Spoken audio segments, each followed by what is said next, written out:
As soon as the traveler opened his eyes, he beheld a mad yet enchanting beauty smiling at him, with a bottle of a secret potion for summoning demons placed before him.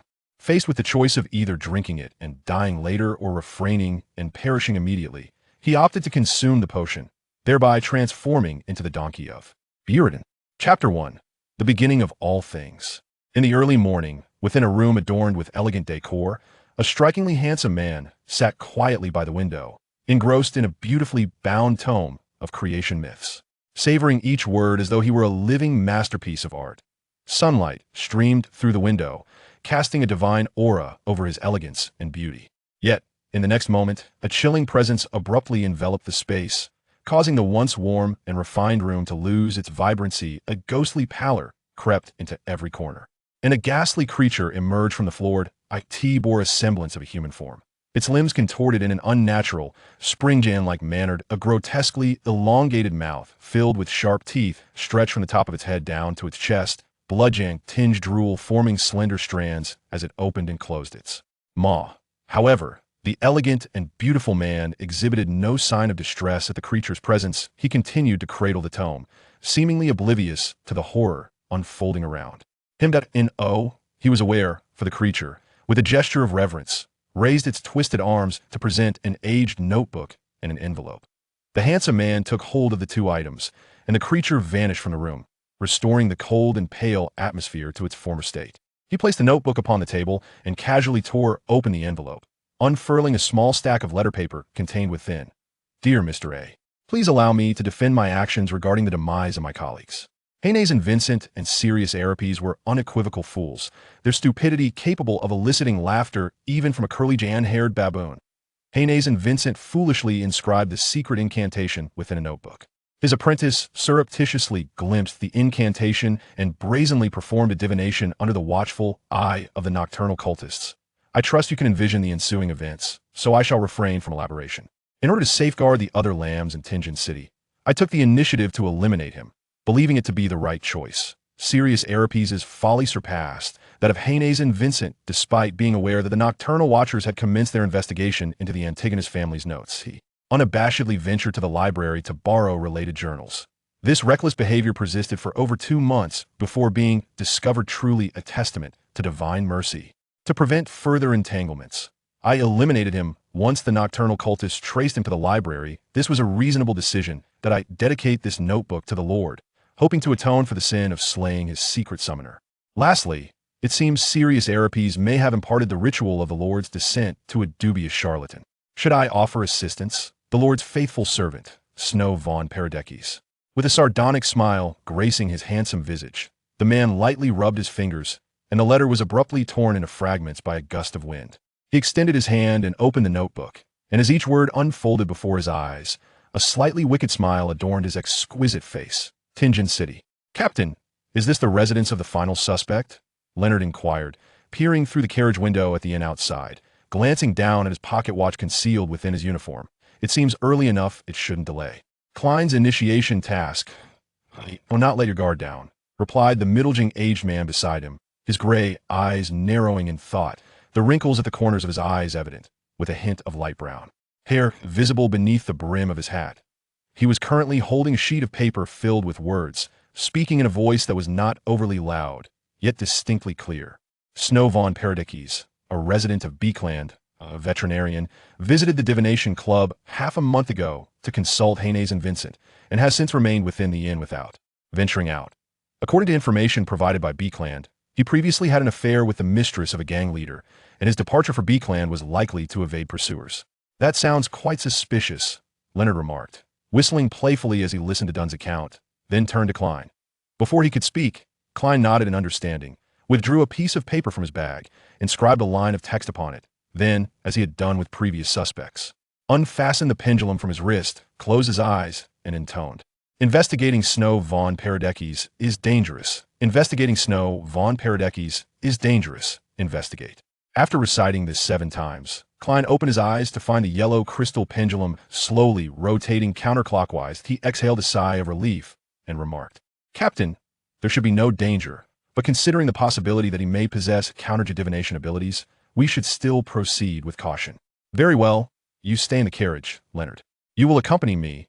Dunn nodded gently, opened the carriage door, and stepped down, making his way towards the inn. Jian. On the second floor of the Fragrant Tree Inn, a young man clad in a white shirt and black vest was playfully engaging with a black Rune short-hair kitten that seemed less than a year old. He was none other than Snow von Paradekis, the young veterinarian whom Klein and Dunn had come to investigate. But the moment the pendulum began its divination within the carriage, Snow's instincts stirred, yet he did not cease his playful antics with the cat toy. Instead, he composed himself, quietly awaiting what was to come. Then, a thought crossed his mind. Was he feeling a bit drowsy? With that notion, Snow jolted awake, just as a series of urgent knocks echoed at his door. Who is it? Cradling the small black kitten on his shoulder, Snow approached the door, and a steady, authoritative voice responded from the other side. It is I, Dunsmith. Indeed, it is you, Snow mused inwardly, opening the door to reveal a middle-aged officer with deep gray eyes. Officer, what brings you here? Snow inquired, his brow furrowing slightly, a hint of suspicion flickering in his gaze. Dunn wasted no time, displaying his credentials and stating directly, "We suspect you may be connected to a murder case, and we hope you can assist with the investigation." Murder? Snow blinked in surprise, then became animated. "I haven't left my room in half a month. Then staff can vouch for me. I understand this is merely a formality," Dunn reassured him, glancing around the room. "Will you not invite me in for a moment?" "Very well, come in." Snow nodded, stepping aside to allow him entry, then gestured with open hands. "It's just an there's no decent tea to offer. And no matter, I will leave once I have my questions answered." Dunn found a seat, produced a stack of documents, and inquired, "Are you acquainted with Haynes and Vincent?" "Yes, I am. I consulted him for a divination at the Divination Club half a month ago. He advised me against venturing out, which is why I have remained here for over half a month," Snow replied without hesitation, seemingly quite impressed with the diviner. "Why do you place such unwavering faith in the words of a diviner whom you have encountered but once?" Dunn's gray eyes bore into the youth's gaze, prompting Snow to exhale a resigned sigh and respond, "If one could ascertain the entirety of your life merely through a simple divination, I believe you too would be inclined to heed their counsel, especially when such matters pose a threat to your very existence, not a threat to my existence." Dunn's eyes sharpened with intensity, and Snow immediately realized he had misspoken, a bitter smile creeping onto his face. Chapter 2. The Perils of this Transmigration. Dear Officer, I am a veterinarian. You may not be aware of the esteem in which this profession is held in Beckland, but suffice it to say, it is far more prestigious than that of most physicians. After all, the pets of noble families can fetch hundreds of gold pounds, and you must understand that many self-damned proclaimed gentlemen and ladies possess not even a fraction of such wealth. And so, Dunn nodded lightly as he listened to Snow's introduction of his vocation, prompting him to inquire further. "So, it is only natural for a young, affluent man of handsome visage to attract the affections of women, is it not?" Snow exaggeratedly gestured with his arms, an ostentatious air radiating from him. Dunn, being an experienced nightmare, had witnessed many dreams and was familiar with such scenarios. However, before he could respond, Snow suddenly deflated, his tone akin to that of a drunken man as he lamented. But who could have imagined that the woman in question was the mistress of the leader of the Walls faction? Had I known her true identity, I would never have dared to engage with her. I even suspect this was a trap laid for me.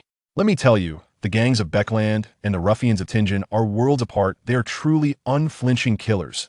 As Snow's emotions spiraled into hysteria, Dunn quickly interjected, "If you are so terrified, let us proceed to the police station. Once we ascertain your safety, we will provide you with protection." "The police station? Very well. Do you have solitary confinement?" "I would prefer to be locked away, where no one can visit." "Oh, and of course, the meal should be of decent quality. Fish and chips are the bare minimum. You cannot expect someone of my standing, with a monthly income exceeding 50 pounds, to consume such slop." Dunn's lips twitched slightly at Snow's demands. While he understood that thoughts and dreams could easily veer off course, he had never encountered such whimsical requests before. Nevertheless, he maintained his vigilance and continued to guide Snow toward the police station. Approximately 15 minutes later, upon seeing the captain and Leonard reappear at the inn's entrance, Klein's anxiety finally eased. Only after the two men entered the carriage did he feel compelled to inquire, "How did it go?" His behavior in the dream was entirely normal, with no evident contradictions in his speech that I offered him numerous opportunities to escape, yet he consistently exhibited a compliant demeanor, even retreating behind me during perilous moments, as if my presence were the safest haven. "This aligns with the expectations of an ordinary individual with modest means regarding the police," Leonard replied. Feeling Klein's gaze upon him, Leonard shrugged and remarked, there were no extraordinary items in his room, nor any signs of attempted escape at the windows. Though there was a bottle of cologne in his suitcase, it was merely a standard men's fragrance, lacking the essential oils required for ritualistic magic. The only item that could be deemed remotely mystical was an antique silver knife, but it merely bore a history of 3 to 4 centuries and was not extraordinary. If one were to argue that something was amiss, it would be that he is excessively handsome. He is scarcely a hair's breadth less attractive than I am. Well, I concede, he may be just a tad more handsome than I. Leonard's customary flippancy lightened the previously serious atmosphere, and as the carriage resumed its journey, their conversation shifted to Klein's impending initiation task. Watching the carriage depart, Snow, now disentangled from the dream, gently stroked the little kitten licking its paws. Although he believed he had passed the ordeal, he remained alert, casually reclining on the bed, lost in thought. Henderson Vincent is dead, and I have intercepted the notebook. The 2 catalysts that Buridan psyche have been removed. Now, it remains to be seen how that inept playwright will rewrite the script. The Master of Mysteries is but a novel, widely read yet devoid of any corrupting influence or scrutiny from higher beings. Thus, I shall not be tainted nor observed due to the knowledge acquired from its narrative. The voice echoed repeatedly, a relentless stimulation to Snow's nerves. Throughout this ordeal, his spiritual essence ebbed away like a river breaching its banks. Yet curiously, despite losing a quarter of his total spiritual essence every second, his reserves remained steadfast at 3 Jan quarters. The whispers persisted for a full minute before finally abating, allowing Snow to exhale in relief as he emerged from a semi-meditative state.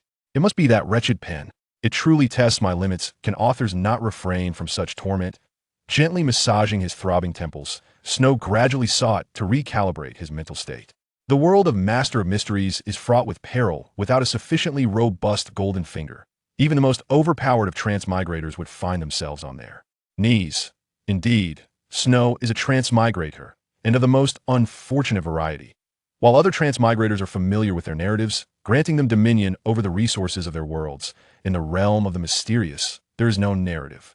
Advantage to be gleaned, knowledge itself is poisonous. Transmigration into the world of Master of Mysteries might have been bearable, but the most harrowing aspect was awakening to find a mad, beautiful woman seated before him, pushing a glass of a viscous, bubbling green liquid reminiscent of something drawn from Gul'dan's cauldron toward him, nearly uttering, "Drink, for this is your destiny."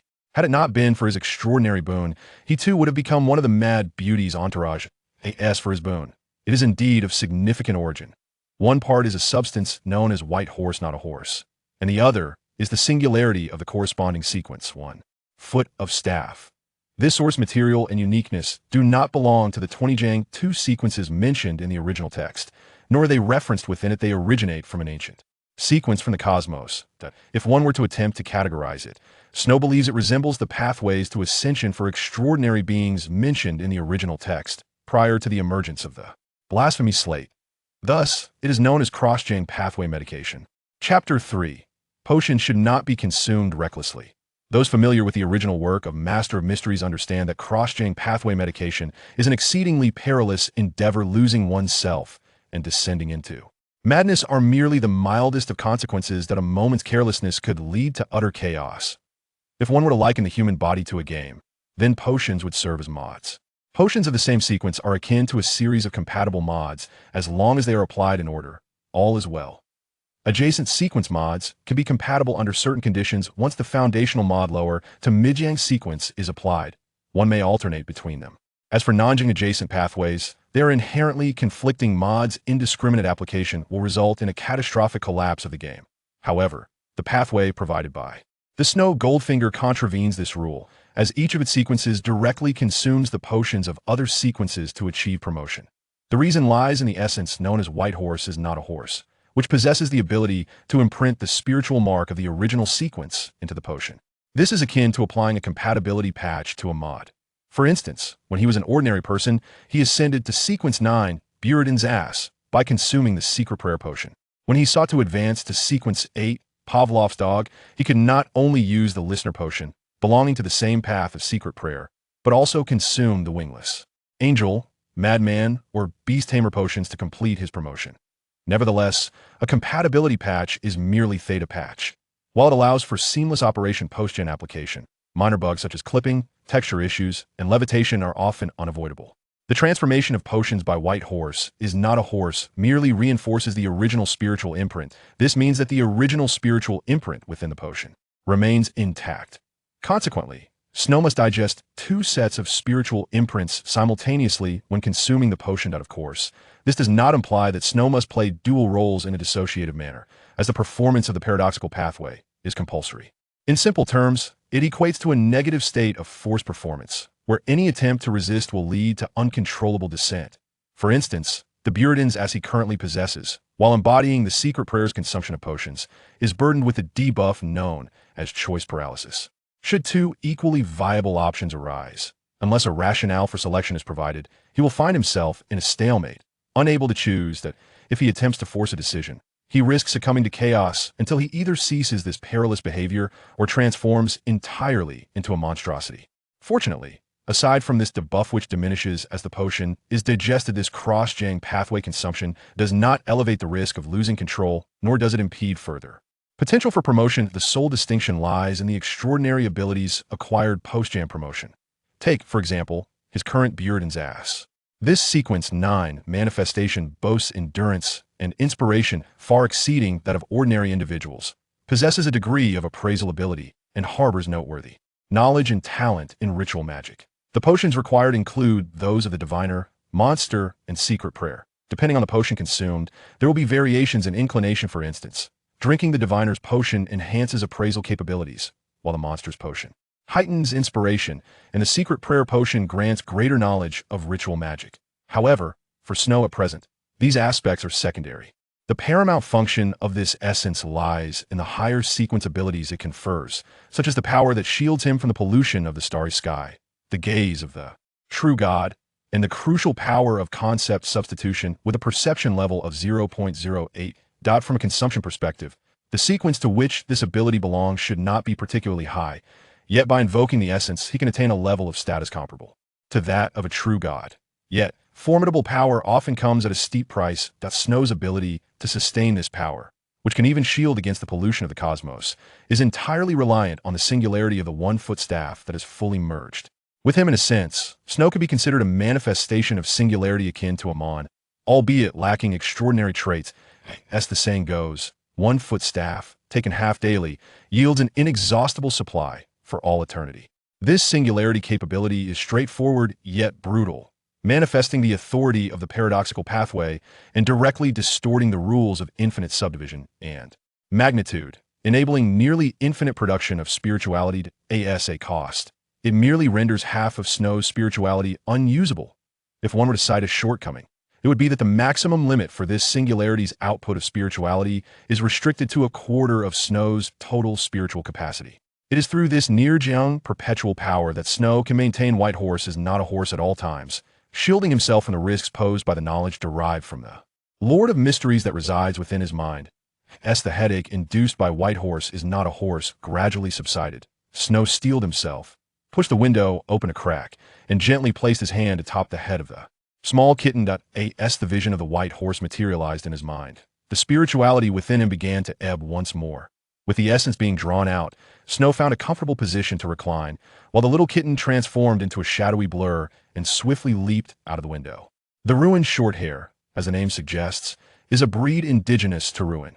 Due to its gentle temperament and remarkable adaptability, it is cherished across all societal strata, particularly for its exceptional talent in catching mice, which has endeared it to the common folk. In fact, during the age of exploration, they were even kept as ship cats. In such a vast environment, a kitten wandering the streets is hardly a matter of concern, even if it is considerably faster than its peers. After all, to most, cats are inherently elusive creatures. In a dilapidated courtyard, on the second floor of a gray and blue house, within an unlit bedroom, a young girl, with a round face and a sweet disposition, sat before her vanity, toying with a rather unrefined wooden puppet. I could see that moment. A twinge of foreboding surged through her spirituality. Almost instinctively, she cast her gaze toward the silver mirror positioned at the corner of the vanity. However, the deliberately frosted surface revealed no anomalies. You rely too heavily on extraordinary abilities. A slightly high-pitched voice emanated from above. The girl instinctively reached for the concealed pouch at her waist, but in the next instant, she halted her actions. She lifted her gaze to the black kitten that had mysteriously entered her room, her expression turning cold as she remarked, Did I not provide you with my contact information? I am not so naive as to communicate in the manner prescribed by witches. Just as you never convey items through sacrifices to my master, the kitten emphasized the word witch with particular weight. The girl furrowed her brow slightly, but still replied, I have procured the notes you requested. Is there anything else? Chapter 4. The Transaction. Do not be so serious, the cat purred, gently swaying its slender tail as it gracefully leapt down from the cabinet, striding with feline elegance. I merely wish to remind you that your actions are rather conspicuous. The girl, once relaxed, suddenly tensed, her gaze fixed intently on the kitten. What do you mean? Is it merely about playing that trivial role? Even if you are reaping the lives of the dying, your methods are too straightforward. At the very least, you should eliminate one before preparing for the next. Your approach is far too blatant. One cannot expect to fleece without being cautious. The cat, with a voice as delicate as a young girl's, delivered words laden with wisdom. The girl stared in disbelief. You truly know? How could you possibly know? I have only just begun my preparations. How could it be impossible?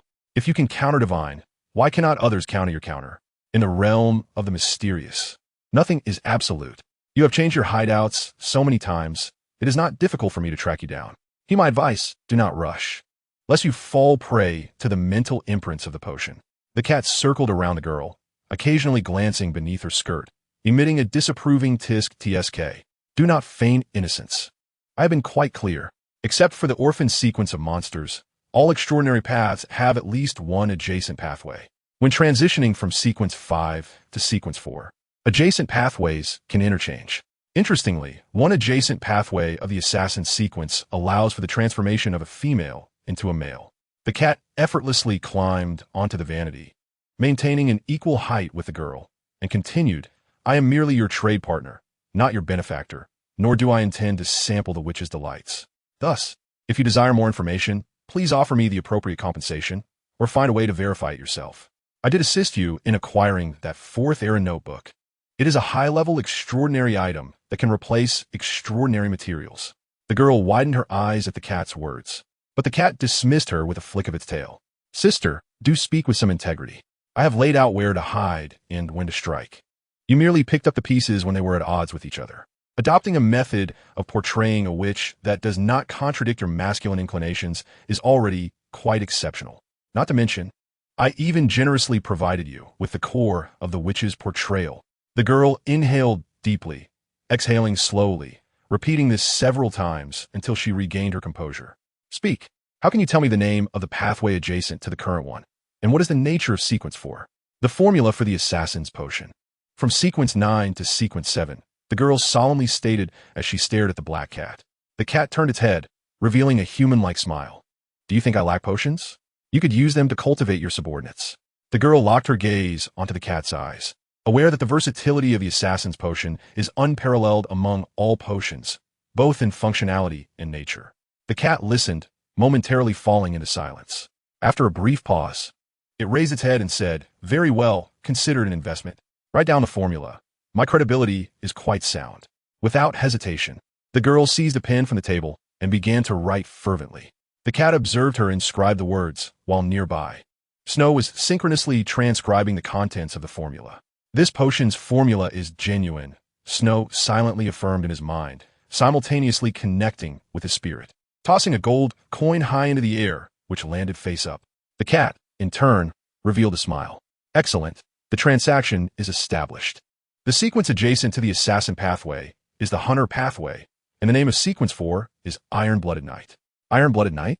The girl nodded, yet continued to scrutinize the cat. What about the bonus? Huh? The cat displayed a bemused expression, but the girl insisted with utmost seriousness. Is it not customary to receive a bonus with every transaction? Please, I offer bonuses only when I am in a good mood, not as a guarantee of trade. The cat spread its front paws in exasperation, but the girl narrowed her eyes. So is there one or not? None. The cat tilted its head, but the girl suddenly stood, lifting her skirt. Then, if I can improve your mood, will you grant me a bonus? Cease your contrived antics. I am but a cat. The allure of a human female holds no sway over me, and when tempting, one should at least display some effort. The way you are hoisting your skirt is hardly convincing. The cat cast a dismissive glance at the transformed girl, then, noticing her cheeks turning crimson, shifted the conversation. All materials for an assassin's potion shall be yours. I will share some secrets intimately tied to the witch cult, and I shall also bestow upon you an identity of the iron-blooded knight. Of course, being a demigod, whether you can hunt him is entirely your affair. Intimately tied to me? The girl paid little heed to the mention of the iron-blooded knight's position, focusing instead on the intimacy. Since the night she became a witch and encountered this cat, they have engaged in numerous transactions.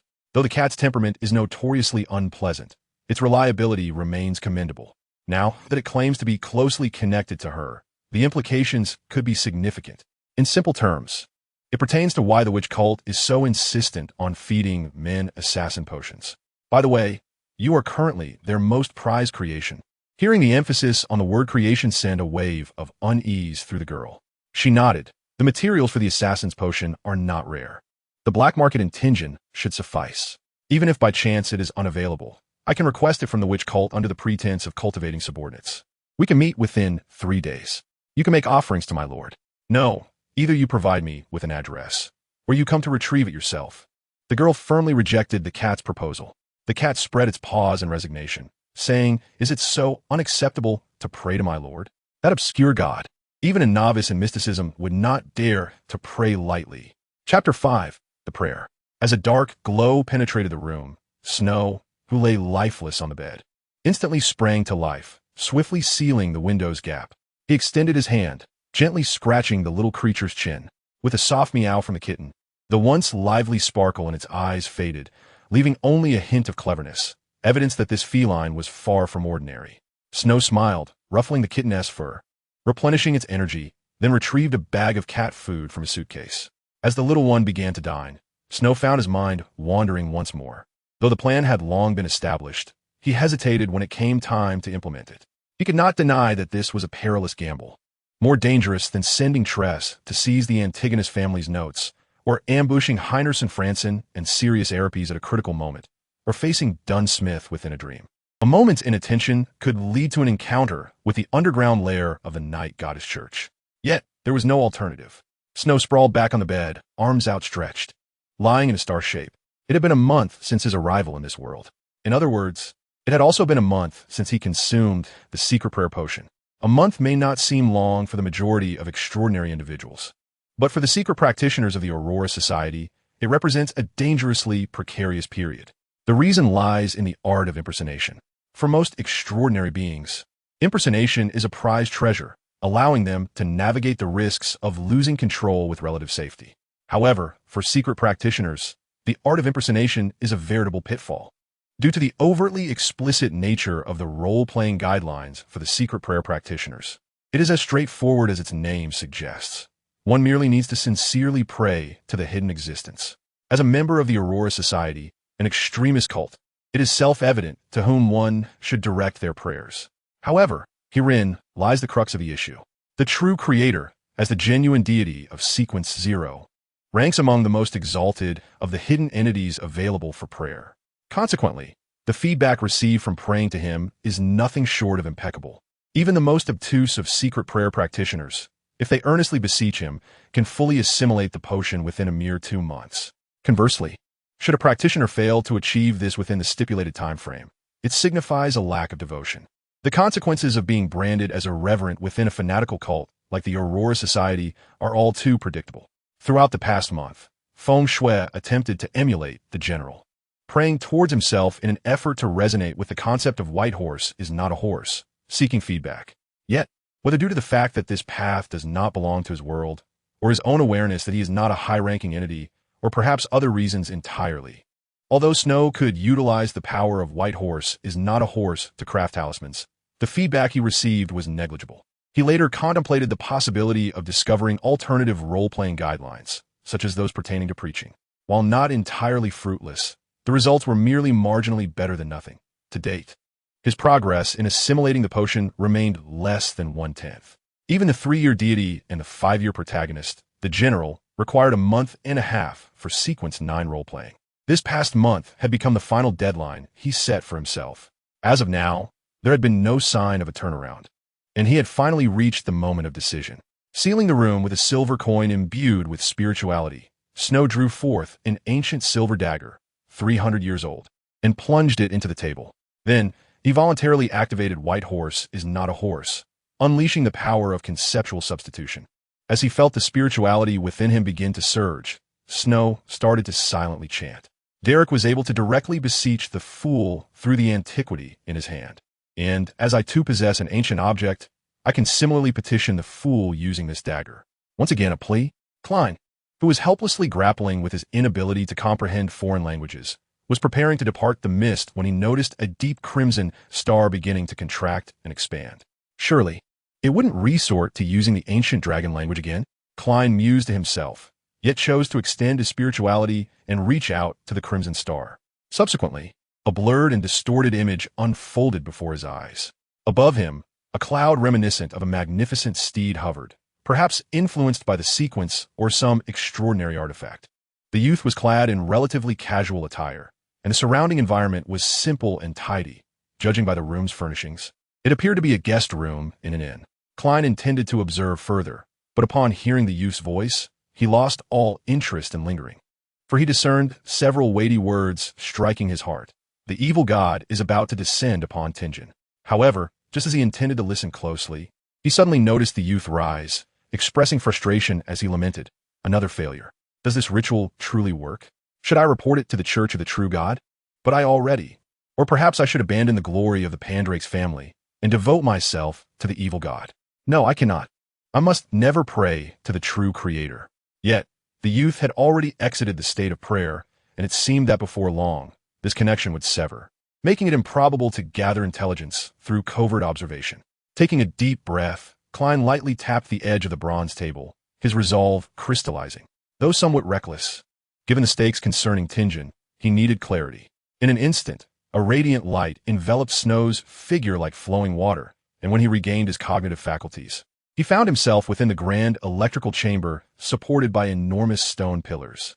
An ancient and weathered bronze table extended before him, and across from him sat a shadowy figure shrouded in mist, scrutinizing him with an inscrutable gaze.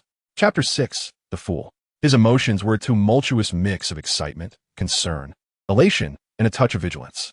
Klein discreetly activated his spiritual vision, assessing the youth's mental state through his aura. Snow, seated opposite the bronze table, quickly responded, adopting the humble tone learned from the Aurora Society. "I honor you, great and benevolent existence. Snow von Pandrakes pays his respects." Snow, the suspect from earlier today. Klein's memory finally connected the surname Pandrakes, yet he adeptly suppressed his astonishment, adopting a relaxed demeanor. "There is no need to be overly formal. You may refer to me as the Fool." However, upon uttering these words, Klein was taken aback to see the youth's expression grow even more humble as he deeply bowed, lowering his head. Why did he react this way? While he had previously conveyed a humble tone, it had merely reflected the polite respect of a weaker individual towards a stronger one. Now, he had entirely positioned himself as a subordinate. Did the title of Fool carry some special connotation? For a moment, Klein forgot his true intent in bringing the youth forth, but soon suppressed his curiosity. Compared to the significance of titles, the safety of Tingen was far more pressing. After carefully considering his tone, he spoke with a hint of playful curiosity. "Relax a bit. I am intrigued by your previous prayer. Do elaborate. Please forgive my rudeness for speaking carelessly during prayer." Snow placed a hand on his chest and bowed before raising his head to address him.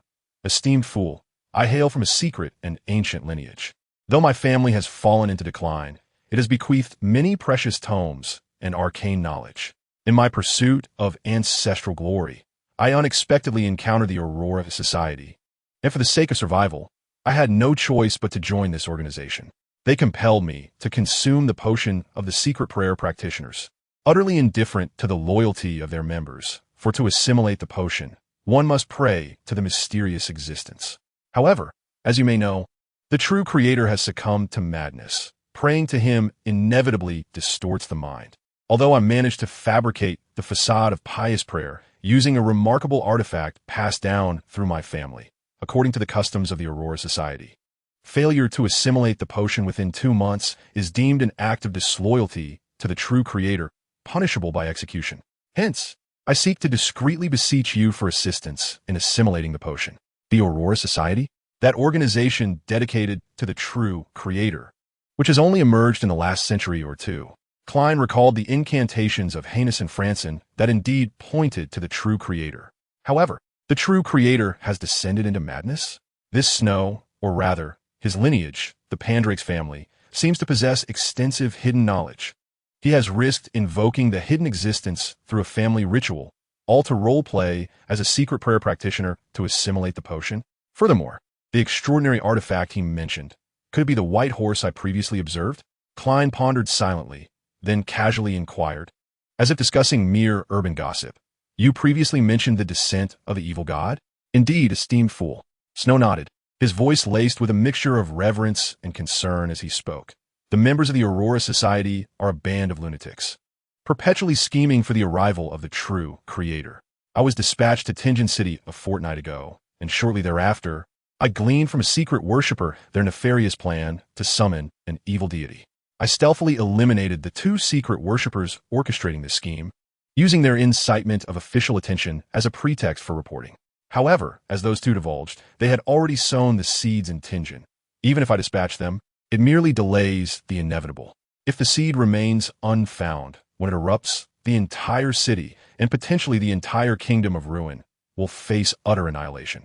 Upon hearing Snow's words, Klein felt a chill run down his spine, yet simultaneously began contemplating a strategy for response. Should he report Snow to the church? The thought was swiftly dismissed. Not only was there no justification to report one deemed innocent by the captain, but even if apprehended, the only revelation would be Tenjin's impending crisis. Conversely, allowing Snow to remain embedded within the Aurora Society might yield further intelligence.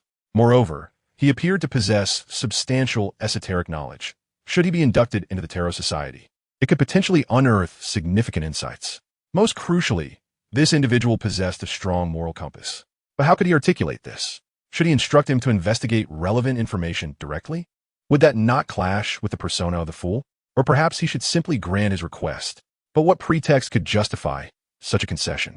Or should he directly invite him into the Tarot Society? As the fool sat at the head of the long table, casually caressing the edge of the bronze surface, Snow sensed the gentleman grappling with how to articulate his thoughts. Just as he contemplated offering the fool an opportunity for clarity, the fool suddenly chuckled lightly. I am a fool who delights in equitable exchange. To gain something, one must offer an equivalent price. What then can you offer? I have no interest in the flesh and souls of mortals. Upon reaching this juncture, Klein cast a glance at the despair that loomed, then spoke leisurely. But I can offer you an opportunity. You may acquire whatever you desire from me or others akin to yourself, provided it bears commensurate value. By the way, I am also intrigued by your information regarding the arrival of the evil deity. As recompense, I permit you to beseech me for assistance in digesting the potion. Furthermore, the gatherings occur every Monday at 3 in the afternoon. Ensure you position yourself in solitude, and before that, you must select your code name. As the fool implied that Snow could continue to barter information regarding the evil deity for benefits, he produced a deck of tarot cards and laid them upon the bronze table. The members of the gathering have decided to adopt the names of tarot cards as their respective code names. However, Justice and the Hangman have already been claimed. Devil. Snow regarded the fool with calm resolve. Hardly hesitating before declaring the code name he had determined through the casting of 20 dice prior to his arrival. I am but a captive bound by chains. Yet I hope for the day when I may embody the reversed, breaking free from my shackles. Remember your choice, and do not succumb to temptation. Chapter 7. The Plan. Fool of an era not your own, you are the mysterious sovereign above the mist, the king of yellow and black who governs fortune. I beseech your aid. I implore your favor, that I may successfully digest the potion. This prayer was recited with such precision that, had anyone been present, they would have witnessed Snow continuously inscribing an elongated inverted cross upon his chest, uttering a call to the creator of all, the sovereign behind the curtain of shadows, the embodiment of all beings' fallenness. This state arose from a passive inscription within the white horse, not a horse which, aside from shielding against knowledge corruption and divine scrutiny, bore another clause. The true creator is a concealed existence, as is the object of my prayers. Thus, to others, when I pray to the hidden, it appears I am invoking the true creator. This inscription was mainly intended to mask my irreverence. After all, in a cult where one must pray to the Lord at dawn, noon, and dusk, failing to pray would be akin to loudly proclaiming oneself a heretic. Yet, praying would inexorably lead one toward the abyss. Therefore, Snow adorned himself with this guise, ensuring that in moments of required supplication, the members of the Aurora Society would perceive his pious facade. In truth, he had initially aimed for a scenario wherein anyone observing his prayers would believe he was beseeching his faith's deity. However, he soon realized that his spiritual capacity was insufficient to sustain this ability's activation. The activation of White Horse, not a horse, resembled utilizing an electrical device. One must first supply a momentary high voltage to activate it, then stabilize the output at a lower voltage for continuous effect. If he could not even muster the minimum activation voltage, even with the perpetual motion of the 1-foot staff, he could not append inscriptions. This limitation meant that while theoretically he could leverage all abilities through the source material, he could only invoke powers below sequence 6. Of course, a primary factor was that, at his sequence 9 rank, he could only grasp information pertaining to powers below sequence 6. It is worth noting that the high voltage required for activation is not correlated with the inscription's difficulty, but rather with the power's intrinsic rank. A mere conceptual substitution would only yield sequence 6 abilities, even if he employed this ability to shield against celestial pollution and the gaze of true gods. The activation cost would not exceed his sequence 9 spiritual threshold. Naturally, without the 1-foot staff, even sustaining activation for 5 seconds would deplete enough spirituality to drain a sequence 7. Snow's prayer persisted until evening, during which he acutely felt that with each utterance of the hermetic prayer, the potion's impenetrable shell would yield a new fissure. Indeed, praying to the fool proved exceedingly effective. Snow contained his excitement, observing the dimming twilight as he rang the bell at the door for dinner. If he could maintain this pace, successfully digesting the secret worshipper's potion within a month should no longer be an unattainable feat. Having alleviated the most pressing crisis, Snow finally exhaled in relief, then began contemplating a pressing question. Why, despite possessing source material and even an element of uniqueness, did prayers directed to himself yield little response, while those directed to Klein garnered feedback akin to the true creator? Was it due to his mindset? It should not be.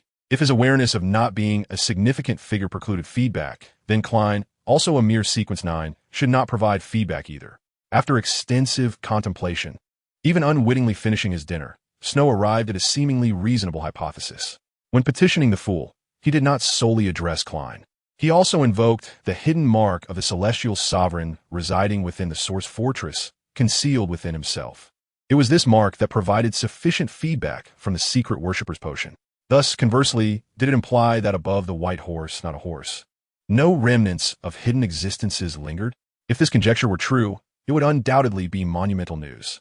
Ever since traversing into this world and realizing his golden finger was a form of source material, Snow had harbored suspicions of being a contingency plan for some great figure's resurrection. Yet now, no, he could not be certain. Perhaps this was merely a deliberate trap laid by the one in question. Caution was paramount. He must preserve his humanity and remain vigilant, ever mindful that he was merely playing a role. Snow forcefully patted his strikingly handsome face, one that could compel even the Aurora Society to take notice, the sharp sting jolting him from the fleeting ease of his nascent existence. He found himself in a world merely 19 years away from the apocalypse. With each passing day, the end drew nearer, and he was averse to confronting the impending doom helplessly. He aspired, if not to ascend to the heights of a true god in 3 years, or an ancient one in 5, at least to reach the 4th sequence within 19 years. Only by becoming a demigod could he hope to safeguard himself amid the cataclysm. Although members of the Tarot Society typically boasted an average of 4th sequence at the end, with some at the 3rd, this was far from a reason for Snow to relax. Please provide me with a list of your extraordinary materials, he requested, addressing a beautiful girl with a round face, who observed him from the concealed chamber of the underground exchange at the Dragon Tavern. Despite her veil obscuring much of her visage, her beauty remained undeniable, and her enchanting voice sent shivers through the elderly man before her. Although the allure of this woman was palpable and her tone suggested experience, the man did not breach protocol. He, a robust figure, retrieved a notebook from beneath the counter, glanced at the latest pages in a cursory manner, and began to enumerate the brain tissue of a water ghost, varying in integrity. Price between 300 to 1,500 pounds, star crystal at 150 pounds per 50 grams, and a queen bee herb, 200 pounds for an adult specimen. I'll take the queen bee herb, the girl stated nonchalantly, exhibiting no inclination to haggle. The elderly man was unperturbed by her lack of negotiation, accepted the crumpled bills she offered, swiftly counted them to confirm the amount, and rang a bell for the retrieval of the materials from a safe. After receiving the tin box containing the items and ensuring its contents were satisfactory, the girl promptly turned and exited the tavern. Without the eyeball of the abyssal devilfish, she would explore another gathering. Otherwise, she would have to seek out those troublesome individuals. Chapter 8. The Fool's Mr. Regret. Alas, it was as if he had just begun to drift into slumber when the clamor of a quarrel above, the sound of furniture crashing to the floor, broke the tranquility. Fine, he was indeed deep in sleep when the discord erupted. With a sudden jolt, Klein sprang from his bed, suppressing the irritation bubbling within him. He pinched his throbbing temples and gazed with a perplexed expression. This was not the first occurrence of such an uproar. After a modicum of meditative respite to recalibrate his emotions, he cast his gaze upon his right hand, and lo and behold, four black dots had re-emerged on the back of his hand, appearing once more unbeknownst to him. It was merely 6 o'clock. Who could possibly be beseeching me at this hour? Klein glanced at the mechanical clock on the wall, though remnants of sleepiness lingered on his visage. He swiftly retraced his steps, ascending into the gray mist, his figure manifesting amidst the towering palace reminiscent of a giant's abode, where his eyes reflected the pulsating crimson star. Klein lifted his right hand, extending his spirit to touch the star that symbolized the demon who had joined the Tarot Society just yesterday. With a resounding boom, his vision blurred and distorted before him, revealing a man clad in a white shirt and black waistcoat, seated by the window, bathed in morning light, his hands clasped against his forehead.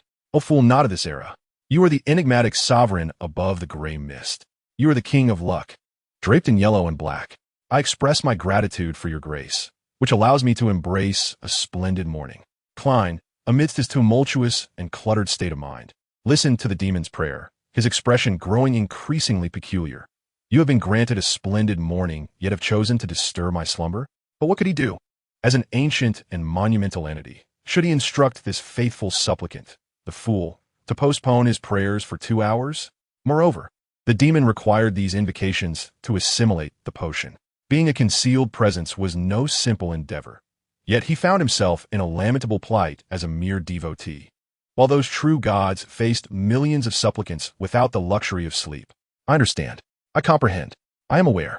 I acknowledge. As he felt the robust exterior of the potion begin to crack, a satisfied smile graced Snow's countenance. Taking a deep breath, he rose to embrace the day ahead. Nonetheless, he had little to occupy his time, relegated to remaining in his chamber, writing with the improved typewriter of Emperor Roselle. Yes, writing books. Although his previous vocation had been that of veterinarian, upon arriving in Tingen, he had sequestered himself in his room, delegating even the act of killing to Trelise. In this context, with an abundance of idle time, Snow, beset by boredom, naturally resorted to his former profession of writing to pass the hours.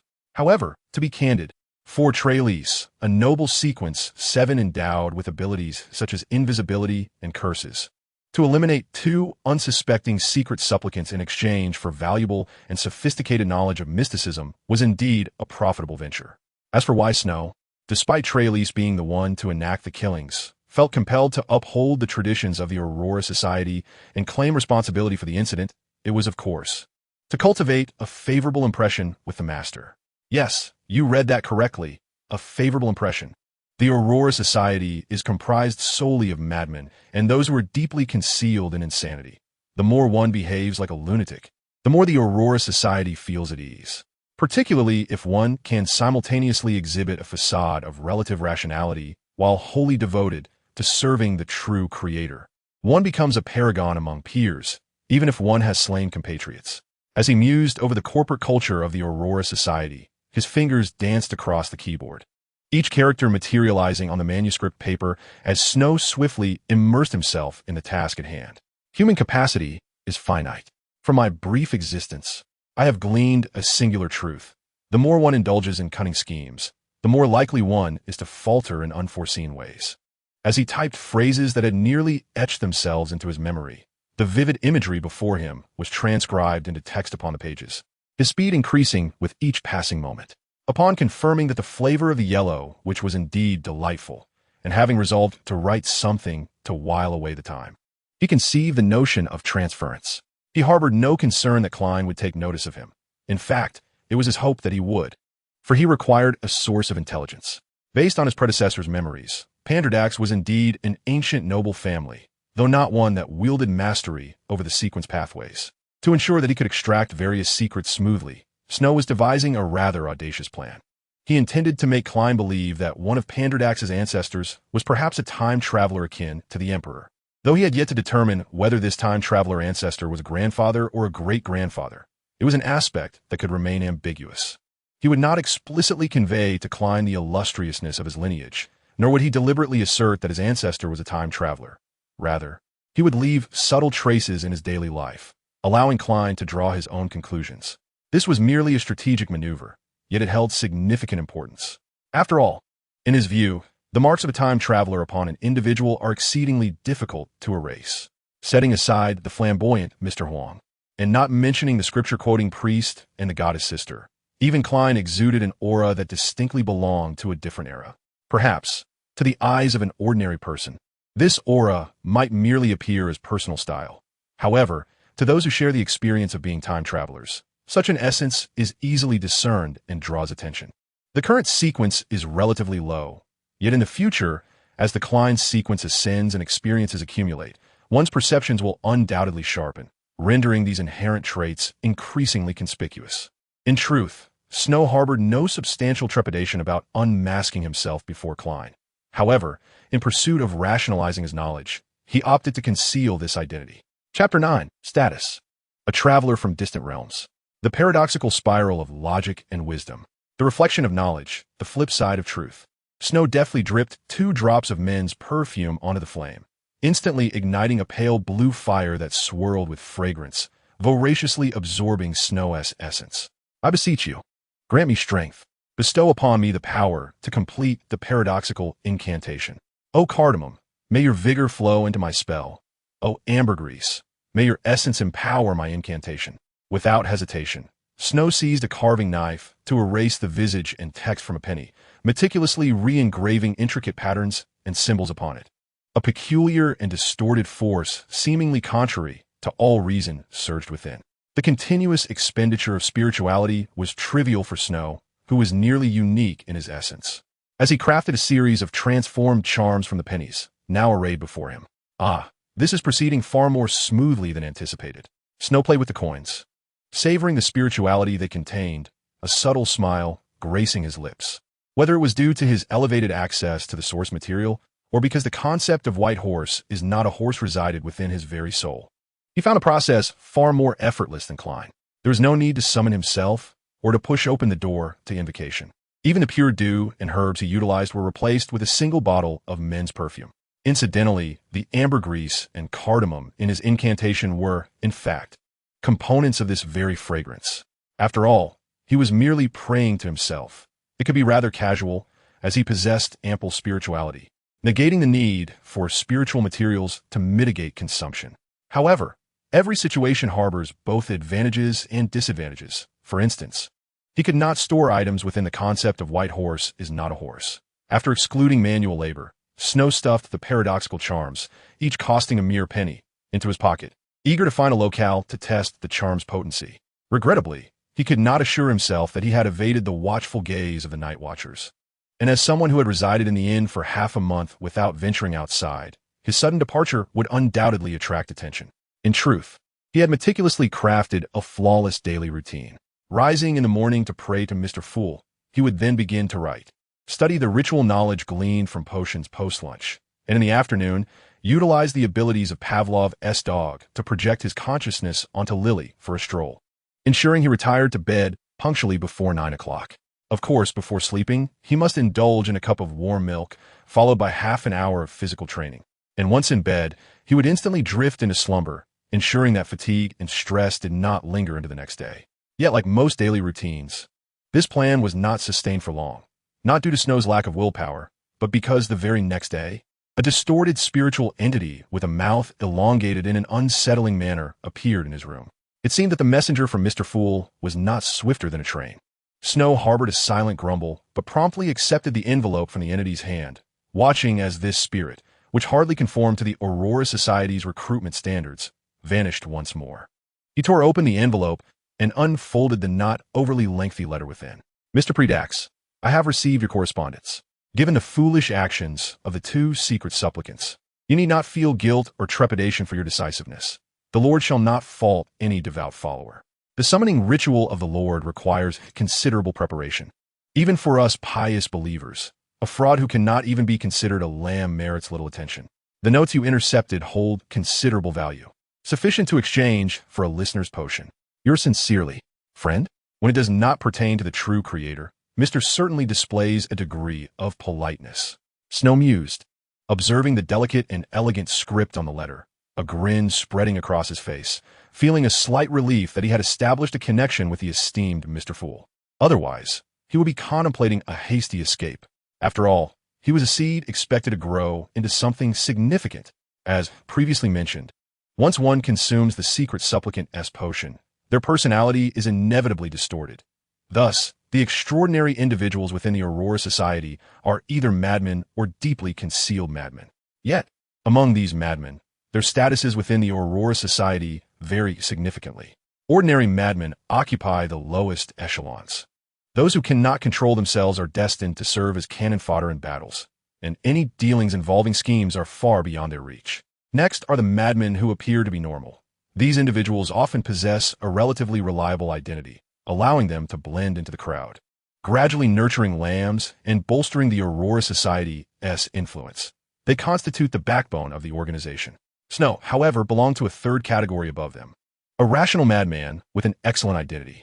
As a veterinarian, he frequently mingled within high society, boasting considerable connections with numerous noble families, ladies, and young women.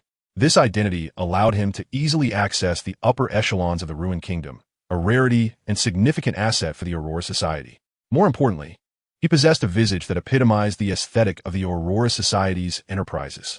Consequently, to facilitate his more frequent prayers to the Lord and expedite his ascension to a listener capable of better utilizing this identity, Mr. had transferred him from the easily accessible Beckland, where one could throw a stone and hit a demigod, to Tingen, a city where peace prevailed even among those of Sequence 7. Snow brought the letter closer to the candlestick to ignite it, but turned his gaze toward the calendar resting on the bedside table. Upon seeing the red circles marked on the calendar, a somewhat sinister smile graced his face. Chapter 10. The Witch in Distress. The dawn's light filtered through the cracked glass window, spilling upon a nearly flawless, exquisite body, the warmth incessantly teasing the girl's form, further intensifying her morning indulgence in slumber. However, this artistic tableau did not endure for long. With a slight sound, the formerly slumbering girl sprang from her bed, her watery eyes fixated on the window until she finally relaxed upon spotting the black cat. Though the benefits you provide are indeed pleasing to the eye, I shall not pay additional recompense for them. The black cat's words shattered the charm, causing the cuteness to crumble. Triss nonchalantly grabbed a shirt from the bed and donned it, her tone somewhat aloof. I thought you wouldn't come. How could I not? I take transactions quite seriously.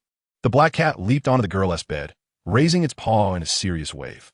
Though the motion was undeniably adorable, in Triss' eyes, it was exceedingly obnoxious. The items are here. What about the information? Triss retrieved 2 tin boxes and several packets of herbal powder from beneath the bed. The black cat approached and inspected each in turn before nodding. Jaeger Einhorn, Admiral of the Fuzak Empire's Navy, and also a Sequence 4 Iron-Blooded Knight. By the way, the Hunter pathway is controlled by the Einhorn and Soren families, so if you intend to hunt an Iron-Blooded Knight and Jaeger is already deceased, you may target these 2 families. However, I personally recommend Soren, considering Einhorn is part of the Fuzak Imperial family. Then you have also provided me with a demigod from the Einhorn family. Triss displayed little enthusiasm for the information presented by the black cat. In fact, she was not particularly eager to inquire about demigod details at this moment. In comparison, she is still more concerned. What about the information you previously mentioned that is closely related to me? Why is the witch cult so eager to cultivate males into witches? The answer is quite simple. They seek to approach the primordial. Well, the name of God should not be uttered casually. In any case, you must understand that the true deity indicated by the path of the assassin is one who transcends from male to female. As the pinnacle of this sequence, he naturally exerts a top-down influence on this path, resulting in a significantly higher difficulty in digestion and a greater likelihood of loss of control for females consuming assassin potions compared to males. The black cat sauntered forward, and Triss immediately stiffened, for embedded in the black cat's words, beyond their literal meaning, seemed to lurk a great thunderclap. The true deity also consumes sequence potions? Indeed, you must know that the rank of a true deity is referred to as sequence 0, right?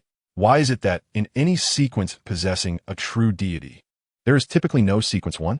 Because the potions required by the true deity embody the extraordinary qualities of 3 portions of sequence 1. So, what do you mean when you say, I am the most prized work of the witch cult? Is it merely that I belong to a profession indicative of role-playing? Triss had no intention of dancing around the topic with the black cat, knowing it would inevitably provide an answer. Thus, she did not waste time contemplating and instead offered a relatively plausible response. Close enough, but that's merely one sequence. The black cat gently shook its head, one paw resting atop a box containing extraordinary materials, continuing, those most easily elevated in rank are often those who resemble the apex of that sequence. For any sequence is influence from above by its topmost existence. As I mentioned before, under the primordial's influence, males find it easier to digest assassin potions.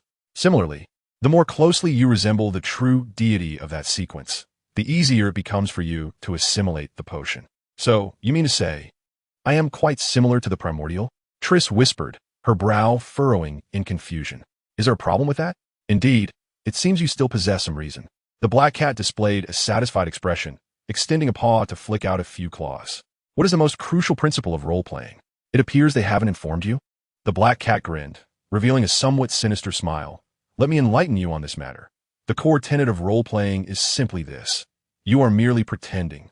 I am merely pretending? Triss vaguely recalled that this was a phrase the black cat had previously used when commenting on her portrayal of a witch. Had it been a reminder all along? Yet, was there any connection within this?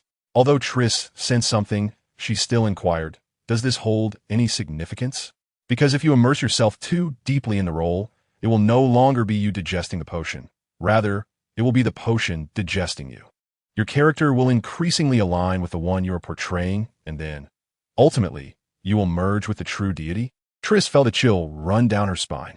Though she did not fully grasp the critical issues at hand, the mere thought of her personality being affected was already terrifying. If she were unaware of this principle, would she gradually lose herself in the role, allowing the potion to influence her and ultimately come to regard herself as a woman? That is precisely the case. The black cat nodded, waving its paw lightly before suddenly shifting its expression to one of ominous gravity. However, more importantly, when you resemble the true deity to a certain extent, you become the ideal vessel for their descent into reality. Boom! Triss felt as though her mind was boiling over. To become a vessel for divine descent? Is this the purpose of the witch cult's cultivation? She needn't contemplate the consequences of a true deity's descent. Even the mental imprint of a sequence 9 potion could drive an extraordinary being to utter madness. How could a true deity's spiritual descent yield anything but disastrous results? Taking 2 steps forward, she fixed her gaze firmly on the black cat. Just as she was poised to speak, the black cat unexpectedly interjected, Tell me, why are you divulging all this to me? Every word you have spoken today far exceeds the value of a sequence 9 potion. I do not believe it is a serious display to sell gold at the price of stone. No, I mean, the value of this statement pales in comparison to that of a sequence 9 potion. Chapter 11 The Witch Mister was quite conflicted. Every gift bestowed by fate has already been marked with a price in the shadows. Perhaps Triss was unaware of this saying, but as a sequence 7, her experiences after becoming extraordinary had instilled such wisdom deep within her instincts. Gazing into Triss's alluring eyes, the black cat suddenly stood upright, flicking its front paws in a display of exasperation. However, once you understand the reason behind it, you're no longer a mere pawn who can leave the chessboard when a game concludes, whether you wish it or not, until your ultimate demise. You will be continually drawn into new chessboards, wagering your life time and again. Are you certain you wish to know the reason?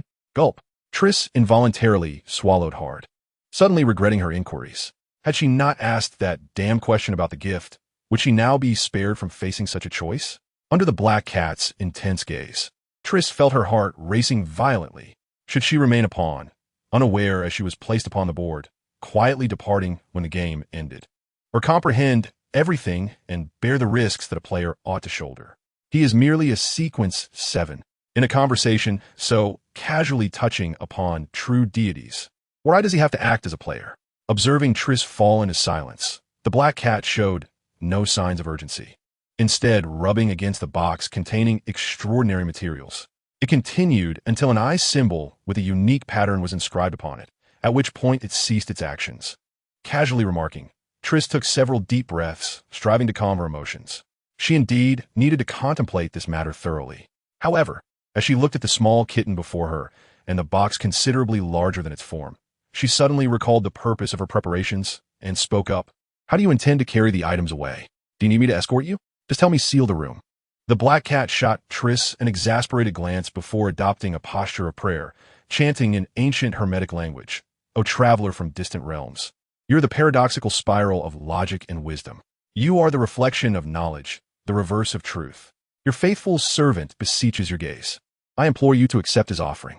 I beseech you to open the gates of your kingdom. Are you not using any spiritual materials? Triss's witch potion had endowed her with considerable ritualistic knowledge, and it was precisely because of this that she immediately recognized it as a sacrificial ritual, while also realizing how incomplete this ritual truly was. There were neither candles representing oneself and the deity, nor offerings to please the divine, nor spiritual materials for communicating with the divine realm.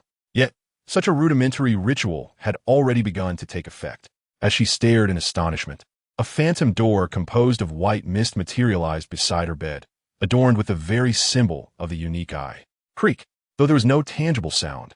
Triss felt as if she heard the ancient door creaking open. The ethereal misty door slowly opened, revealing an indescribably vast sea of clouds beyond. Don't just stand there. Get the box inside. The black cat suddenly turned and glared at Triss, causing her to lose her composure momentarily. However, intimidated by the terrifying pressure emanating from the misty door, she instinctively cradled the box in both hands and presented it before the door. A sudden pull emerged at that moment, only to vanish quietly, and the sole change in the room was that the box had completely disappeared without a trace.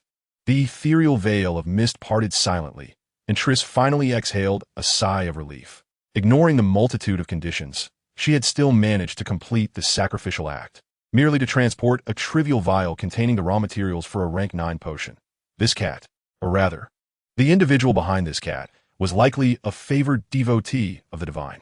Observing the trepidation etched across Triss's face, the black cat revealed a distinctly human-like grin, leaping onto the windowsill and turning its head to say, "The transaction is complete. Should you require anything, I shall return.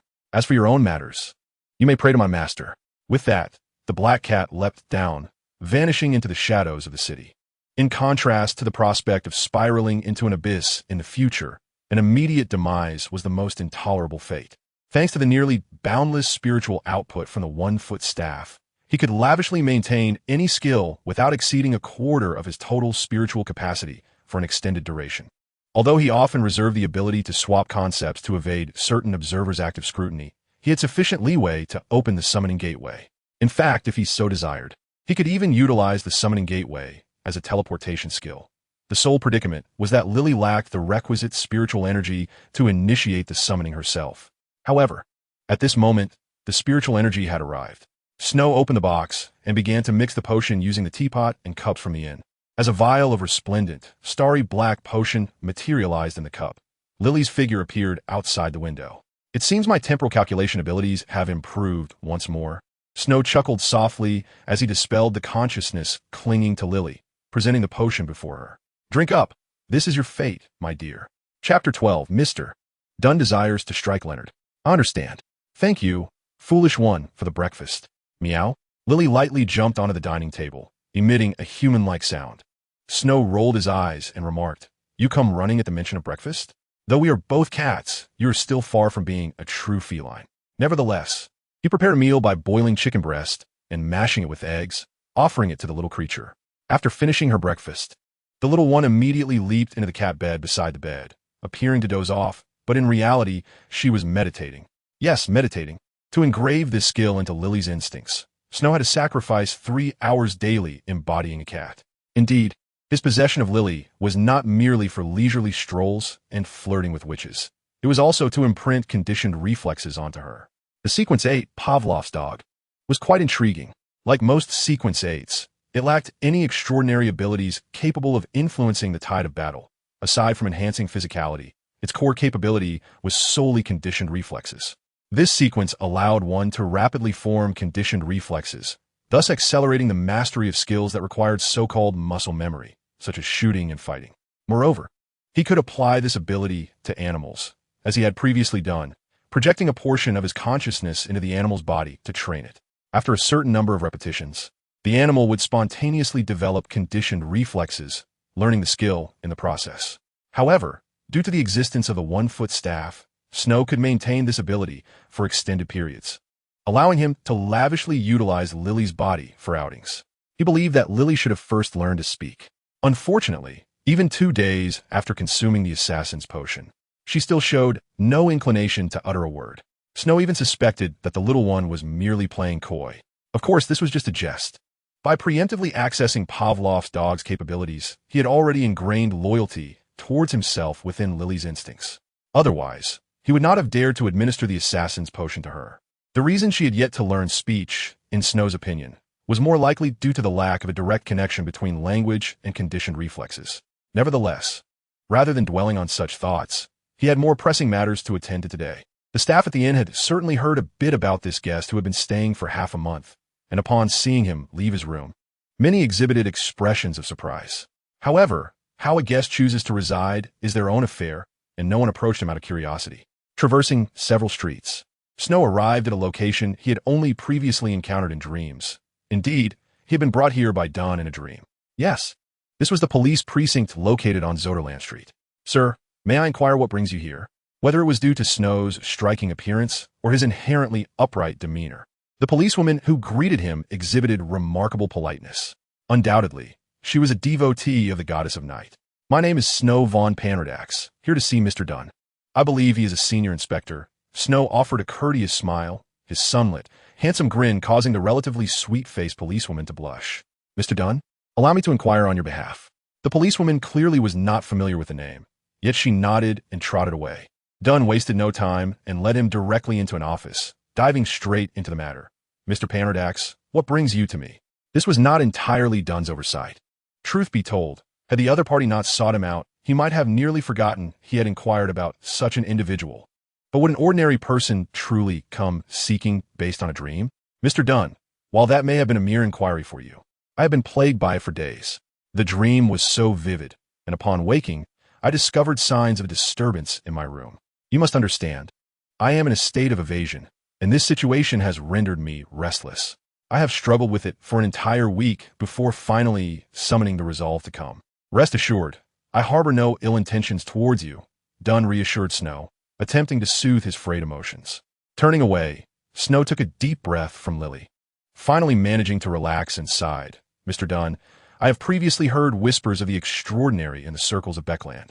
However, I once thought it mere folklore. Your presence has confirmed the existence of the extraordinary, and thus I wish to inquire whether I might also become one. Mr. Panardax, that is not something you ought to know. Dunn's expression grew grave, his profound gaze emanating an air of authority that seemed capable of drawing one's very soul. The realm of the extraordinary is perilous. I do not recommend you enter this sphere. However, should you truly be resolute, you may join one of the 3 major churches, and after undergoing certain evaluations, you could attain qualifications in this regard. I understand. Thank you for your guidance. Snow removed his half-height silk hat, placed his hand upon his chest, and bowed. Just as Dunn pondered whether to give this matter more consideration, he suddenly heard Snow inquire, "By the way, Mr. Dunn, I've been cooped up in the inn for half a month now and wish to find a diviner to assist me. Do you have any reliable recommendations?" Chapter 13. The Long-Awaited Tarot Gathering. Phew, all things considered, the outcome was quite satisfactory. Snow exited the police precinct, a faint smile gracing his features amidst Dunn's complex gaze. While it may have appeared reckless to confront Dunn at the police station, a closer analysis revealed the risks were not as daunting as they seemed. Firstly, Snow had undergone Dunn's dream probing without exhibiting any issues. Furthermore, he had not revealed any characteristics of the extraordinary. In this context, he was merely an ordinary individual who had occasionally heard whispers from the mysterious circles, and such individuals rarely garnered excessive attention from the churches. Alternatively, one might argue that if even semi-informed individuals are to be confined, then establishments such as the Dragoness Tavern would cease to exist. Thus, when confronted with the ordinary man named Snow, Dunn's choices are limited to 2. Firstly, to enlist him in the Night Watch team, starting from a clerical position, or secondly, to maintain surveillance without taking any action.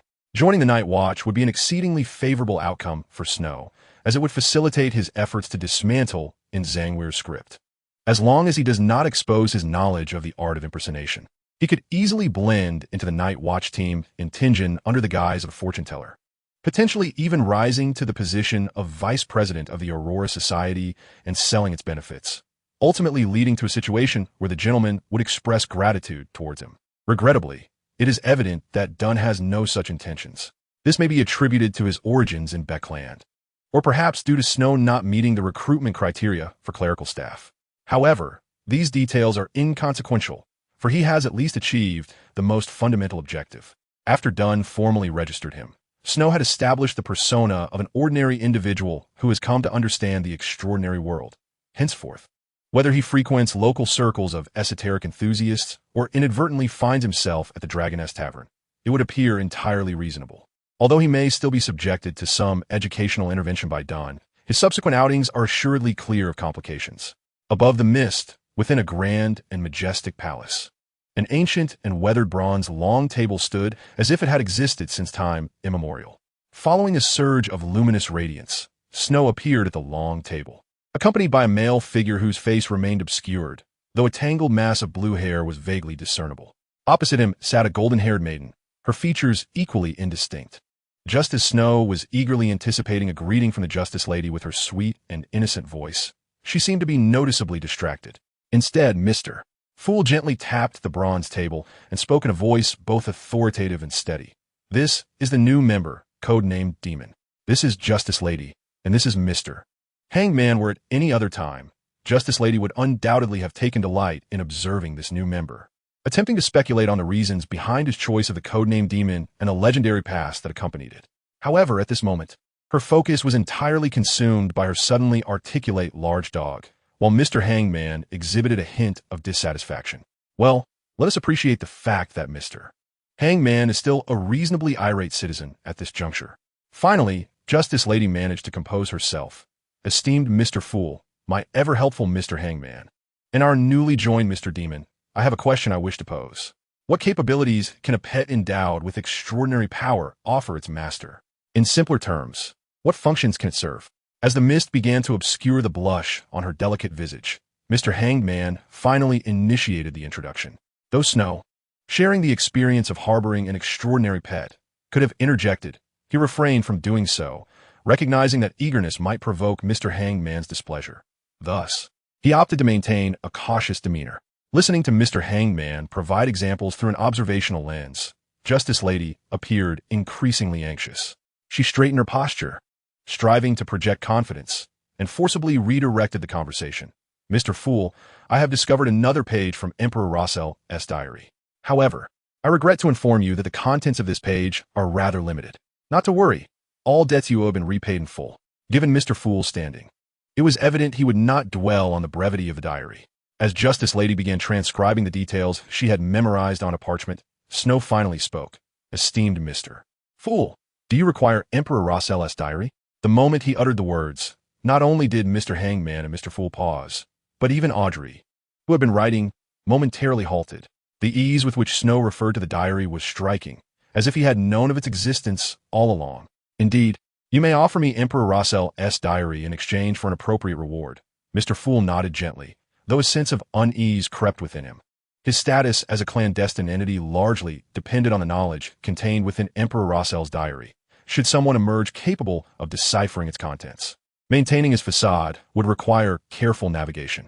However, recognizing that it was indeed a diary was not particularly difficult, as even old Neil had discerned the pattern of its dates.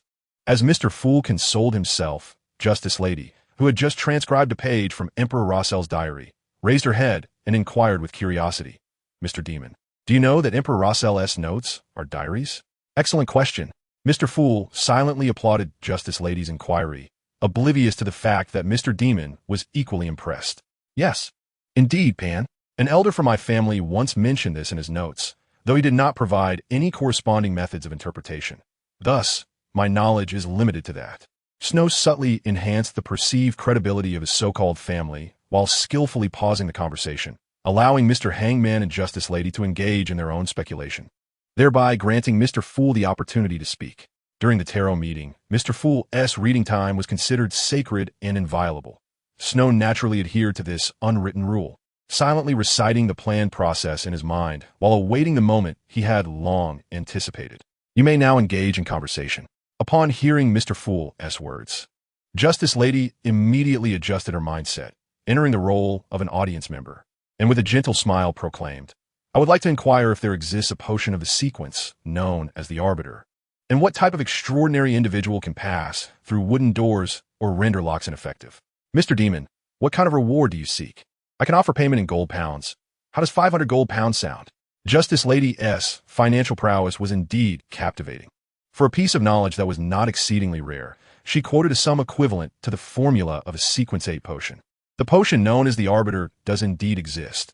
In fact, the royal families of the two great kingdoms, Rune and Phenibot, namely Augustus and Castilla, hold mastery over the sequence.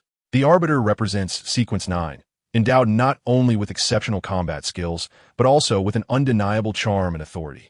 Observing Justice Lady nodding slightly, Snow continued. As for the extraordinary individuals capable of opening doors or unlocking them, they would belong to Sequence 9 as apprentices.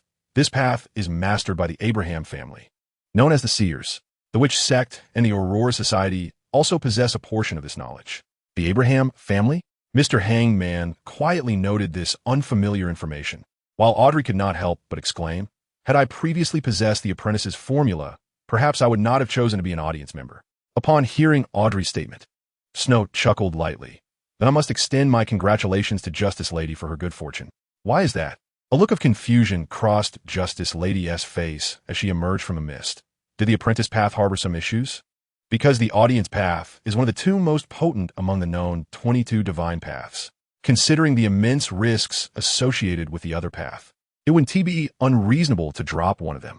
As he spoke, Snow suddenly seemed to recall something, swiftly turning to face Mr.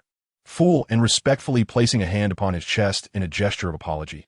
Forgive me, Mr. Fool, I meant no offense. None taken. Mr. Fool graciously absolved the demon of his apparent rudeness. Yet he too pondered why Snow would assert that the audience path was the strongest. Audrey, elated by Mr. Demon's classification of the audience path as the most formidable, was more curious about the basis for such a conclusion. Being new to the extraordinary realm, she lacked the reservations held by Mr. Hangman and boldly asked, Why do you say so? Oh, this can be settled with that 100 gold pound compensation. At long last, the reason Snow articulated so much was for this very moment. He adjusted his tone before speaking. The path of the audience possesses the power to alter destinies. The high-ranking entities of this path can freely modify the trajectories of others' fates, directing everything according to their desires. Should you suddenly find yourself beset by a multitude of coincidences in life, pray immediately to Mr. Fool, for it may well signify that you have unwittingly entered the script of a high-ranking entity from the path of the audience. Altering fate. Klein's heart tightened abruptly. Just moments earlier, he had learned from Mr. Ask that there were dissonances in his own destiny. The numerous coincidences had long plagued him. Could it be that all of this was the handiwork of some high-ranking existence from the path of the audience? But why would they target him? Altering fate? It sounded enticing. Audrey was blissfully unaware of the tempest raging within Mr. Fool's heart, as she envisioned herself as a high-ranking entity, playfully tormenting Alfred with coincidences, nearly bursting into laughter. Nevertheless, she still remembered that she was at the tarot meeting and nodded contentedly. Perhaps Mr. Ask might know something? If only he hadn't lost his memory. Klein gently shook his head. If Mr. Ask knew anything, he would have told him earlier. Yet if it truly was a high-ranking entity, even if he were aware, he would be powerless to resist. No, if it were a high-ranking entity, there would be no need to painstakingly plot against him. Even if the other party sought the secrets above the fog, he would have absolutely no means of resistance. Thus, the interference was not solely directed at him, or perhaps not just him. The more Klein pondered, the more he felt a chill creep up his spine. He had barely extricated himself from the troubles of the Antigonus family's notes, only to find himself ensnared in an even larger predicament. No, perhaps even the Antigonus family's notes were but a part of the script. What to do? Inform the captain? No, the captain is merely Sequence 7, and I lack sufficient sources of information. Klein paced around the room, finally shaking his head with a bitter smile, realizing he had no viable options. For now, the only course of action was to enhance his own power. Klein understood well that, even if he assimilated the diviner's potion, he would still be far from attaining a high sequence, let alone the fact that he had yet to acquire the formula for the fool's potion. However, this was the only endeavor he could undertake at present. As the carriage rolled into the Howells district, Klein half jumped, half walked into the divination club. Just as he was about to greet Miss Angelica at the front desk, his pupils abruptly constricted. For his spiritual intuition warned him that the handsome youth standing before Miss Angelica was exceedingly dangerous, both the youth himself and the cat perched upon his shoulder. Just as Klein hesitated, contemplating whether to turn and leave, Miss Angelica suddenly spotted him and waved. "Good afternoon, Mr. Moretti. You have arrived just in time. This gentleman wishes to conduct a divination." Chapter 15. An offline meeting of the devil and the fool. Sighing inwardly at being called by Miss Angelica, Klein realized that to leave now would be too conspicuous. After slightly adjusting his demeanor, he stepped forward with a serene smile. "Good afternoon, Miss Angelica. How should I address this gentleman?" To his surprise, it was Mr. Devil. Had my identity as the fool been exposed? No. I merely came to the divination club on a whim. If he truly sought me, he should have gone to Daffodil Street. Yet, the aura of danger emanating from his cat was undeniable. Could it be a pet that had consumed a potion? It appeared that aside from Miss Justice, there were others who indulged in such extravagant endeavors. No wonder Mr. Devil did not exhibit much surprise when Miss Justice inquired earlier. Klein, contemplating this, turned to Miss Angelica. "Is the yellow crystal room occupied? You may use it at your discretion," Miss Angelica replied with a slight smile. Klein then led Snow into the divination room. As the door shut behind them, Klein silently activated his spiritual sight, revealing a remarkably healthy aura. The colors were uniform, devoid of dullness or murkiness, although the hue around the head was somewhat darker, indicating deep contemplation. Klein made his assessment without hesitation. Smoothly approaching the table and glancing at the various divination tools laid out, he casually inquired, "Mr. Snow, do you have a preferred method of divination? Perhaps the astrolabe or tarot cards?" What was intended as merely an icebreaker, however, struck Klein with terror as he noticed that in his still open spiritual sight, the ethereal body of the man before him was expanding in a disturbingly distorted manner. Though this was his first encounter with such a phenomenon, a singular word instinctively surfaced in his mind. Out of control. Why had it suddenly spiraled out of control? I haven't done anything. As Klein pondered his course of action, even reaching for the slumber talisman in his pocket, the next moment, he watched as the young man slightly trembled and drew a 1-penny coin from his pocket, tossing it into the air. As the coin landed in his palm, the wildly twisting, ethereal body gradually settled. "My apologies, I suffer from severe decision-making difficulties. Without coins or dice, I find it nearly impossible to make any choice. Based on the coin's guidance, let us proceed with the astrolabe for divination." "That is not merely severe," Klein silently scoffed, yet he felt a wave of relief. Theoretically, this Mr. Devil was merely a Sequence 9 extraordinary being, yet he possessed at least one high-level sealed item, and his cat seemed to be an extraordinary creature as well. If a confrontation were to ensue, given his haphazard marksmanship and inadequate close combat skills as a diviner, he would likely be down in a matter of exchanges. Clearing his throat to ease the awkwardness, Klein gestured towards the dip pen and paper on the table. "May I ask what you wish to inquire about?" "My upcoming fortune," Snow replied, shrugging his shoulders in a manner that was somewhat crude yet strikingly handsome, given his good looks. "I've recently been embroiled in some troubles and wish to divine the matter." "Very well. Please write down your name, date of birth, and address. If you have a specific time of birth, that would be even better." As Klein spoke, he suddenly felt a surge of anxiety. However, to his surprise, this extraordinary being, a seeker, appeared entirely unconcerned about the potential dangers of revealing his birth date, hastily jotting down the information. "So, Mr. Devil is only 21 this year?" Klein mused, glancing at the written details, and was curious as to why a fellow seeker, who should also possess divination abilities, had come to the divination club seeking guidance. Quickly calculating the spiritual numbers and yearly spiritual numbers based on the other party's birth date, Klein donned a gentle expression. "I will now prepare the astrolabe, which requires some time and absolute quiet. Please step outside for a moment." Snow showed no surprise at this request. He turned and exited the room. Once Klein had locked the door, he began to draw the astrolabe while contemplating his next steps. In truth, the best course of action in such a situation would be to complete the divination as normal. Yet, the information concerning the audience that had surfaced during the tarot meeting earlier gnawed at his mind with unease. The mere thought of the coincidences occurring in his life. The elusive owner of the Red Chimney house he had yet to locate. and the potential disasters facing Tingen City filled him with an overwhelming urgency to extract intelligence from Snow. What to do? Approach him under the guise of Mr. Fool's acolyte? No, that would be too obvious. And if he were an acolyte, he could directly inquire with Mr. Fool. Moreover, a believer had no justification to obtain information about other believers. Then, should he utilize divination as a means to draw out conversation? This may be feasible. Yet the other party is an extraordinary individual, one steeped in familial legacy and possessing a wealth of esoteric knowledge. The challenge of extracting information from such a person is indeed formidable. No, perhaps a different approach could be considered. A sudden alternative surfaced in Klein's mind. Although it is somewhat audacious, based on Mr. Demon's demonstrated character, it might be worth a gamble.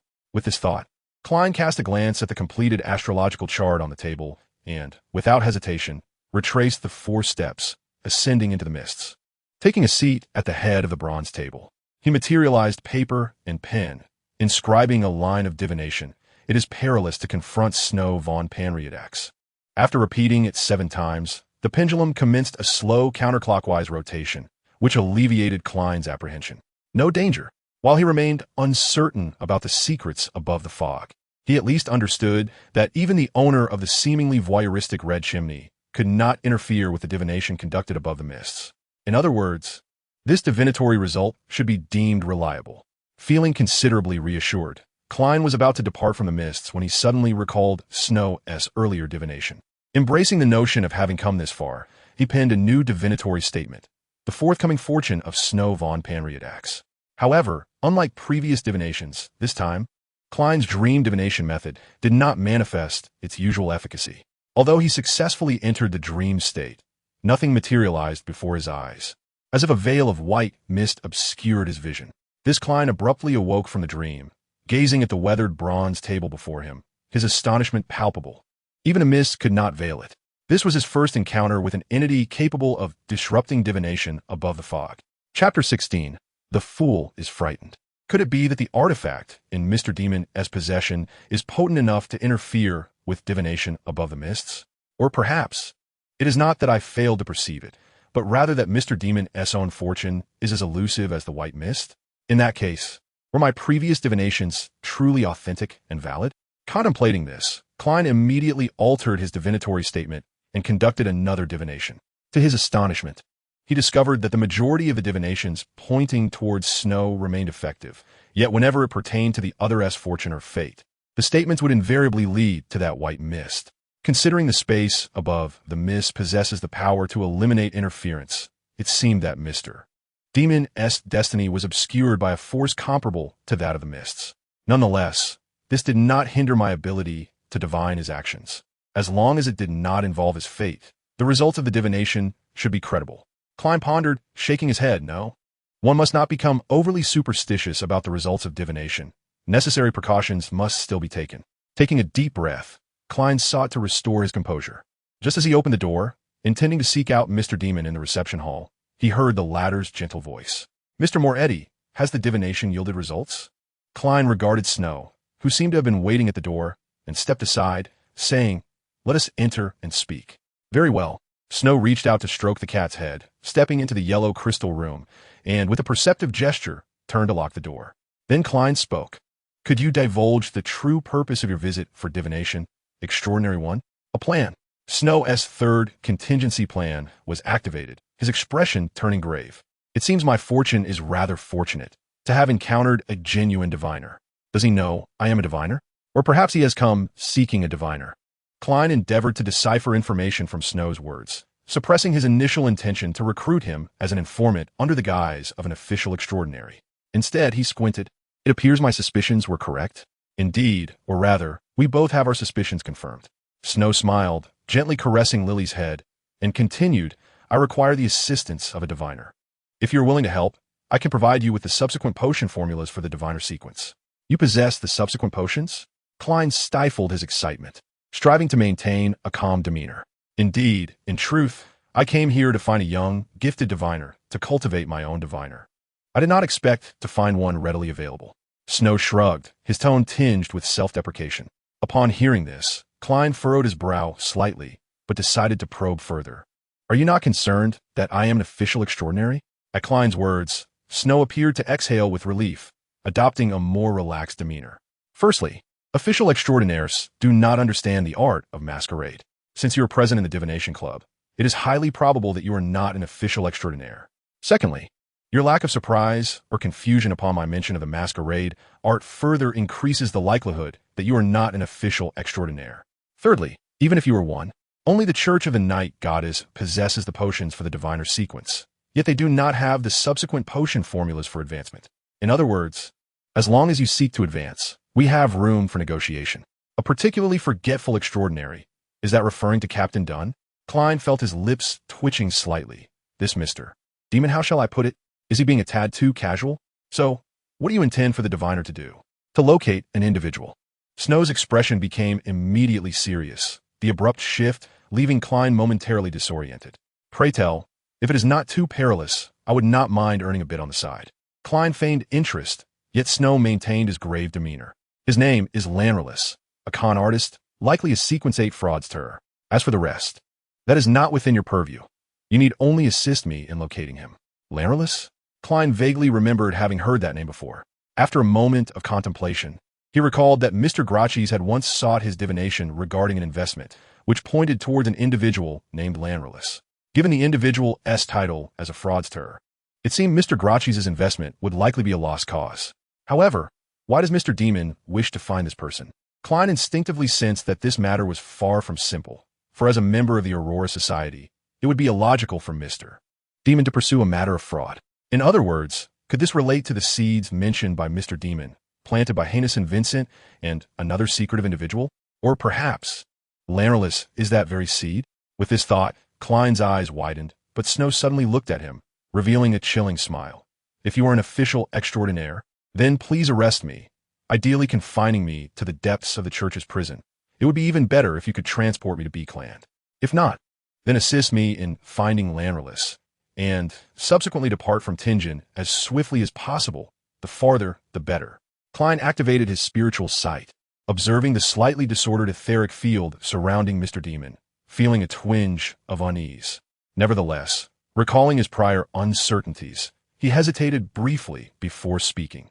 Mr. Panriadax, I shall endeavor to fulfill your request. However, aside from the subsequent potion formulas for the diviner, may I inquire about certain information within the realm of the extraordinary? I shall ensure appropriate compensation for such knowledge.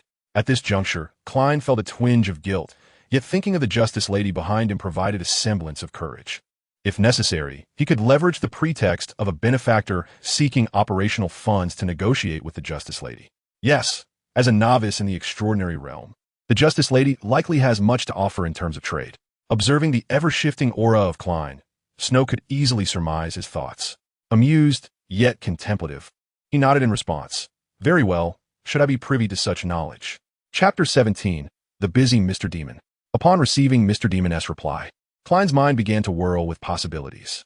His foremost inquiry was regarding the pathways of the audience, yet he deemed it too conspicuous. After a moment's contemplation, he posed a question. Might I inquire if you are aware of any sequences capable of orchestrating coincidences? Snow's expression subtly shifted at Klein's question, and he feigned a mocking demeanor. Why on earth would you think that I, a mere Sequence 9, would have insight into such matters? Have you elevated my status too highly in your mind? You did not say so before. Klein silently grumbled to himself, but he understood that such knowledge was unlikely to be freely shared with a newfound acquaintance. Suppressing his disappointment, he feigned indifference and inquired, by the way, are there any personal belongings of Lanrelus you seek? Regrettably, there are none. Although I managed to locate his former residence, he evidently proved to be a clever individual, leaving no clues behind. The reason I wish to cultivate a diviner is to ascertain if anything can be unearthed from that nearly empty dwelling. Snow shrugged his shoulders in resignation, but Klein immediately pressed on. And where might that house be located? 62, Hull Street, Snow divulged, referencing intelligence gleaned from the original text. Then dawned a knowing smile. As I'm currently under an official record, I shall refrain from accompanying you. Should you uncover any leads, please seek me out at room 203 of the Fragrant Tree Inn on Champagne Street. Ah, and here are your funds. With that, he produced 2 gleaming gold coins from his pocket and placed them on the table, readjusting his half-height silk top hat before turning towards the exit. As Klein watched Snow depart with measured steps, a sudden clarity dawned upon him. Hadn't he previously mentioned that official extraordinary individuals are ignorant of the art of disguise? In other words, the persona he perceives in me is, in fact, a member of a clandestine organization? Indeed, the secret order. Mr. Demon must be regarding me as an affiliate of the secret order. Thus, his intention is to relay Lanris's information to the order. He had mentioned a captain earlier, and outwardly, he remains a member of the Aurora Society. What then is his true objective? Klein sensed a thread weaving through the narrative. Yet due to his limited knowledge of the occult, he struggled to connect the dots entirely. After a brief hesitation, he rose to his feet. Although uncertain of Mr. Demon's machinations, he resolved that investigating Lanris's abode would pose no harm. Additionally, he should first consult the divination regarding potential dangers. With this thought, Klein prepared to exit the divination club, but before doing so, he turned back and retrieved the gold coins from the table. Mr. Demon is indeed lavish, offering 2 pounds at once. Cautiously, Klein stowed the coins into the inner pocket of his jacket before gathering his personal belongings and heading towards the door. Surprisingly, just as he was about to leave, a familiar figure entered, the very Mr. Gracious who had sought his divination regarding Lanris's investments. All is proceeding smoothly. In a restaurant opposite the divination club, Snow indulged in an afternoon tea, seated at a vantage point where he could observe the entrance of the divination club. It was only when a young lady wearing a lotus leaf had appeared that he finally exhaled in relief. Extracting a coin from his pocket, he flicked it into the air, catching it deftly before rising and departing the establishment. Dear sir, you would never guess what I have uncovered. Although Heinous Vincent is a fool, he has inadvertently done something exceedingly right. That charlatan has succeeded, though I am unsure how he accomplished it. Today, I chanced upon a lady. Please forgive my inability to find a more fitting term for her, who bears the offspring of the Lord. You need not verify again. I assure you that all I speak is the truth. As you know, as a seer, my intuitions in this matter are unequivocally reliable.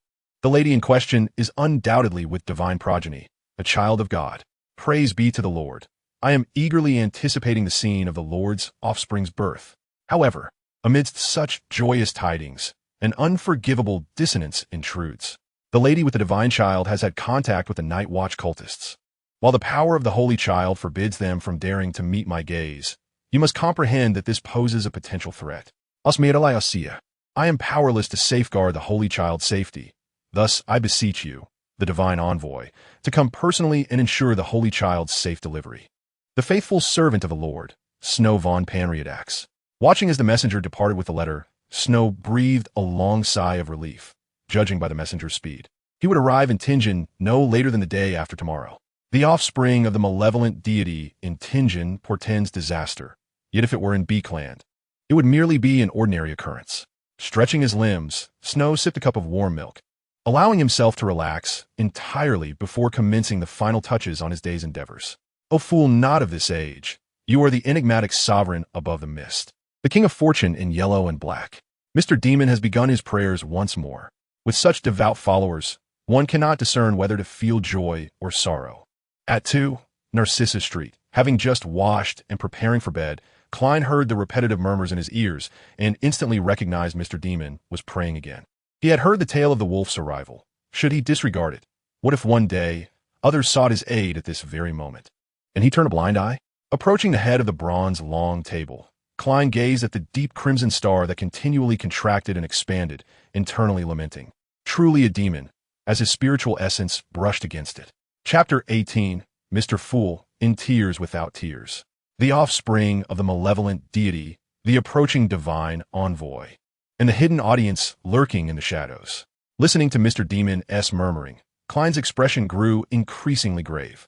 Tingen is but a trifling, third-rate city, scarcely worthy of mention in the pre-transmigration era.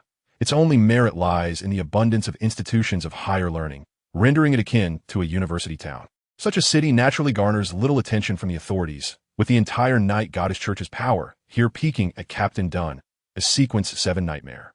For this city, whether it be the audience manipulating fate from the shadows, the impending divine envoy of the Aurora Society, or the offspring of the fallen creator, all are burdens far too heavy to bear. But what am I to do? Report it? Can such vague information be deemed credible? Surely, I cannot reveal that I glimpsed it during divination.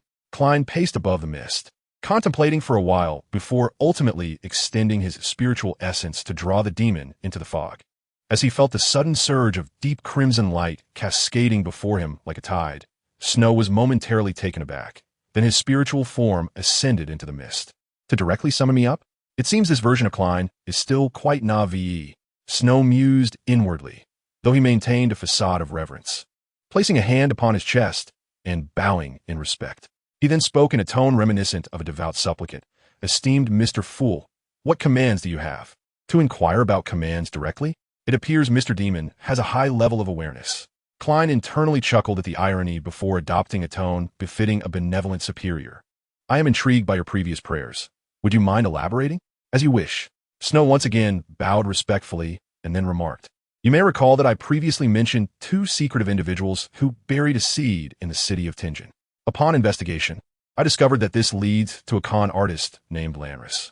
After a preliminary inquiry, I resolved to disclose his existence to the peripheral members of the Secret Order. Although the Secret Order and the Aurora Society do not share a direct adversarial relationship, considering their potential interests in Tingen, they would undoubtedly be averse to the arrival of an evil deity. Moreover, the Secret Order is indeed proficient in locating individuals. However, the individual you are seeking is not a member of the Secret Order." Klein silently scoffed, while outwardly maintaining a facade of curiosity as he lightly tapped his fingers on the table. "That is an intriguing notion. What happened next?" "After concluding the commission, I originally intended to monitor the peripheral member of the Secret Order to establish contact with the higher-ups in Tingen. However, I unexpectedly encountered a woman bearing the progeny of a true creator. As you know, as a secretive individual, I possess an acute sensitivity to the divine nature of the true creator, and I could ascertain with almost certainty that she was indeed the offspring of an evil deity. The progeny of the creator. A woman. Lanris. Wait." Klein's pupils abruptly constricted, and fortunately, his face was shrouded in gray mist, thus concealing any signs of his alarm. At that moment, he recalled the esteemed Miss Megalos, and everything became alarmingly clear. Why had he neglected to utilize spirit vision? It was not mere forgetfulness. Rather, his spirit was warning him not to gaze directly at the divine. How could it be so close? Klein's heart raced with trepidation, while Snow continued. "I feared that my presence might be sensed by the offspring of the evil deity. So I promptly departed from that location and wrote to notify the emissary of the Aurora Society. If all goes well, he should arrive in Tingen within 2 to 3 days to escort that lady and her unborn progeny away. Yet, I suspect it won't proceed as smoothly as anticipated." "Oh, may I inquire why you chose to inform the emissary of the Aurora Society?" Klein asked in an inquisitive tone. Based on the recent behavior of Mr. Demon, it seemed evident that he harbored no loyalty to the Aurora Society. In fact, he appeared to possess a strong moral compass. Klein could not fathom why such a person would prioritize reporting to the Aurora Society. To Klein's surprise, upon hearing this, Mr. Snow suddenly bowed deeply, his voice trembling with anxiety as he replied, "Esteemed Mr. Fool, I assure you, my allegiance is not in question. Rather, it seems you prefer that we do not propagate your name. Therefore, I dare not trouble the angel at your side. Under these circumstances, allowing the emissary of the Aurora Society to take away the offspring of the evil deity is undoubtedly the best course of action." At this point, Snow paused slightly, seemingly gauging the fool's emotional response. Seeing that the fool did not appear angered by his perceived impiety, he continued, "The city of Tingen lacks formidable official extraordinary beings. Whether it be the Avenger, the Mechanical Heart, or the Night Watcher, the strongest among them is merely of sequence 7. Even those wielding advanced sealing artifacts could at most suppress extraordinary beings of sequence 5 or lower. The revelation of an evil deity's progeny, potentially unleashing devastation in Tingen, would undoubtedly lead to significant casualties. In contrast, Beckland is different, even excluding the royal family. It is home to at least 3 angels and numerous demigods. The birth of an evil deity's progeny there would not result in substantial repercussions. Furthermore, the emissary of the Aurora Society possesses a high profile. His departure from Beckland to Tingen would likely attract official attention, thereby summoning higher sequence extraordinary beings. "Do not trouble my angels?" Klein mused inwardly, somewhat flattered. However, he also acknowledged Snow's actions with commendation. Just as he was contemplating a suitable excuse to conclude this line of questioning, Klein suddenly recalled the matter of the audience. Snow's vigilance regarding the sequence piqued his curiosity. He felt there was a hidden depth to it. However, directly inquiring might lead to embarrassment if there was no substantial information. After a moment's reflection, he adopted a tone suggesting he had unraveled all mysteries and asked, "Is there more?" Amused, Snow had intended to offer a segue, but found the fool's cooperation amusing. He nodded and replied, "Mr. Fool, you are perceptive. In truth, I have discerned that everything occurring in the city of Tingen is premeditated. A high-sequence audience or an extraordinary being possessing high-sequence extraordinary items has orchestrated it all.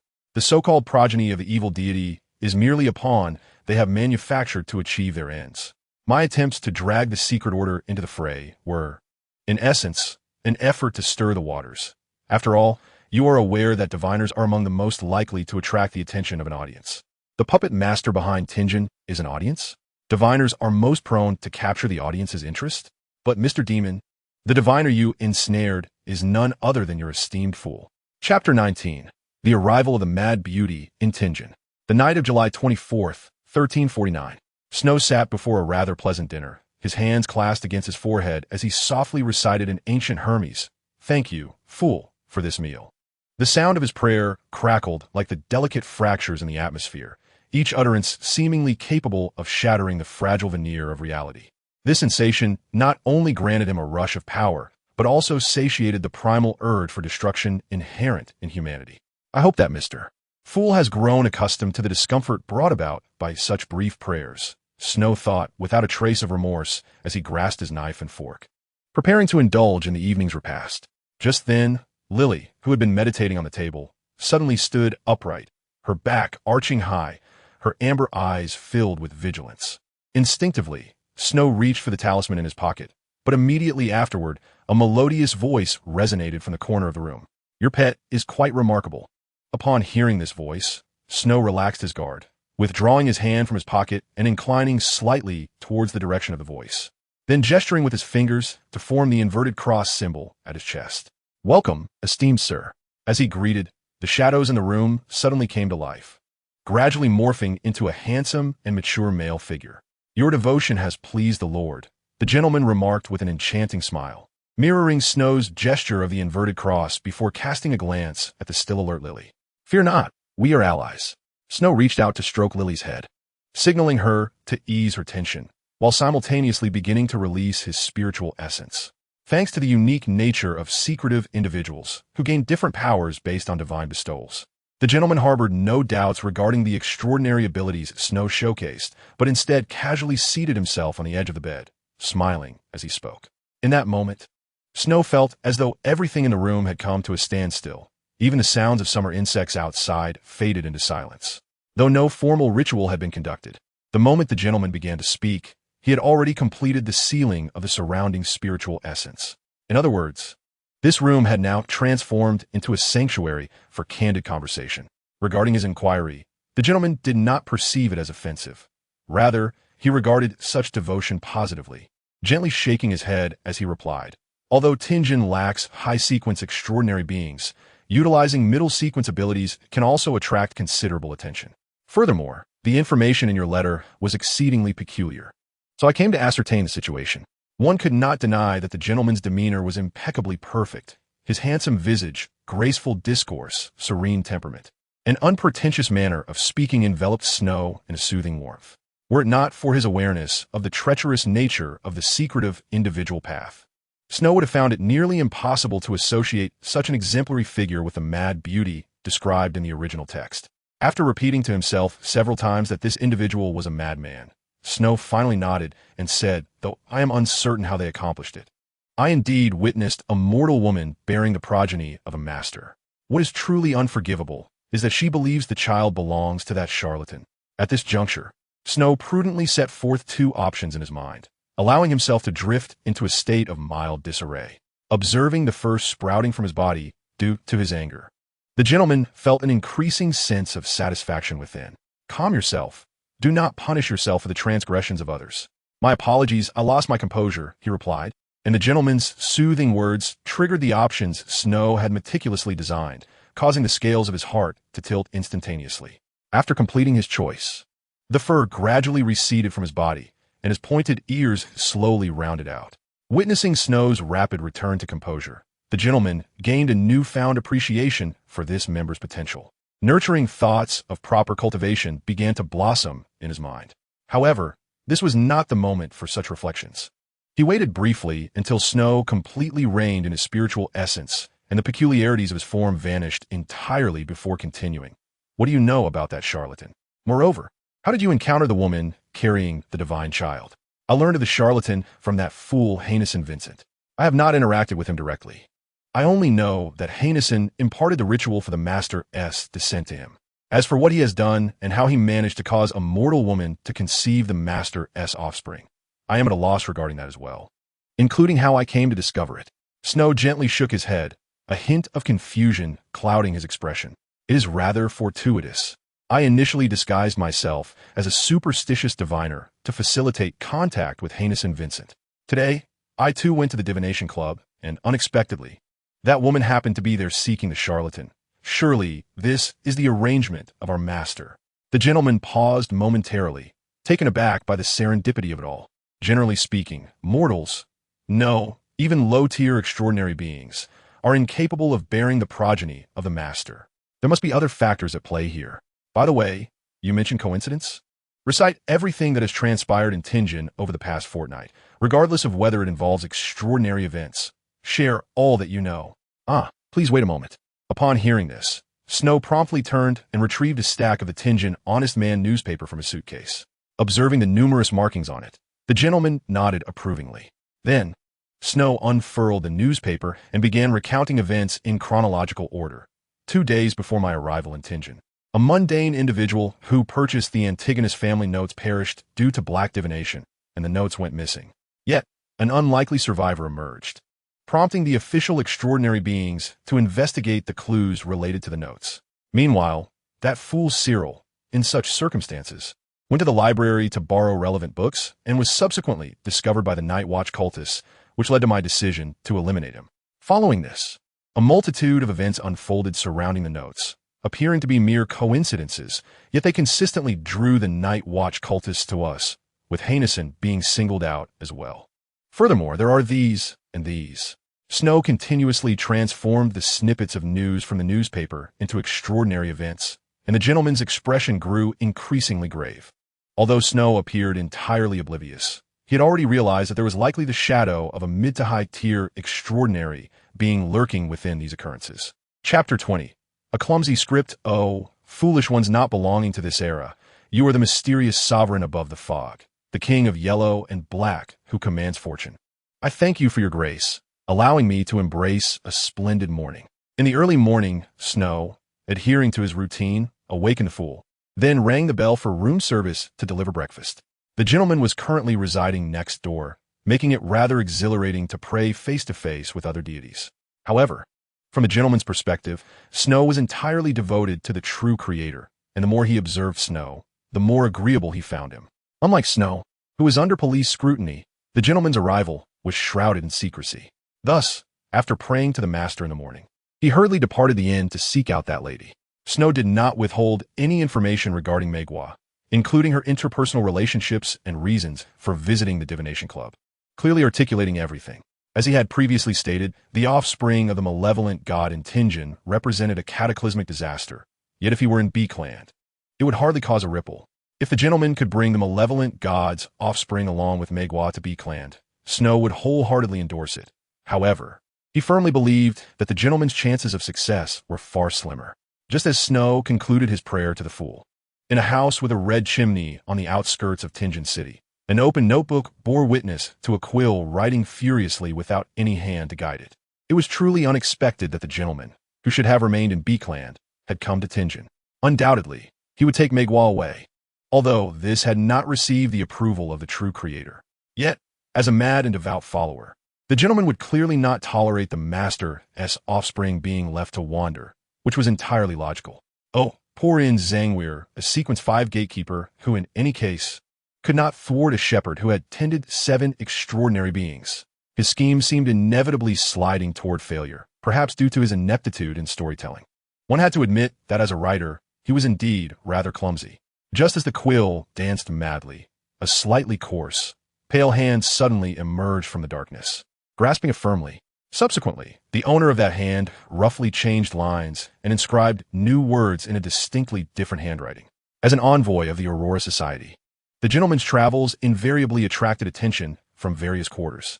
His departure from B-Clan undoubtedly piqued the interest of the three major churches, with three elite extraordinary teams tracing his trail to Tingen, intercepting him while he sought Megwa. Red gloves? Damn it. After several divinations, the gentleman finally pinpointed Megwa's residence. Yet just as he was about to reach his target, a squad of extraordinary beings donned in red gloves blocked his path. Although he, as a shepherd adept at encounters, harbored no concerns for his safety, it was undeniable that attempting to carry away the divine child amidst the pursuit of these hyena-like cultists had become highly improbable. As he activated his shadowy abilities to enter a hidden state, his mind pondered the reasons behind this impending failure.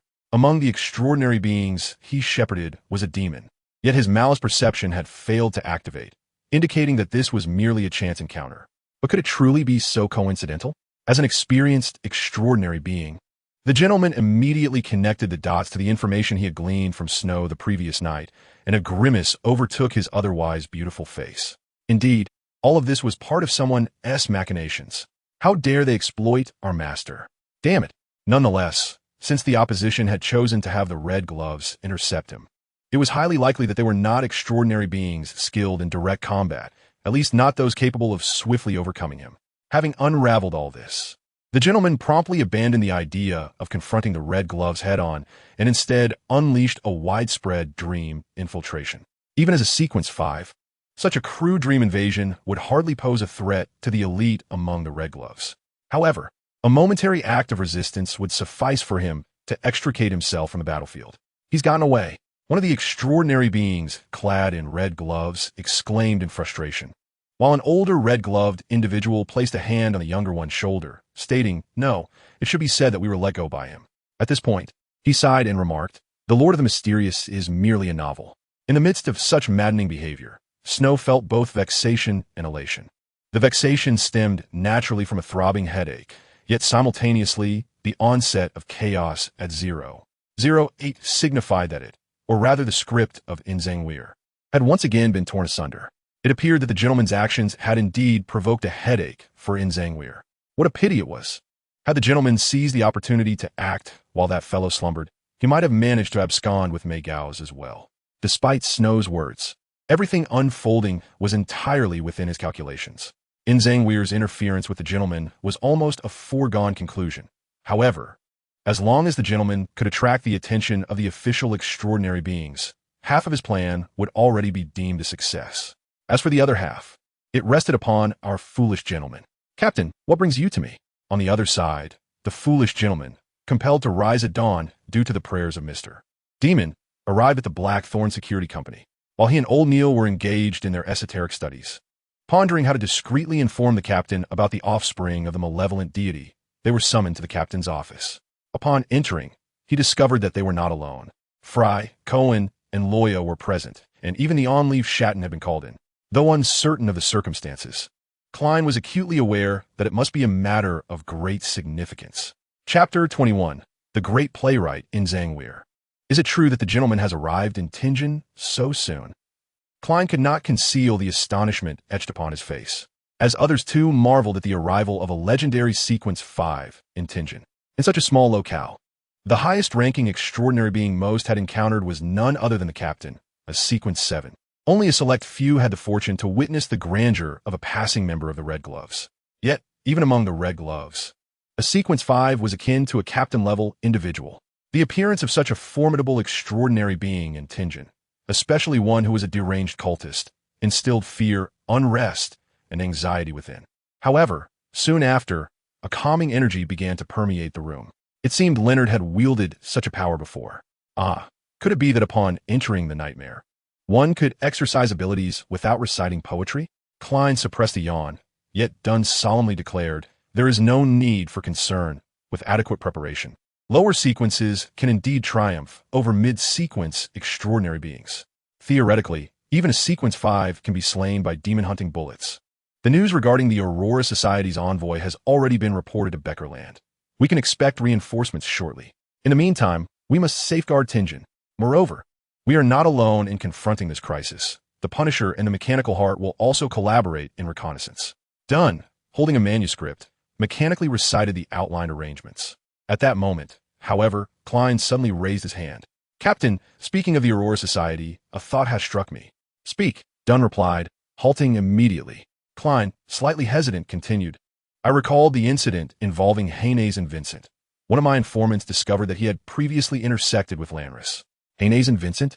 Dunn pinched his brow, which was no longer concealed by hair, and after a considerable pause, realization dawned upon him.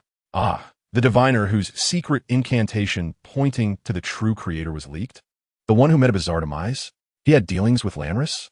It is well known that the Aurora Society is a faction devoted to the true creator. Could the sudden arrival of this so-called envoy in Tingen be connected to this fraudster? "What else did your informant say?" Dunn refrained from inquiring about the informant's identity. Yet Klein did not pursue that line of questioning. Instead, he solemnly stated, "Nothing further. However, regarding Lanris, I did encounter a notable incident just yesterday. A woman purportedly carrying Lanris's child visited the Divination Club. At that time, I intended to use spiritual sight, but inexplicably forgot. Initially, I thought nothing of it. Yet reflecting upon it now, it is likely that my spirituality issued a warning. Spirituality cause you to forget to use spiritual sight? An inability to gaze upon the divine?" Old Neil, responsible for imparting esoteric knowledge to Klein, was the first to react, and Dunn's expression shifted accordingly. "Does this imply that there may indeed be an offspring of the malevolent deity in Tingen, and that the envoy's purpose for visiting Tingen is connected to this woman bearing the offspring? No, ordinary individuals should not be capable. Regardless, these considerations are of little consequence. We must immediately notify the Red Gloves. Furthermore, from this moment onward, all personnel are to retrieve a full array of equipment, including signal flares from the armory. When venturing out, teams must consist of no fewer than 3 individuals. All leaves are hereby revoked, and all members of Sequence 8 and above shall suspend their duties regarding the Charney's Gate. Pour in Zangweir. His attempts to thwart the gentleman's actions using official extraordinary beings have merely alerted them to the existence of Megaus. In light of the official extraordinary being's intervention, Megaus will soon be apprehended, rendering his plans futile. What a pitiable fellow he is. In the room adorned with the red chimney, the quill danced once more, inscribing such words, seemingly applauding Zangweir's lackluster screenwriting prowess. Yet Zangweir was left seething, his scalp prickling with frustration. He paced restlessly, ruminating over strategies. Memories of his past, as an archbishop, flickered before him, as he recalled the operational guidelines of official extraordinary beings and the necessary precautions when interacting with various factions. Gradually, a notion began to form in his mind. After a brief contemplation, he seized the quill once more and inscribed in his open notebook. Due to the Night Watcher's discovery of Megaus, this has directly aroused the offspring of the malevolent deity's vigilance. In a bid for self-preservation, it has allocated a portion of its power to its progenitor. The power of the malevolent deity's offspring is always remarkable. Allowing Megaus to evade pursuit is entirely plausible. Megaus' disappearance has captured the attention of the Night Watchers, who are increasingly convinced that it is related to the gentleman's purpose in Tingen. This has drawn the focus of all official extraordinary beings in Tingen. In their endeavor to capture both Megaus and the gentleman, and to avert calamity from descending upon Tingen, the Night Watchers have nearly emptied their ranks, conducting meticulous patrols throughout the city. This undoubtedly exacerbates the burden on official extraordinary beings to safeguard the offspring of the malevolent deity residing within Megaus. The gentleman has issued orders to the members of the Aurora Society in Tingen and Beckerland, initiating a series of events to divert the attention of the official extraordinary beings in Beckerland. Zealots are often blind in their fervor. This is entirely reasonable. The official extraordinary beings find themselves overwhelmed by the Aurora Society's machinations, while simultaneously facing scrutiny from the nobility and royalty of Beckerland, necessitating greater focus on Beckerland. Tingen will be unable to secure support from Beckerland in the short term, undoubtedly placing immense pressure on the extraordinary beings of Tingen. Prolonged tension has begun to affect the mental state of the official extraordinary beings, with some beginning to exhibit signs of losing control. This is entirely reasonable. As the power of the official extraordinary beings wanes, the opportunity Zangweir has awaited shall soon arrive, and he will inevitably acquire all that he desires. Having penned the final line, In Zangweir, slumped into his chair, utterly spent. In that moment, he felt certain that no one could thwart his plans. Such a flawless script, perfectly aligned with the logic of all factions, ensured that no one would exceed his calculations. I shall make you all regret abandoning me. Chapter 22. The Hangman. The atmosphere in Tingen grew increasingly grave. Even the uninformed commoners began to sense that the situation was amiss. The number of detectives patrolling the streets seems to be increasing daily, while the nobility has begun to curtail their cherished balls. The gangsters lurking in the city's underbelly have started to rein in their subordinates. Even the lackeys responsible for taking out the trash have become increasingly diligent. In this tense atmosphere, however, Snow finds himself remarkably at ease, with his circumstances scarcely differing from the previous fortnight. The gentleman is presently engrossed in the search for the whereabouts of the divine child, showing no intention of contacting him. And Klein has likewise made no move to retrieve his potion recipe for clowns. This does cause him a modicum of anxiety. Although there remains a full month until Klein's promotion, compared to acquiring potion recipes from the corpses of adversaries, obtaining them from Snow may prove exceedingly difficult, as Klein cannot possibly explain the source of his recipes through official channels. The thought that my interference might inadvertently hinder Mr. Fool's ascension is indeed a grave concern for Snow. He mutters a few words to himself, rehearses his prepared statement twice, and then quietly awaits the passage of time. The deep crimson light surged forth like a tide, and Snow felt a sudden illumination before he found himself once again before the ancient and weathered bronze long table. Opposite him sat the ever-optimistic Miss Justice, while on his right was the Hanged Man, adorned with seaweed-like blue hair. "Good afternoon, Mr. Fool. Good afternoon, Mr. Hangman. Good afternoon, Mr. Devil." Miss Justice's sweet and buoyant voice seemed to dispel all gloom, and Snow, along with the Hanged Man, returned her greeting with equal courtesy.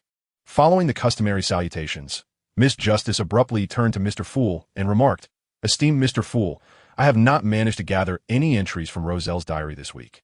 I had initially contacted two extraordinary individuals, hoping to collect through their circles, but for some unknown reason, that extraordinary gathering was suddenly suspended. It is, of course, because the gentleman has come to Tingen," Snow thought to himself, before replying with respectful earnestness. "I am currently at sea and, for the time being, unable to procure the diary." Regarding the circumstances of the three, Mr. Fool could not offer any comments, merely reflecting on the recent streak of misfortune, and then spoke in his characteristic fool's tone. "You may converse with one another." Upon hearing that Mr. Fool exhibited no emotional reaction, Audrey immediately felt a sense of relief and actively transitioned into an audience role, smiling lightly as she spoke. "The situation in Beckland seems rather peculiar of late. The previously scheduled extraordinary gatherings have been paused, and many planned literary salons and soirees have been entirely halted. Aside from a few balls involving the grand nobility, it feels as though Beckland has entered a season of social stagnation. Such events did not transpire in the original narrative.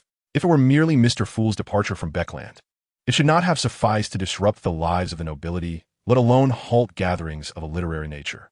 Could be the influence of a new script by Zangweir, yet the impact of 008 should only extend to a single city and could hardly affect Beckland across regions." As Snow listened to Miss Justice's words, he fell into contemplation, while the observant Miss Justice swiftly detected a shift in Mr. Devil's demeanor and inquired, "Mr. Devil, have you thought of something?" "Well, although I am uncertain of its correlation with what you mentioned, I have indeed encountered some occurrences." Snow nodded gently, slightly organizing his thoughts before articulating, "Last week, traces of a suspected fallen creator's offspring were discovered in Tingen. The emissaries of the Aurora Society, originally stationed in Beckland, subsequently arrived in Tingen and clashed with the official extraordinary individuals of the three major churches, leading to a state of martial law in Tingen. However, a week has passed, and the elite extraordinary team originally scheduled to arrive in Tingen has yet to make an appearance." "The emissaries of the Aurora Society? What is that? And is the fallen creator's offspring dangerous?" Audrey had heard the name of the Aurora Society from both the Hanged Man and Mr. Devil on several occasions. They appeared to be a cult venerating the fallen creator. Yet her understanding was limited to this, and hearing more about the organization reignited her curiosity. However, she noticed that after posing her question, the Hanged Man and Mr. Devil exchanged a glance, and then fell silent, as if waiting for the other to speak first. Could this question potentially expose their identities?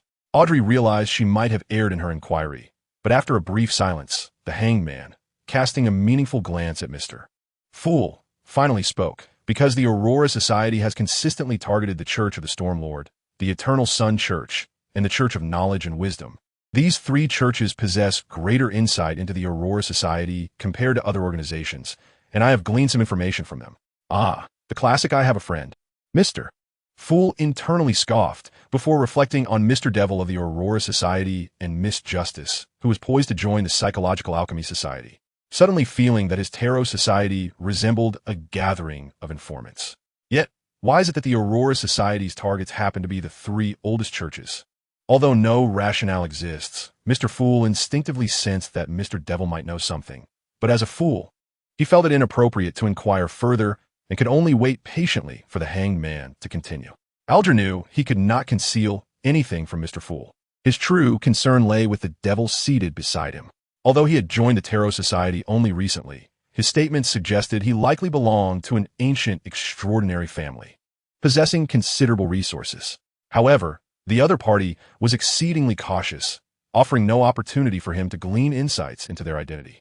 Reflecting on the possibility that his own identity might have been compromised by his blue hair, he reluctantly began to introduce the emissaries of the Aurora Society and their saintly hierarchy. Chapter 23, Audrey felt herself taken aback. Alger succinctly introduced the emissaries of the Aurora Society, and at that moment, Snow added, the emissary who has arrived in Tingen is a gentleman of Sequence 5. As for the offspring of the fallen creator, they are conceived through a nefarious and twisted ritual, wherein eligible women bear the children of the malevolent deity. They are likely imbued with divinity, emerging as born mythological beings, and upon birth, they may very well be demigods. Demigods? Audrey's beautiful eyes widened in astonishment.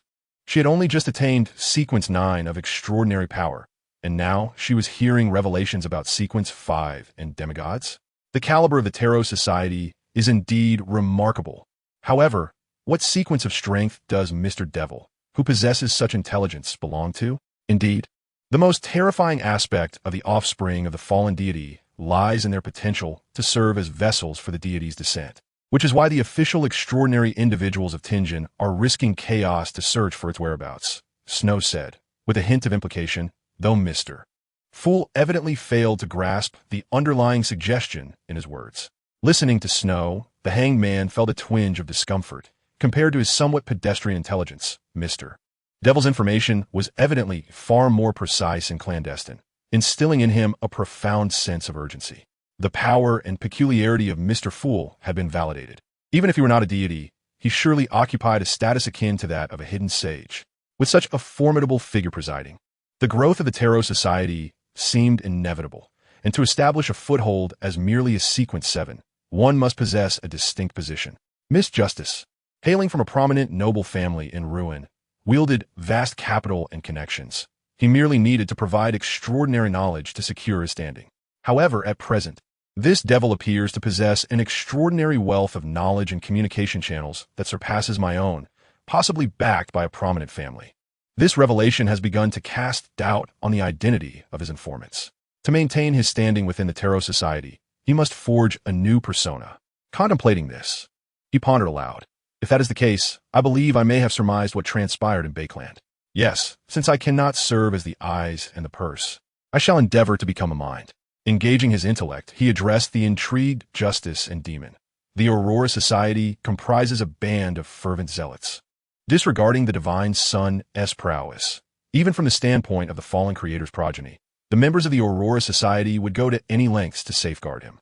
Yet, as a Sequence 5 extraordinary being in a small place like Tingen, he may prove formidable, but once the elite extraordinary beings of the three major churches arrive, it is highly probable he cannot protect that child. In such a scenario, as the head of the Aurora Society in Bakeland, what course of action do you believe he would take? He would seek to delay the elite squad, came the response. Audrey, her mind enhanced by a magical potion, swiftly grasped the implication, and Algie nodded in agreement. Undoubtedly, the members of the Aurora Society in Bakeland are likely fabricating extraordinary events at a frenzied pace, targeting the aristocracy. Only in this manner can they compel those nobles to exert pressure on the three churches, redirecting the elite extraordinary beings originally dispatched to Tingen for their protection. Truly, he is an astute strategist. Snow contemplated the Aurora Society's modus operandi, realizing it indeed aligned with his master's style. However, following this incident, The Aurora Society's strength in Bakeland would likely suffer significant losses. Of course, this bore little relevance to him. After a brief reflection on the potential repercussions, Snow began to piece together a new plot for Inns. Upon hearing the hanged man's conjecture, Audrey nearly retorted, but drawing upon the strength of the audience, she calmed herself and had to concede that the nobility of the kingdom could indeed execute such a scheme. If what the hanged man suggested were true, Bakeland would likely be unable to dispatch reinforcements for an extended period. If only I had retained that lady's hair. With power shielding interference above the mist, I would surely locate her. Unaware of Mr. Fool's peculiar habit of collecting others' hair, Snow had already resumed his seat. After handing a dried fish to Lily, who was watching over him, he began to contemplate his subsequent actions. Although he was uncertain how much of his master's behavior was influenced by Nzangweer, the avenues for him to intervene were indeed limited. After a moment's contemplation, Snow's gaze returned to Lily, who was nibbling on the dried fish. Seemingly understanding his look, Lily picked up the fish and commenced devouring it at 3 times her previous speed, as if to convey that whatever they were to discuss could wait until she finished. It appeared that another move was imminent. Peering through the edge of the bed at the official extraordinary beings passing by the roadside, Tress bit her lip and began to gather her belongings. Though referred to as luggage, having moved frequently of late, she had little to pack. Her essential items were already in boxes, and with a swift shove of her change of clothes and bedding into her suitcase, she could embark once more on a quest for shelter. Utilizing the reverse application of makeup skills acquired from potions, her harmonious and beautiful visage swiftly became unremarkable and ordinary. This mundane makeup, devoid of any extraordinary capabilities, adeptly evaded most detection, allowing her to depart under the very noses of the official extraordinary beings. What a pity to conceal such a beautiful face in this manner. The abrupt voice startled Tress, prompting her to adopt a defensive stance. Had it not been for the potential presence of nearby, official extraordinary beings, she might have instinctively employed her extraordinary abilities. Could you refrain from appearing so silently? Tress gazed at the black cat before her, a hint of trepidation crossing her features. Despite having moved several times, how had this creature found her once more? I have cautioned you numerous times against placing your faith in counter-divination abilities. The Snow attached to Lily grinned, revealing a somewhat sinister smile. Under the auspices of the white horse non-horse, he could easily bypass the witch's counter-divination, directly pinpointing Tress's location. As for the source of this pinpointing, it was amusingly enough a strand of hair that Tress had voluntarily given him long ago. Setting that aside, what brings you here this time? Who are we to eliminate? Tress twitched her mouth, but ultimately refrained from probing further into this matter. Snow, on the other hand, feigned a sorrowful expression, stating, "Please don't make it seem as though I only come to you for murder. I am quite the advocate for peace. Indeed, the peace-loving you has sought my assistance to eliminate 3 individuals over the course of our acquaintance spanning 20 days, an average of 1 per week." Chapter 24. The Witch's Regret. Only 3? As an assassin, surely you have more than just this paltry number of victims to your name? Snow spread his pawns, a hint of mockery in his tone. Let us speak of serious matters. The number of night watchmen has increased around here, and I must depart promptly. As Tress saw the black cat gearing up for yet another lengthy detour into irrelevant discussions, she immediately voiced her impatience. It wasn't that he had become arrogant. Rather, through their interactions over the past half-month, he had come to understand that given the slightest opportunity, this cat would ramble on endlessly about nonsensical topics. Very well, let's address the matter at hand. Snow bore no displeasure at Tress's attitude. He effortlessly leaped onto the dressing table, aligning his gaze with hers, and continued, "This task is quite straightforward. I need you to ambush a Sequence 9 Seer. Do not kill him, but expose his contamination by the hidden sage." The hidden sage? Are you jesting? Tress's face displayed an exaggerated expression, yet Snow merely wagged his tail, suppressing the urge to chase it, and replied, "Fear not. He is merely a hapless soul who has been indoctrinated with knowledge by the hidden sage, possessing no extraordinary items, just a few low-level night path talismans at most." That sounds more reasonable. As a half-blood of the witch sect, Tress was aware of some basic extraordinary knowledge, such as the fact that the hidden sage enjoyed imparting knowledge to extraordinary beings through the seer pathway, information that was almost public knowledge. However, is this seer's identity particularly sensitive? Tress raised an eyebrow, her tone tinged with curiosity. Clearly, this black cat intended to save the individual in question, and someone worth saving must harbor some secret. Your curiosity is rather insatiable. Snow cast her a cold glance. He was a night watchman of considerable age with little room for advancement. The reason for selecting him was that he was currently on the brink of losing control. You should have some understanding of the current situation in Tingen.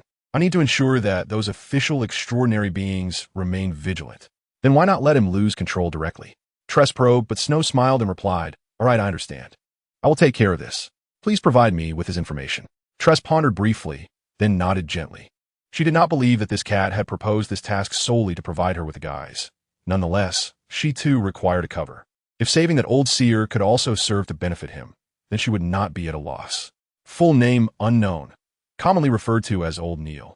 A night watchman and sequence 9 Seer, adept at crafting talismans and ritual magic. He frequently frequents the extraordinary trading venues behind the Dragon Bar to procure spiritual materials and resides in a standalone house on the outskirts of the Northern District, where he cultivates roses and mint for extracting pure dew and essential oils.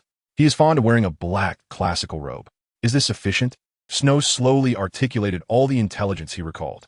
Upon finishing, Triss, drawing upon her vast experience accumulated during her time as both an assassin and a conspirator, immediately contemplated several strategies and gently nodded, stating, "That will suffice."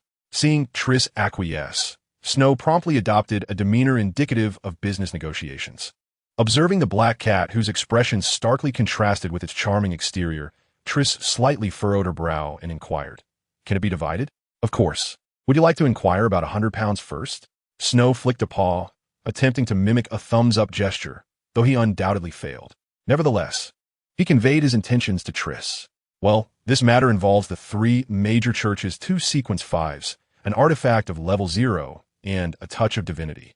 If you wish to learn the entirety of the details, a fee of 20,000 gold pounds seems quite reasonable, does it not? Select a portion that I can access."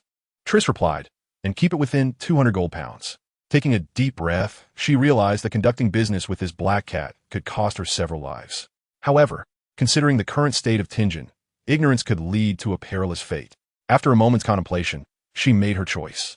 200 pounds, let me think. Let us put it this way.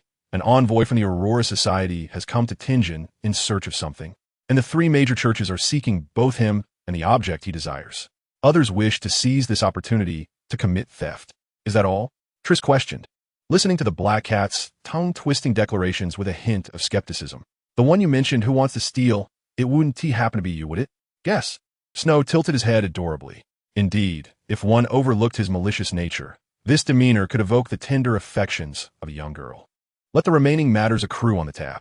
By the way, can't you provide me with a more reliable means of contact?" Triss pondered over the information Snow had given her while voicing her inquiry.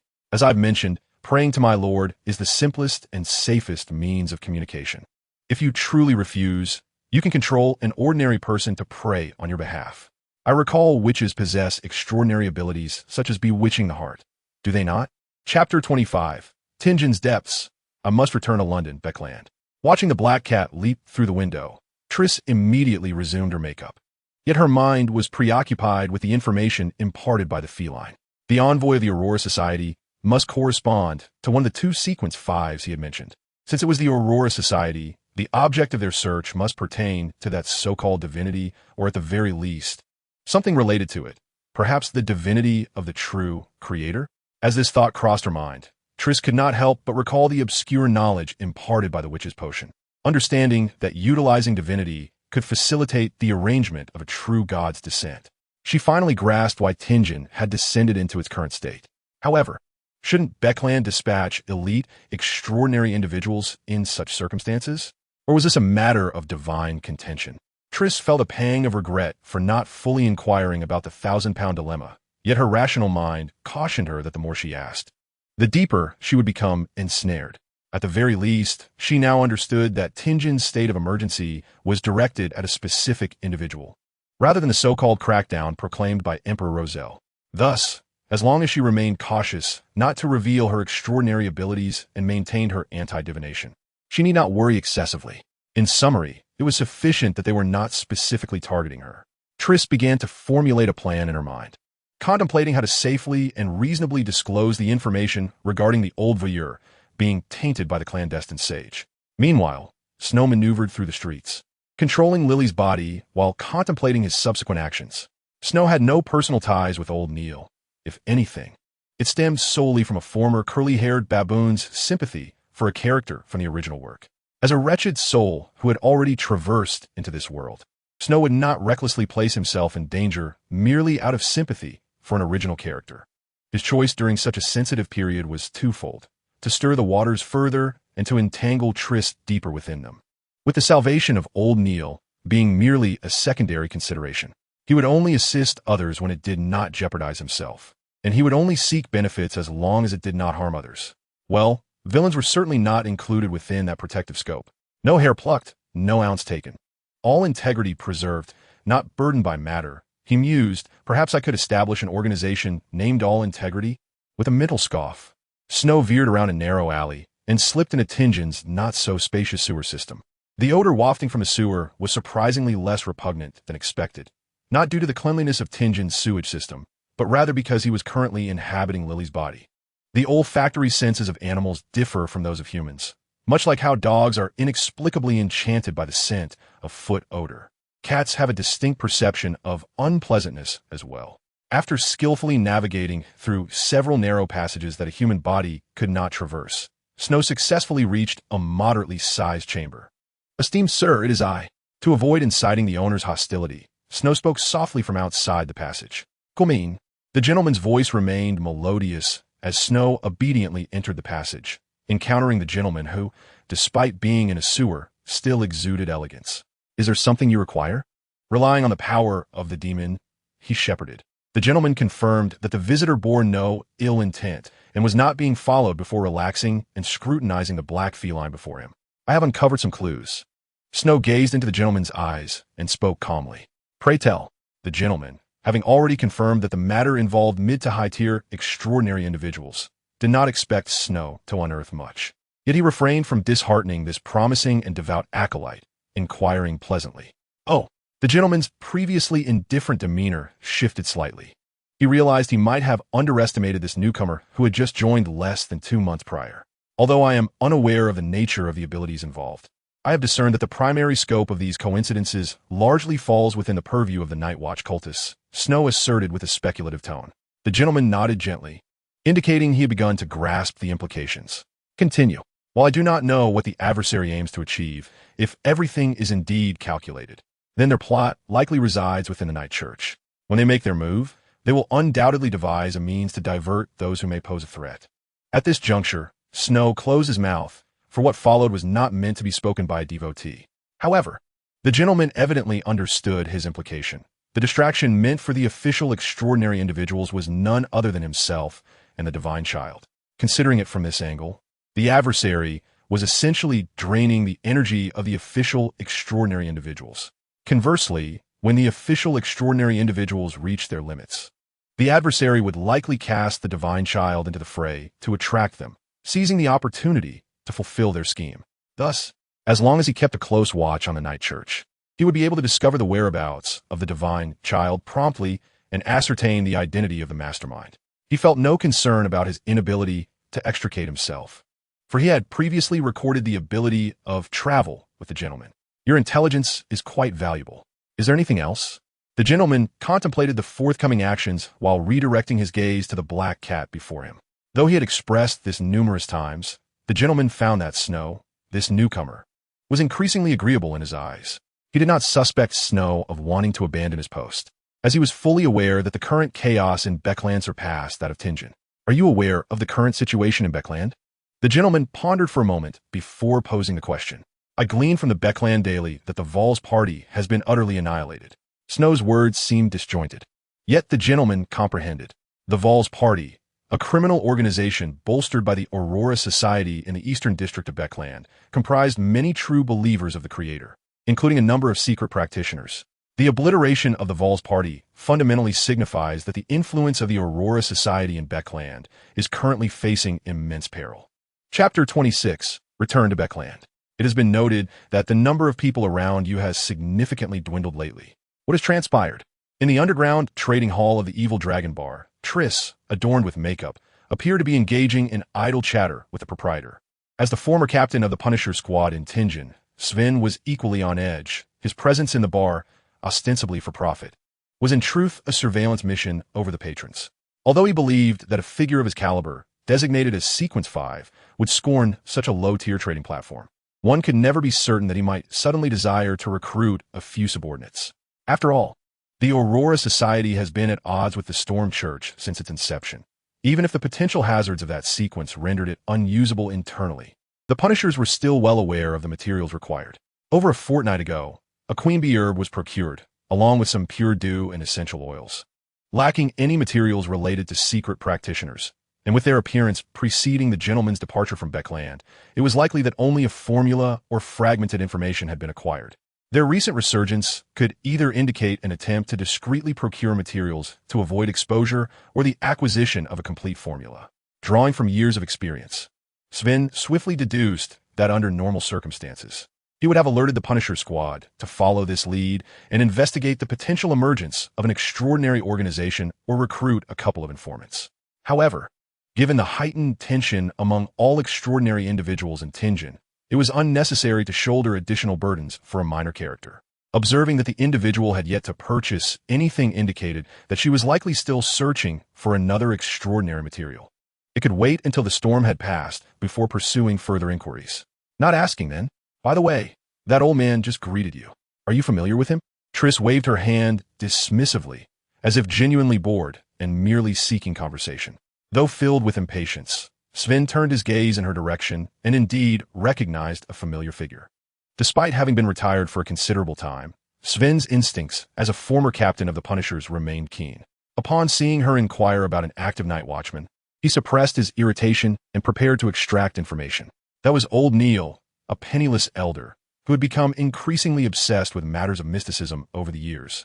It had produced nothing of consequence and instead accrued a mountain of debt. Sven casually disparaged old Neil, but Triss offered a captivating smile. "Produced nothing? You underestimate him. If I were you, I would steer clear. He's on the verge of losing control." "What nonsense is this? Losing control, for an extraordinary individual, is undoubtedly the gravest curse." Hearing such a term spill from this woman's lips made Sven swiftly reassess his initial conjecture. She was likely not some novice merely assembling potions. Those extraordinary materials might very well be intended for her apprentice. "Nonsense? Given that you are keeping me company, I shall give you a warning. He has been tainted by the secret sage. Within a month, he shall meet his demise." "The secret sage? What do you mean?" Sven's complexion darkened, but just as he was about to summon his extraordinary abilities to apprehend this woman, he discovered that she had vanished from her previous position not far from him. This revelation caused the anger Sven had been harboring to dissipate. Replaced by a surge of intense fear, his loose garments were soaked with cold sweat. With that singular display of skill, he was certain she was a mid-sequence extraordinary individual. What the devil? Why have so many powerful figures suddenly emerged in Tingen? Sven slammed the wine jug onto the table, but did not immediately pursue old Neil for clarification.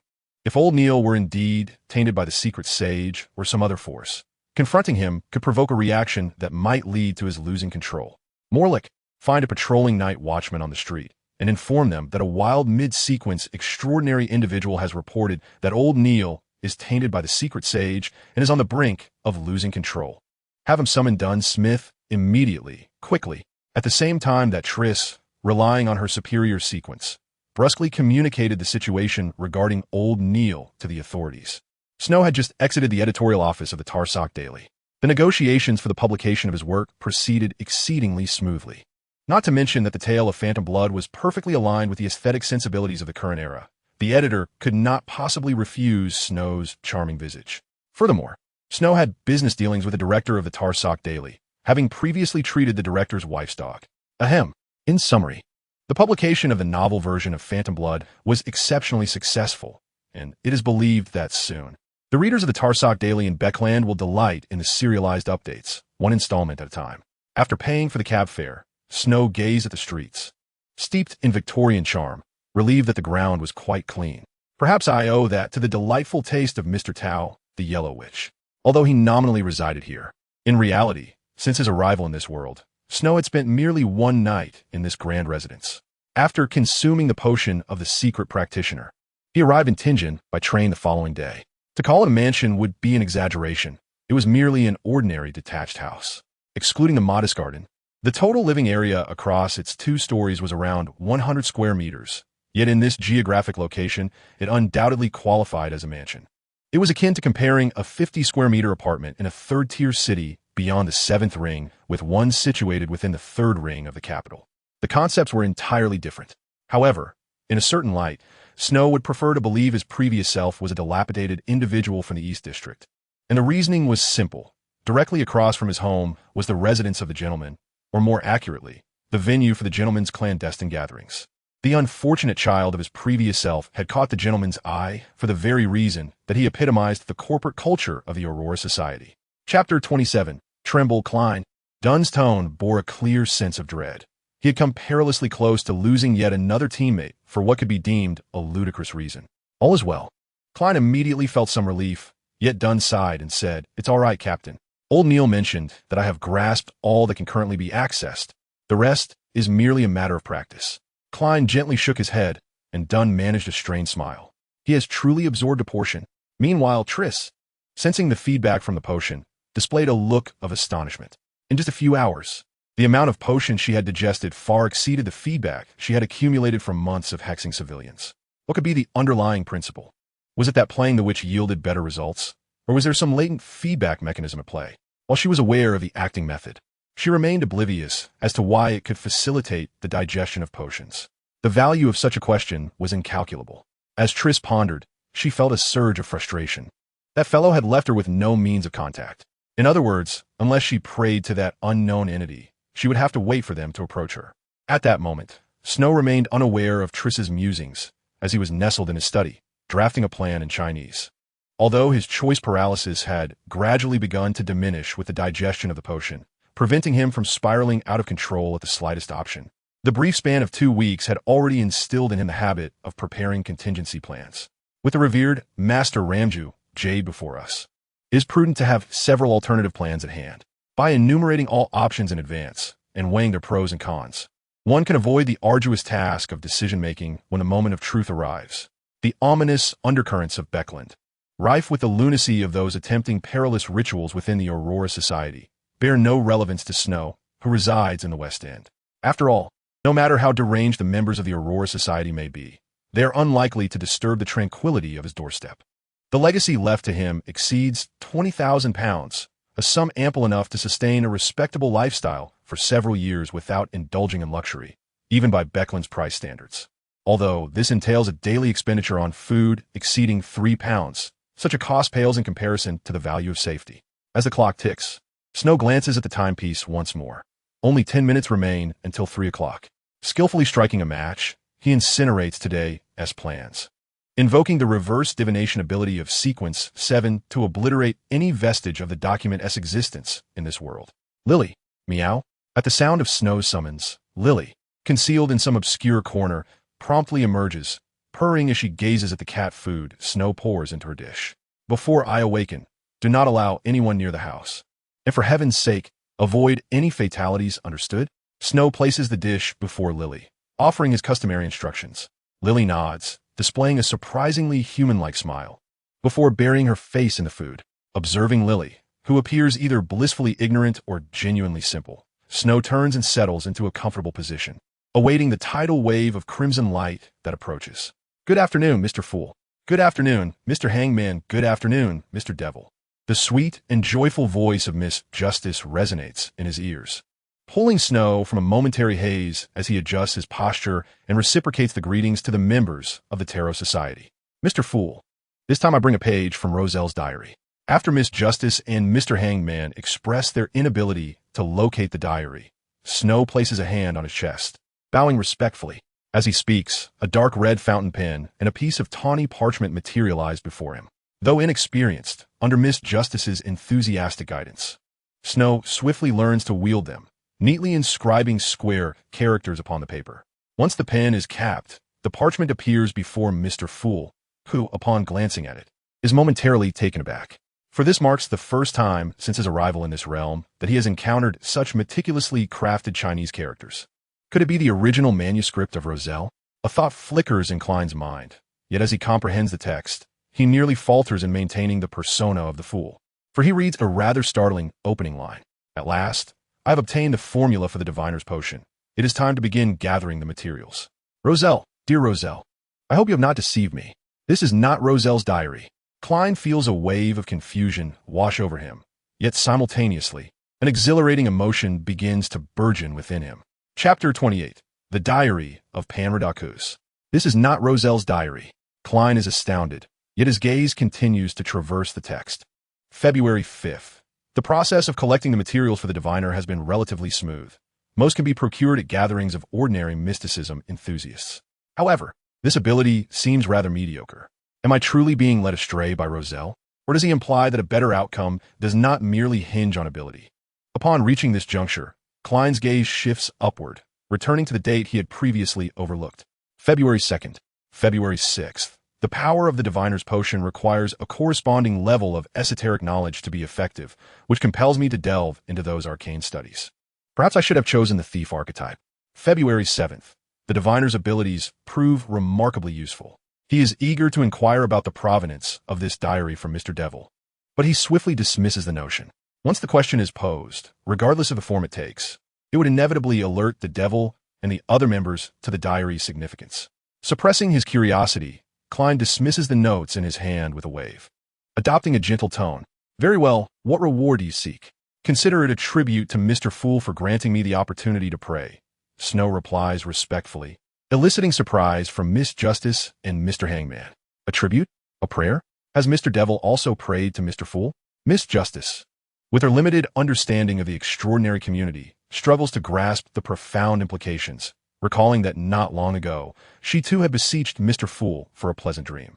However, as a seasoned member of the extraordinary circle, Mr. Hangman keenly discerns the critical information concealed within. The devil's phrasing suggests permission, implying that the devil has voluntarily chosen to venerate the fool. Despite having participated in only 2 tarot meetings, Mr. Hangman is convinced, based on the devil's previous discourse and the breadth of his information network, that he belongs not to some ancient family, but rather to a mysterious organization, possibly even a mid to high-ranking member. Such an individual could not possibly be oblivious to the risks of beseeching the unknown.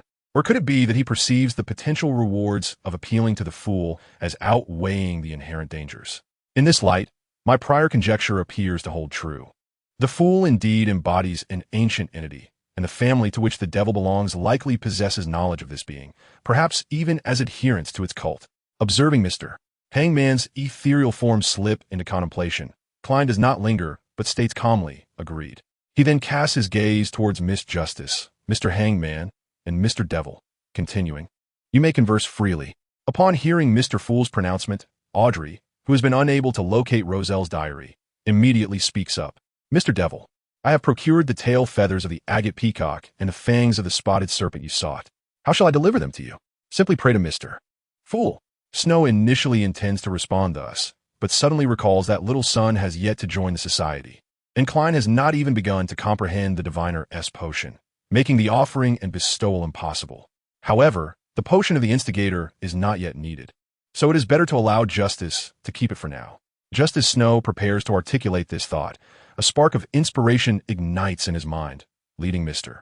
Devil to form an intriguing idea. Miss Justice, in her observer state, notes that Mr. Devil seems to display a rather mischievous grin, prompting her to suggest, "You could have someone bury them in the woods of Queen S District in Beckland. I will retrieve them. Also, please keep the package as small as possible." He knows my identity? Miss Justice nearly falters in her role as an observer, but quickly shakes her head. Mr. Hangman had effortlessly discerned her noble lineage, and Mr. Devil would surely have taken note as well. Now, coinciding with Beckland's social season, when most nobles congregate, choosing the Queen S District, the most aristocratic locale, seems quite fitting. Yet, caution must still be exercised. Indeed, I could have Susie handle it. This would also provide an opportunity to observe the other party's demeanor.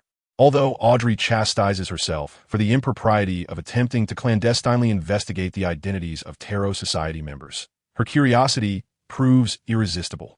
Especially given that her own identity appears to carry some risk of exposure, it is prudent to conduct a little inquiry.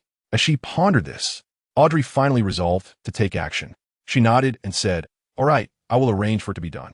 However, there are 5 or 6 woods in Queens." "Which one do you mean?" "You may choose whichever is most convenient for you. but it would be prudent to agree on a time, lest someone else unearth it. Snow's tone was remarkably relaxed. Miss Justice hesitated slightly before nodding and responding, "I will have the materials buried in the woods on the western side of Queens. You may come to retrieve them after 5 o'clock this evening."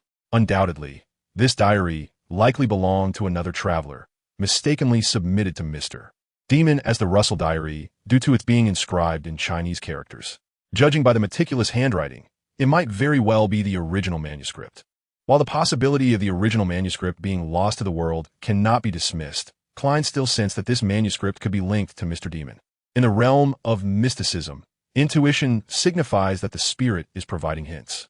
Upon realizing this, Klein promptly manifested paper and pen, contemplating the divination phrases to inscribe. "I believe this diary is connected to Mr. Demon," he ruminated repeatedly as he recited the divination phrases, initiating the dream divination method. In a moment his body leaned back. His soul seemed to drift from his corporeal form, and then he perceived, or rather heard, a phrase. "Yes, indeed, Pan. An elder from my family once mentioned this, although they did not provide a corresponding method of interpretation, so my understanding is limited to that." The elder's notes referenced the Russell Diary. Could this so-called elder be the traveler who arrived after Russell? Chapter 29. It resembles you. Do you remember what I said?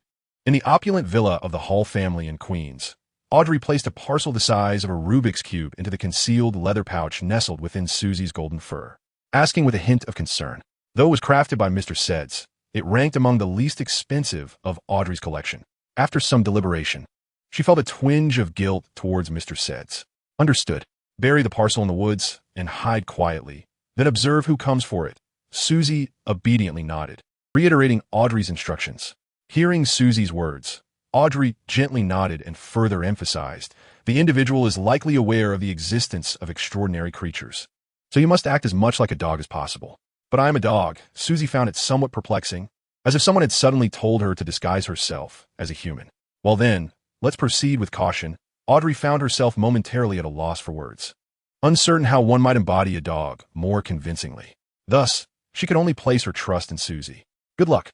From a concealed nook in the exterior wall of the Hall family's lavish villa, a golden retriever emerged.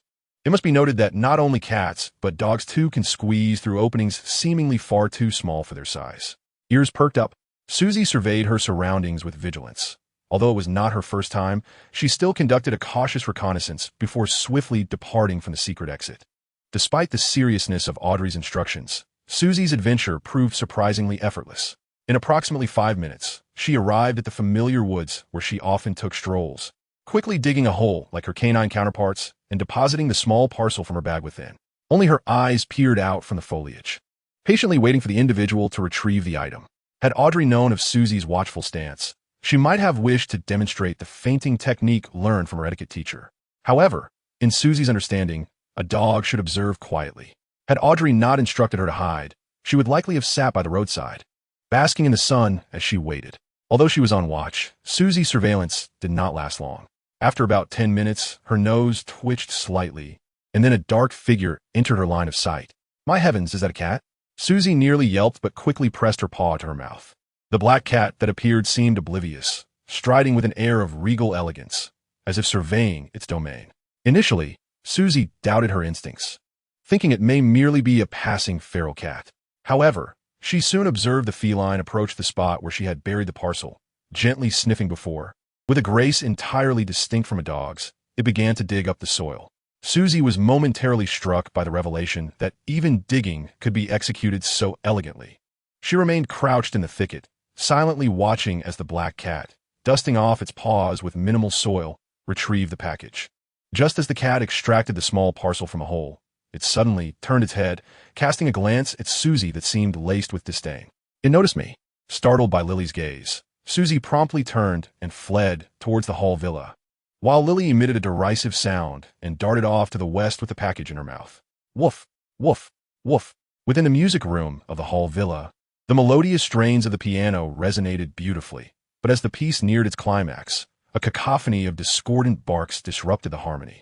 Audrey, who had been practicing, abruptly halted, her elegant brows knitting slightly as she regarded Susie, who was panting at the door, with an expression of exasperation. "Susie, interrupting someone's piano practice is not the behavior of a lady." But I am merely a dog, Susie replied, a hint of indignation in her voice. Audrey found herself momentarily speechless, glancing around before beckoning to Susie. Well, did you see who came for the package? What do they look like? I did not see the person. The one who retrieved the parcel was a cat. Susie relayed her observations with somewhat peculiar syntax. Audrey's mouth fell open in disbelief, revealing her little tongue. However, she quickly recognized her lapse and closed her mouth, exclaiming in astonishment. You mean to say that the one who came for the package was an extraordinary creature like yourself? No wonder Mr.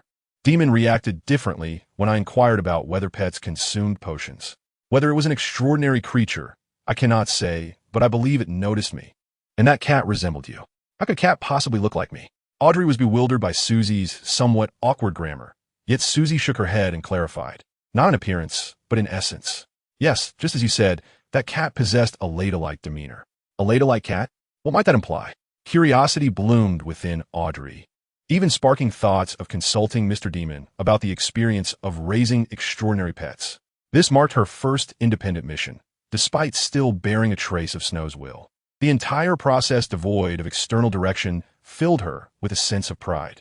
As she observed Snow busily at work, Lily suddenly let out a somewhat haughty meow and nuzzled her head against Snow's cheek. Snow paused momentarily before realizing, Understood, I will bathe you shortly. You didn't catch any mice today, did you? Truly, I've never encountered a cat so fond of baths. Meow. Upon hearing Snow's words, Lily displayed a look of disdain, leaping down from Snow's shoulder and deliberately swishing her tail against his ear. Chapter 30. The Sorceress in Action. Time swiftly passed, and by mid-August, the atmosphere in Tingen remained tense, as the city's official extraordinary beings noted an increase in peculiar extraordinary beings. Perhaps having heard of the changes occurring here, individuals began to arrive from East Tuck County. Members of the Aurora Society from Donkigian Sea County and even from South Wales have flocked here one after another. Although no divine, on-the-level mid-sequence extraordinary beings have reappeared, their fervor is quite a headache. This is not merely a scheme orchestrated by 008, but rather an inevitable consequence of the news regarding the birth of the offspring of the evil god. The members of the Aurora Society are fervent zealots. Upon hearing that the divine child is about to descend, and with heretical organizations attempting to obstruct this, it is only natural for them to come and provide protection.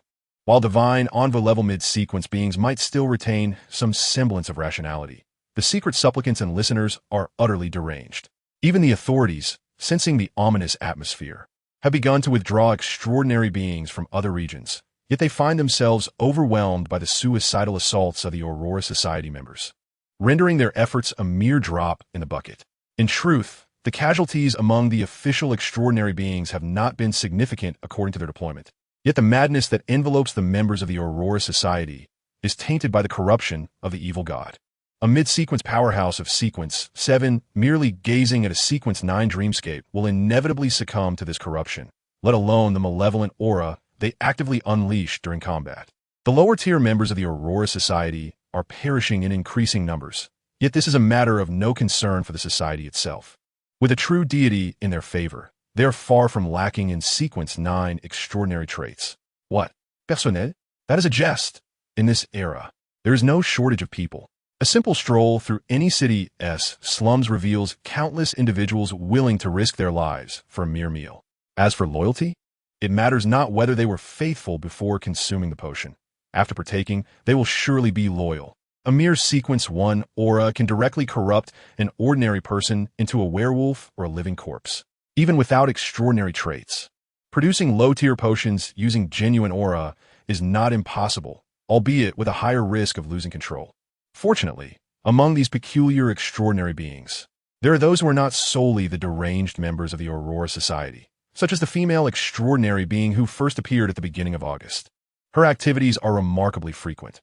Every 2 or 3 days, she inexplicably enters the site of an official extraordinary being, leaving behind some cryptic remarks before vanishing silently. Her actions are so baffling that it seems as though she is mocking the official extraordinary beings, yet the events she reveals are invariably perilous, ranging from the hiding place of a certain gentleman to sacrificial rites in the slums. Even if they are fabrications, the official extraordinary beings do not dare to take the risk. What is more terrifying is that these occurrences are often true. In a sense, This lady has made an exceptional contribution to the security of Tinjin City. As a result, there is no doubt that the official extraordinary beings of Tinjin have become considerably busier. This lady, whom the official extraordinary beings both adore and despise, is presently seated before a vanity mirror, meticulously adjusting her makeup. Although the official extraordinary beings have largely recognized her, she still makes slight modifications to her appearance before each outing. For caution is an essential quality for any assassin, and a competent instigator must also learn to maintain a certain distance from her affairs. Just as Tress deepened her eyeliner to alter the shape of her eyes, the mirror before her suddenly glimmered faintly, and the image of a cat materialized within it. It is only at this moment that Tress's extraordinary ability finally triggered. But instead of relaxing, she felt an increasing sense of shock. How is this possible? This is my ability? How did you manage that? Indeed, the activation of her extraordinary ability indicated that this infernal cat had finally utilized the hair she had given to the other party for its spellcasting. Yet, why was it that, while communicating through the medium of the witch's power, the other party seemed to have taken control? Thus, I have repeatedly cautioned against blind faith in extraordinary powers. The black cat in the mirror narrowed its amber eyes, a dangerous glint flashing within them, sending shivers down Tress's spine. Though she had always suspected that a formidable being of significant sequence lurked behind this black cat, it was only today that Tress truly grasped the depth of its power and strangeness. What is it this time? Who shall be killed? Whom shall be saved? Tress, not foolish enough to inquire about the other party's true sequence, directly asked for the specific task.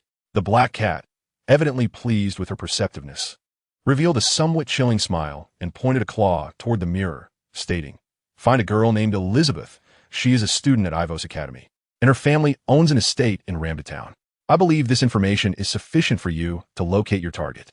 "Indeed, it is ample." Tress nodded. Such intelligence could easily yield results within days, even if entrusted to an ordinary private investigator.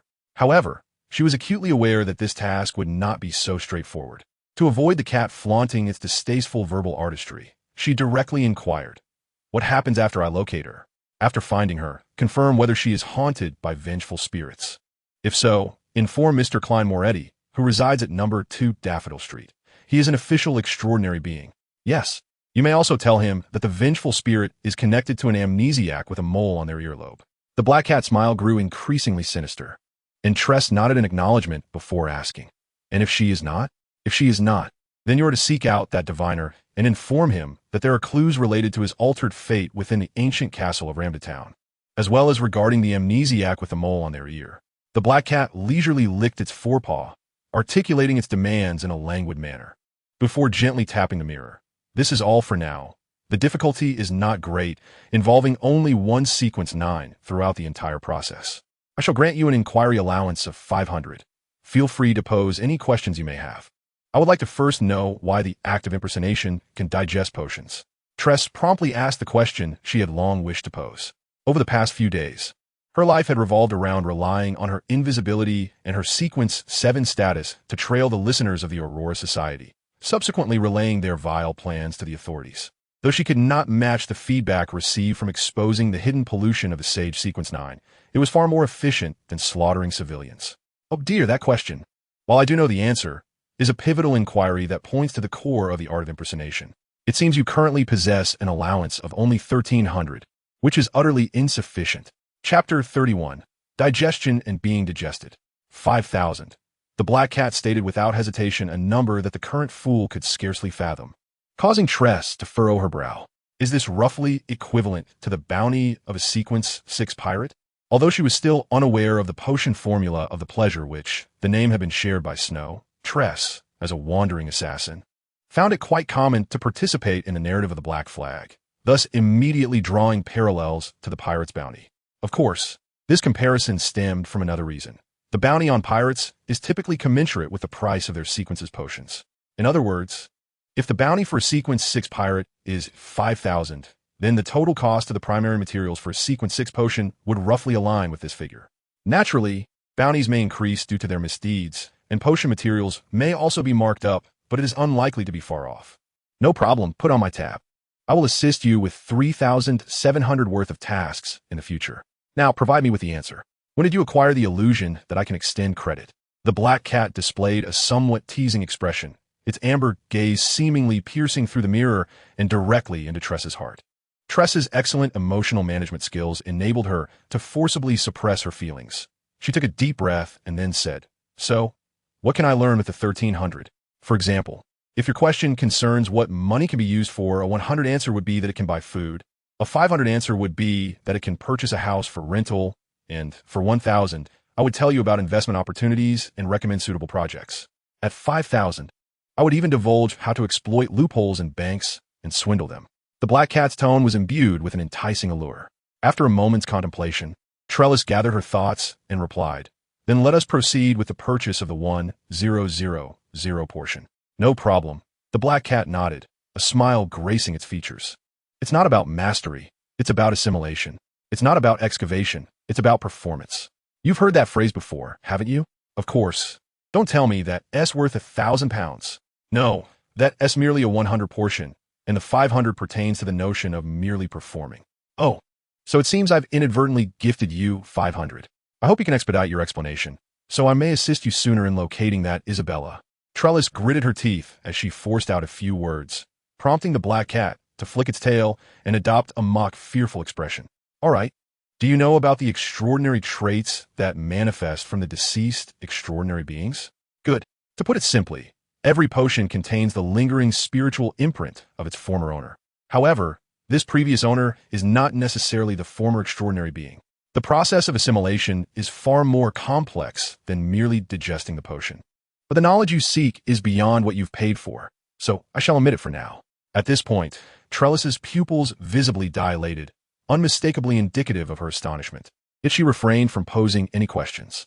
The black cat continued, "I trust you can sense the layer that envelopes the potion's power? It represents the resistance of the spiritual imprint left within the potion. In other words, the act of performance is essentially disguising your spiritual imprint to resemble that of the owner of this extraordinary trait, thereby allowing you to penetrate the barrier of the spiritual imprint and gradually siphon its extraordinary power. Once the power within the barrier is completely extracted, the potion's potency is fully assimilated. Why must you remember that you are merely performing?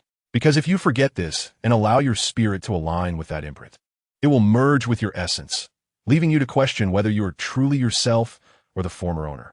That is what I mean by being digested by the potion. Oh, by the way, based on this principle, there exists a technique for resurrecting others utilizing extraordinary traits. However, that information costs 5,000. In just a few minutes of dialogue, Trellis's understanding of potions deepened substantially. Although she had some awareness of the existence of spiritual imprints, the combination with the notion of performance suddenly rendered it terrifying. It dawned on her that each instance of potion assimilation inherently risked the resurrection of the former owner within oneself. Contemplating this, Trellis finally grasped why extraordinary beings who consume potions without proper assimilation often succumb to madness. The risks were not mere insanity or loss of control. Rather, it was the original owner awakening within them without a successful resurrection. If viewed from this perspective, the former owner could indeed be perceived as a lofty, divine entity. Given the information acquired, this so-called resemblance likely referred to one's spiritual structure being inherently prone to assimilation by potions. No wonder the witch cult had not disclosed the true essence of the performance method. The underlying purpose was to lead one astray in their portrayal, gradually being assimilated by the primordial witch's spiritual imprint. Thus, the term vessel of divine descent took on a clearer meaning. Trellis felt a sudden clarity envelop her, comprehending everything, including the black cat's mention of the 5,000, which likely pertained to creating a vessel for her own resurrection through potions. Therefore, the so-called true assimilation involved leaving her spiritual imprint within the power of the potion, while the potion's owner represented the divine. Naturally, while she grasped the concept, the specifics of execution eluded her. Nevertheless, she could not deny that the price offered was indeed worth every penny. After taking a moment to digest the information imparted by the black cat, Trellis glanced into the mirror, only to behold her alluring visage, now tinged with a hint of worldly experience. As for the cat, it had long severed their connection. Damn, I still have 300 worth of questions left. Chapter 32. The reclusive nerd steps out. O foolish one, who does not belong to this epoch, you are the mysterious sovereign above the fog. The The King of Fortune clad in yellow and black. I am grateful for your grace, allowing me to embrace a splendid morning. Click. As if a formidable shell had finally shattered, Snow experienced a sudden jolt of clarity. Immediately thereafter, the sound of shattering illusions enveloped his spirit, accompanied by an exotic sensation akin to pouring water onto steaming stones during a sauna, as an abundance of steam began to merge with his being, an endless warmth flooding his entire form. Without the need for any labels, he clearly understood that his Buridan's ass potion had been thoroughly assimilated. Yet, a remnant of decision-making paralysis seemed to linger. Was it due to the incomplete performance of the Buridan's ass aspect? Or was it a side effect of forcibly integrating the spiritual imprint? Snow mentally constructed two options, sensing an instability in his spirit, and promptly tossed a coin to determine that he would stabilize his spirit after indulging in buttered toast.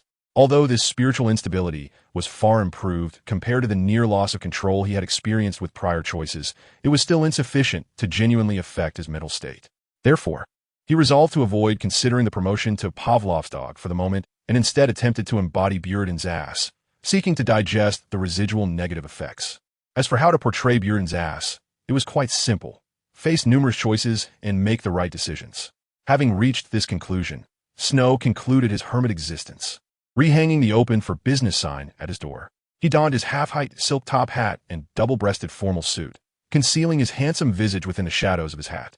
However, this time, he did not bring Lily along.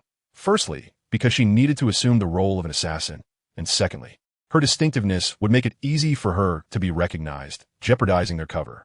Hailing a cab, he made his way to the Jewelwood district, effortlessly locating a modest residence, where he changed into a working-class ensemble of a flat cap and suspenders before continuing toward the Bridge district. In essence, Beckland is a place with a sharply defined class structure. One can determine whether one belongs to a particular area with just a glance at their attire. If Snow, residing in the West End, were to venture out in commoner's clothing, he might even be mistaken for a thief and questioned by patrolling officers. Conversely, wandering in formal attire through the Bridge district would likely attract the gaze of countless eyes, even if he avoided being robbed. It is precisely due to this social stratification that Beckland boasts a myriad of trading platforms. For instance, the Gentleman's Trading Platform is situated at the intersection of the West End and the Queen's Quarter, where most new patrons are nobles and relatively affluent individuals. In contrast, Mr. Essingstan's extraordinary gatherings are hosted in the Bridge district, indicating that he caters to those extraordinary individuals willing to take risks. This does not imply that Essingstan's gatherings are of a lower caliber. Rather, it is a result of differing objectives. The gentleman must assume the role of a shepherd, nurturing followers, thus preferring quality over quantity in attracting higher status individuals. Conversely,Essingstan, as a keeper of knowledge and detective, must interact with a diverse array of individuals. Interestingly, those who attend the gathering without substantial wealth often possess a greater likelihood of offering extraordinary items for sale, and their adventurous nature enables them to acquire information more efficiently than the sheltered scions of nobility. Following the memories of his former self, Snow confidently pushed open the door of the Braveheart Tavern. Amidst the assault of sweat and alcohol odors, he swiftly approached the bar, lowering his hat brim to shroud his disguised features in shadow. Tossing a Sully coin onto the counter, he inquired, "Is Caspers here?" The bartender casually swept the coins to the back of the counter, gesturing with his chin towards the corner billiard room number 3. "Thank you." Snow nodded and navigated past the gamblers who were fervently expressing their adrenaline over a dog and rat betting game. Without knocking, he slipped into room 3. Upon his unannounced entrance, the two individuals engaged in a game paused, lifting their heads almost in unison.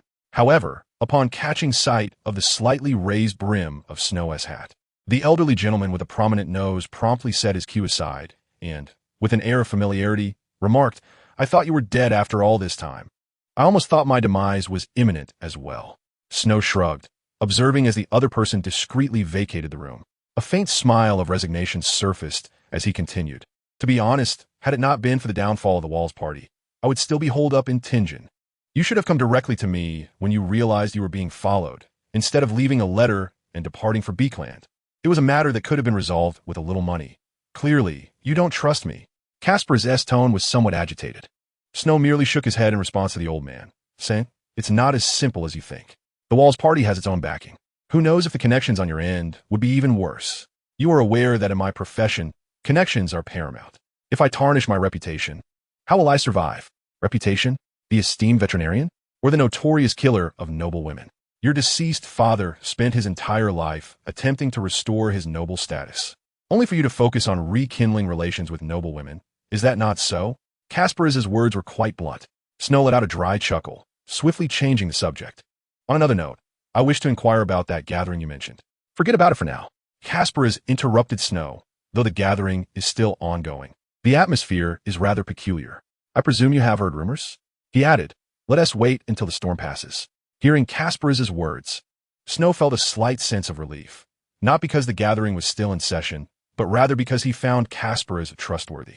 The reason he chose to visit today was due to an article he had seen in the newspaper about the Eye of Wisdom, specifically the announcement of the remarkable gathering hosted by Isingston. As for why he came to inquire despite knowing the code, it was to ascertain whether this acquaintance from the past truly possessed reliability. Since the other party had given such a cautionary reminder, it was evident they were the type one could engage with. Snow graciously adopted this social connection from his predecessor and smiled, saying, in that case, I shall wait a little longer. Chapter 33, The Ninth Tarot Meeting. After bidding farewell to Kaspariz, Snow embarked on his exploration of Beakland. His interaction with the seemingly ordinary Kaspariz, aside from his connection to Miss Sharon, primarily served to provide support for Klein. After all, he had allowed Triss to seize the notes and had prematurely eliminated Sirius. While this averted Dun's decline, it also meant that Klein could not obtain the formula for the Fool S potion, although he had previously mentioned having the formula under the pretext of investigating Lanris. He genuinely worried that Klein might struggle to find a legitimate reason to procure it from him. One could not expect dear Mr. Fool to confront Master Luo with the full prowess of a diviner, could one? Speaking of which, Master Luo had generously provided Klein with formulas ranging from sequence 7 to sequence 5. It would be unwise to burden him further. Hence, the extraordinary gathering hosted by the esteemed Eye of Wisdom became a fallback plan. Though according to his scheme, at the subsequent tarot meeting, he had a high probability of disclosing the Fool S potion to Mr. Fool. What if Justice and the Hangman chose not to engage? Regardless, as long as Klein arrived in Beakland, the Brave Man S pub would undoubtedly be among the easiest extraordinary gatherings for him to locate. Well, the other being Mr. Fool S gathering. As Snow fretted over Mr. Fool S behalf, Mr. Fool himself was in distress. Although he had discovered some intelligence regarding Mr. Ask, the information originated from an unfamiliar female extraordinary, raising concerns of potential traps. Moreover, Mr. Ask had gone seal fishing. Although Mr. Ask had asserted before his departure that he would conclude his holiday in a few days, considering the current tense atmosphere in Tingen. Whether he would return at this juncture was uncertain. Additionally, he had already absorbed the potion for the diviner. While he was acutely aware that the individual was in Beakland, he lacked a valid reason to seek him out, and the chaos in Tingen compelled him to urgently enhance his capabilities. How could he obtain the formula for the Fool S potion from Mr. Demon? I have a follower? No, that feels too forced. Indeed, it must be information that piques the other party's interest. What intrigues them? Lanris? Maguz? If I knew where they were, I would have reported them already. As the summer cicadas buzzed, the days passed gradually, and before long, 7 days had elapsed since the 8th tarot meeting, with the clock inching closer to 3 in the afternoon. It was time. Glancing at the wall clock, Snow inhaled deeply. At the last tarot meeting, he had refrained from speaking to avoid coming off as too abrupt. Today, he was determined to present the formula for the Fool S potion, no matter what. Lost in thought, a deep crimson light surged forth like a tide, and Snow reappeared above the gray mist, with a new male member now at his left. They have arrived. Snow felt relieved that the little sun had not vanished due to his butterfly wings, bolstering his confidence in today's endeavor. However, he refrained from speaking first, as the opening line at the tarot meeting rightfully belonged to Miss Justice. Unfortunately, today Mr. Fool seized the opportunity to deliver Miss Justice's opening line, addressing the assembly with a steady voice. This is our new member, nicknamed the Sun. This is Miss Justice. This is Mr. the Hangman, and this is Mr. Demon. Although Snow missed hearing Miss Justice's sweet and vibrant greeting due to Mr. Fool's interruption, he held no grudges, merely adjusting the content of his prepared diary entry. Mr. Fool, I have gathered 2 more pages from Emperor Roselle's diary.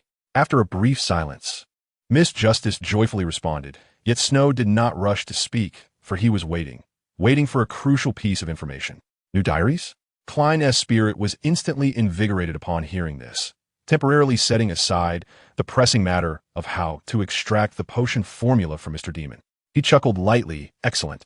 Miss Justice, what do you require?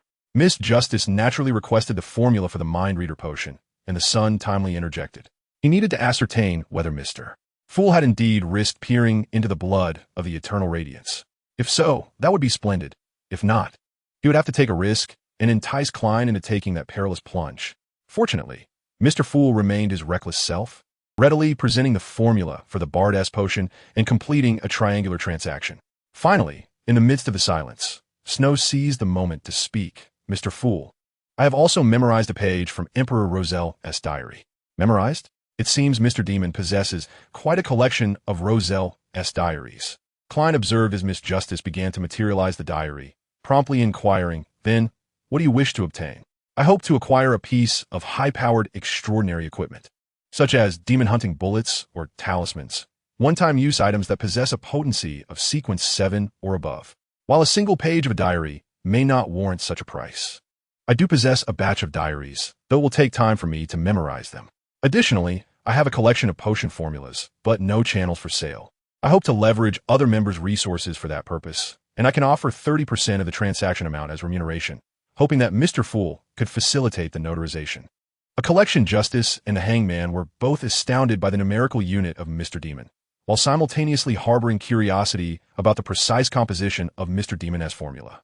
However, Mr. Fool was secretly elated, though he could not allow his delight to be too apparent. He merely nodded gently, saying, very well. Subsequently, in a buoyant mood, he began to peruse the Rosel diary, submitted by the two members. The content regarding certain pathways of high sequence being interchangeable, the mysterious and potent ancient organization, and the enigmatic cards corresponding to the pathways of the divine, all provided great satisfaction to Klein. In order to avoid delaying the members, he refrained from excessive contemplation and picked up the diary presented by Mr. Demon. Indeed, the handwriting was far more pleasing to the eye. Phew! Thanks to the shroud of mist, Mr. Fool's dignity was spared from complete collapse.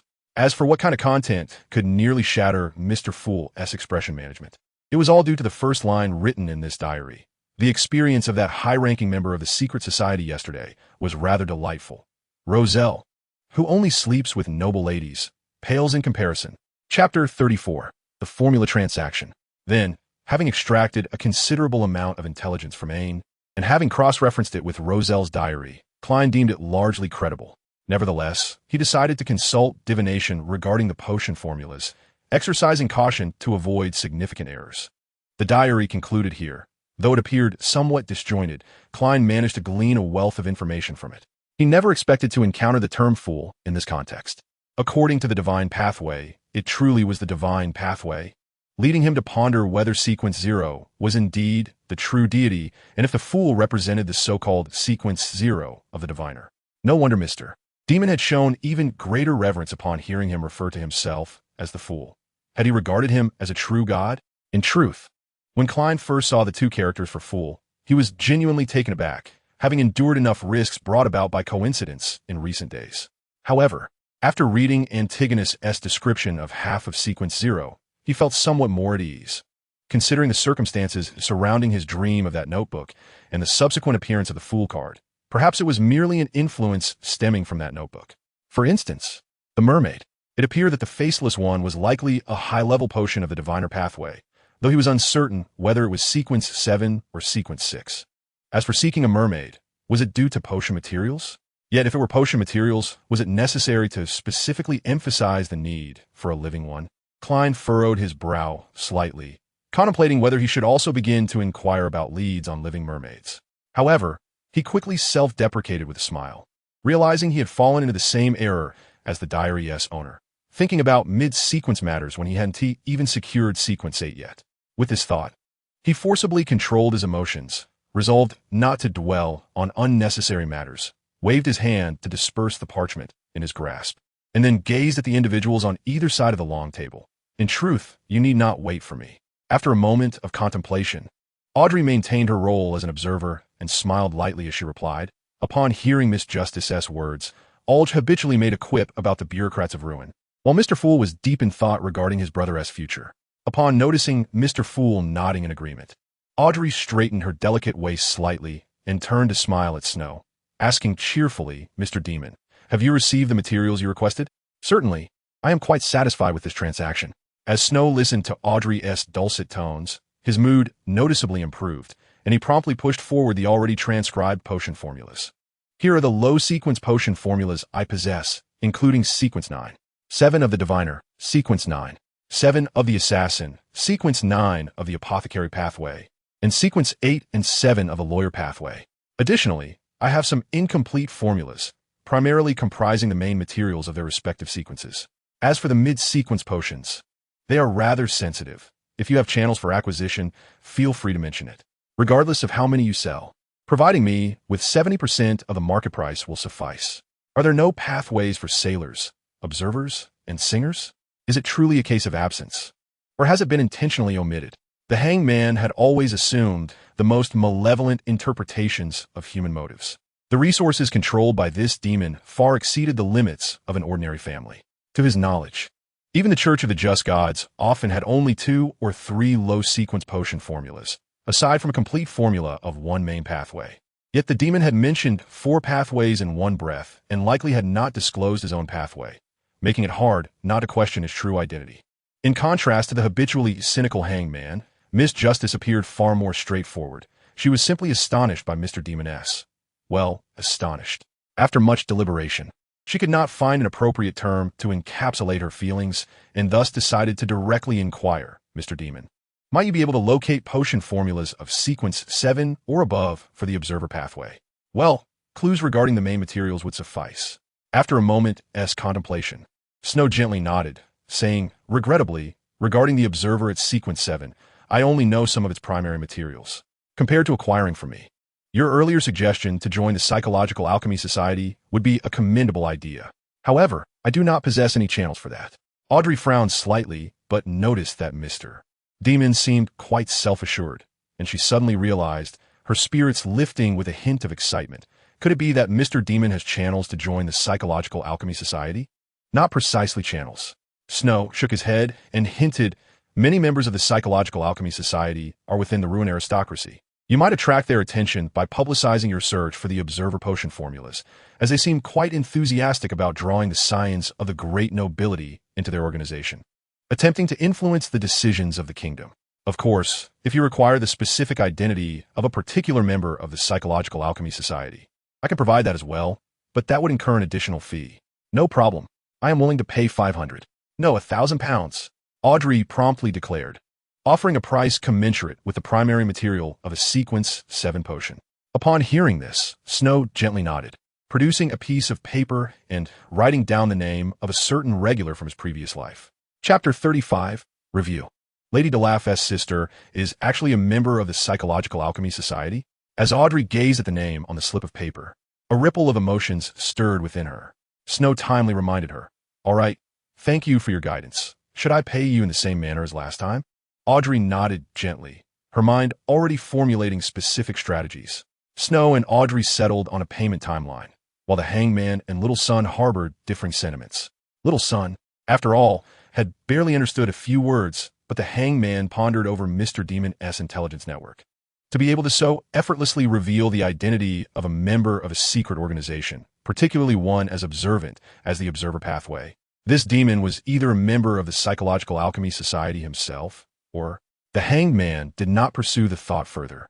For no matter how he considered it, the demon was likely no simple character. However, he found himself in a position to make use of it.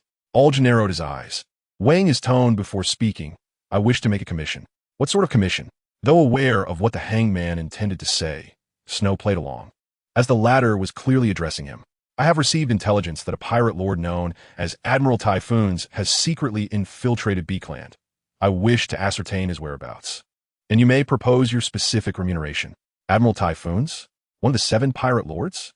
Miss Justice's curiosity was once again piqued. What was it she most desired to do after becoming extraordinary? Naturally, it was to engage with those figures who existed solely in legend. He is a sailor of Sequence 6, an extraordinary wind guardian, possessing a magical artifact. He is notoriously cunning and cruel. It is advisable not to confront him. Observing the eager tone in Justice's voice, Olge felt acutely aware of the noble lady's intentions and promptly issued a solemn warning. However, he soon turned his head, casting a glance at the demon before addressing Klein. "Mr. Fool, may I request your assistance in a critical moment? I'm willing to pay a price that piques your interest." "My guardian? Does a demon count?" Klein immediately thought of the demon who roused him each morning, then smiled and replied, "Provided my guardian is present in Beakland, let us hear it." Olge furrowed his brow slightly, sensing that whatever warranted the demon's gravity must be intricate. Yet he resolved to listen to the particulars. "You mentioned previously that you were at sea, correct? I hope you can inquire whether there have been reports of missing persons at sea in recent years, regardless of whether they were slaves or free individuals." At this juncture, Snow paused, as if recalling something, then continued, "This commission is independent. If I fail to locate Keilingers, I will offer you alternative compensation." Was his purpose in asking this? Olge raised an eyebrow, but nodded nonetheless. Such inquiries were not particularly challenging. Meanwhile, Audrey, ignited by Keilinger's adventurous spirit, could no longer restrain herself and inquired, "I can assist in searching for Keilingers as well, but could you share some information regarding him? For instance, about that magical item?" Upon hearing Justice's question, the hangman's mood improved slightly. Compared to the extraordinary intelligence network of demons, Justice possessed a far broader social circle in the mundane world. Her willingness to assist was undoubtedly a boon. The formula intended for Mr. Fool had already been provided, and the demon's knowledge regarding missing persons had been conveyed to Olge, confirming that Mr. Fool had indeed ventured to Lambtown. My contact information was also delivered to Klein, who was a follower of the Fool, through a reasonable method, and I managed to procure a sunflower talisman from Mr. Fool. However, I exhibited a hint of impatience at the Psychological Alchemy Society, but fortunately, the current Audrey remained rather naive and did not perceive anything amiss. I must be more mindful of emotional management next time, as well as my journal. The name I must be remembered. It could be used again in the future, perhaps as a guise for Triss if necessary. Lines of text were inscribed by Snow on paper, which he subsequently crossed out, ensuring he had overlooked nothing before igniting the filled page. He then performed a divination with the white horse, turning to Lily, who had just finished her fish snacks. "Same place as last time, and remember, don't bully that dog." "Mew." Lily raised her head, responding with an air of pride, then vanished in a flash. This little creature's speed is indeed increasing. Snow gently shook his head and retrieved the calendar from his desk. Though he appeared to be in control, he was internally anxious, for Insangweir had yet to take action. Logically, Tingen was already in chaos, presenting the perfect opportunity to ignite the offspring of the malevolent deity. If this continued to drag on, once the members of the Aurora Society in Beakland had been depleted, the elite squads would march to Tingen, and at that point, the offspring of the malevolent deity would be incapable of stirring any turmoil. Never mind, perhaps I should let the witch intensify the fire. How shall I persuade her this time? With a slight smirk, Snow produced a fresh sheet of paper and began drafting inquiries for his communication with the witch.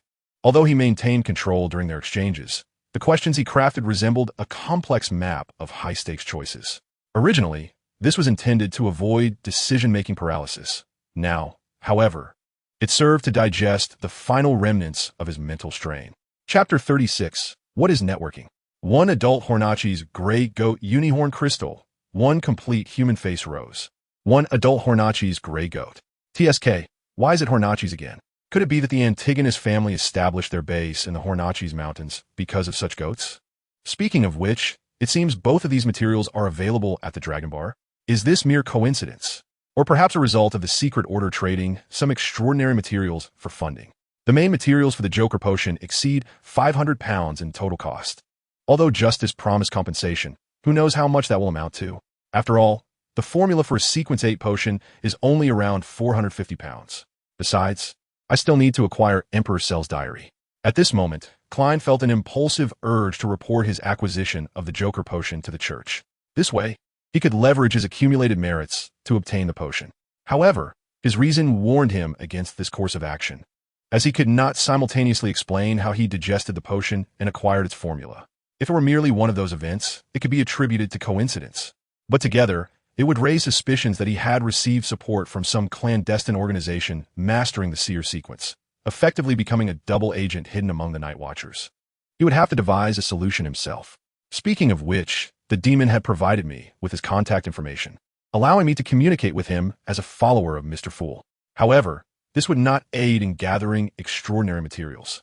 I would also need to offer him a sunflower talisman as compensation for subsequent journal entries. But upon further contemplation, a subtle idea emerged. The sunflower talisman, though consumable, boasts power comparable to a full force strike from a sequence 6 extraordinary being, and it possesses a counteractive effect against spirits. Its price should not be trivial. If I were to create several.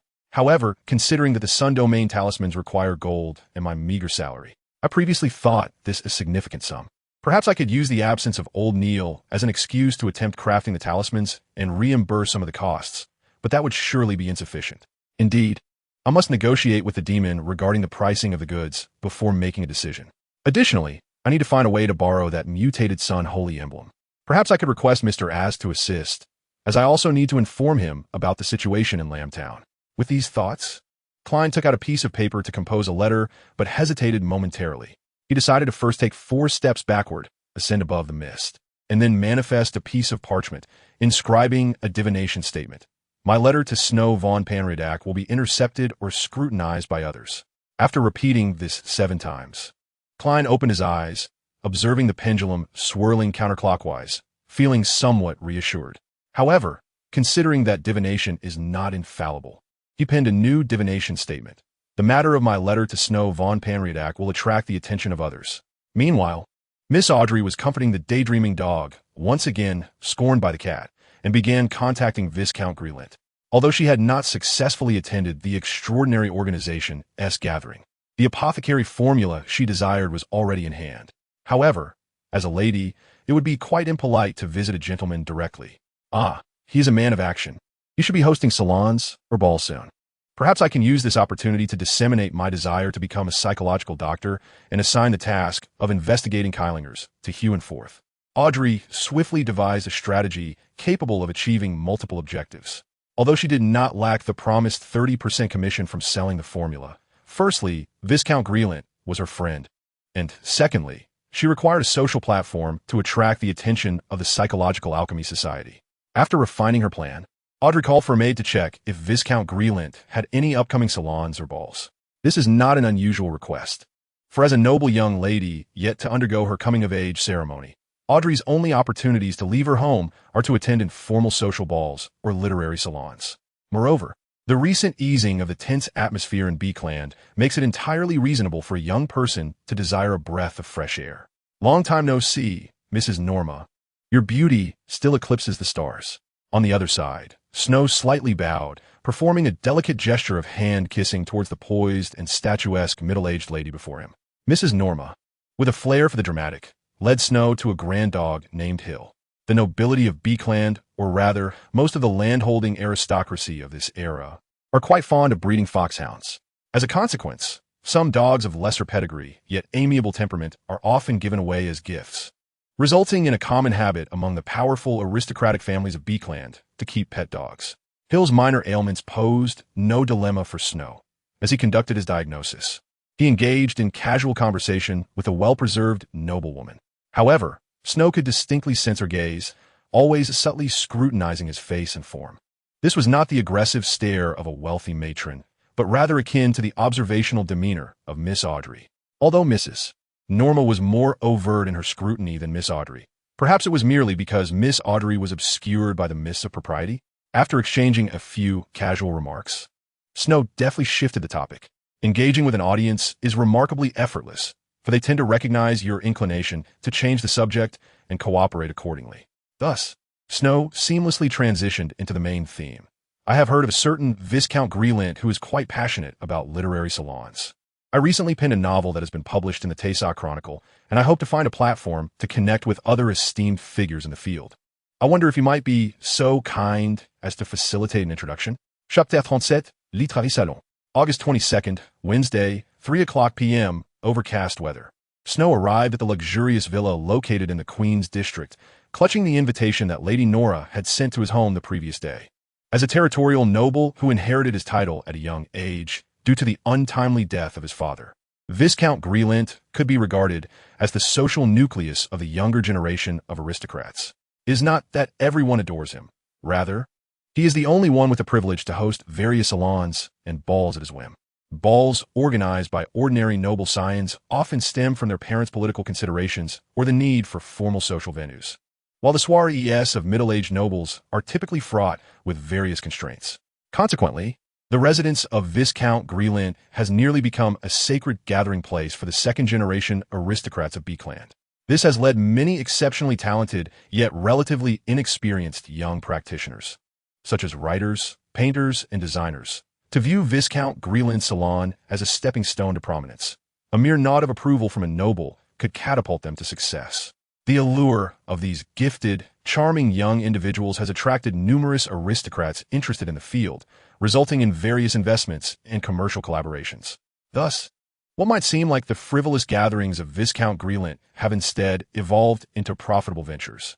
This situation resembles high-end clubs attracting affluent patrons, which in turn draws aspiring tea artisans with sufficient capital, thereby enticing even more wealthy tea connoisseurs.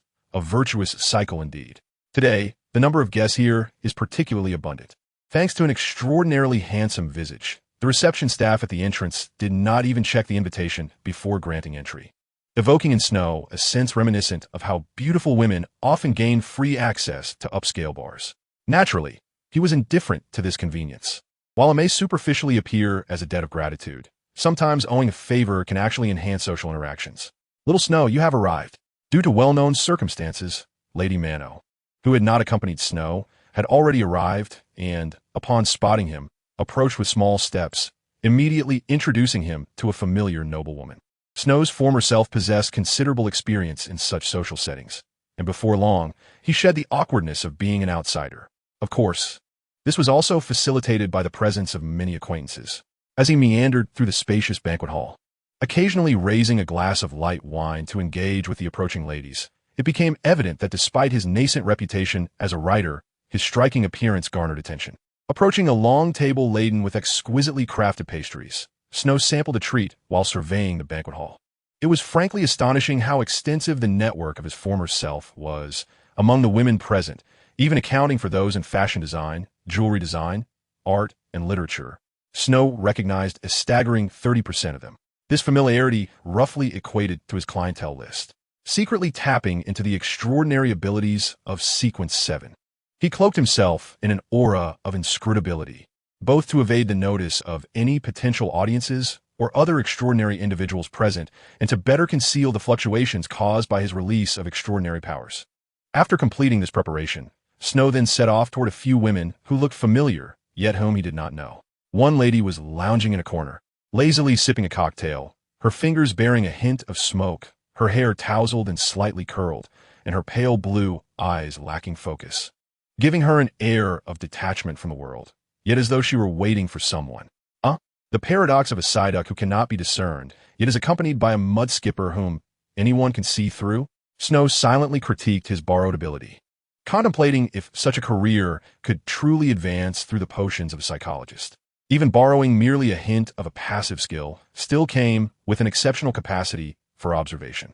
Handing his plate to a passing waiter, Snow approached the lady at a leisurely pace, offering a warm and approachable smile. "Good day, lovely lady. My name is Snow von Pandrakes. May I have the pleasure of making your acquaintance?" Upon encountering this unexpectedly charming gentleman, Forth furrowed her brow slightly. While he was undeniably attractive and exhibited impeccable manners, she could not shake the feeling that he lacked a tangible impression.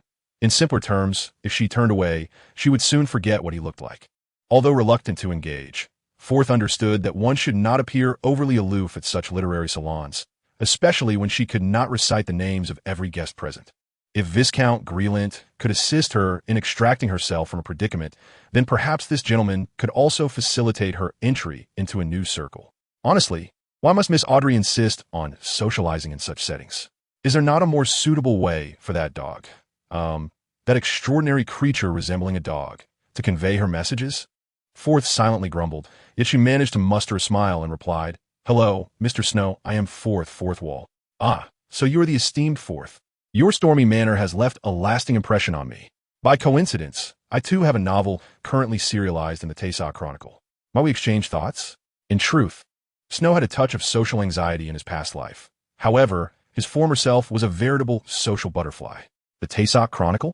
I believe I recall a novel authored by someone named Snow. It seems that Hugh quite enjoyed it. Wasn't it titled Blood of the Phantom? Foles contemplated with a slight headache that, although it had been confirmed that the other party was not of noble birth, it was neither appropriate to don a cold demeanor in such circumstances. Thus, he could only muster a semblance of cheerfulness, presenting a socially acceptable expression, and commenced an awkward conversation with Snow, relying on the fragments of information gleaned from his idle chatter.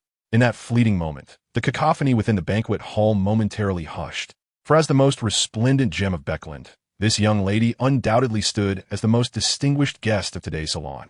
However, Miss Audrey, who had frequented various social gatherings since childhood, appeared to possess an innate understanding of how to seamlessly blend into the social milieu. Before long, the commotion sparked by her arrival had subsided, though it seemed no one noticed that after brushing past a handsome gentleman, her expression appeared to embody a newfound sincerity. From that moment forth, every observer could only extract the information they yearned to perceive from Miss Justice. Everyone felt they could see through the Snorlax. Chapter 38. This wave, indeed, serves as a clandestine guardian. Unbeknownst to Miss Audrey, who remained blissfully unaware of her own transformation, she maintained an observant posture, scrutinizing the guests at the banquet. Upon noticing that Madame Norma was observing in a similar manner, she began to exhibit the poise of a well-bred young lady, subtly steering the conversation in a direction of her preference. The seventh sequence of the Paradox Path is a most intriguing series, possessing a rare capacity for misdirection that surpasses even the witch's counter-divination abilities. Although this capability is generally not permanent, when directly bestowed through source material, it can endure for a considerable duration. Given Miss Diamond's social standing, Snow merely needed to occasionally mingle at the salon to sustain her protective aura. Fortunately, while there may not be a paper doll angel, he could still apply source material directly, despite being merely a Sequence 7 ability, under the auspices of source material stature. As long as the visitor was not the infamous Father Meow, even the motley crew of the Psychological Alchemy Society would lack the capacity to discern the truth.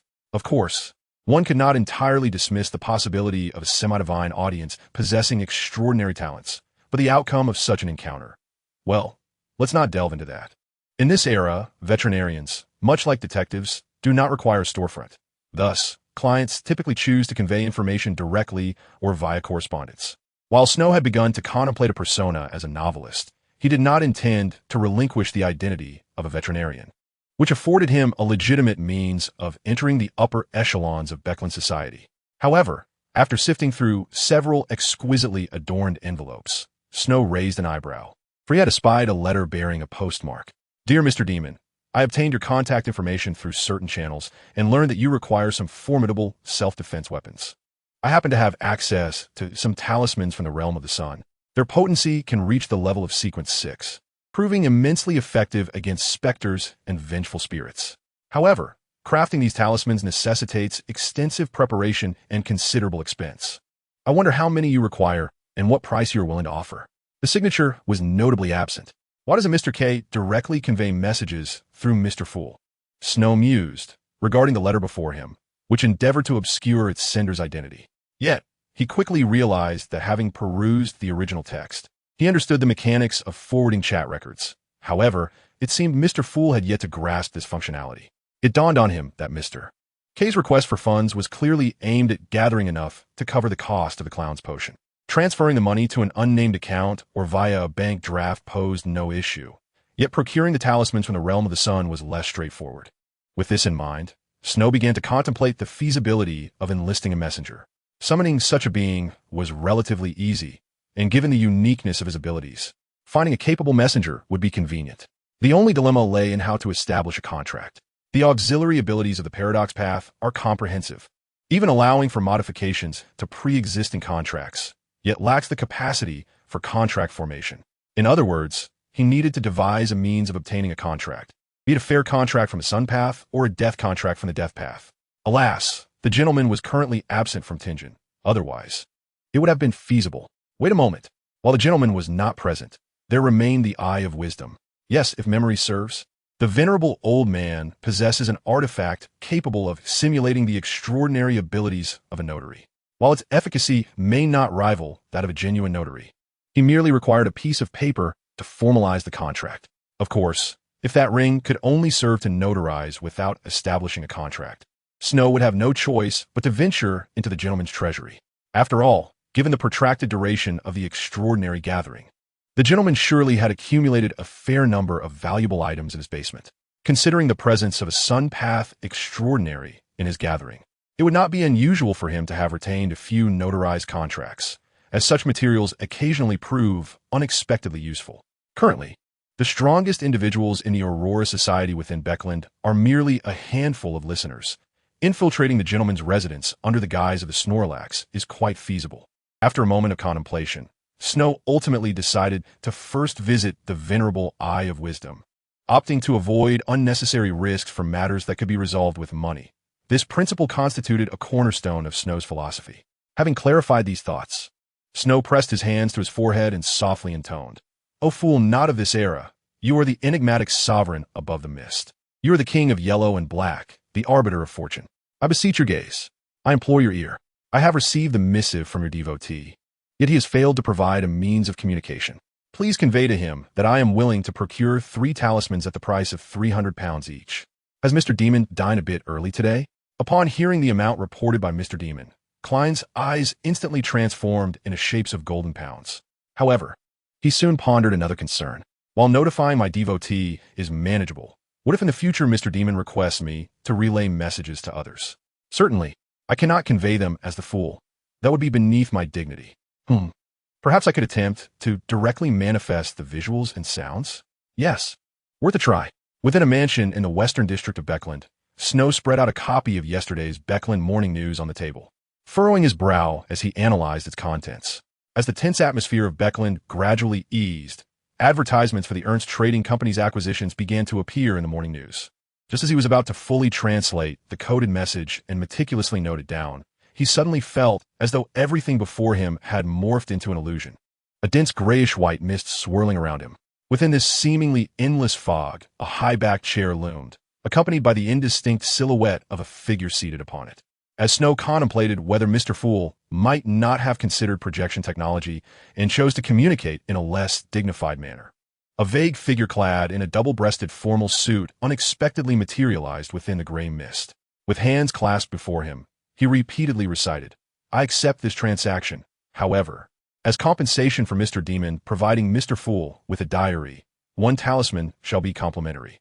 The creation of the talismans will require approximately 1 to 2 weeks."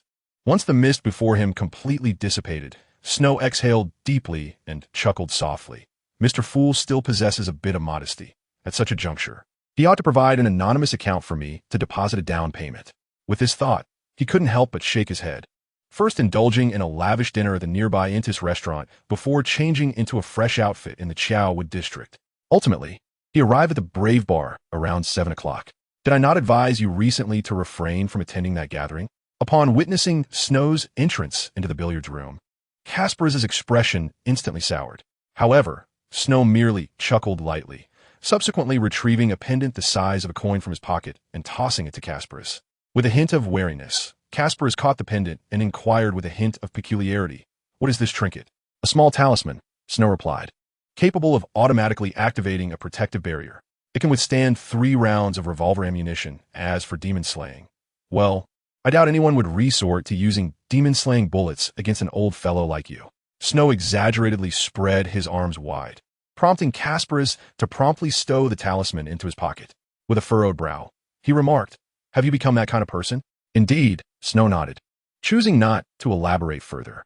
Kaspar's regarded him with a peculiar gaze for a moment before conceding, "Very well. Consider this your introduction fee. However, the gathering won't commence for a while. I must go greet a few people. I trust you know what to do and what not to do when faced with such company." As they approached the door, Kaspar's cast one last glance at him. After receiving an affirmative response, he cautiously stepped forward and rapped out the secret signal he had seen in the newspaper. As the wooden panel of the door slid open, a pair of brown eyes appeared behind it. "Bringing a newcomer at this time? I can't fathom your reasoning." The person behind the door chided in a somewhat curt tone. Nevertheless, the door swung wide open, and after casting a fierce glare at Kaspar's, the individual gestured for Snow to enter swiftly. Navigating through the dimly lit parlor, the two entered a living room on the first floor, where a solitary candle flickered on a low table, casting a warm, golden glow that rendered the room a tapestry of shadows. Surrounding the table were 7 or 8 individuals adorned in hooded masks, with an elderly gentleman, his skin betraying a certain age, seated on a single armchair, subtly assuming the role of the room's focal point. Silence enveloped the room, as everyone stood still as if they were statues, until approximately 5 minutes later, when the elderly gentleman gently cleared his throat and declared, "It appears these are the only attendees for today. Let us commence." As his words settled, a lingering quiet persisted until finally, a rotund figure, easily identified by the contour of his hood, spoke up, "I wish to procure the essence crystal of the fairy spring. Who has it? Has this rotund fellow already arrived in Beckland?" Snow raised an eyebrow. Although no one responded, the silence was at last shattered, and the trading began to unfold. The number of participants in the transaction was fewer than 10, and the items available for sale were scarce. After 2 exchanges, Snow finally spoke up. "I wish to acquire a contract.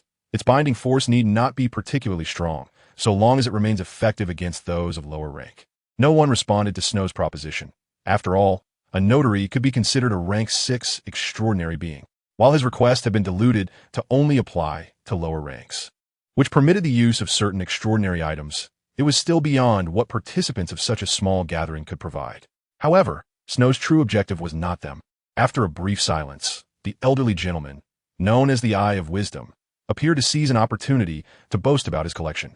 He raised his head, fixing his profound and wise gaze upon Snow. "What price are you willing to pay for such a contract?" "Anything under 500 gold pounds is negotiable," Snow replied, offering a bid based on a one-time extraordinary item of rank 6, voluntarily adding a 30% premium. The Eye of Wisdom nodded slightly in acknowledgement of his offer. "I happen to possess a wondrous item capable of producing contract paper for signing agreements. Once the parties involved read the inscribed text and leave their spiritual mark upon it, the contract will take effect. Any breach of the contract will inflict considerable harm upon the violator, and the other party will receive immediate warning. However, this paper must have the contract inscribed within 3 days, or will revert to ordinary blank paper, and it cannot encapsulate overly complex agreements. This contract paper is valued at 200 gold pounds. Do you wish to acquire it?" "Certainly." Chapter 40. The Messenger.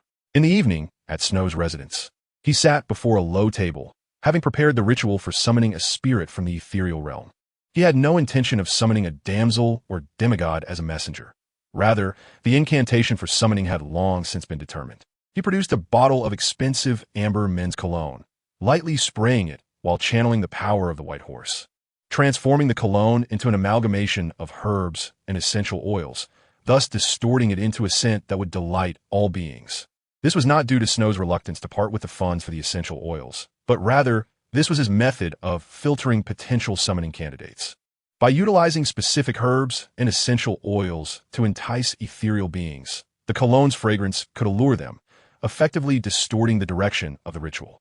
Simultaneously, this distortion implied that all summoned targets would be susceptible to the influence of his ability to swap concepts. Conversely, those unaffected would not be drawn to the cologne's unorthodox ritual, thus ensuring their absence. In other words, through this method, Snow could exclude all ethereal beings immune to the concept-swapping ability from the summoning roster, indirectly safeguarding himself from inadvertently summoning an insurmountable foe. After completing these preparations, he retrieved the 200 gold pound contract paper. It appeared indistinguishable from ordinary A4 paper, save for a golden insignia depicting a sun symbol embossed in the lower right corner, a mark left by the Eye of Wisdom's wondrous item from the domain of sunlight, and the source of this contract paper's power. With everything in place, Snow took a step back and, reciting an ancient Hermetic language, proclaimed, "I, in my name summon, spirits that wander in the realm of illusion, friendly beings available for command, and those who move with unimaginable speed." Yes, this was the very incantation once used by the original character, K, in the text. In that instant, a blurred figure suddenly surged forth, moving with such swiftness that it almost exceeded the limits of human perception. Yet, Snow was prepared. The preemptive ability of Pavlov's dog activated, and almost simultaneously upon catching sight of the shadow, his preset reflexes triggered, resulting in him casting a penny inscribed with symbols. Arrow of Stillness. As the incantation in ancient Hermetic language echoed, a peculiar force distorted the rules within the confined space, causing everything to become sluggish. Objectively speaking, The swiftly moving spirit remained rapid, yet its speed seemed entirely fragmented, rendering each moment of motion akin to a standstill. To be precise, it still moved with a speed that was difficult for humans, and even many higher beings, to capture, but whenever Snow wished to observe it, he could certainly seize its moment of stillness. This uncanny sensation of distortion startled the rapidly moving spirit, which endeavored to accelerate further. Yet all it accomplished was to leave behind more instances of its frozen self within that space. Finally, Snow beheld its true form. First and foremost, it was a quintessential spirit, its entire being radiating a translucent bluish-gray hue. At first glance, it resembled a serpent with an arrow-shaped head, but upon closer inspection, one could discern that it had merely pressed its arms against its body. Measuring nearly 3 meters in length, its serpentine, slender form belied the fact that its arms were akin to those of a human, capable of easily carrying a high school student's backpack. Though one might wonder if that would affect its speed. Whimper, struggling to adjust to the current state of stasis, this nameless ethereal being emitted a somewhat pitiable sound, its faint golden eyes gazing longingly at Snow. Whimper, the spirit nodded its arrow-shaped head, conveying a thought that as long as it was allowed to fly freely, any arrangement could be negotiated. Then let us proceed with the contract, he said. After all, I'm no demon. Is there something you desire? Snow picked up a quill, leisurely drafting the messenger contract, though he democratically inquired, Do you have any requests? Dodo, I cannot be restrained in my swiftness, swiftly articulated his demands. Snow raised an eyebrow and nodded. That is acceptable, but upon delivering the message and during the summoning, you must linger before your target for no less than 10 seconds. You need not come to a complete halt, but you must ensure that the recipient can see you. Should you encounter peril, this clause may be disregarded. Dodo, very well. Now, please release me. The spirit fidgeted in the air, darting around, leaving a trail of paused images of itself. As the name was inscribed, the sun emblem in the lower right corner of the contract suddenly radiated a glow, transforming into a mysterious eye with a heavy pupil. At that moment of transformation, the bluish-gray spirit noticeably calmed down, yet it did not ponder long. Its sole thought was to break free from this peculiar restraint. Glancing hastily at the contract, it quickly left its spiritual mark. Although ignorant of the exact meaning of messenger, it comprehended the essence of the contract. Indeed, the ancient Hermetic language is a wondrous tongue. Snow mused, recalling something. He then asked, Do you possess a name? How shall I address you? Dodo, you may call me whatever you like. Just hurry and free me. Then I shall call you Dodo. Snow shrugged, inscribing his own spiritual mark alongside his name on the parchment. Moments later, the contract paper gradually turned to ash. Establishing a connection between the two, Dodo blinked with its light golden eyes, adorably resembling anything but a spirit. Sensing Dodo's urgency, Snow promptly unraveled the paradoxical sigil. The previously severed space rejoined seamlessly, and Dodo immediately surged forward, as if seeking to compensate for lost time.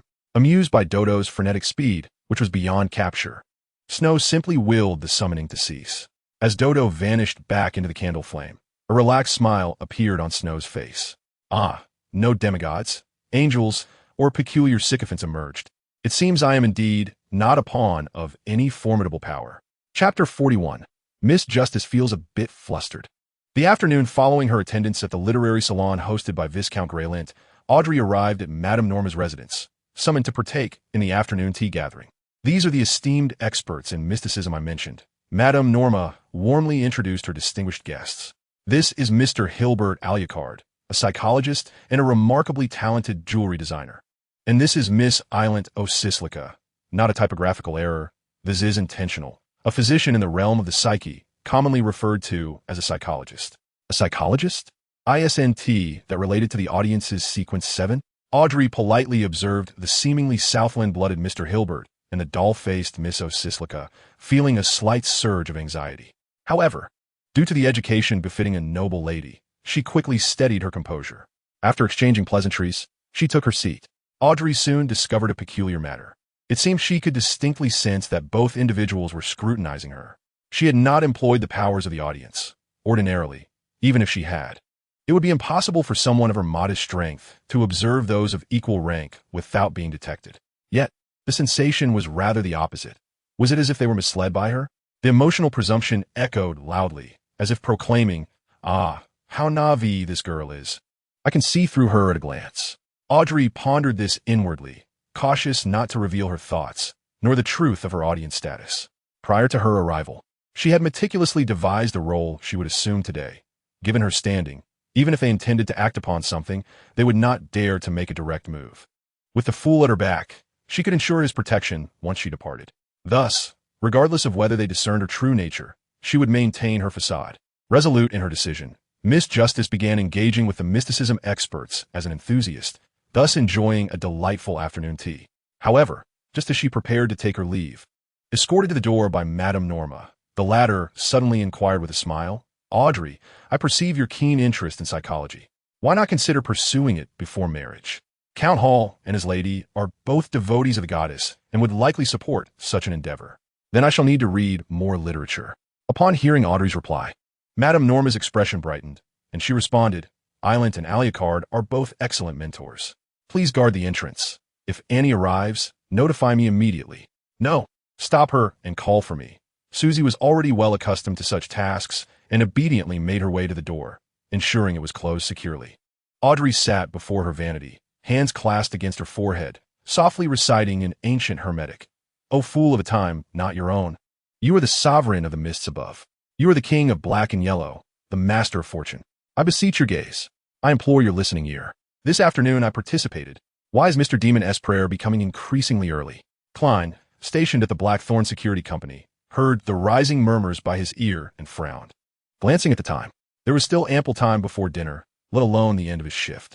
Yet he merely grumbled internally and promptly entered the washroom, retracing 4 steps to the mists above. To his surprise, today's prayer was for Miss Justice. "What did she want from me?" Klein dared not delay, immediately extending his spirit to touch the star that symbolizes justice. With a resounding crash, he glimpsed a distorted and hazy image, observing Miss Justice seated at her vanity, hands clasped against her forehead. However, before he could attentively listen to her words, he was captivated by another phenomenon. Above her head floated a peculiar mass, shifting between forms, sometimes resembling clouds, other times galloping horses. Could this be the extraordinary object employed by Mr. Demon to obscure the true creator? How could it be hovering over Miss Justice? Klein furrowed his brow, striving to discern the sweet voice layered within the illusions as Miss Justice recounted her encounter with those suspected to be extraordinary individuals in the Psychological Alchemy Society. Was it possible that Mr. Demon had utilized his remarkable artifact to shield Miss Justice? How could he have known her true identity? Or had they known each other in reality? Though Klein believed Mr. Demon meant well, he refrained from jumping to conclusions. Instead, he materialized paper and quill, inscribing a divination phrase on the parchment, the significance of the phenomenon above Miss Justice. He murmured this phrase, sketching the clouds and horses that appeared and vanished. Repeating the process 7 times, Klein then leaned back in his chair, holding the parchment inscribed with the divination phrase. His mind envisioned a radiant hill, his eyes swiftly transitioning to deep black, propelling him into a meditative state. The surroundings transformed into an ethereal expanse, with unseen forces and phantoms extending endlessly. Chapter 42. The Affection of Mr. Demon. Everything began to blur, and Klein found himself in a state of half-consciousness, half-daze. Before him, a distorted and illusory tapestry gradually took shape. He felt himself immersed within this canvas, transforming into various individuals, all of whom perceived a naive, beautiful, kind-hearted young girl, untouched by the harsh realities of the world. Though devoid of any concrete evidence, Klein instinctively understood that she must be Miss Justice. He morphed into a maid, a noble scion, a malevolent criminal, and an extraordinary powerhouse. Yet, regardless of his form, Miss Justice consistently radiated that innocent and benevolent demeanor, oblivious to the world's complexities. Such transformations occurred repeatedly, time and again. After countless shifts in perspective, the imagery suddenly shattered, and Klein finally regained his senses. It was then that he noticed a blind spot he had overlooked in his previous dreams. Those visions of Miss Justice, it turned out, were not as innocent as they seemed. At times, she was seen conspiring with her dog or stealthily pressing herself against the door, her eyes occasionally revealing a coldness, as if scrutinizing the very essence of existence, and, at times, even sporting a devilish grin. Yet, throughout all the perspectives he had experienced in the dream, none had acknowledged these facets, blindly portraying her as a naive, endearing, and somewhat foolish girl, as if anything she uttered would lead her to be deceived. It seemed as though there was an intention to protect Miss Justice, yet it would be prudent to remain cautious. Klein did not rush to make a decision. Instead, he penned a new divinatory statement regarding the origins of the phenomenon above Miss Justice's head. Once more employing the dream divination method, he entered the dreamscape, where the surreal and distorted imagery shifted yet again. He beheld a young man clad in a double-breasted evening coat brushing past a beautiful woman garbed in a court gown.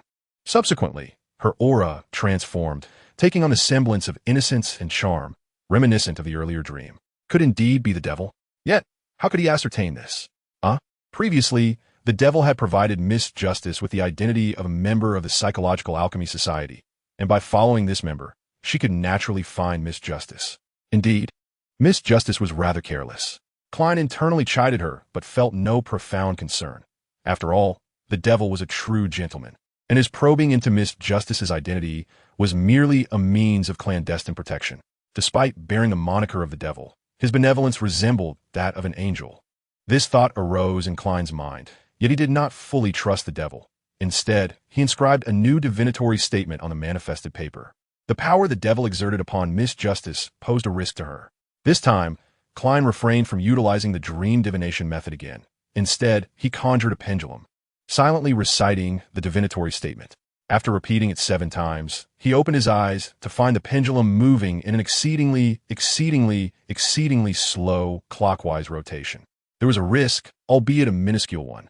Observing this outcome, Klein furrowed his brow slightly. This minimal risk might stem from the possibility of a higher existence perceiving her.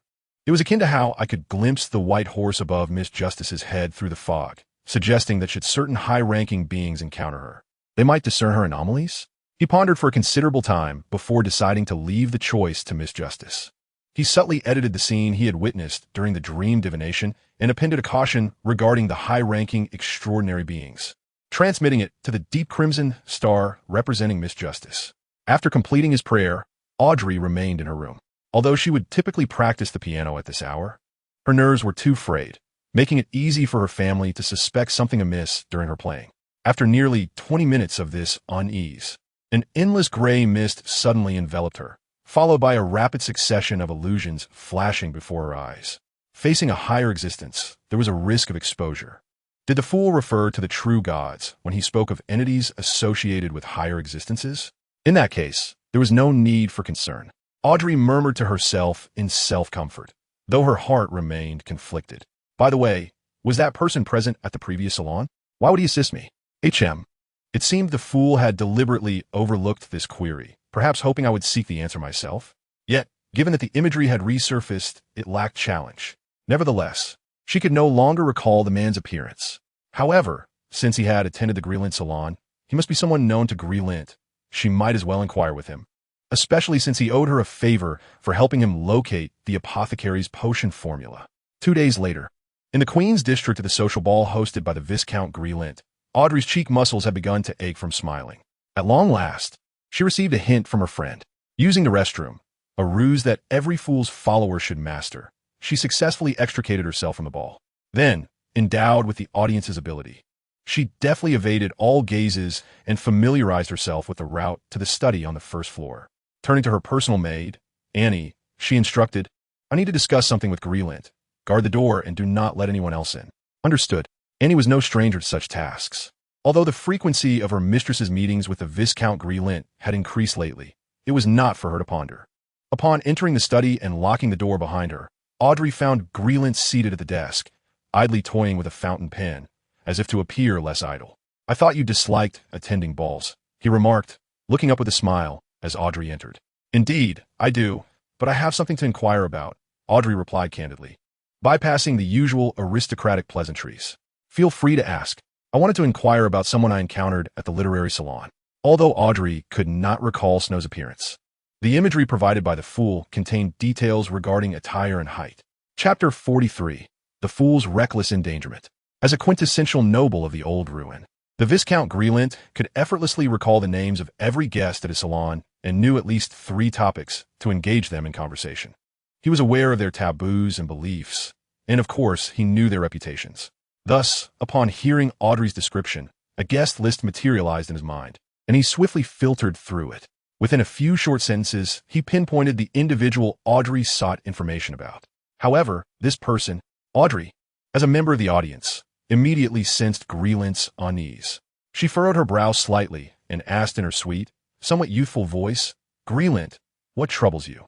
"Audrey, it's just that," Greelint stammered, struggling for words, before finally succumbing to the purity of Audrey's emerald-like gaze. He hesitated and said, "Why are you inquiring about him? His reputation in our circles. Well, it is rather unfavorable." "Unfavorable reputation?" Audrey felt a peculiar sense of intrigue, but she responded in a half-serious manner, contemplating that he might indeed be an extraordinary individual, possessing the elusive formula for the audience pathway she sought. An extraordinary being? It all made sense now. No wonder he caught her attention. Ahem. Gleint, visibly excited, quickly composed himself upon realizing Audrey was still beside him, and introduced. This individual's name is Snow von Panriadax.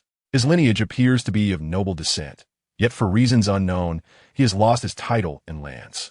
Currently, he is a veterinarian, rumored to be involved with several noble ladies, albeit in less than favorable light. It was Lady Norma who brought him into the literary salon previously. Lady Norma, a veterinarian. Audrey's beautiful eyes sparkled with curiosity, completely oblivious to Gleint's emphasis on the dubious rumors. Instead, she began constructing a comprehensive chain of evidence in her mind. She had encountered Mr. Demon's extraordinary pet, Susie. The fact that she owned a golden retriever named Susie was no secret within noble circles. Mr. Demon had informed her that Lady Norma was linked to the Psychological Alchemy Society and suggested that she express her interest in mysticism at social gatherings. Following her open declaration of interest in mysticism at the salon, she had been bestowed with extraordinary abilities. Indeed, this Snow must be Mr. Demon. He had sensed her identity through Susie, attended the salon with Lady Norma for final confirmation, and to protect her from being read by members of the Psychological Alchemy Society. Hypnosis. He had thus endowed her with counter-hypnosis and counter-observation abilities. Mr. Demon is truly cunning. Audrey mused internally, simultaneously realizing why Mr. Fool had not directly revealed Mr. Demon's identity to her. Mr. Fool safeguards their privacy, but if they uncover another's identity themselves, he would not intervene. However, it was evident that Mr. Demon had previously engaged in information deception, prompting Mr. Fool to provide her with subtle hints. Indeed, it must be so. Audrey. Gleint observed Audrey lost in contemplation, feeling somewhat anxious. Although it was customary for the noble class in Rune to maintain multiple lovers, Audrey was still underage. If Count Hallberg were to discover she had met that noblewoman killer at his salon. Heavens. My apologies, Gleint. I was contemplating how to procure the potion formula from him. Audrey displayed a graceful and sweet smile, yet Gleint remained cautious. Though such a reminder might have been considered impolite, he felt compelled to advise her. Given their friendship and the pressure from Count Hallberg, Audrey, if you're certain he possesses the formula, I can act as your intermediary. Trust me, his reputation is far from pristine, and engaging with him could tarnish your name. Audrey finally grasped Gleint's meaning. Momentarily speechless, yet maintaining her noble composure, she responded, "Fear not, I shall not engage with him directly. I will have Miss Hugh assist me in inquiring about the price. After all, she is an arbitrator." That's reassuring. Gleint visibly relaxed, but Audrey couldn't help but internally scoff. "Mr. Demon, what on earth is the extent of your disrepute?" Though her curiosity was piqued, Audrey had no intention of confronting Mr. Demon directly in reality. Of course, she also did not plan to send Hugh or Forsyth. Rather, it felt far more formal and secure to do so in a setting witnessed by Mr. Fool. Hours earlier, in Tingen City, Moorestown, Klein, with Leonard's assistance, finally found himself alone with the mutated sun emblem within the church. He patiently awaited the passage of time until he confirmed that Leonard and Cohen would not intrude unexpectedly. Only then did he place the mutated sun emblem upon the ground, turning his back to the goddess's emblem, and began clandestinely setting up the ritual to steal the power of the eternal blazing Sunday. In truth, I should have simply divined whether Leonard and the others would burst in. As Klein arranged the ritual, such a thought suddenly crossed his mind, prompting a wry smile. Divination is not infallible. I nearly succumbed to superstitious beliefs again. While mulling this over, he swiftly retrieved the ritual materials he had painstakingly acquired, with the 5 golden pieces meant for crafting talismans draining his entire savings. Had it not been for Mr. Demon's promise to purchase them at 300 pounds each, he certainly would not have gone to such lengths. An invisible spiritual wall was erected as Klein momentarily cast aside his obsession with the pound, commencing the infusion of essential oils and powders into the candles. Blood of the eternal blazing sun, you are the undying light, the embodiment of order, the deity of contracts, the guardian of commerce. I beseech you, grant me strength. Bestow upon me the power to complete the Sinflar talisman. O blood of the eternal blazing sun, please impart your power unto my talisman. A series of incantations were recited by Mr. Fool, extolling the sun's achievements within the Church of the Night Goddess. Enveloped in an extreme heat, his hair became scorching, and his skin began to emit smoke. Following the guidance of that all-consuming power, he swiftly grasped the carving knife, etching symbolic representations onto the golden pieces. The sunlight outside intensified, yet the design of the Church of the Night Goddess entirely obstructed this brilliance, leaving the interior steeped in a serene yet intricate darkness. The source of Klein's prayers lay directly before him. Otherwise, even if the goddess did not conceal him, this talisman could never be completed. Fortunately, everything proceeded more smoothly than anticipated. As the final incision was made, the spiritual radiance of the 5 golden pieces began to retract. Their dazzling golden hue dulled, a warm and soothing sensation slowly seeping out. At last, it was completed, leaving 2 pieces as trump cards. He could still anticipate a profit of 900 pounds. Yet, how would he deliver the talisman to Mr. Demon? Surely, it wouldn't be through a letter? Or perhaps, like Miss Justice, he could arrange a location to bury the talisman? Klein furrowed his brow, contemplating asking himself for guidance through prayer, recording it for Mr. Demon. However, he ultimately lacked the courage to pray here in the Church of the Night Goddess. Chapter 44. Mr. Fool forgot something quite important. Has it been serialized to the point where I am no longer human? The response appears favorable.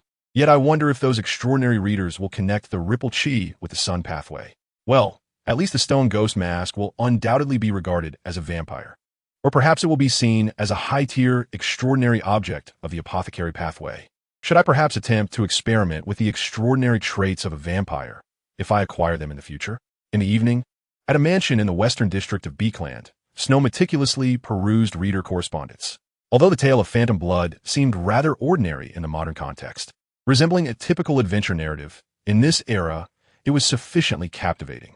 Not to mention it involved extraordinary powers, vampires, nobility, and revenge, classic elements. Though the plot had yet to reach its midpoint, 2 or 3 publishing houses had already extended offers. Yet, Snow refrained from hastily accepting, for his predecessor had connections with several board members of Rune's largest non-academic publishing house, Beekland Union Publishing. Networking should facilitate the publication of his work without issue.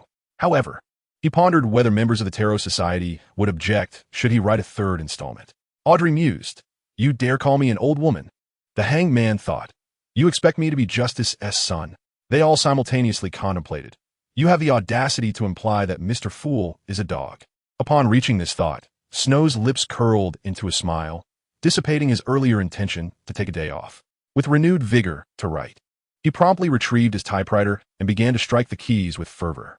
A tide of gray mist swiftly enveloped his entire field of vision, and soon, a figure emerged from the depths of the fog. Clad in a double-breasted formal suit, with black hair and brown eyes, yet possessing a blurred visage, the young man appeared. "Esteemed Mr. Fool, I have prepared the incantations required by Mr. Demon. Kindly inform him of the method for delivery. Here is my anonymous account at the Bakeland Bank." Goodness, is this a case of learning and applying knowledge in real time? Snow mused silently, a grin spreading across his face as he paused the fatal act he had intended against the young man of Lundberg. With hands clasped, he began to pray in ancient Hermetic. "O fool, who does not belong to this era, you are the enigmatic sovereign above the gray mist, the king of fortune in yellow and black. I beseech your attentive ear, I implore your gaze. I have received the message of your favored ones. This is the summons incantation for my messenger. Please ensure that the incantations are sealed with spirituality before being handed to my messenger." To his surprise, Mr. Demon possessed a messenger? Yet, why had he not utilized one to transact with Miss Justice previously? Klein was no stranger to messengers. In fact, the evening after the last tarot meeting, Miss Dolly had approached him to discuss the matter of Captain F.A., during which she had imparted the method to summon a messenger. However, Miss Dolly was, after all, a Sequence 6 necromancer, while Mr. Demon was presumably still at sequence 9. Still, he seemed to wield a remarkable array of potent, extraordinary items and an abundance of esoteric knowledge. Perhaps this messenger was indeed a family heirloom? After listening to the incantation for summoning the messenger, Klein understood. The incantation contained Mr. Demon's true name. It was acceptable for the favored ones of the fool. But revealing it to Miss Justice, who was also in Bakeland, was indeed imprudent. However, Mr. Demon, your identity has likely been deduced by Miss Justice. Summoning the messenger of Snow von Panradax carries risks. Manifesting a pendulum, he muttered the divination phrase 7 times. Observing the pendulum rotate counterclockwise, Klein felt a measure of relief wash over him. After substituting his divination phrases to reflect that contacting Snow's messenger posed a danger, he finally settled his mind.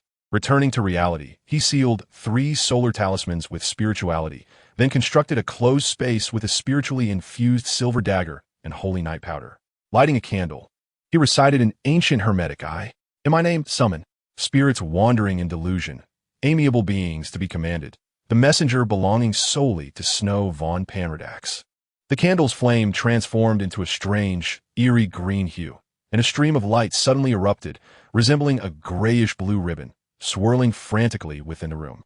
Clatter, clatter. Although it was not a language known to humankind, Klein could comprehend the intent of the messenger through the subtle connection established by his consciousness. Quick, give me the items. Is this the messenger of Mr. Demon? Its appearance is notably superior to that of Miss Dolly's messenger. Klein mused, yet without delay. He promptly handed over the 3 solar talismans. The messenger regarded the spiritually sealed talismans with a hint of disdain in its pale golden eyes. It had extended its small hands to grasp the talismans and then vanished from the room in a flash. Is Mr. Demon's messenger rather impatient? Klein squinted, preparing to dissolve the sealed effects of the room. However, before he could breach the wall of spirituality, the atmosphere within the room darkened once more, and the serpentine figure of the messenger reappeared, unceremoniously dropping a stack of banknotes before disappearing once again. So swift? Klein stared dumbfounded at the stack of notes before him. All 10-pound bills, totaling 60. Wait, why 60? Is it not 300 pounds for each? Klein felt a sense of betrayal wash over him, just as he was about to lodge a complaint through Mr. Fool, when suddenly he recalled that one of the 3 solar talismans was intended as payment for the diary from Mr. Demon. Thus, after purchasing extraordinary materials, I'm still a pauper? Chapter 45. The Tarot Meeting arrives again. August 27th, Monday. Fortunately, the diligent maid hired yesterday promptly prepared a warm lunch upon his awakening, soothing the wounded spirit of Mr. Fool. After his growling stomach was appeased by the meal, Klein picked up a copy of the Tianjin Honest Man's newspaper, using the act of reading as a guise for his contemplation. After his watch at the Charney's Gate, he had acquired 2 days of leave, which he intended to use as an opportunity to advance to the Joker. After all, while the extraordinary conflicts in Tianjin City had gradually stabilized, neither the emissaries of the Aurora Society nor the unborn offspring of the malevolent god had shown themselves, and the enigmatic observer lurking in the shadows had yet to reveal their presence. Moreover, with Mr. Ask now in Bakeland, his thirst for power had reached a critical juncture. After the tarot meeting, he would procure extraordinary materials. Having completed his preparations, Snow reviewed the manuscript before him once more, ensuring there were no oversights before consigning it to flames. Today's tarot meeting held numerous objectives for him. Thus the plan was meticulously detailed. As time flowed by, Snow gradually shook off his lethargy. With the eruption of deep crimson light before him, he found himself once again seated at the ancient, weathered bronze table, where across from him, the sole lady of the tarot meeting, Miss Justice, rose as per usual. However, it was evident that she appeared somewhat anxious this time, for she did not greet him in her customary manner. Good afternoon, Mr. Fool. I apologize, but I did not receive the diary of His Majesty Russell this week. Nevertheless, the situation in Bakeland has improved, and I should be able to attend some gatherings within the extraordinary circles this week. Mr. Sun, have you obtained the Mind Reader's formula? The credibility of Little Sun was, of course, exceptional. Although he had only managed to gather enough extraordinary materials for the Mind Reader's formula and the praiser by liquidating his assets, he did not exhibit any signs of this, instead promptly drafting the potion formula with the assistance of Mr. Fool.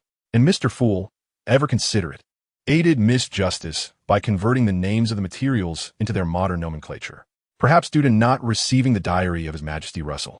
Miss Justice appeared somewhat sheepish upon acquiring the formula.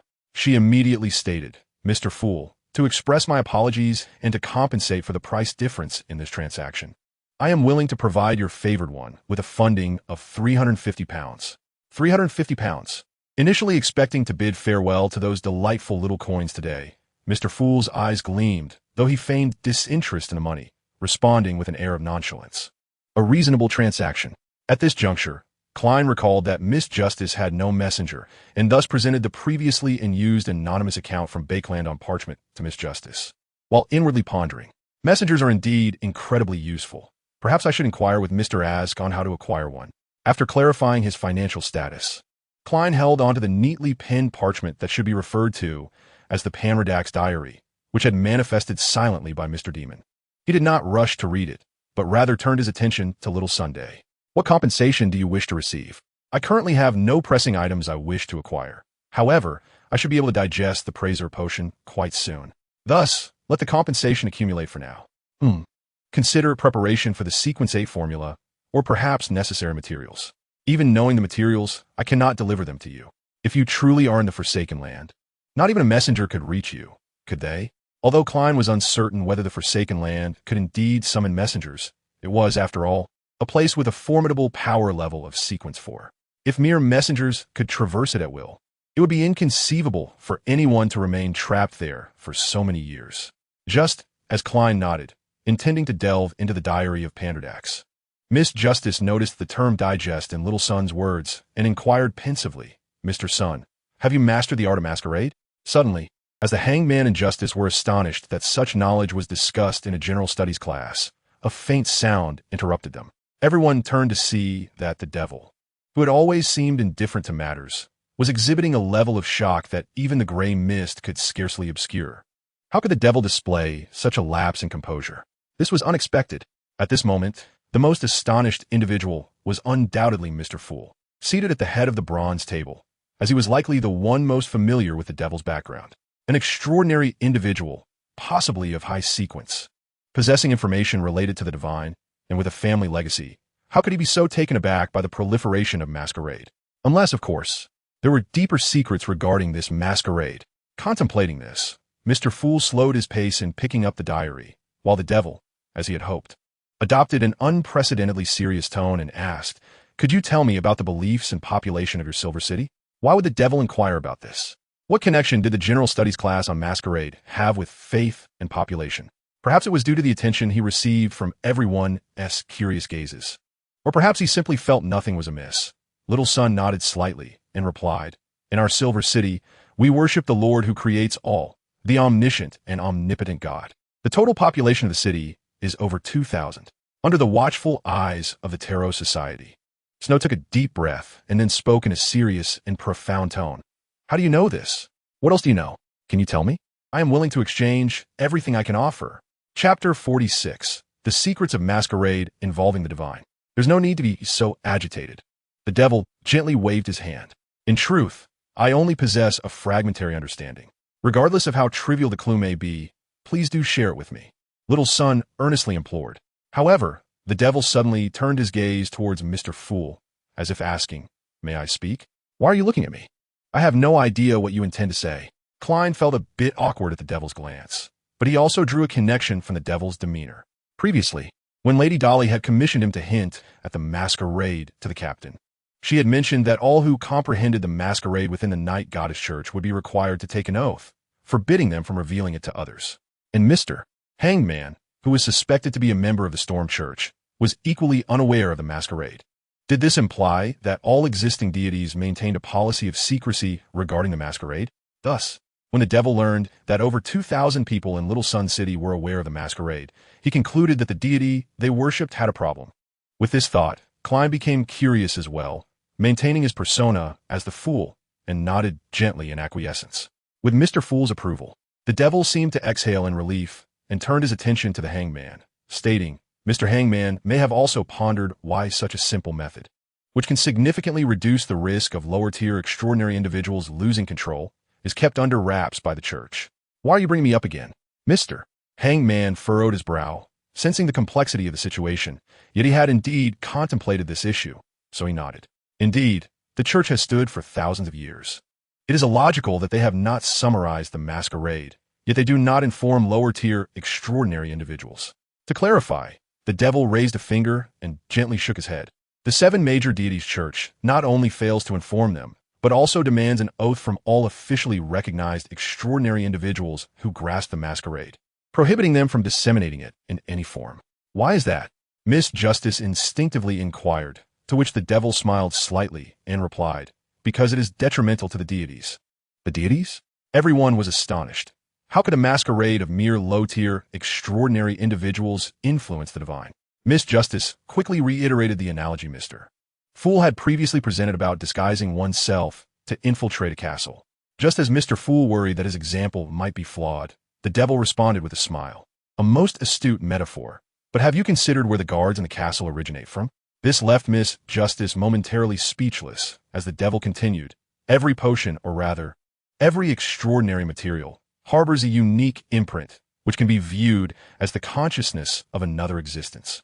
The higher the tier of the potion, the more potent this consciousness becomes, often mingling with a portion of the former owner's mental imprint, commonly referred to as spiritual residue.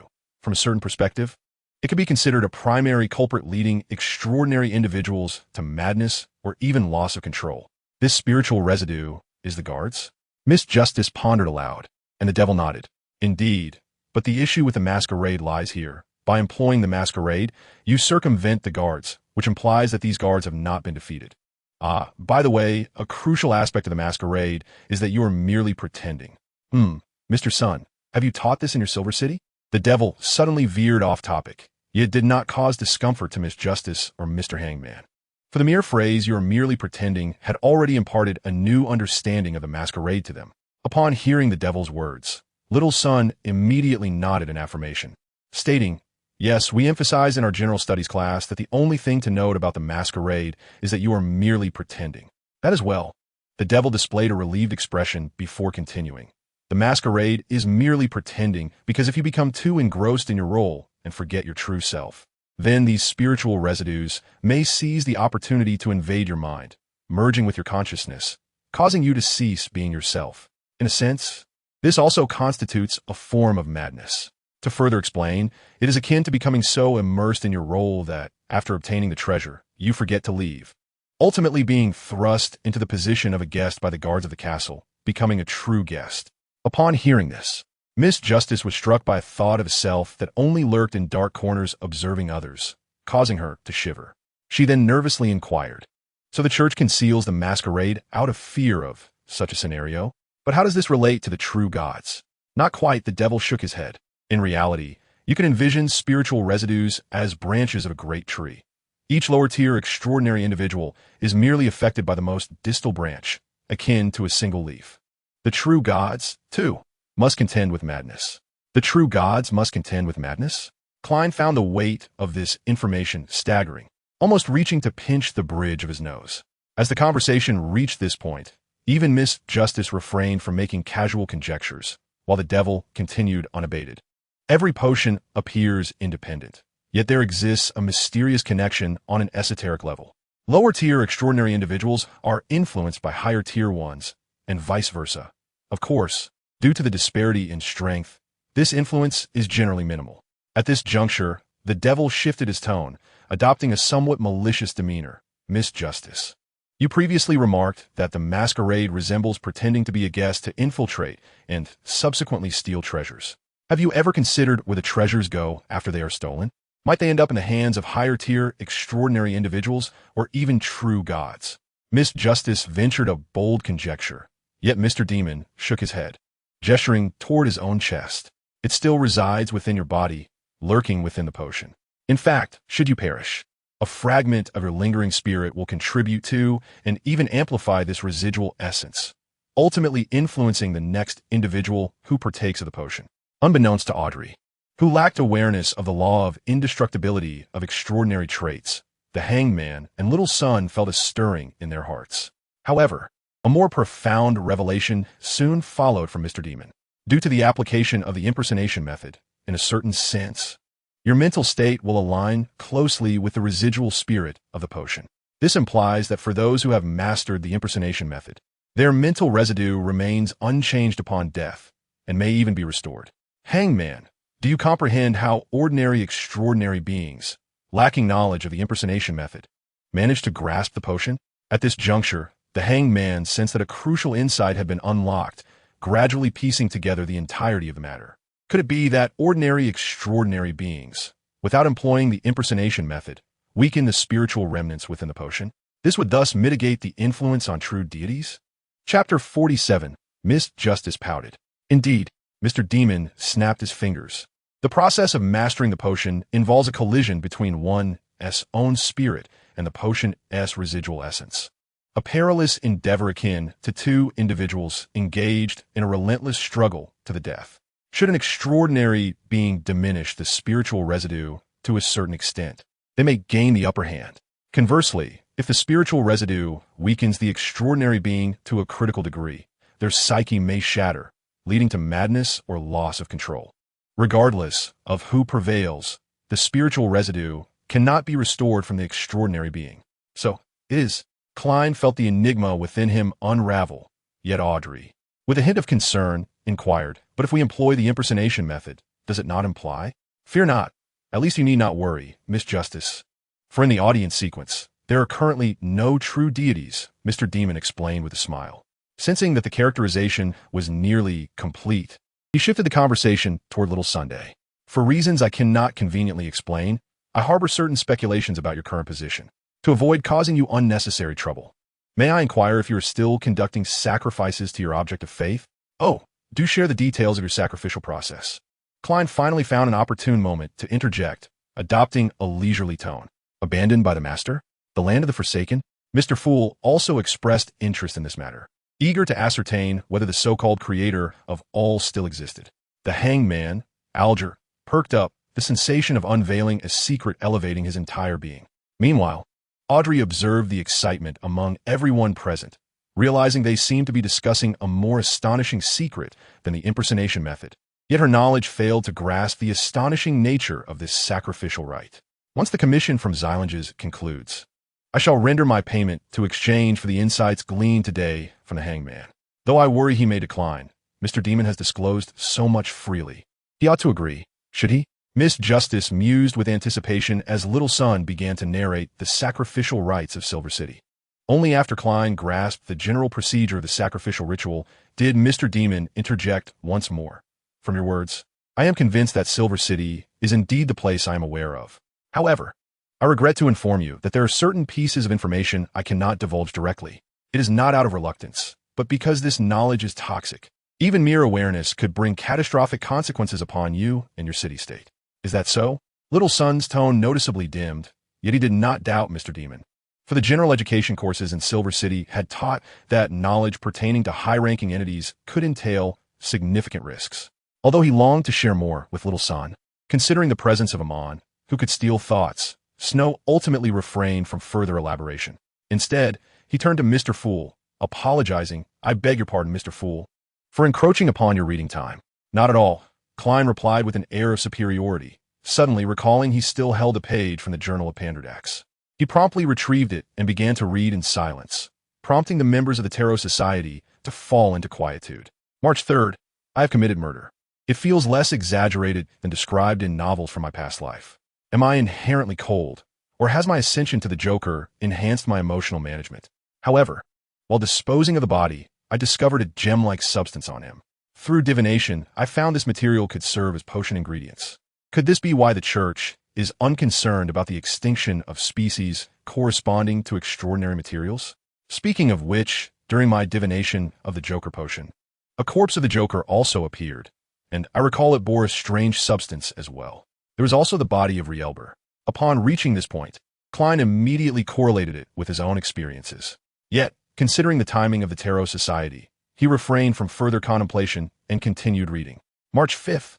Is it mere coincidence? The Roselle diary I obtained from the extraordinary gathering just so happens to contain information regarding the law of indestructibility of extraordinary traits, along with the aggregation of extraordinary traits. Could this coincidence be a manifestation of the aggregation of extraordinary traits? Yet the diary bears no extraordinary characteristics. Could it be that mere knowledge fulfills the latent requirements for aggregation? If that is indeed the case, then knowledge may not merely be knowledge. The indestructibility and aggregation of extraordinary traits? What does that even mean? What does it signify that knowledge is not just knowledge? Is it related to what Mr. Demon previously mentioned about knowledge being toxic? Mr. Panderdax, if you have committed to writing a diary, do elucidate your thoughts more clearly.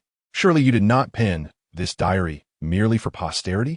Klein inwardly grumbled, yet ultimately directed his gaze to the final line. How could there exist such a vile means of audience? Beware the audience. Beware the audience. Beware the audience.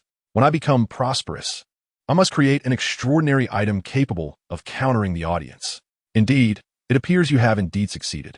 Klein mused about Mr. Demon's extraordinarily high-ranking item, dismissing the parchment in his hand with a wave. You are free to converse among yourselves. Upon hearing Mr. Fool's words, the hanged man immediately sought to broach the topic of Xilinges, yet before he could carefully consider his words, Miss Justice addressed Mr. Demon. Say, Mr. Demon, I thank you for the protection you have afforded me. Yet if possible, I wish to discuss something with you. Oh, expressing gratitude while subtly conveying discontent in an innocent and playful tone. Could this be the subtlety unique to Ruent? How delightful! Snow listened to Miss Justice's sweet expression of thanks, feigning ignorance as he responded. After all, it was I who recommended your engagement with the Psychological Alchemy Society, so I naturally wish to ensure your safety. Then, Mr. Demon, how long can your protection last? Will it be discovered by higher-ranking individuals? You need not worry on that front. As long as they are not terrestrial angels, they will not detect any anomalies surrounding you. Regarding the duration, rest assured, as long as you participate in social dances and salons according to the usual patterns, I shall ensure your protection is replenished. Chapter 48. The Arrival of Fate. Terrestrial angels? Protection? Do Justice and Demon know each other in reality? Or did Demon uncover Justice's true identity through previous intelligence, leading Justice to deduce Demon's identity? The hanged man found himself unable to suppress the astonishment within him. He realized that the discussions among the members of the Tarot Society today were exceedingly sophisticated. In contrast, his inclination to discuss Xilinges felt somewhat beneath the occasion. Nevertheless, considering that the demon was capable of providing protection to the formidable Miss Justice and B-Clan, he must also be a remarkable entity within that realm, one of extraordinary power. This led him to ponder whether it might be possible to resolve the issue of Xilinges without the intervention of the fool's acolyte. With this thought lingering in his mind, the hanged man could no longer restrain his desire to eliminate Xilinges and spoke up.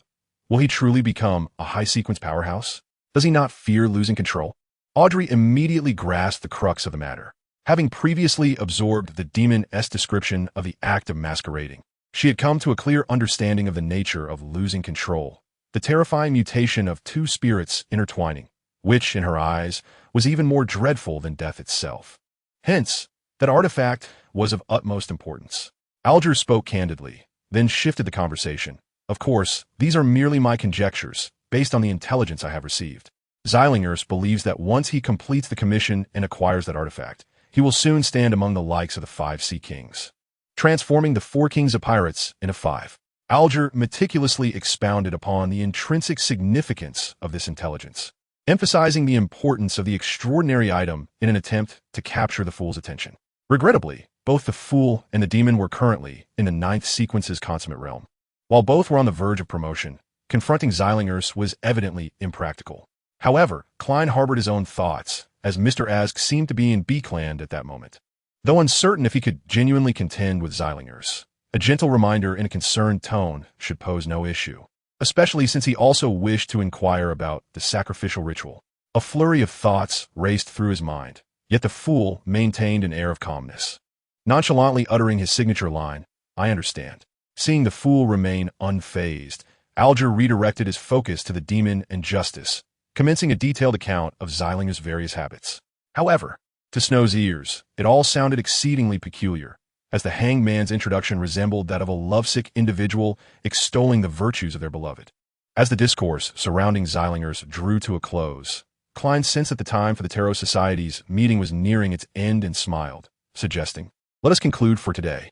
In the room adorned with a red chimney, a quill danced merrily across the pages of notebook, crafting elegant cursive lines without the need for ink, weaving together coherent sentences, unbeknownst to the source of the disturbance. a witch discovered its existence and reported it to the official extraordinary entities. Goodness, did she not fear being ensnared in the church's underground? Alas, poor Inzangweer. His meticulously crafted script had once again undergone a twist, as the official extraordinary beings began to take note of the coincidences. His plan was once more on the brink of collapse. Upon reaching this juncture, the quill's movement abruptly ceased. It halted its writing, for it knew what was to transpire next. Indeed, an aged hand grasped the quill with a brutal grip, rewriting beneath the very line it had just inscribed. The extraordinary being of the Night Watch Church inadvertently sensed the aura of the abyssal god's progeny, thus confirming that Megaluz was concealed in the lower streets of Ironcross Street. To mitigate the potential harm to the populace, the three major churches convened and decided to organize a large-scale charitable event, distributing food to the impoverished in order to relocate most of them away from Ironcross Street. The unborn progeny of the abyssal god and the thoroughly corrupted Megaluz could not comprehend the significance of the charity for the destitute, thus failing to unveil the church's scheme, which was undeniably logical. As the Night Goddess Church, the most powerful faction in Tinjin, mobilized all its mid-sequence extraordinary beings, leaving only a handful of lower-sequence extraordinary beings to stand guard. They could never have anticipated that the enemy's target would be their very stronghold. Inzangweer's plan would not falter. He would undoubtedly obtain what he desired, perhaps driven by a force of 0.08, or simply due to the logical nature of the situation. Everything began to unfold as Inzangweer had hoped after a certain unfortunate extraordinary being nearly lost control due to the abyssal god's aura. Having finally restrained the excess spiritual essence of the clown's potion, Klein intended to spend the remainder of his half-day holiday resting. However, he was suddenly summoned to the Blackthorn Security Company. Upon entering, he found Dunn alongside several Night Watch members who had come from other cities to provide support, among whom the Lady of the Sword, carrying a briefcase, stood out alongside her teammates clad in red gloves. "Captain, have we discovered the progeny of the abyssal god?" Klein quickly deduced the situation upon seeing the setup, reaching a hand to touch the pocket containing the Sunfire talisman, swallowing nervously. "Indeed, but this time it is a joint operation by the three major churches. Lower sequence extraordinary beings need not participate. Westgar, Conley, and Fry will maintain order at the church, while you and Leonard Loya will remain at headquarters, prepared for any emergencies." Chapter 49. What exactly did the true creator say? On the outskirts of Tinjin, a house nestled amidst verdant lawns bore a garden that had begun to wither since early September, crowned with a dark red chimney. Behind the bedroom window of this house sat a plain desk adorned with an unremarkable notebook. A charred, withered arm, exuding a pungent odor, furiously tore apart the notebook. Amidst the scattered pages, fresh lines of text articulated the source of his anger. Poor Inzangweer, his flawless plan had endured too many variables, compelling him to take matters into his own hands merely to seize the long-coveted ashes of Saint Selena. Although the defenses of the Blackthorn Security Company had dwindled to three extraordinary beings, driven by a wariness of fate, Inzangweer swiftly eliminated Klein Moretti, the one who had repeatedly disrupted his plans. Yet, two inexplicably appearing high-level talismans provided him with considerable shock. The nearly demigod-level talismans obliterated all the spirits he commanded, nearly resulting in his demise. Fortuitously, these two talismans from the realm of the sun also shattered the night realm constructed by the ashes of Saint Selena. Amidst the upheaval of the extraordinary items behind the Charney's gate, he successfully seized the ashes of Saint Selena, forcibly ascending to the fourth sequence Night Watchman through a ritual arranged by the characteristics of the death god's progeny, thus acquiring divinity and becoming a being of both demigod and human. However, achieving this promotion while severely injured inflicted irreversible damage upon Inzangweer. In such a state, could he elude the relentless pursuit of all extraordinary beings in Tinjin? Indeed, Inzangweer did not fail. He obtained what he desired, but was it worth it? In a night-shrouded Raphael cemetery, before a newly erected tombstone, the recently sealed stone slab of the grave was disturbed, and a charred arm emerged from the earth. With a push, the slab was displaced, and the coffin lid was flung open, revealing a charred corpse in formal attire climbing out of the coffin. The carbonized flesh writhed and regenerated at an alarming rate, but the sight was increasingly disconcerting. The agony of being burned alive is indeed a torturous way to die. The disfigured features contorted into a grotesque expression that could send even spirits fleeing, yet soon, fresh skin began to crawl across that horrific visage. Had Inzangweer truly perished? Klein's memories lingered on the moment he instinctively recited the activation incantation for the Sunfire Talisman after being pierced through the chest. He rose with great effort, slightly adjusting his belongings before discovering that he possessed only a copper whistle and an elegant long robe, the purpose of which remained uncertain, whether it was intended for burial or some other occasion. Thankfully, it appeared that Leonard and Loya were unharmed, and there were no unforeseen incidents on the captain's side. Klein let out a slight sigh of relief, observing as his body gradually returned to a presentable state. He hastily departed from the cemetery, eager to ascertain whether the individual who had taken his life had indeed perished within the confines of the Sunfire Talisman. Meow. In the opulent mansion of West Beckland, Snow, engrossed in his writing, was abruptly startled by Lily's piercing scream. He swiftly turned to investigate, only to find a grotesque mass writhing in an eerie manner within the shadows of the room's corner. Silently, Snow gently reassured Lily. Yet his focus remained fixed on the unsettling mass until it reformed into a pallid but remarkably handsome man.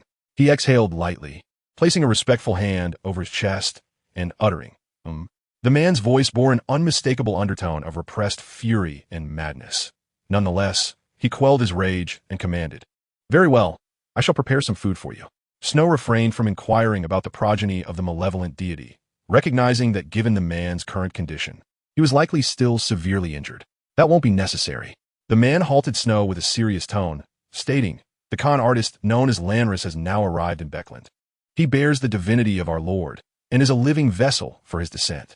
Find him, but do not allow him to realize our intentions. Our strength in Beckland has suffered significant losses, and we may not have many operatives available. Snow delicately articulated the precarious situation of the Aurora Society. Yet the man seemed unconcerned, asserting, We can amass as many lambs as needed from the lower ranks, once I have fully regained my strength. In an instant, Snow felt a prickling sensation along his back. He was certain that the man's statement was a test, yet he displayed no animosity, maintaining an expression of utmost respect. The man's brief silence did not linger, as if he merely paused to catch his breath before continuing. How has the digestion of your secret prayer potion progressed? By the grace of our Lord, it was completely digested a fortnight ago. Excellent. Take me to your basement. I shall prepare the potion for the listener. As he spoke, the man extracted a grotesque mass shaped like an ear from his own body, which made Snow feel quite nauseated. However, considering the man's perilous nature, he suppressed his revulsion and escorted the visibly injured man, who was nonetheless intent on securing benefits for his subordinate, to the basement. There, he observed as the man skillfully selected auxiliary materials from various floral powders, pondering why he seemed so familiar with Snow's basement. After all, the last potion he had consumed was also concocted by this very man. Drink this, and you will be able to directly hear the Lord's gospel. Minutes later, without even the opportunity to change clothes, the man, clad in a garment fashioned from flesh, completed a vial of potion that emitted a faint lavender hue. With a tone reminiscent of over a month prior, he presented it to Snow. Gazing at the potion, Snow harbored doubts regarding the man's adherence to the recipe. Nonetheless, even an injured man like him was far from a novice that a mere rank 9 could easily handle. He grasped the flask, observing the nauseating viscous liquid within, which bubbled like a multitude of cochlea, and gulped it down in one motion. An indescribable wave of nausea surged down his throat and into his stomach, expanding as if to rupture his very being. Snow felt as though every nerve in his body had transformed into a branding iron, the intense burning sensation nearly forcing a cry from his lips. He struggled to enter a semi-meditative state to reign in his spiritual essence, but at that moment, an indescribable voice exploded in his mind. The whispers of the fool are secretive whispers. The whispers of the true creator are also secretive whispers. Hearing the whispers of the fool will not lead to corruption. Therefore, hearing the whispers of the true creator will likewise remain untainted. Sukabor, the listener. Chapter 50. The deleterious effects of deception.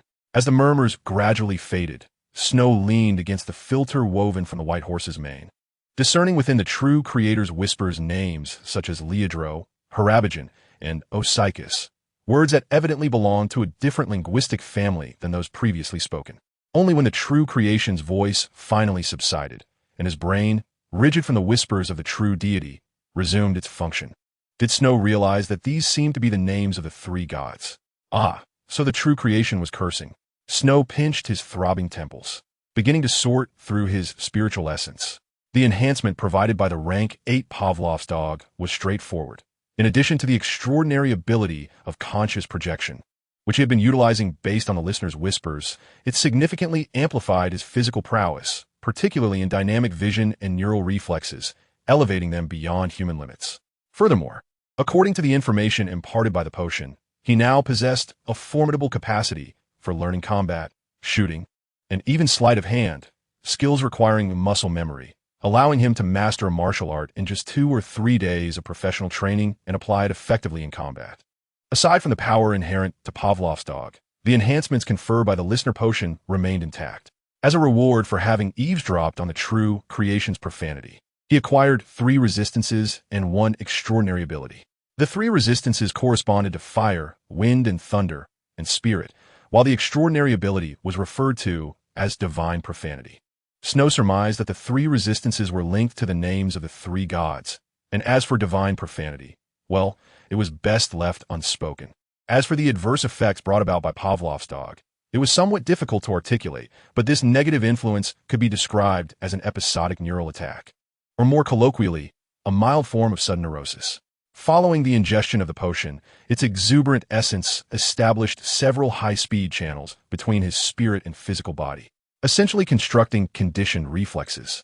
Whenever a specific condition was met, he would instinctively respond, a reaction beyond his conscious control, often occurring before his mind could fully register the situation. The most troublesome aspect was that prior to triggering a conditioned reflex, he might not even be aware of its existence. Thus, it was entirely plausible for someone to wave at him in greeting, only for him to unwittingly retaliate with a slap. Although he now had no idea what reflexes his body had acquired, having broadly sorted through the effects of the potion, Snow gradually exited his meditative state, blinking in confusion as he opened his eyes. Then whoosh! Snow, to the satisfaction of the man, had undergone a remarkable transformation, particularly after consuming the listener potion. The evident changes in him were sufficient to affirm that he had truly heard the voice of the Lord and grasped its implications to some extent. To comprehend the Lord's intent immediately after consuming the potion was no mere indication of talent. It signified an innate excellence as a believer. However, just as the man pondered the nature of the enhancement Snow had received, Snow's eyes flew open. Then, Snow leapt up. Snow was now clinging to the ceiling. What on earth was happening? The man stared in bewilderment at the equally perplexed Snow, suspended upside down from the ceiling, before activating his spiritual vision. Snow's spiritual form appeared untroubled, although his essence was somewhat scattered, an expected manifestation after potion consumption. Everything seemed normal. Yet why was he, Seer, could you please set that test tube upright? Snow, awkwardly hanging from the ceiling, extended a hand to indicate the fallen test tube on the workbench. Although the man was filled with questions, he complied and righted the tube. Then, Snow descended. Was this the influence of hearing the voice of the Lord? A thought emerged in the gentleman's mind. Yet thus far, none of the listeners had exhibited such conspicuous stress responses. Initially perceiving Snow as a loyal subject, he could not help but harbor a tinge of doubt. After a moment's contemplation, he maintained his spiritual vision and, utilizing the power of shadows, discreetly toppled a test tube. The soft clink of the test tube falling captured Snow's attention. Within the gentleman's spiritual sight, as Snow's gaze shifted, his spiritual energy erupted almost instantaneously, and he sprang up in a bizarre manner, colliding once again with the ceiling. Indeed, what a remarkable display of spirit. The gentleman revealed a twitch at the corner of his mouth, a gesture he would typically never display, uncertain of how to articulate his reaction to Snow's response. In truth, Snow himself was quite bewildered, as he had finally grasped his first conditioned reflex. Upon witnessing a long, slender object fall, his body instinctively recoiled. Am I akin to a cat? Snow felt a strong urge to overturn the table, yet gazing at the array of test tubes, he wisely abandoned the notion. Forcing himself to suppress his impulses, he cautiously descended from the ceiling and, with a tinge of concern, remarked to the gentleman, I cannot fathom why, but when I see elongated objects lying on the ground, my body instinctively retreats. Fear not. This is merely a side effect of the potion you recently ingested. Once you fully digest it, such disturbances will cease. Although he said this, it was the first time the gentleman had witnessed such a pronounced and intense psychological impact, and he could only offer a reassuring comment based on his past experiences. Snow nodded gently, yet he was calculating the situation in his mind. Judging by the activation of the high-speed pathways within him at the moment the conditioned reflex was triggered, he surmised that he must possess at least 3 forcibly fixed conditioned reflexes. Until he comprehended the nature of the remaining 2 reflexes, he deemed it prudent to refrain from venturing out casually. After all, should he encounter a dark-skinned individual, he might impulsively draw his weapon, and that would spell considerable trouble. I shall take my leave to rest. Meditate well, for in a few days I will require you to develop the lambs in the Eastern District. Having confirmed that Snow posed no further issues, the gentleman relaxed and, with practiced ease, departed the basement, choosing a guest room where he fell silent. Snow gazed at the table full of test tubes, his expression twitching slightly as he hesitated for a moment, ultimately deciding against tidying up and instead turning to leave the basement. At least until he had fully digested the potion influenced by Pavlov's dog. He had no intentions of returning. Chapter 51. Greetings upon seeing acquaintances. The morning sun streamed through the curtains, illuminating the exquisite bed and casting a divine glow upon the handsome visage. However, accompanied by a rustling sound, the striking man upon the bed suddenly melted away like a wax figure in a fire, transforming into a puddle of flesh. Simultaneously, the cabinet door opposite the bed was thrust open from within, revealing a man who bore an uncanny resemblance to the melted figure, stepping forth. As he approached, the puddle of flesh on the bed began to writhe violently, flowing down the bed legs onto the floor, ultimately reshaping itself into a suitable home attire that adorned his lower limbs. The gentleman gently pinched the bow tie, composed of flesh and blood, and cast a brooding gaze out the window at the street scene. He then uttered a series of ancient Hermetic words, invoking the true Creator's revered name towards the east. It appeared that Snow was in good stead. When issuing commands earlier, he had understood that this time, the Aurora Society would undoubtedly suffer a significant blow. Aside from a few personnel he had protectively assigned elsewhere, only a handful of members with questionable loyalty remained.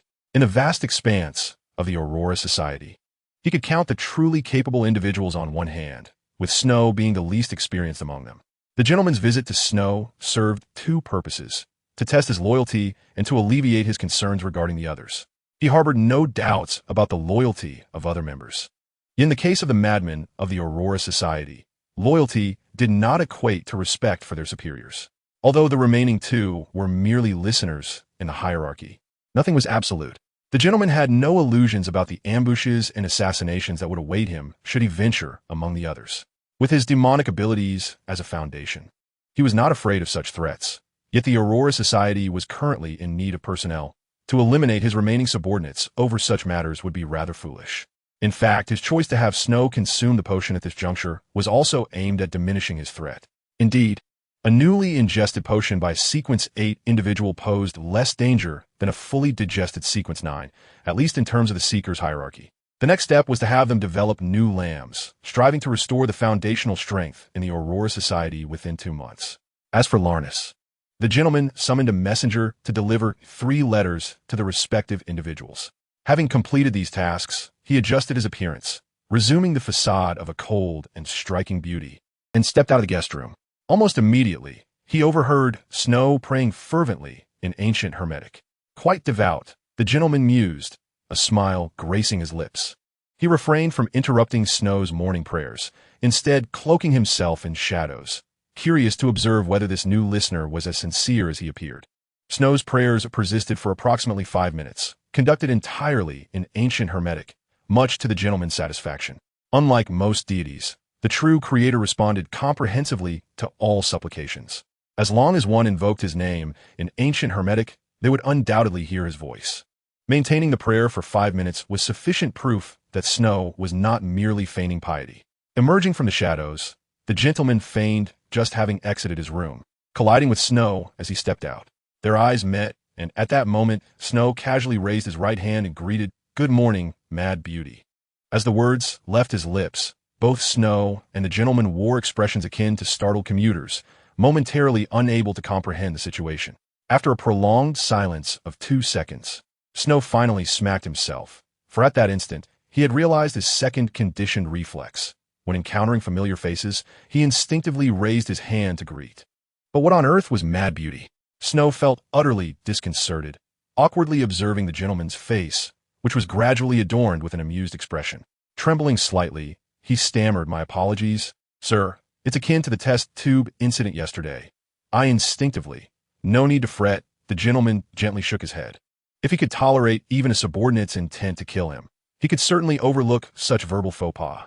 Moreover, he understood that it was indeed an unintentional slip on Snow's part.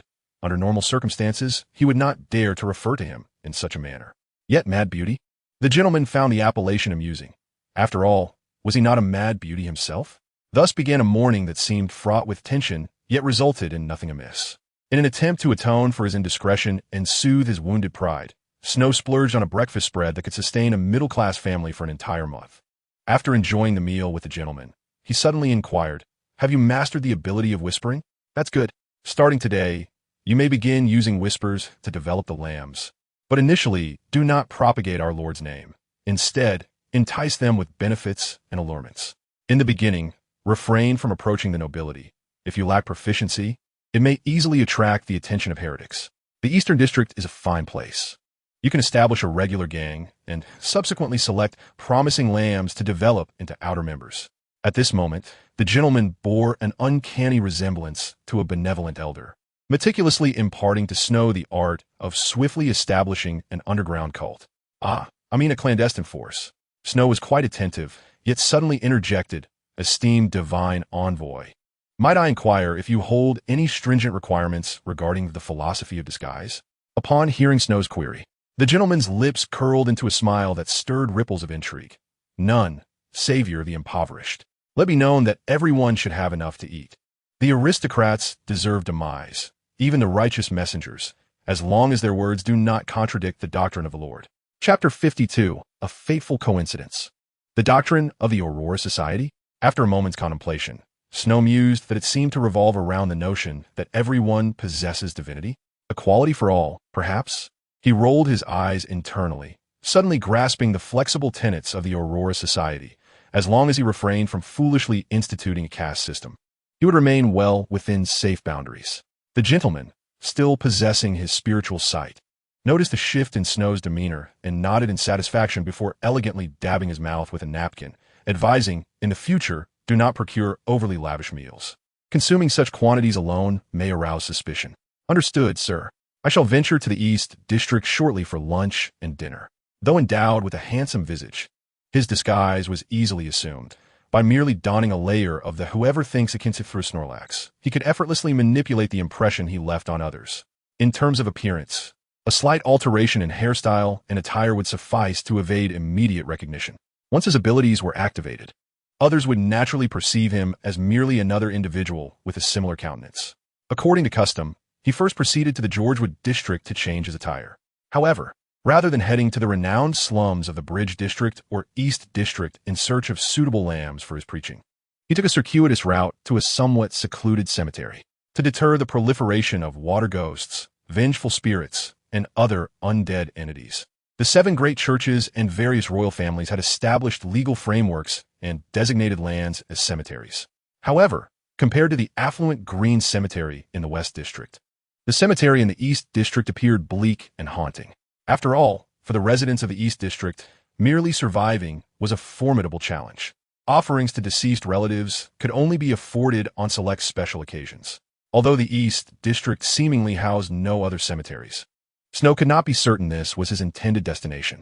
Therefore, he began to activate his concept-switching abilities to conduct a broad interference. The spiritual energy of Sequence 8 surged forth like a deluge, and while the force of a foot-long staff maintained the stability of his spirituality, the sensation of this frantic extraction still instilled a profound emptiness within Snow. This state persisted for approximately 3 hours, and, as noon approached, Snow had yet to encounter his target. During this span, he expended enough spiritual energy to cause even a Sequence 5 powerhouse to pale in comparison. Yet he remained reclined against an ancient tree in the cemetery, patiently awaiting. Suddenly, a flash of light blue rippled, and then 2 figures, one tall and one short, emerged into Snow's line of sight. At last, alert, Faust felt a jolt of surprise as he immediately followed Hiyu's gaze. Spotting a man clad in jeans and a checkered shirt, adorned with a flat cap, standing a short distance away, waving a greeting. It seemed he had just uttered, "Good afternoon, 1 meter 50? How could this be?" I distinctly verified there were no talents here. False's expression soured considerably. While Hiu had already drawn the concealed, trident dagger from his clothing, gazing sternly at the man before them. "Who are you? What brings you here? I believe no one strolls through a cemetery for leisure." Snow turned the tables, posing the question, "Might I inquire what you are doing here in this cemetery?" Hiu momentarily faltered, realizing that teleportation, by its very nature, was an unpredictable occurrence. Thus, it was unfortunate that he and Faust happened to cross paths with an extraordinary individual visiting the cemetery. "You are Mr. Snow?" Just as Hiu lamented his misfortune. Neglecting to address the man's reference to his stature of 1 meter 50, Faust suddenly seemed to recognize the figure before them, questioning with uncertainty, "Is that really you?" "Greetings, Miss Faust. It has been a few days. Even today, Bakeland seems to be shrouded in darkness." Snow suppressed the impulse to refer to the individual as a dried fish. Thankfully, the previous remark about 1 meter 50 had alleviated the side effects of the potion, preventing him from making an indiscreet utterance. He also noted that addressing someone by their true name appeared to fulfill the requirements for triggering side effects. However, in the absence of a predetermined context, reflexive triggers would prioritize names with which he held greater affinity. In this manner, as long as he pre-established a name, he need not worry about the tarot unexpectedly proclaiming something like meow or xo. Snow felt a sense of relief, slightly narrowing his eyes, and with a voice that bore a hint of sunshine, remarked, "Though we may not know each other well, Miss Faust, if you wish to avoid losing control, it would be prudent to refrain from using that extraordinary object of yours. This is merely a piece of advice, free of charge." With that, Snow casually turned and vanished from the cemetery with an air of nonchalance. Phew! Amidst the tumult of emotions, Faust nearly collapsed upon a gravestone. Just as she exhaled in relief, she noticed Hiu regarding her with a serious expression. "Faust, what did that individual mean? Does your extraordinary object possess significant side effects?" "Nothing much. It merely emits strange sounds during the full moon, as I have previously informed you. It poses no harmful influence," Faust replied with a forced chuckle, attempting to brush off the subject. However, Hiu was not inclined to let it go. "But he said you might lose control. That's merely a rhetorical device." "A device?" Faust retorted, her eyes darting as she quickly concocted an excuse.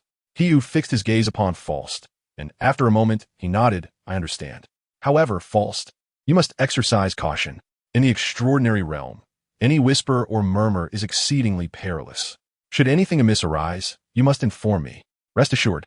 By the way, what shall we do next?" Faust, relieved that Hiu had ceased pressing the topic, inquired. Hiu frowned lightly, suggesting, "We should first notify Miss Audrey, and then call the authorities." "Call the authorities?"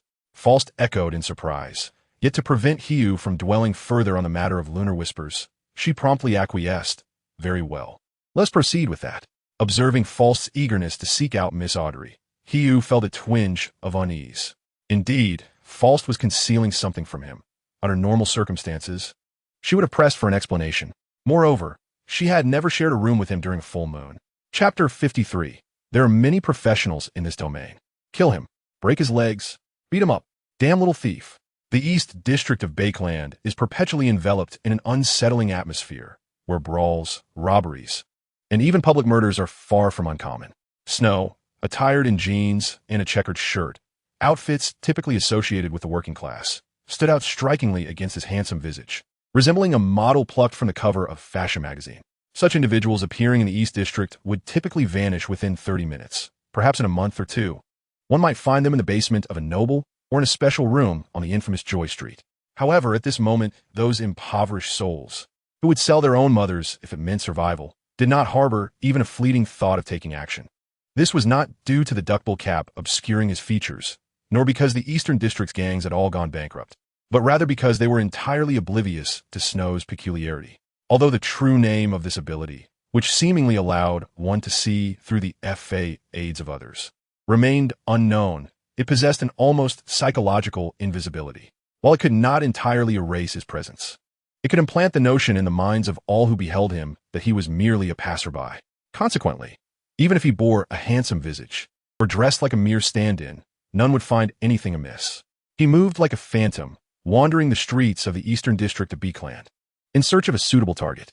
Before long, he spotted a youth, a wild dog of a young man, with his right hand hanging limply at his side. The bruised forearm suggested a lingering injury, while his sturdy frame and faint muscular contours indicated he was not entirely unfamiliar with physicality. However, his skin lacked luster and his cheeks were somewhat parched, hinting that he was not accustomed to hunger from an early age, but rather had only recently begun to starve. Scars marred his body, some appearing rather old, likely not incurred at the same time as the one on his arm. This was the one. Snow took a few steps closer, until he was about 5 meters away, before suddenly speaking. "Are you hungry?" The youth ignored him, kicking a pile of trash in frustration, and continued towards the next alley, clearly having found nothing to eat. This was hardly surprising. After all, this was the Eastern District, where edible scraps, even from affluent households that could afford to discard leftovers, had long been picked clean by the seasoned scavengers. Newcomers like this youth were unlikely to know where such wealthy families resided, let alone find food. "What if I told you I could treat you to a meal until you were full?" Snow continued, maintaining a casual tone without closing the distance. The young man turned his head, regarding Snow with a wary, wild-eyed expression, and furrowed his brow. "What do you want?" "I'm merely curious about your background," Snow replied, gesturing towards an unremarkable CAF at the street corner. Although referred to as a CAF, few entered for coffee. Perhaps it was a remnant of the ruined people's modesty that it was not called a restaurant. Gulp. The youth looked at the CAF, comprehending Snow's implication.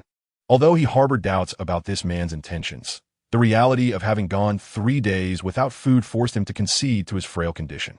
He swallowed hard, adopting a resigned expression, and obediently followed Snow into the CAF. He ordered a large serving of local delicacy, tender lamb stew with peas, 2 loaves of bread, and some vegetables, filling the table to the brim, yet it cost merely a soul. This elicited a twinge of guilt in Snow regarding his daily expenditure of 3 pounds for meals. Gazing at the spread before him, the young man's eyes widened. In the past, he would never have displayed such vulnerability.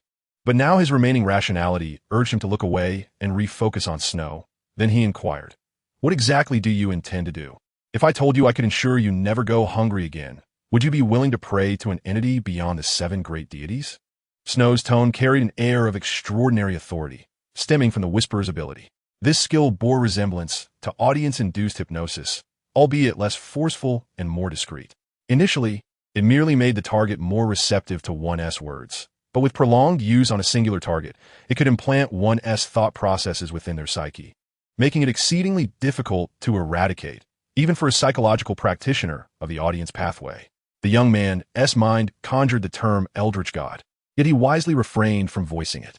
The Eastern District of Beakland had long been a hotbed for the cults of various malevolent deities, as these downtrodden citizens cared more about where their next meal would come from than falling into the abyss. Previously, the youth had looked down upon those fools who worshipped dark gods for a few morsels, possessing a modicum of knowledge regarding extraordinary beings. Yet now, having tasted the bitter pangs of hunger, he began to understand their mindset. In truth, it was those who had consistently eaten their fill, only to suddenly face starvation, who found it most unbearable. He glanced at the food on the table, then back at the man before him, and finally, he picked up a piece of bread. However, just as he was about to shove it into his mouth, Snow interjected once more, "Slow down. I would rather not witness you choking to death here." The youth halted mid-motion, then resumed, his left hand clumsily navigating the various dishes. Perhaps Snow's warning had taken effect, as he ate at a measured pace. It was not until half an hour later that the table was cleared, and he leaned back against the rather stiff chair, gently caressing his now distended abdomen, and spoke, "How should I pray? Not in haste. I wish to hear your story." You don't seem to hail from a life of hardship, do you?" Snow pointed to the youth's fractured right hand. The young man nodded, a flicker of palpable resentment crossing his brow. "My father is a member of the Penjerman Swell. You may have heard that name." "Ah, well, it seems not," Snow remarked, observing the youth's expression, which led him to shake his head in self-deprecation before continuing. "In any case, it is a gang of moderate size, controlling a handful of thieves and beggars, and they even recruited 2 extraordinary beings, those who were quite formidable. However, last month, those 2 suddenly vanished. As you can imagine, in our line of work, rivals abound. My father attempted to conceal this and sought to recruit more extraordinary beings for support, but news leaked. Just 3 days ago, the Zmang gang killed my father and seized our territory. You can likely guess the ensuing events. I knew you were in the right profession." A somewhat brash smile graced Snow's face as he squinted his eyes. "So, are you interested in becoming extraordinary?" Chapter 54, Bestowal. Extraordinary beings? The youth with the severed arm exhibited a glimmer of yearning, incredulous as he asked, "You can make me an extraordinary being? I have heard that it comes at a steep price." "Oh, it seems you possess some knowledge about extraordinary beings." Snow narrowed his eyes slightly. The youth, sensing the shift in Snow's demeanor, felt a twinge of apprehension but nodded nonetheless. "My father once recruited 2 extraordinary beings and had intended for me to become one as well, so I have a rough understanding of the costs." Even when the Manswell gang was still around, gathering enough to purchase a vial of potion could deplete my father's savings over several years. Your father, a gang leader, had only 700 pounds to his name? Snow internally scoffed, but then recognized his presumptions. The Manswell gang was merely a local criminal organization, not a genuine transnational syndicate. Their largest assets were a few low-end pubs, and given the era's general lack of savings, having 700 pounds set aside was already commendable. However, he had no intention of delving deeper into that matter. He lightly tapped the edge of the table and spoke in a calm tone. "There are numerous ways to acquire extraordinary power, and the value an extraordinary being can provide far exceeds the cost of purchasing a formula or potion. Therefore, you need not concern yourself with what I might require in return. Rather, consider whether you are willing to stake your life on this. Oh, and just a word of caution. Since I can make you extraordinary, I can also ensure you cannot betray me, so factor that into your considerations." The young man furrowed his brow, scrutinizing the man before him with bewilderment. He could not fathom why this individual had chosen him. If one were to roam the streets and recruit individuals, those vagrants, thieves, beggars, and even streetwalkers would be far more deserving. Not only would they aspire to become extraordinary beings, but the mere prospect of a meal such as this would compel them to risk their very lives. Yet, why had he been selected? The youth did not perceive himself as possessing any remarkable talents. His deceased father had not bequeathed him any secret treasures for a resurgence. Nor did he command a loyal entourage. At that moment, he felt no different from the beggars and vagrants. However, he refrained from asking foolish questions, for even if he did, it would serve little purpose. After a moment of silence, he nodded. "I aspire to become extraordinary. For this, I am willing to offer my faith." "Excellent." Snow snapped his fingers, his demeanor transforming into one of warmth. "Now, you may make your choice. I possess 2 paths to the extraordinary. One is the potion-based ascension you are familiar with, while the other is through prayer to receive divine gifts." "Divine gifts?" The youth's brow furrowed slightly. He was aware of the perils associated with potion ascension, the potential for madness and loss of control. Yet he had never witnessed an extraordinary being succumb to such chaos. However, the notion of divine gifts was entirely foreign to him. This path, he learned, involved a specific ritual that would channel the power of the divine upon him, requiring no potion to digest, no formulas to seek, and devoid of the risks of losing control. Through meditation and the continuous purification of one's spirit, as well as adherence to divine teachings, one could enhance their own strength. Snow, animated by this topic, eagerly elaborated. As the youth listened, his brow began to knit in skepticism. This concept of divine gifts seemed far superior to the potion system he had known. Yet it was precisely this disparity that made it feel utterly implausible. It was akin to someone suddenly presenting an unheard-of investment opportunity, promising substantial returns within a month and guaranteeing at least a 50% rebate. Even someone devoid of financial acumen would sense something amiss. Perhaps noticing the youth's expression, Snow's enthusiastic rhetoric abruptly halted, replaced by a rather sinister smile. "I choose to pursue the path of divine gifts." Upon hearing this, the young man immediately made his decision. To be honest, he would have preferred the potions. Yet given that the other had made his proposition so clear, to select potions now would be tantamount to declaring his intent to betray. "A wise choice," Snow remarked. Rising to his feet, without allowing the young man a moment to react, he seized the youth's swollen, bruised right arm. Alongside a surge of spiritual energy, extraordinary abilities were simultaneously activated. In truth, had the youth chosen the ritual magic, the healing process would have demanded less energy. However, Snow was not lacking in spiritual essence, and he wished for the young man to swiftly grasp the benefits of extraordinary power. "This is truly wondrous." The youth's eyes widened as he flexed his right arm. His expression one of sheer amazement. His understanding of extraordinary beings had been limited to their greater physical prowess. Although they could wield strange abilities, they still bled when injured. His father had sought medical help for extraordinary individuals on more than one occasion. "All right, let's proceed. I shall impart some foundational knowledge to you." Snow retrieved his wallet to settle the bill, leading the youth towards a safe house he had rented in the East District. As they walked, he suddenly recalled something and inquired, "By the way, I haven't asked your name." "I am Ghana Manswell," the youth replied. Snow nodded. "You may call me Crown Madanzo, and from this day forth, you shall be known as Gabriel the Foundation." Upon reciting the words inscribed on the paper as instructed, a wealth of knowledge flooded into his mind. He finally comprehended that the name he had uttered was that of a great being. "O traveler from distant realms, you are the paradoxical spiral of logic and wisdom. You are the reflection of knowledge, the reverse of truth." Chapter 55, Another Tarot Gathering. After leaving a sum of startup capital from Mr. Foundation, Snow departed from the East District, opting to leave professional matters to those more suited for them. He was neither skilled nor inclined to manage a gang. Subsequently, he sought out 2 young men in the dock and factory districts, each in decent physical condition, to serve as his proxies. He bestowed upon them the titles of victory and glory. After all, they were of the working class, and, much like with Mr. Foundation, guided them through the ritual of requesting divine gifts. However, what Snow imparted through this ritual was not merely the rudiments of ancient Hermetic language, sacred silver daggers, and assorted sacrificial rites, but also extraordinary powers. Indeed, extraordinary powers, drawing upon fragmented insights from the former squid god and the ritual knowledge bestowed by the secret prayer, as well as his own ingenuity. Snow devised a simplified version of the granting ritual. By responding to the supplications of his followers, he channeled his spiritual essence and a portion of extraordinary power into them, enabling them to wield supernatural abilities akin to those of extraordinary beings.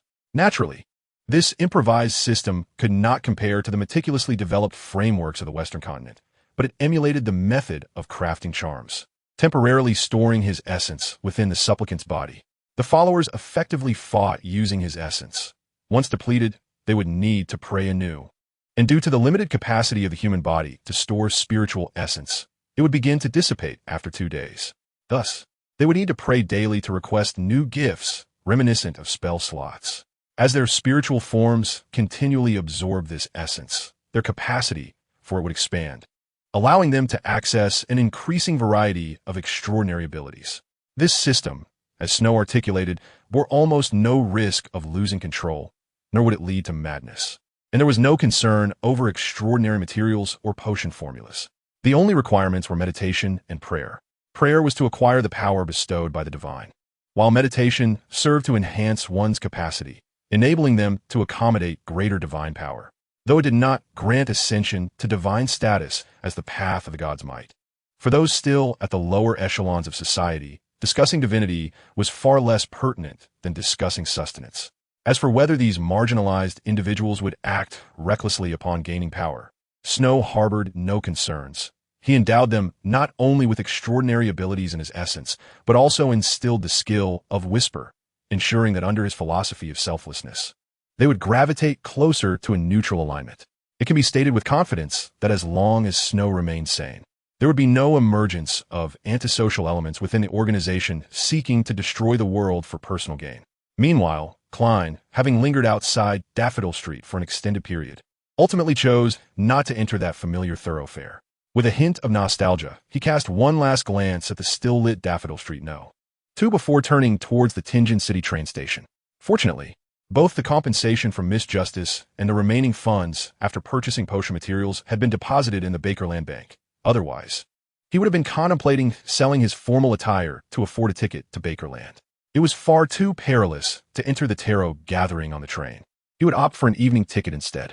Upon arriving at the Tianjin City train station and gazing at the massive clock, Klein ultimately decided against missing today's tarot gathering, for it remained his sole conduit to the extraordinary. He ordered a 13-penny lunch from a CAF adjacent to the station, then found an inexpensive hotel to await the arrival of 3 o'clock. "Good afternoon, Mr. Fool. Good afternoon, Mr. Devil. Good afternoon, Mr. Hangman. Good afternoon, Mr. Sun." The familiar, cheerful voice resonated in his ears, and after a morning of busyness, Snow found his spirits significantly lifted. He chuckled lightly and nodded in greeting to Justice, subsequently extending prearranged salutations to everyone in turn. After a round of pleasantries, Mr. Fool observed that Miss Justice seemed poised to speak and promptly gestured for her to begin. "Esteemed Mr. Fool, might I inquire if your beloved has received the compensation of 350 gold pounds?" Miss Justice restrained her impulse to immediately discuss the matter of Kalingas, instead expressing concern for her leader's beloved. Upon hearing this, Mr. Fool chuckled softly. I have not kept track of this matter, but since my beloved has not requested any further assistance, it is likely that she has received it. Despite his words, Snow suspected that Mr. Fool might be eager to visit the bank daily to check on his deposits. He pondered whether, had Mr. Fool not met his demise, the goddess would have found an excuse to transfer him to B-Clan. Snow concluded that it would be best for him to refrain from intervening in this matter. As the goddess was undoubtedly more anxious than he about the enigmatic lord, he resolved to focus on strengthening the entirety of his domain to provide himself with sufficient anchors. How splendid! Miss Justice, evidently unaware of how many times her leader had counted those delightful little coins, turned to Mr. Hangman. There has been progress regarding Kalingas. Upon hearing this news, the hangman immediately perked up, casting aside his usual composed demeanor, and, filled with both joy and tension, inquired, "Where is he?" Snow silently scoffed at the hangman's love-struck demeanor as he listened to Miss Justice recount the information that Furs had relayed to her. It was only after Mr. Fool permitted everyone to recite his name in critical moments that the hanged man eagerly disclosed his impending acquisition of a batch of Roselle diaries. Seeing that no one else had produced any diaries, Snow finally spoke up. "Esteemed Mr. Fool, I have also memorized a page from a Roselle diary this time." Mr. Demon was consistently able to provide a page from the diary, and the handwriting appeared strikingly similar each time. Was it possible that he truly possessed a vast collection? Yet, why was he only able to remember one page at a time? Did his potion not enhance memory? Audrey observed Mr. Demon manifesting the diary's content, harboring some mischievous thoughts. Recalling Mr. Demon's admiration for her audience pathways, she could not help but stifle a laugh. However, Klein, who could comprehend Chinese, held no doubts about Snow's memory, as he understood that what Snow submitted was likely the authentic manuscript of a traveler, thus more extensive and intricate. For someone unfamiliar with Chinese characters, memorizing the dense array of square symbols would evidently be far more challenging than recalling those flamboyant, embellished phrases infused with the writing habits of Ruin. Yet even so, such writing was undeniably more pleasant to read. Klein picked up the parchment presented by Mr. Demon, and the fleeting sense of familiarity vanished instantly. After a night of toiling as a mud worker, he felt as if his back might break. How could the trickster have such robust physique? Chapter 56. Can potion formulas be crafted this way? This esteemed predecessor. How should one put it? As a keyboard warrior, Klein naturally understood what mud worker entailed. Yet he had not yet grasped the severity of the issue, and continued to read on. Through a profound fusion of spirit and flesh, I have acquired the potion formula of the trickster. It is truly vexing. Such a complicated promotion ritual yields no new abilities. I begin to question the future of the diviner sequence once more.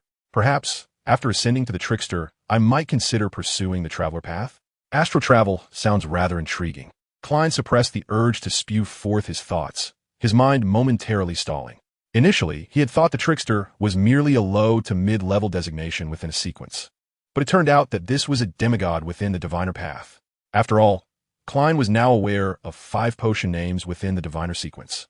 And if the trickster belonged to the same path, he must be a being of demigod status or higher. Furthermore, this Mr. Pamerdax had somehow obtained potion formulas and rituals from a demigod through mudwork. His skills must indeed be exceptional. Ahem. Klein collected his thoughts and continued reading. This gentleman evidently had more tricks up his sleeve. From mine sister, I gleaned some secrets. Their leader, Sheritu, has gone mad in his pursuit of the Sequence 1 formula. The diviner is indeed a treacherous path. Were it not for the fact that this sequence requires reaching Sequence 3 to change paths. On another note, it seems that the Abraham family, due to the phenomenon known as the full moon murmur, is now devoid of any demigods. Where might I find a formula for the traveler? It seems the Tamara family also possesses a lineage for the apprentice path. I wonder if they have any female travelers? Why female, one might ask. Do they only brew potion formulas while working with mud? And what about Ein's sister? I recall that this predecessor's Master of Secrets formula was obtained from a high-ranking member of a secret society named Ein, correct? Upon reaching the final sentence of the diary, Klein couldn't help but twitch his lips. Although this predecessor's lifestyle was, well, quite eventful, he had nonetheless acquired a wealth of information. For instance, the names of potion formulas within the diviner sequence, the fact that Sheritu, the secret society leader mentioned numerous times in the Emperor's diary, had indeed lost his sanity. and that ascending to demigod status seemingly required a specific promotion ritual. This point was also noted in the incomplete formula of the Undersider. Moreover, it appeared that the Abraham family had been affected by something called the full moon murmur, resulting in their lack of demigods. While this information may not directly assist him at the moment, it could certainly elevate Mr. Fool's standing when articulated at the right time. Speaking of which, the span of time covered by the diaries submitted by Mr. Demon should be considerable. If they were memorized from an ancestor's notes, shouldn't they be in chronological order? Was it due to some circumstance that the manuscripts had become disordered? Or perhaps the Panardax family treated them as ordinary Roselle diary transcriptions, thus failing to handle them properly? He seemed to have indeed mentioned the family's decline. Perhaps part of it had already been sold off as Roselle diaries. Klein harbored no doubts about Mr. Demon's understanding of Chinese, as he had previously witnessed it through his spiritual sight. When he claimed that his ancestors had not passed on knowledge of Chinese, he spoke no lies. In light of Mr. Fool's position, Klein could not directly inquire further. Instead, he sought a plausible explanation and opted not to delve deeper. He then addressed the members of the Tarot Society, who had been awaiting their turn. You may now commence your free exchanges. Having received Mr. Fool's approval, Audrey proactively spoke up. I require a complete pituitary gland from a colorful lizard dragon. Although she had successfully established a connection with the Psychological Alchemy Society with Mr. Demon's assistance, it was evident that they intended to conduct further evaluations. Even if she were to acquire potion materials in the short term, they would only be for the audience. Furthermore, she did not wish for the Psychological Alchemy Society to be aware of her recent promotion to Mind Reader. Thus, she decided to procure it during the tarot meeting. I do not possess such a thing. To be honest, I have only encountered this creature in textbooks. Little Sun replied candidly, instantly piquing the curiosity of Justice and the Hangman. After indulging in a moment's imagination inspired by Little Sun's textbook, the Hangman suddenly glanced at Mr. Demon and, upon realizing he had no intention of speaking, breathed a sigh of relief. He first looked at Mr. Fool to confirm that this esteemed figure would not compete for business with him, then pondered aloud. I might be able to obtain a complete pituitary gland from a colorful lizard dragon. Upon hearing this, Audrey's face brightened with joy, but the next moment, the Hangman added, provided that we locate Kalinga's first. Only then would it be sufficient to exchange for the complete pituitary gland. Although the extraordinary materials from Sequence 8 merely cost a few £100, Miss Justice, you must comprehend that not all things can be acquired with wealth alone. At this juncture, Alge paused slightly, perhaps concerned that he might be misconstrued as someone attempting to inflate prices, and added, perhaps you are unaware, but the rainbow lizard dragon is indeed on the brink of extinction. Its presence can currently only be traced to certain primordial islands in the Misty Sea, the Tempestuous Sea, and the Suanya Sea, the coordinates of which are known to a select few. Should you develop an interest in this matter in the future, we could arrange a mutual exchange, for I am one of those few. As the Hangman uttered these words, a hint of pride was evident in his tone. This was not mere hubris, but rather an attempt to demonstrate his value. Miss Justice, possessing immense capital, and Mr. Sun, with his vast resources from lands seemingly forsaken by the divine, along with the formidable strength and extensive knowledge of Mr. Demon, all necessitate that he showcase sufficient worth to establish a foothold within the Tarot Society. The islands that can provide materials from species nearing extinction undoubtedly serve as an excellent badge of value. Near extinction, you say? Mr. Fool, listening to the Hangman's discourse, found his thoughts inexplicably drifting to the jest he once shared with Old Neil about the Dragon and Giant Protection Association. He wondered how Old Neil was faring now and if he had escaped the influence of the hidden sage. Klein felt a twinge of melancholy at the thought that he may never reunite with Captain and Old Neil. He had long dreamt of sailing the seas in search of those primordial islands to experience the ancient charm. Surely, it would be a marvelous adventure, wouldn't it? Chapter 57. The confused Mr. Fool seeks purpose. Just as Mr. Sun grew increasingly certain that he and the others were not of the same world due to the place names mentioned by Miss Justice and the Hangman, Miss Justice suddenly inquired, if the rainbow lizard dragon is nearing extinction, does that imply that the audience's channel will soon be interrupted? Are there any alternative materials? The Hanged Man shook his head, bearing an expression reminiscent of someone with tales to tell, yet lacking the means for libation.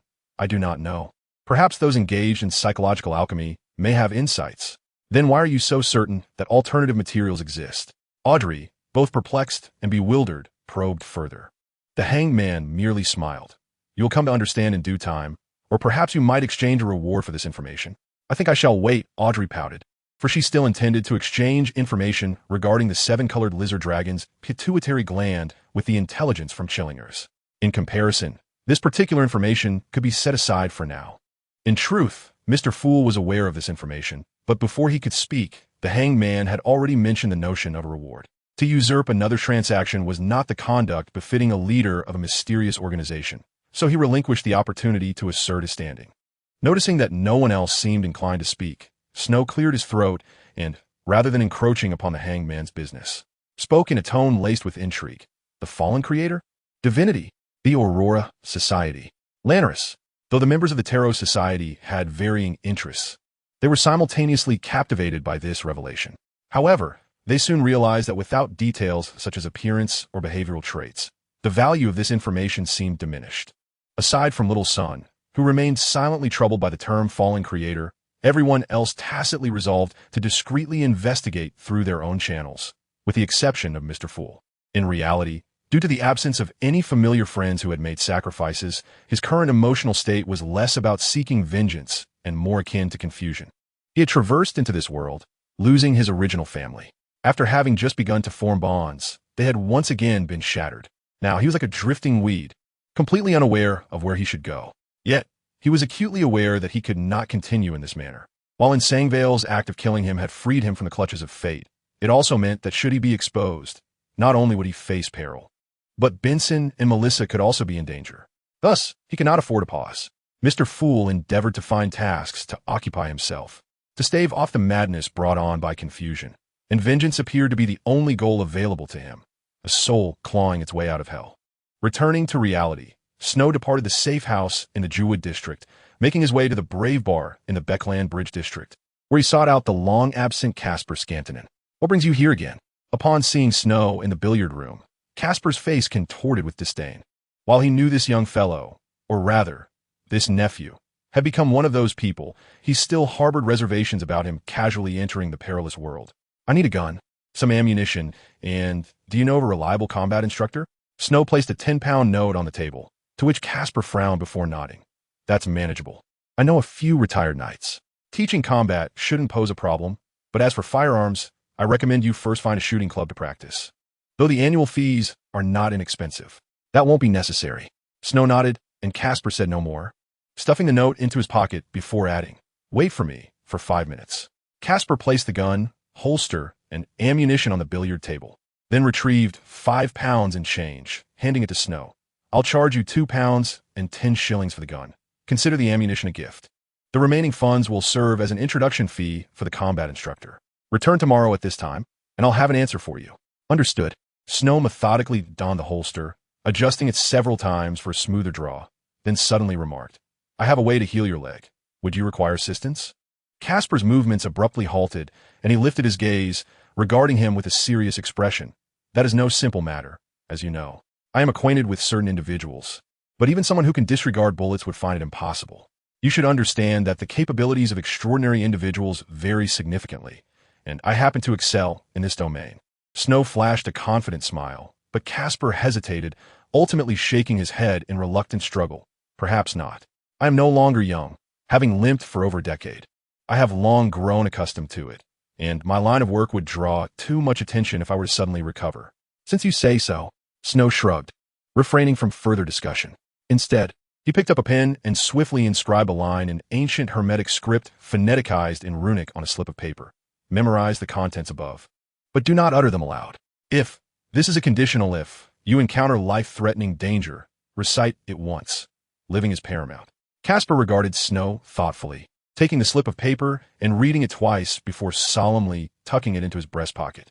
He did not inquire about its contents, for he had grasped Snow's intent. To live was more important than anything else, which meant that reciting it could lead to the loss of something precious. Chapter 58, Divergent Choices. Within a dilapidated dwelling in the eastern Beckland district, the youth codenamed Foundation was igniting a candle and, adhering to the knowledge gleaned the previous day, was crafting an enclosed space. With reverence, he faced the candle and recited an ancient Hermetic, O traveler from distant times and spaces, you are the paradoxical spiral of logic and wisdom. You are the reflection of knowledge, the reverse of truth. I beseech your listening ear. I implore your gaze. I request that you bestow upon me powers that transcend the mortal realm. His current capacity remains rather limited, allowing him to contain merely 10 units of divine power. A first-level spell requires 1 unit, a second-level spell demands 3, and a third-level spell necessitates 9. After careful consideration, he opted to exchange all but 1 second-level trigger spell, which grants an arrow avoidance blessing, for first-level body enhancement spells. Ultimately, establishing a gang in the Eastern District is not as formidable as it seems when one possesses wealth. Enticing pickpockets, thugs, or even the homeless is merely a matter of offering a meal. The only caution lies in guarding against rival factions. As an indescribable force surged into his mind, Mr. Foundation felt as though he could hear a faint whisper, yet upon straining to listen, he found nothing. However, he dismissed this peculiarity and retrieved his pistol and cash from beneath his pillow, stepping onto the sin-laden streets of the Eastern District of Beckland. Meanwhile, in the Dock District, Mr. Victory chose 2 permanent enhancements, a first-level endurance boost and a third-level training enhancement, for physical exercise invariably strengthens the body. Living in the Dock District, he was acutely aware of the intricate gang dynamics. Acting rashly would only render him a target. Securing divine blessings to bolster his strength was, therefore, the wisest course of action. In the Factory District, Mr. Glory, having completed his prayers, donned his work attire and prepared to attend the day's strike meeting, initially believing it might serve as a means to advocate for workers' rights. However, upon receiving knowledge granted by the divine, he came to a startling realization. Those who even demanded their dues were akin to the capitalists, cut from the same cloth. Workers seeking their rightful wages must unite, rather than engage in the capitalist game according to their rules. Striking without understanding its purpose is futile. Look at those who struck at other docks. Who among them benefited? What recourse do we have? If this continues, we shall labor ourselves to exhaustion without sustenance. It is indeed said that the wealthy delight in such exploitation. Let us strike them down. Listening to the voices emerging from the crowd, Mr. Glory furrowed his brow but paid little heed, instead asserting, I do not claim we cannot strike. Rather, we must ascertain the purpose of our strike and the outcomes we seek. Blindly protesting is not the answer. We must discern how to strike in a manner that causes the wealthy distress and compels them to compromise. Otherwise, we risk ending up like those at other docks, where union leaders negotiate favorable terms with the affluent lawyers, leaving us with nothing, and our conditions worsened. What purpose does such a strike serve? Though Mr. Glory's eloquence was lacking, under the divine influence, his voice resonated clearly in the ears of every worker, quelling the previously fervent voices and giving rise to a sense of bewildered inquiry. Then what should we do? We must unite, becoming a cohesive entity rather than individuals easily dismantled. We need to clarify who we are and who they are. We are the workers, the producers who exchange labor for wages. Are the unions truly ours? No. They depend on us for funding, existing as exploiters, thriving on our earnings. They stand opposed to us. They are allies of the capitalists who exploit us. Why do we consistently fail? Because we have been negotiating alongside the capitalists, seeking benefits from other capitalists. Naturally, advantages will never reach our hands. Mr. Glory's impassioned voice rang out, momentarily silencing the surrounding noise. Observing this shift, he lowered his tone and moderated his pace, continuing, Oh, this is digesting faster than I anticipated. Having just finished praying to Mr. Fool, Snow was savoring breakfast. Feeling the cracks in the potion's shell, a smile gracing his face. The gentleman seated across from him, engrossed in a newspaper, perceptively noted this and inquired with a melodic voice, What news do you bring? My potion is yielding feedback, likely from the lambs developed yesterday, Snow replied candidly. The gentleman, already possessing the sight of the awakened, was momentarily taken aback by the sincerity emanating from Snow's aura, although merely a novice listener. The notable feedback he received suggested that the situation was far more significant than just the development of a few lambs. Perhaps this young man truly possesses a talent for preaching. If he can digest the listener's potion swiftly, he might even ascend to the status of a gentleman. Such thoughts flickered in his mind, yet he shook his head gently. After all, this was merely one side of the story, and verification was necessary. I could use some flesh and blood to restore my strength. Perhaps I should venture to the Eastern District. With that in mind, he shifted his gaze from the Beckland Morning News and casually inquired, Do you have any plans for today? Any familiar coaches? I intend to get some fresh air. Any intelligence to share? Tomorrow evening, Duke Negan is hosting a ball, and all the notable nobles of Beckland will attend. So defenses in the Western District will likely be heightened. Please exercise caution. Excellent. A satisfied smile spread across his face as he turned to exit. But not long after stepping outside, he noticed a young girl. Her attempt at disguising herself as a boy was rather poor, yet her innate charm was evident. Although she dressed rather coarsely, her demeanor hinted at habits uncommon among ordinary folk. She appeared somewhat anxious, but lacked any malicious intent. A noble lady masquerading as a commoner. Discreetly venturing out? Quite an intriguing allure indeed. He chuckled softly, disregarding the girl who had approached him, and continued on his way to the Eastern District. After all, his initial recruitment of Snow into the Aurora Society was not solely based on his appearance, but also on his connections. Chapter 59, 1.5. Mr. Glory has actually stepped out. Perhaps to observe my results? Snow raised an eyebrow, unconcerned. Those who gained extraordinary abilities through prayers to the White Horse. Non-Horse were similarly endowed with the traits of everyone believes they can see through and appearing to pray to the true creator when praying to hidden entities. As for being discovered by official extraordinary beings during prayer, absurd. They are all from the lower echelons of the Eastern District, Dock District, and Factory District. To put it bluntly, if those official extraordinary beings were willing to manage the situation, it wouldn't have devolved into a breeding ground for evil deities. Yet, just as he ascended the stairs to the second floor, Lily's voice suddenly called out, "Meow. Is someone coming? Has Mr. Glory forgotten something?" Having spent considerable time with Lily, Snow understood the basic dialect of cat language and halted his ascent, making his way towards the door. Upon seeing Snow approach, Lily swiftly climbed onto his shoulder, shaking her paws as if to say, "Aren't you going to open the door?" Patience, Snow scratched under Lily's chin, enjoying the soothing purr she emitted. Shortly thereafter, the doorbell chimed unexpectedly. Ding-dong. The crisp sound of the doorbell rang out, and Snow paused for about 10 seconds before reaching the door, only to find, "Where is everyone?" "I'm right here." A somewhat disgruntled voice piped up, prompting Snow to awkwardly lower his head and find a faux boy barely reaching his chest. Gazing up at him with indignation, Snow felt a wave of embarrassment wash over him, yet his reflexes kicked in. "Good morning, 1.5. Such nicknames are quite impolite. Mr. Snow," Miss Rest at the door admonished with a serious expression, though the veins on her forehead threatened to burst, clearly indicating her displeasure at the moment. "I apologize for my rudeness." Snow immediately offered an apology, then revealed a gentle smile, saying, "I recall you were the one who was previously with Miss Forsyth. Rest Restildar." She introduced herself promptly upon noticing his recognition. Snow nodded and inquired, "Very well. Miss Rest, what brings you to me? Is there an issue with your pet?" The mention of pet led Rest to suspect that the man before her was insinuating something about her and Forsyth, though she had no concrete evidence. Ever since she overheard his words yesterday, she had barely slept a wink. Despite Forsyth's calm demeanor, her prolonged acquaintance had granted her considerable insight into her roommate's character. While she was undeniably lazy, she was not one to succumb to degradation.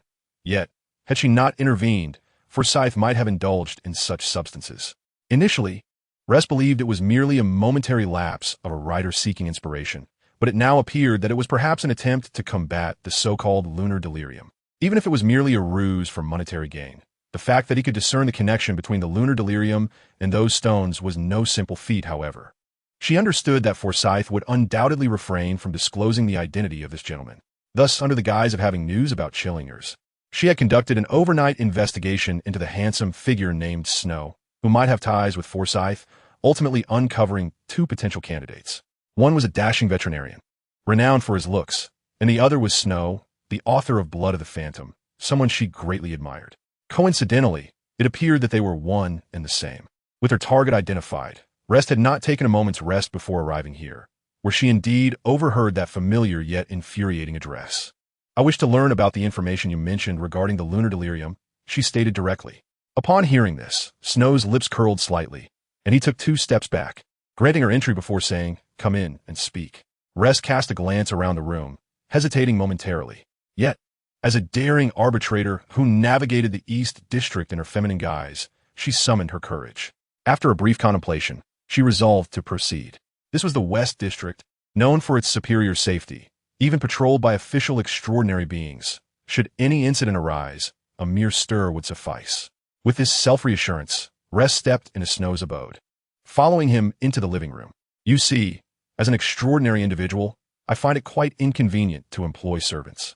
Snow remarked as he retrieved a tin of Siberian black tea, expertly preparing it. As the teapot heated up and the leaves were added, an enchanting aroma began to waft through the air.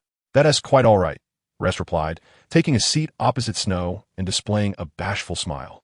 However, her upbringing as a lady from an aristocratic family instinctively led her to discern the quality of the black tea. It was of exceptional caliber, even during her father's time. Such fine tea was reserved for esteemed guests. Rest assessed in her mind, lifting the teacup Snow offered, inhaling the fragrance, and taking a gentle sip. It had been ages since she had savored such quality tea since her father's incident.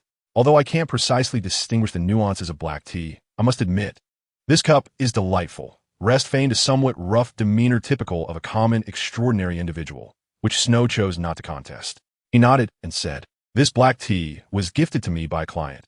I found it agreeable enough to serve to guests. Personally, I prefer sweet iced tea." Having said that, he set his teacup down, his expression subtly shifting. While it wasn't an immediate transformation, those attuned to the atmosphere would quickly recognize that he was preparing to address serious matters. Observing this, Rest also placed her teacup down and took the initiative to inquire, "Could you detail the specifics of the lunar delirium?" "Of course," Snow replied, a smile gracing his lips as he regarded Rest with a somewhat mercenary expression. "However, since you come to my door, I trust you are aware of my fee structure, yes? Are you prepared to compensate?" "No, I'm not aware," Rest muttered internally. Although she recognized Snow as a writer and a well-known socialite in Beckland, it was evident that what he spoke of was not merely a side endeavor. After a moment's contemplation, Rest displayed no sign of intimidation. Instead, she adopted a resolute demeanor, as if to say she was unfazed by the financial implications. "Name your price." Chapter 60, Rest Transaction. Snow was fully aware that Rest was utterly ignorant of the situation, for even he himself was uncertain of his pricing. Yet, this did not deter him from casting a devilishly charming smile at the petite yet formidable young woman before him. "You wish me to declare a price? You are quite confident, aren't you? Why such amusement? Is there something particularly special about my rate? Not in gold pounds?" A flicker of doubt crossed Rest's mind, but Snow rose to his feet, smiling as he observed her vigilant gaze. "In that case, I propose 10,000. That should be a reasonable price." 10,000? What on earth does that mean? 10,000 of what? Rest found herself momentarily bewildered, entirely at a loss regarding his meaning. Was it some sort of coded language or a currency unique to him? Suddenly, she recalled the vulgarities she had encountered while navigating the East District, as well as some rumor she had come across during her investigation of this gentleman. Instinctively, she shielded her chest, though there was nothing to protect. "Oh, Miss Rest, I believe you may have misunderstood something. Here, we engage in legitimate information transactions. I would never force you to sell your body." Snow chuckled lightly, then continued, "I generally adhere to the principle of equivalent exchange, valuing information, extraordinary traits, and potion formulas, which can then be converted into corresponding information. Naturally, if you lack these, you may also offset debts through favors. What I refer to as once pertains to accepting a commission from you. In essence, to acquire information about the lunar delirium, Rest would need to accept 10,000 commissions?" She furrowed her brow. While this amount was within the realm of her acceptance, 10,000 commissions seemed excessive, did it not? Indeed, after all, you are merely a Sequence 9 arbitrator, with limited opportunities to be of use. Furthermore, I will only provide tasks that can undoubtedly be accomplished at your current level. I would never assign a Sequence 9 to engage in an assault against a Sequence 8. Thus, the commission fee is relatively modest. For a Sequence 9, one commission equates to approximately £1. Of course, if it were a diviner, craftsman, or similar with special abilities, the rates would be more favorable. In my assessment of favors, I utilize a decimal system. This means that 10,000 Sequence 9 commissions could be converted into 1,000 Sequence 8, 100 Sequence 7, 10 Sequence 6, or even 1 Sequence 5 favor, but cannot be exchanged downward.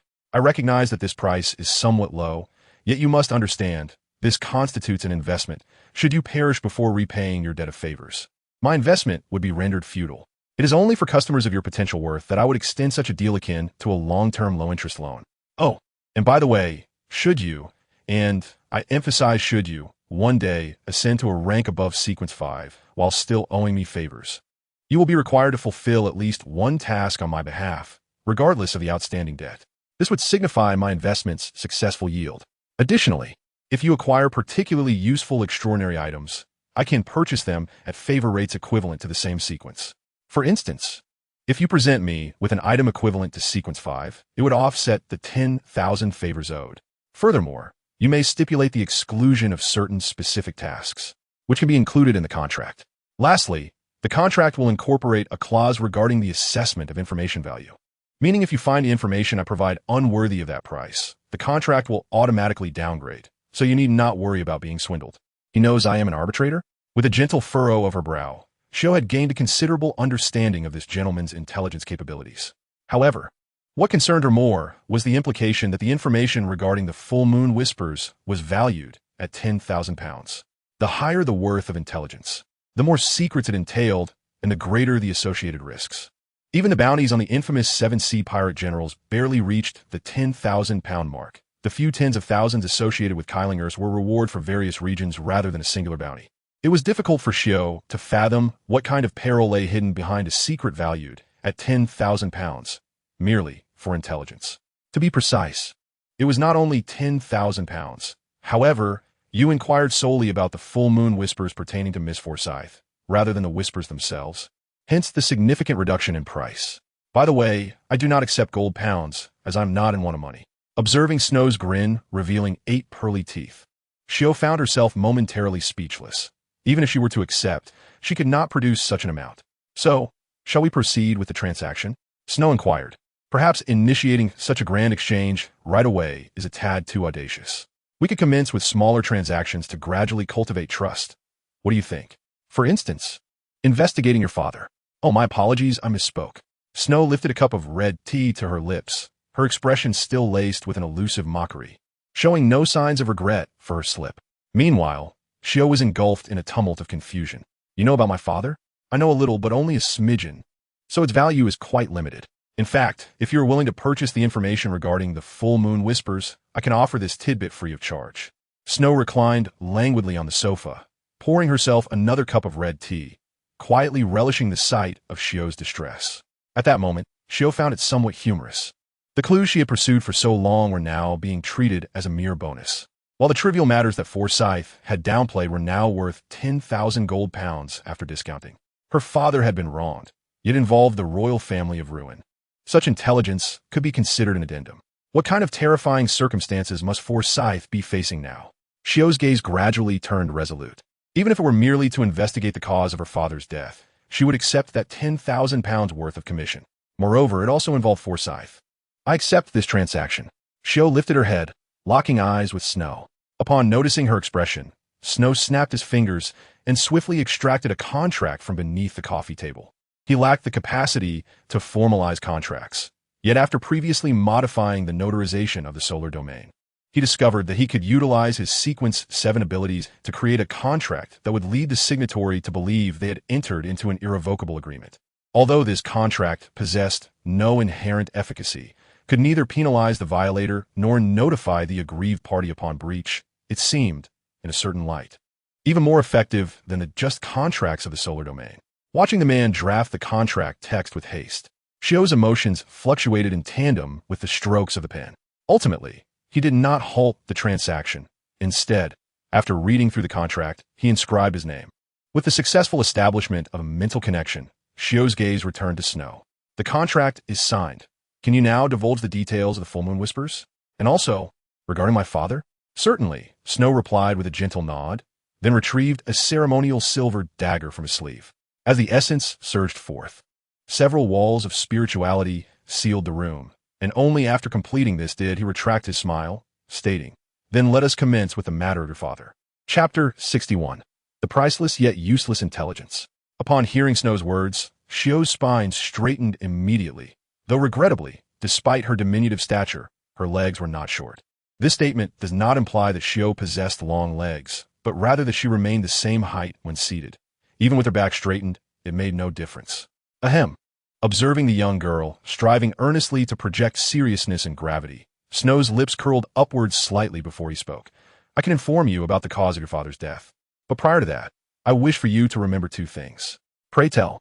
Though Shio was quite displeased with Snow's impolite gaze, she suppressed her desire to lecture and awaited his elaboration. First, your father's matter is shrouded in a veil of mysterious power. Hence, I shall only disclose that which poses no threat to me. This statement itself is also intelligence, and I trust you comprehend this? Snow raised a finger. Shio pondered for a moment, then gravely nodded. Snow then raised a second finger. Second, the information I share with you constitutes the entirety of what I can divulge. Any further contemplation would only heighten my risk.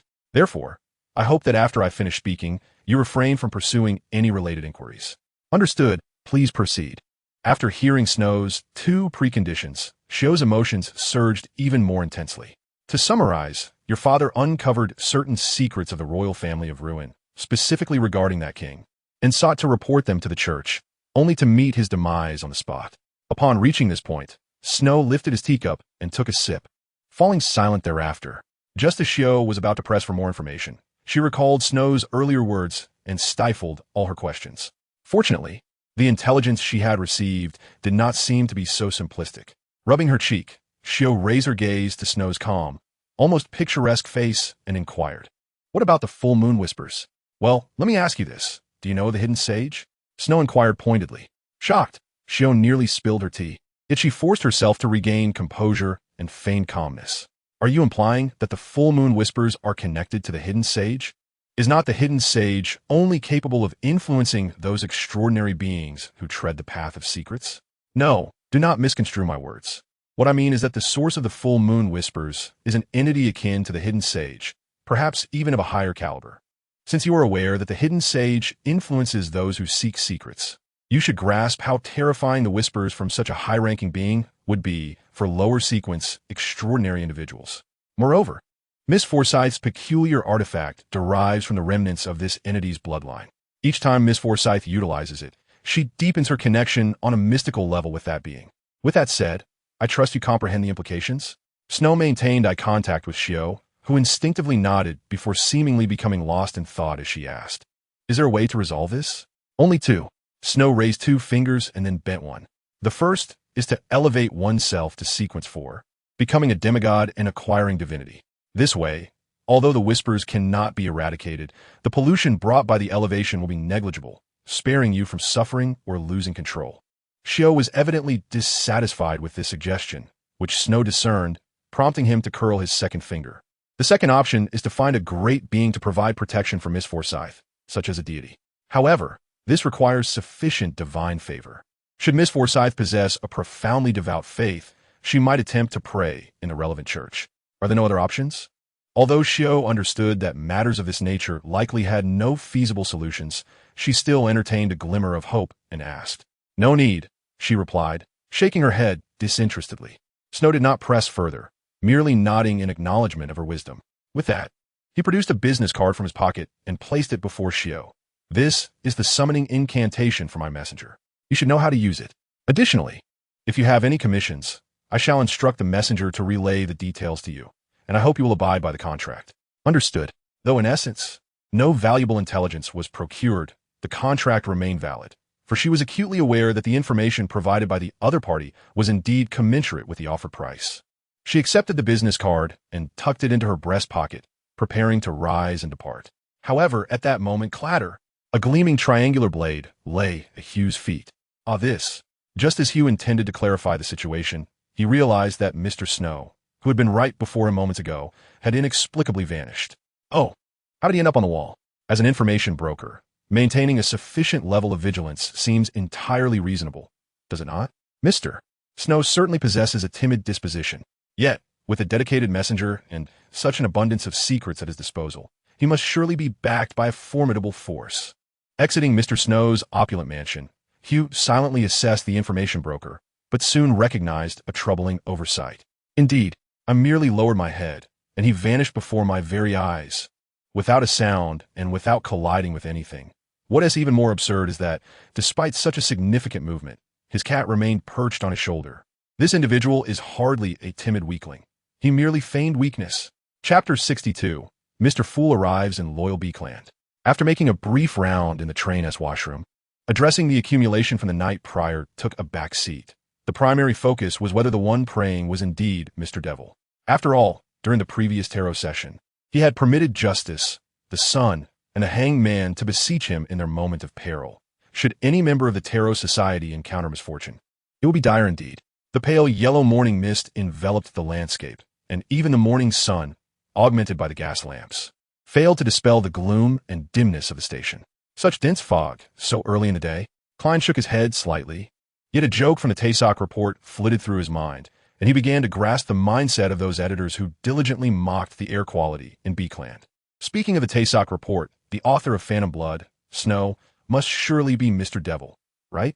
Klein had not read it prior to his crossing. Thus he lacked any awareness of Mr. Devil-esque narratives about the predecessors who traversed dimensions, shared as bedtime stories for children. He merely marveled at this gentleman's exceptional time management skills, managing to serve as both a cultist and a veterinarian, catering to the noble ladies while also finding time to write. Gently shaking his head, Klein produced a golden watch from his pocket, its chain alone valued at nearly 7 pounds. With a decisive click, he activated it. The intricately designed dial, adorned with golden lines, displayed the hour hand at 6 and the minute hand at 3. 6:15. It seemed rather early. Would it be too presumptuous to seek a rental at this hour? Observing the time, Klein subtly shook his head, evading a hand that reached toward his pocket and maneuvered through the throngs of people, finally locating a relatively open space. Perhaps it was the sorrow, pain, confusion, and frustration stemming from the loss of shelter that surged so intensely, causing the smile he wore to elicit increasingly robust reactions. Despite having consumed the potion less than a week ago, he already exhibited clear signs of digestion. At this pace, even without any action, maintaining a cheerful fa aude daily would soon allow him to attempt ascending to the rank of magician. The only dilemma was that although he had gleaned the formula for the magician's potion from Mr. Devil, locating the specific ingredients necessitated first engaging with the local extraordinary community. However, Klein was not overly concerned about this issue, for he was acquainted with the local. Well, actually two. Yet, considering Miss Justice's entry into the extraordinary ranks was not significantly earlier than his own, Mr. Devil, with his vast mystical assets, seemed the more reliable option. With a foolish disciple identity at Mr. Devil's disposal, contact should pose no issue. The current concern lay in his his identity within the extraordinary realm as a member of the malevolent organization, the Aurora Society. This implied potential interactions with other members of the Aurora Society.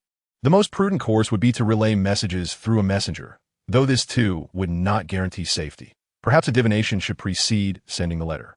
With this thought, Klein unfurled the map and newspaper he had held since disembarking, and made his way toward a nearby park, convinced that no landlord would appreciate a tenant seeking rental at such an early hour. Thus, he resolved to find a place to gather his thoughts. Speaking of which, Mr. I should also be in Beakland by now. I wonder if he has received word of my death. However, a being who has lived for over a millennium should surely understand the miracle of resurrection, right? Should I seek refuge with him? Contemplating this, Klein shook his head again.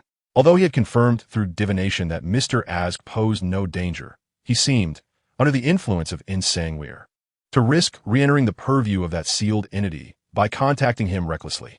This made it impossible to inform Mr. Ask to exercise caution. I finally comprehend why Mr. Devil's ancestors harbored such disdain for the audience's approach. As Klein pondered this, a light bulb seemed to illuminate in his mind, and his eyes brightened. Wait, Mr. Devil? I wonder if Mr. Devil's enchanted items could thwart ensanguine as scrutiny? But how should I inquire? In any case, let me first perform a divination and then draft a letter. Just as Mr. Fool settled in the park, quietly awaiting the landlord to rise, Snow had bid farewell to the petite Miss Hugh, and his professional smile gradually faded away. This conditioned reflex is rather infuriating. Snow felt an urge to curse, yet found it futile, and simply fell silent. Then, he became aware of a problem. The side effects of his potion had induced 3 conditioned reflexes. Yet now, he had only discovered 2. Through nomenclature, one could adjust the preset to account for this, indicating that these conditioned reflexes were not insurmountable. One merely needed to prepare adequately. The challenge, however, lay in anticipating the unknown conditioned reflexes. How to prevent those? In the disdainful gaze of Lily, Snow flitted about the room like a disoriented husky, expending 2 hours in a frenzied search, utterly exhausted yet still failing to uncover that final conditioned reflex. Speaking of conditioned reflexes, Snow was utterly exasperated, for these reflexes might never trigger in a lifetime. Yet should they activate, the outcomes would transcend mere social embarrassment. For instance, Had it not been for the gentleman who had helped him identify the name-calling reflex when he joined the Tarot Society and inadvertently addressed Mr. Fool with nicknames like Pauper or Coward, his Tarot Society experience would have likely come to an abrupt end. That would have been the mild consequence. The critical concern was, if one day he encountered a postman sporting a monocle over his right eye and instinctively greeted him with, "Good morning, Amon," he shuddered to contemplate the ramifications. Chapter 63, Seeking Apprenticeship. As Snow's striking visage, one that provoked an impulse to punch, came into view, Kasparas irritably inserted his cue stick into the side of the billiard table and gestured to those beside him, indicating they could depart. Most of those accompanying Kasparas for billiards were aware of his business dealings and bore no ill will. And it was only after all unrelated parties had exited that Kasparas approached Snow, tapping his chest lightly before inquiring, "Oh, for heaven's sake, how many shots did you fire today? The scent of gunpowder is so potent it could marinate." Having spent the entire morning at the shooting range, expending around 3 pounds worth of ammunition, referring to bullet prices, he pondered whether he might have arrived a tad too early. As Snow spoke, he retrieved his silver pocket watch, casting a cursory glance at it, as if it were of little consequence whether they were early or late. Kasparas, not inclined to engage in a debate on matter, waved his hand dismissively and said, "Come, let me introduce you to your combat instructor." Following the limping Kasparas out of the Brave Man S-Bar, the duo swiftly traversed the Beckland Bridge and arrived in the Jowood district, which could be considered the most habitable area in Beckland, free from typographical errors, indeed a place of relative comfort. Unlike the luxurious West and Queen S districts that demanded wealth beyond measure to reside, or the East and Bridge districts fraught with various security risks, this locale boasted a commendable level of safety, reasonable living costs, and a relatively pleasant environment. "The instructor I have arranged for you is a retired knight," Kasparas explained, though fortune has not favored him much. He became a knight just as the era of high-pressure steam rifles dawned, and lacking any noteworthy achievements. He received no compensation like those elder knights who had at least made their mark. However, his late father bequeathed him a considerable fortune, enough to sustain a life of idleness in Beckland. With each step, Kasparas narrated the instructor's background, his words tinged with a peculiar accent. Snow nodded, grasping the essence of the instructor's expertise, having trained several exceptional individuals and remaining open for further engagements, which at least indicated the value of his teachings. As they reached the entrance, Kasparas seized the bell hanging on the railing and gave it a vigorous shake, producing a jarring clang. "Stop ringing that. Damn it. I will have to replace this bell sooner or later. Didn't you say you'd arrive after 4?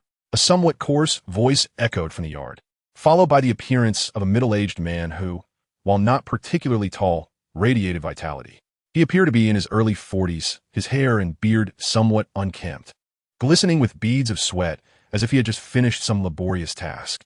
His physique was well-maintained, devoid of a beer belly, with smoothly defined muscle lines on his arms, and he spoke with a resonant voice. "This is your new student?" he inquired, surveying Snow. "Well, that's that. Regardless, you extraordinary ones are always brimming with deceit." The man opened a rather inconsequential wooden door, gesturing for Snow and Kasparas to enter. They followed him into the backyard, which had been transformed into a training ground, equipped with sand pits, horizontal bars, punching bags, dumbbells, and various devices whose purposes were not immediately discernible. Kasparas, appearing unfazed, clapped Snow on the shoulder and said, "Mordred, this is Snow. You can just call him by name. Mordred, does your father go by Arthur? Or does your mother prefer Altria?" Snow mused internally, though outwardly he merely offered a polite greeting. While the name was indeed ripe for jest, considering that Crassus's instructor was named Galahad, it was conceivable that Ruin's retired knight could indeed assemble a veritable round table of gallant men. Basic combat techniques, 12 souls. Basic swordsmanship, 8 souls. Military combat techniques, 1 pound, 5 souls. Military swordsmanship, 1 pound. Knightly training method, 2 pounds. Knightly breathing technique, 3 pounds. Equestrian skills, 2 pounds. What is the knightly breathing technique? Snow inquired, eyeing the most expensive yet enigmatic item. Mordred cast him a sidelong glance, as if anticipating the question. It's an antiquated relic from a bygone era, designed to enhance physical capabilities when combined with the knightly training method. However, it pales in comparison to the physical prowess derived from your potions, and once you cease practicing, you regress. It was once a means to intimidate ordinary folk, but with the advent of high-pressure steam rifles, it has become little more than a pastime. Snow's eyes brightened at this revelation, and he promptly asked if I learn it. Can I teach it to others? Kid, do you realize? Mordred's eyes sparkled with sudden interest, though it may hold little value now. This technique was once regarded as a family heirloom in every knightly household, while it may not be effective against extraordinary beings. How many of those are there on the battlefield? So, can I teach it freely? Huh? Snow, taken aback, momentarily thought he had misheard. However, noticing Snow's astonishment, Mordred shrugged. That mouth is yours. I can't put a lock on your newfound knowledge. Am I supposed to hire a lawyer to draft a contract for a few pounds? Besides, I'm not short on money. Teaching a disciple is merely a hobby. As long as you refrain from causing trouble under my name, I have no issues with you teaching as many as you like. Impressed by Mordred's generosity, Snow wasted no time and promptly extracted a 10-pound note from his wallet. I would like to learn everything except equestrian skills. Chapter 64. A letter you're learning at an astonishing pace. Mordred's face displayed incredulity as he observed Snow memorizing the breathing and training techniques within half a day. He had never encountered anyone who could effortlessly practice and seamlessly integrate the breathing technique into their normal respiration. My sequence is particularly suited for subjects that require habituation, Snow replied with a smile, contemplating how to ascribe the breathing technique to his foundational teachings. Glory and victory. His system of prayer, bestowal, developed from the source quality, possessed two significant drawbacks. First, it required prior preparation. Second, the physique of the prayer practitioner was inferior to that of extraordinary beings. The former could be mitigated through divination or similar methods, while the latter could only be compensated for through the concept of training enhancement. However, training enhancement achieved its effect by distorting the definition of limits. In other words, with this ability bestowed, one could continuously improve their physique through training, but the effectiveness of each session would not surpass that of an ordinary person. The breathing and nightly training methods undoubtedly provided him with new options. They could rapidly enable an individual to reach their personal limits, complementing training enhancement to break those limits. By Snow's practical training experience, he estimated that within half a month, he could attain a physique equivalent to that of Sequence 9, and reaching Sequence 8 would take merely 2 months. Of course, aspiring to elevate his physique to Sequence 5 or even demigod status would likely require centuries, but for the present, it was already sufficient. Today is September 4th, 1349. In 2.5 months, Crassus would barely be a Sequence 7 magician, while he could assemble a team of extraordinary individuals boasting Sequence 8 level physiques, capable of casting spells at Sequence 7 or even Sequence 6 levels. That thought alone was rather extraordinary, wouldn't you agree? Thus, I charged by the project.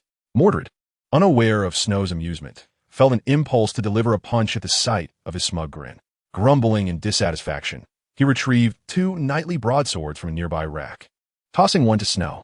Though I am uncertain why you wish to learn swordsmanship in this era, if you wish to learn, then let us begin. However, as Snow caught the broadsword, he hesitated slightly before leaning the sword against the wall. Wait a moment. What is the matter? You're not going to, Mordred began, but was suddenly interrupted by a chill breeze, and then noticed that Snow had produced a letter from thin air.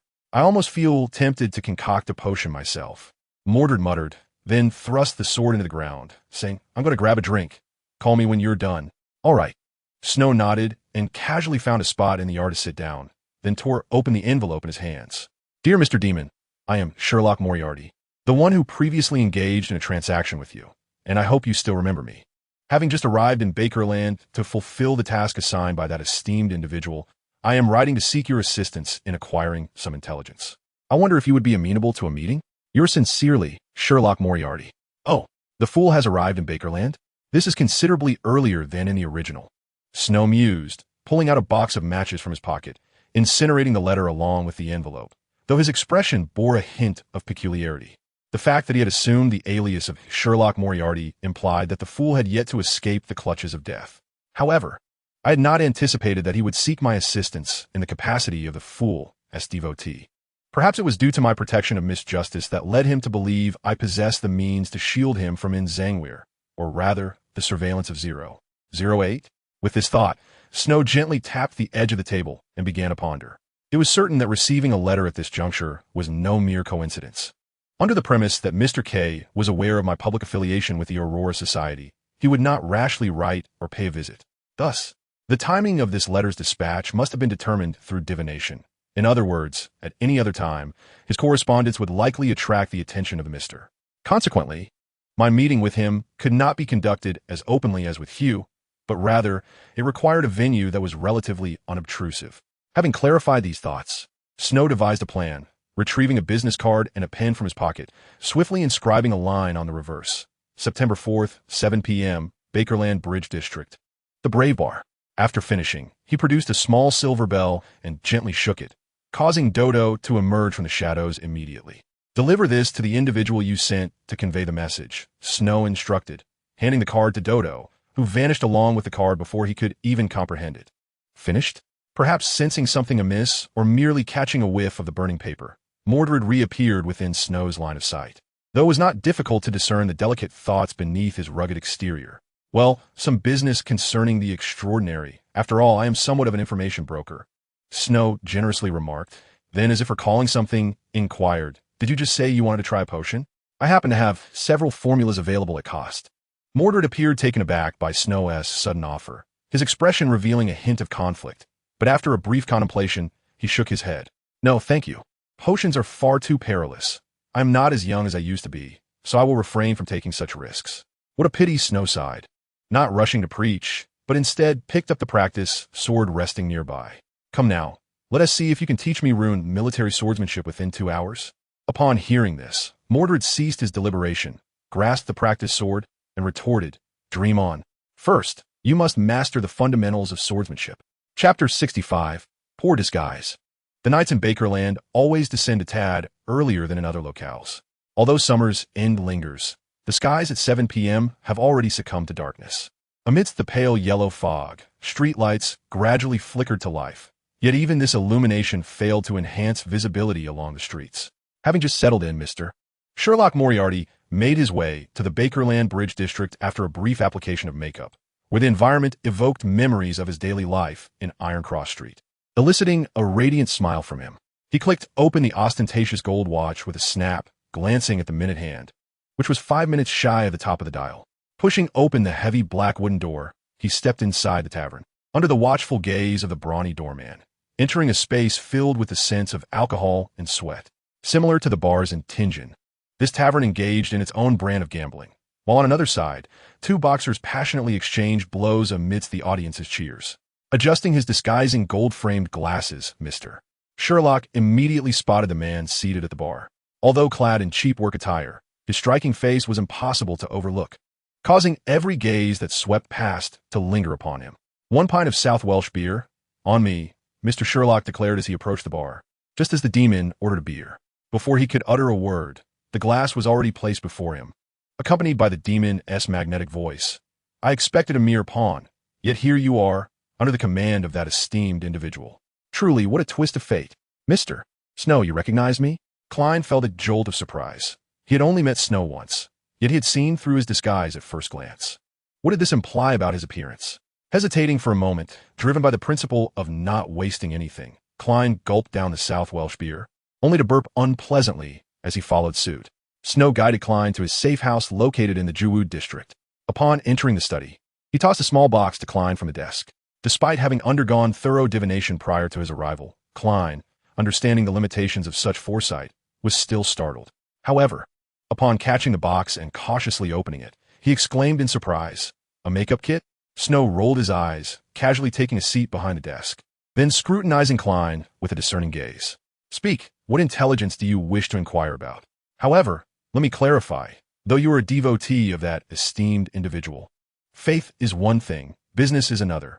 I am in the information brokerage, and unless you bear command from that esteemed individual, I can only offer you a discount. Commands are easy to issue, but the fool's stature doesn't permit him to do so. Klein felt a pang of anguish in his heart, yet he nodded and continued. I wish to penetrate the circles of the extraordinary in Bakerland, and I also require a firearm, one that does not need documentation. Is that all? Snow regarded Klein with a bemused expression, then sighed. You sought me out for such trifles? Very well, go to the Brave Bar and ask for Casper's, mentioning that Snow referred you. As for compensation, simply settle it with that old fellow. Klein felt somewhat awkward due to Snow's demeanor. Yet for the sake of the fool's reputation, he pressed on.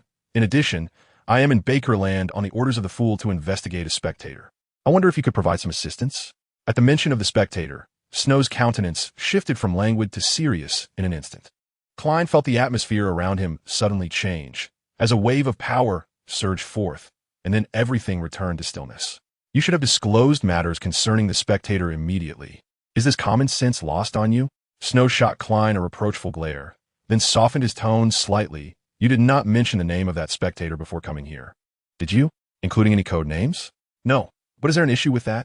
Klein's appropriately innocent demeanor left Snow at a loss for whether to commend his cooperation or lament the gentleman's proclivity for brashness at the most opportune moments. He inhaled deeply, feigning to suppress his emotions, and with a barely restrained tone, remarked, "You dare pursue a spectator without knowing anything? No, wait. It is precisely because you know nothing that you dare to pursue." As he spoke, Snow tapped his forehead, expressing a hint of frustration. High-sequence audiences possess the trait of omniscience. In other words, once you are aware of them, they are equally aware of you. While I can indeed assist you in obscuring the perceptions of certain spectators, should you utter the name of the other party, it will be immediately detected. It dawned on Klein why he had been unable to locate the house with the red chimney. With such abilities, it was no wonder that Mr. Demon's ancestors held such disdain for the audience pathways. £300, Klein nearly exclaimed, for after paying the rent and settling the advertisements, his treasury held less than £400. The prospect of spending £300 weighed heavily on his mind, but after much deliberation, he gritted his teeth and nodded. "No problem, but I lack the cash at this moment. I shall visit the bank tomorrow. With Mr. Fool as a witness, you may settle the payment within a week." Snow waved his hand, retrieving a charm resembling a penny from his pocket. He flicked it towards Klein while simultaneously reciting an incantation in the ancient Hermes tongue. "Ongu." Upon the incantation's activation, the charm disintegrated into a cloud of white mist, enveloping Klein like gentle rain, granting him a veil that shielded him from mental powers. What does Ongu signify? Such a peculiar activation phrase. Or is it merely a variant of some other mysterious tongue akin to ancient Hermes? Klein seemed oblivious to the significance of the charm's trigger, and Snow paid no heed to this failure in character deepening. He earnestly continued, "This layer of protection will render you an inconsequential passerby in the audience's perception. As long as you refrain from performing actively, they will overlook your presence. Even should they occasionally sense you, they will not regard you with importance. Of course, the same admonition applies. Do not utter the name of the audience, nor even their code name." Chapter 66, The Letter. Dear Mr. Ask, it has been some time since we last met, and I hope this letter finds you in good health. I have gathered some leads regarding the desecrator of your child's remains, but due to his possession of a high-sequence audience pathway seal, I cannot disclose his name within this correspondence. A few days ago, I perished in his ambush, though I am uncertain why I have revived once more. However, I believe I have now extricated myself from his narrative, which may facilitate my investigation into him. Through various intelligence, I have confirmed that he has arrived in Beckland, yet he appears to be refraining from further action. Additionally, I have received word that a pirate general named Keilingers has also recently arrived in Beckland, wielding a marvelous artifact known as the Wriggling Hunger, which grants him a multitude of extraordinary abilities by hurting souls. According to the information I have gathered, this artifact's capabilities seem to belong to a sequence referred to as the Shepherd. I cannot ascertain whether the simultaneous arrival of Keilingers and the shadowy figure is coincidental, but intelligence suggests that Keilingers seeks a highly significant item, one that appears capable of elevating him from Sequence 6 level to a high-sequence powerhouse. Furthermore, I wish to consult you regarding certain aspects of sacrificial rituals. Having completed this letter, which should have been sent long ago, Klein sighed lightly, meticulously reviewing its contents to ensure he had not inadvertently mentioned 008 or insanguine. Only then did he cautiously fold the parchment and place it in an envelope. I should send this letter to Mr. Ask at this moment, he thought. After silently repeating this 7 times, he opened his eyes, gazing at the clockwise rotating yellow crystal pendant, finally feeling a sense of relief.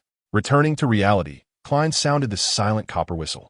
As the atmosphere turned chill within his awakened spiritual sight, bones glimmering with a hazy luster erupted like a fountain, swiftly coalescing into an illusory and massive creature.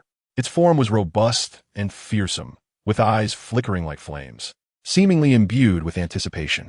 Klein's lips twitched slightly as he tossed the envelope upwards. The skeletal giant's great hand subtly waved, firmly grasping the unnamed letter. Klein blew the silent copper whistle once more, causing the creature to disintegrate instantly, transforming back into scattered bones, vanishing without a trace. Having completed this task, Klein dispelled the wall of spiritual energy and returned the copper whistle to his pocket, breathing a sigh of relief. Compared to Mr. Ask's messenger, Mr. Snow's envoy is considerably more charming. You are daydreaming again. What did you do this morning? Furs leaned against the sofa, observing her distracted housemate with curiosity. Nothing much, just pondering the whereabouts of Keilingers. Hastily tossed the pan to Keilingers, though regrettably, this girl would not tell a lie. Of course it's true. What else could it be for? Asserted confidently, flipping through the newspaper in front of her, as if to feign searching for Keilingers. Observing her slightly transparent demeanor, Furs felt increasingly certain that was concealing something. However, she was well aware of her friend's reticence, if did not wish to disclose it. No amount of questioning would yield results. But at that moment, the room suddenly turned icy, prompting Furs to instinctively adopt defensive postures. Furs was even prepared to activate another stone. Yet the chill dissipated, replaced by an envelope. What just happened? A look of astonishment graced Furs's face. As an almost feral extraordinary being, she had never encountered such a high-level messenger. In fact, when the cold sensation first emerged, she had not even had time to activate her spiritual sight. Certainly, even if she had, it would have been futile.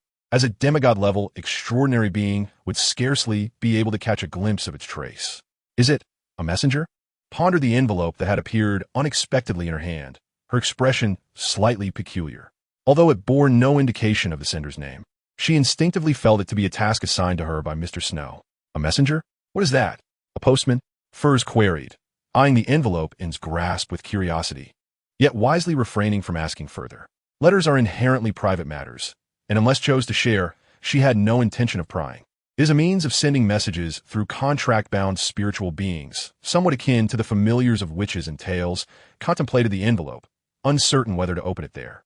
Forsh, however, feigned a yawn, stating, "That sounds rather convenient. I'm feeling a bit tired, so I'll go rest." "All right, I'll join you shortly," nodded, her heart warmed by Furs's thoughtfulness, while simultaneously feeling the weight of the curse imposed upon her by a higher existence. There must be another way. With a deep breath, tore open the envelope and indeed found the elegant handwriting reminiscent of the business card. "Dear Miss, I hereby extend to you your first commission. Please arrive at the Beckland Industrial District by 7 a.m. tomorrow to protect Mr. Lavis, the leader of the strike movement, and provide assistance in the role of an arbitrator. Considering the prolonged duration of this task, it may be classified as a Sequence 8-level commission. Please contemplate carefully whether to accept. P.S. Do not succumb to the monetary temptations of the affluent. With respect, Crown, given her monumental debt. The prospect of settling 10 times in one fell swoop appeared exceedingly advantageous, and the nature of the task was also within her realm of acceptance, allowing her to breathe a little easier. At the very least, aiding the impoverished in their strike was far more palatable than collecting debts for the underworld. However, how should one explain this to Furs? Chapter 67. Almost terrifyingly out of control. Indeed, just moments later, the gentleman gradually emerged from the shadows, slowly solidifying from an ethereal form into a tangible presence. This does not imply that Lily's perception had sharpened to the point of detecting the gentleman's existence. Rather, it was simply that this gentleman had no intention of concealing himself. "You have performed admirably. These destitute workers will be the easiest lambs to recruit. However, you must exercise restraint. Otherwise, you may attract the attention of the extraordinary, and that would be unfortunate. Rest assured, my lord of the divine, although the heretics may disregard the impoverished in the Eastern District, they are equally unable to assist those capitalists who exploit the poor through employment. I believe such a degree of strike action is insufficient to compel those avaricious capitalists to hire mid-tier, extraordinary beings." Snow's clarity of thought evoked a sense of nostalgia in the gentleman, not due to an excessive emotional response, but rather because of the previous group of incompetent subordinates he had dealt with. Never mind, it was better left unmentioned. It must be derived from Chillingers. That Hurricane General? The gentleman pondered briefly and immediately recalled where he had heard that name, to which Snow nodded. "Indeed, I have just received news that he has recently landed in Beckland. He possesses an item suspected to be an extraordinary artifact of the Shepherd S path, capable of altering his physical appearance at will, which has aroused the caution of the 3 major churches." "I see." The gentleman felt a slight headache, yet he understood that, under these circumstances. The official extraordinary being's investigation into missing persons would become exceedingly stringent. Consequently, his desire to swiftly recover from his injuries through the hunt for flesh and blood had become rather perilous.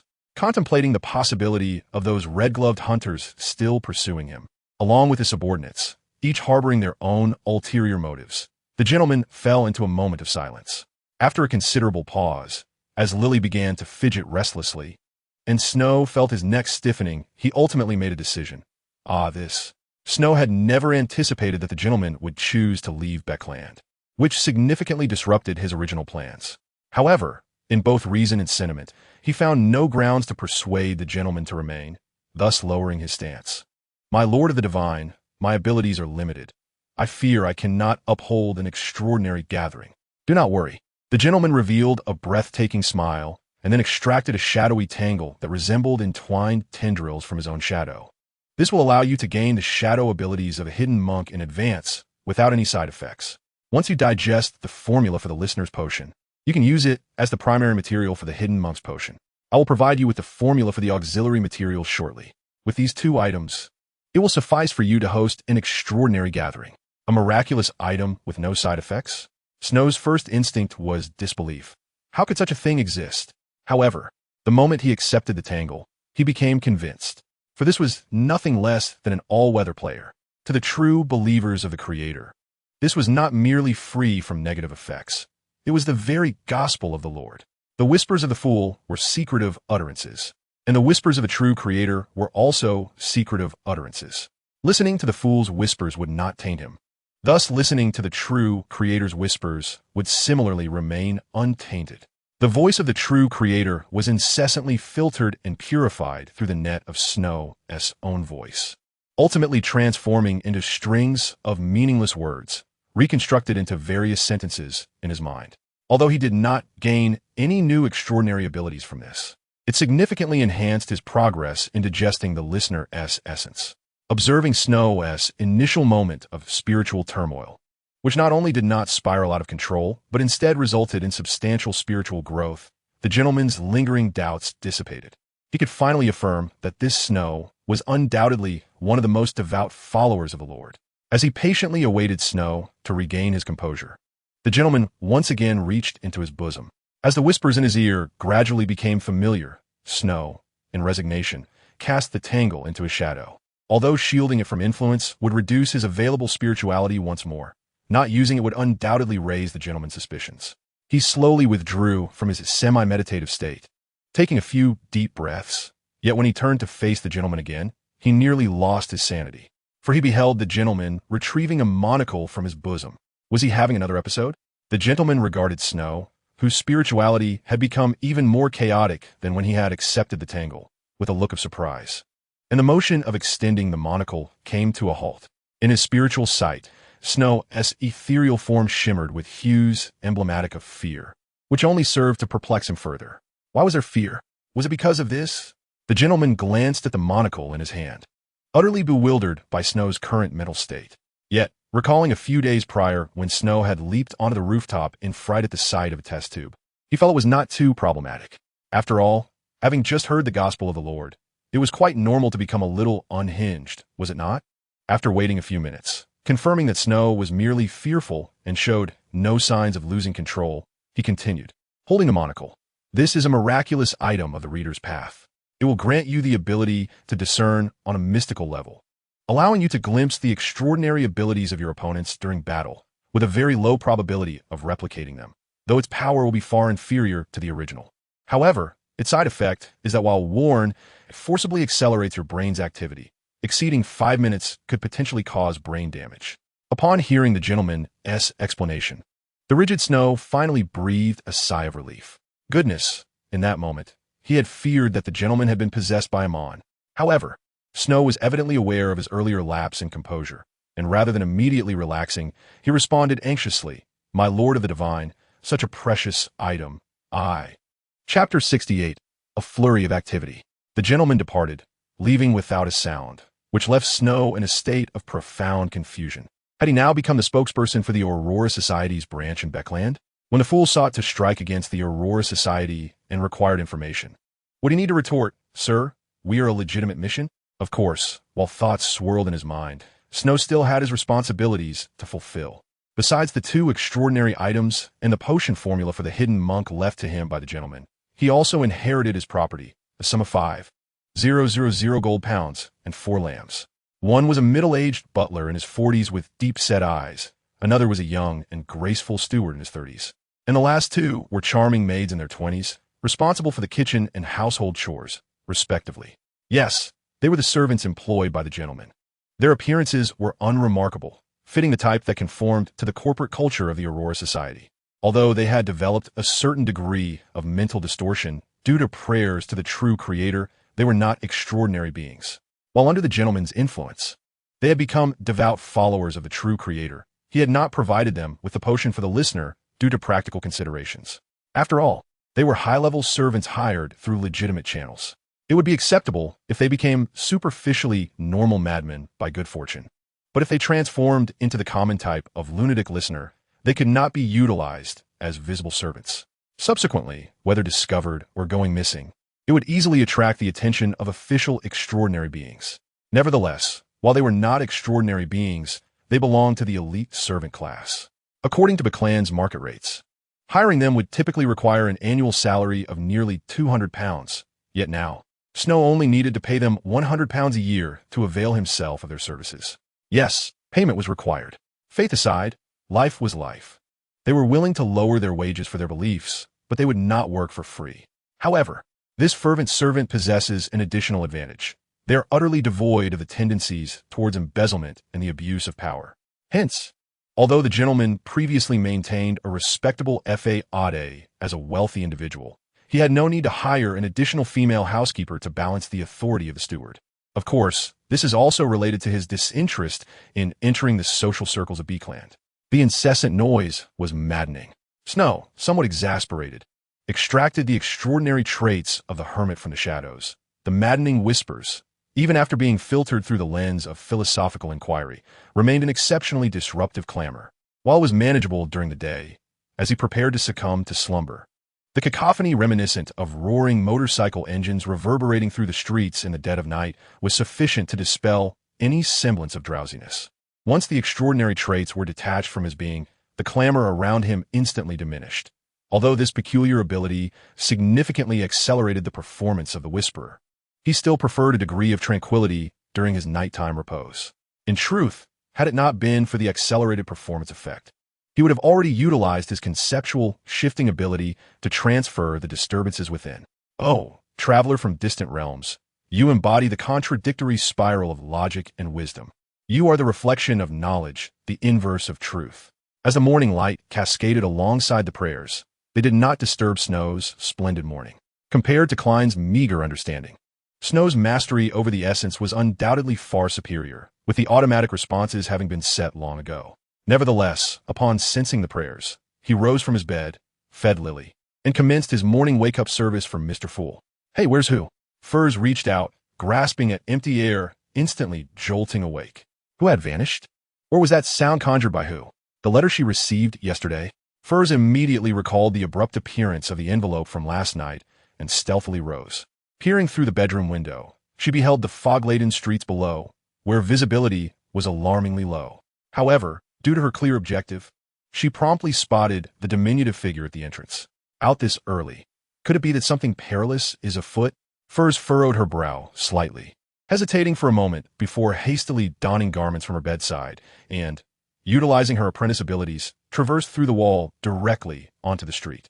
Gently touching the 2 remaining beads on her bracelet, Furs steeled her resolve and pursued the direction who had departed. Thanks to the inclement weather in Beakland, Furs's tracking went unnoticed by who. However, regrettably, she lost her trail, as she could not catch up to the public carriage. Having served as an arbitrator for so long, who must have a sense of the dangers involved. At most, she would only seek Miss Audrey's assistance to rescue someone. Furs gazed at the receding public carriage, murmuring self-reassurances. Though this did little to quell her anxiety, for she was acutely aware of whose intense desire for advancement. How could she now abandon the matter of Chillingers to pursue something else? Or perhaps she had indeed received news regarding Chillingers, but, concerned about using that extraordinary item after Snow's warning, had ventured out alone? With this thought, the well-known, affluent writer gritted her teeth and summoned a taxi, following the route of the tram. Although the tram was crowded, by the time who reached the factory district, it was nearly empty of passengers. For most workers would not indulge in the luxury of public carriages or the subway. Upon disembarking alongside a few passengers who appeared to be union members, who followed the address indicated in the letter. As she approached the entrance, a familiar figure leaped out. "You're the arbitrator that Lavis spoke of? If it's you, I can rest easy. You are so just. You would never be swayed by the lackeys of the wealthy. You are." Badrat, who was not surprised to encounter an acquaintance here, for the majority of workers in the factory district resided in the East End. Besides working, they would occasionally visit the pub for a drink of watered beer, hoping to find someone willing to listen to their boasts. As a somewhat well-known arbitrator from the East End, who had undoubtedly interacted with these individuals frequently. Chapter 69, The Bond of Sisters. "I can't believe you still remember me. I haven't been to the pub in weeks. Oh, heavens, you have no idea how deserving of a hanging those wealthy individuals are. They demand we work 16 hours a day without any increase in pay." Badrat began to lament incessantly, as if he were compelled to unleash the pent-up grievances of many days. Yet, in the factory district, lamenting to those of similar plight bore little significance. Having lingered in the East End for quite some time, who understood that if this continued, it would never end, so she promptly interrupted. "Stop. Cease. We can discuss these matters later. First, take me to see Mr. Lavis." "All right, Lavis. Follow me." Badrat slapped his forehead as if just recalling his purpose. Walking while speaking. "I never expected the arbitrator Lavis mentioned would be you. To be honest, when I heard he sought an arbitrator to negotiate with the wealthy, I thought he might have succumbed to their influence like those union scoundrels. But since it's you, there is certainly no issue. You are so impartial, so generous. You wouldn't be greedy like those union rascals." "I am not generous at all," who firmly corrected Badrat's characterization but did not attempt to continue the conversation. At this moment, she was eager to gather information about Lavis, yet considering that she was ostensibly summoned by this gentleman, she hesitated to inquire. Merely following Badrat to the resting area adjacent to the factory. Ironically dubbed a resting area, it typically only witnessed the presence of resting individuals during times of worker strikes. We strike for our own benefit, not to impose our suffering upon others. We must conduct our strikes reasonably, with method. We cannot harm others, even if they are the capitalists' lackeys, for that would provide the capitalists with an excuse. We are strikers, not criminals. If we harm even one person or damage even a little property, those capitalists will have ground to contact the police and throw us into prison. At that point, they can label us as criminals, burdening us with disgraceful debts, depicting all strikes as conspiracies of criminals in the newspapers, rendering our efforts futile. We must maintain self-discipline. Anyone who behaves irrationally during the strike can be deemed to have been bribed by the wealthy, betraying all of us for a mere pittance. We share the same interests, the same demands. Thus we must supervise and assist one another, lest the wealthy undermine us from within. As who approached the entrance to the resting area, she was somewhat taken aback by the youthful voice emanating from within. Well, truth be told, at around 26 or 27, he was not particularly young, yet his words conveyed a maturity that belied his years. "Lavis, Miss who has arrived." Badrat seemingly failed to grasp the significance of Lavis's speech, as he pushed the door open and exclaimed loudly. Hearing this, Lavis paused his discourse, nodded, and approached who at the entrance. "You are the arbitrator introduced by Mr. Crown, correct?" "I am Lavis, and I appreciate your presence." Though it was their first meeting, Lavis was not concerned about misidentifying her. He had received word from Mr. Crown and knew that today, as visitor would be a diminutive yet commanding female arbitrator. The characteristic of being diminutive was indeed too easy to identify. "I am Hiu Durcha, entrusted with safeguarding your security, and I shall also fulfill the duties of an arbitrator. However, it is imperative that you first disclose the specific objective." Hiu nodded, acknowledging the greeting before delving directly into the matter at hand. Although one cannot recklessly charge ahead, those of extraordinary caliber invariably possess their own means of resolution. Once Forsey confirmed Hiu's entry into the chamber, she leaned against the wall, activating her apprentice's ability to unveil a small door. Yet, she did not traverse through it. Instead, she maintained the doorway's opening, attentively listening to the sounds emanating from beyond. What a relief. It turns out it was merely such a task. It seems I was unnecessarily anxious. Forsey let out a quiet sigh of relief, terminating her extraordinary ability and making her way towards the factory district's periphery. Her attire today was hardly befitting for a woman in the factory area, and with the fog still thick, she sought to depart swiftly. However, one must ponder, when did Hugh acquire a new task channel? Since it does not appear to be a perilous endeavor, perhaps it would be acceptable to inquire further? Yes, it should be fine, I suppose. Meanwhile, Snow was engrossed in reading in the study of his master. At this moment, he wore a monocle over his left eye, and despite the early September weather, steam was rising from his head. A continuous stream of sugar-salt water was brought into the study by the maid, which he consumed while his gaze remained fixed on the tome in his hands. The negative effects of the extraordinary item bestowed upon Snow were, in fact, not detrimental. Rather, by forcibly accelerating his brain's operations, he was reading his master's collection at an astonishing pace. This collection encompassed not merely basic tomes of mysticism, but also included works on medicine, literature, mathematics, and law.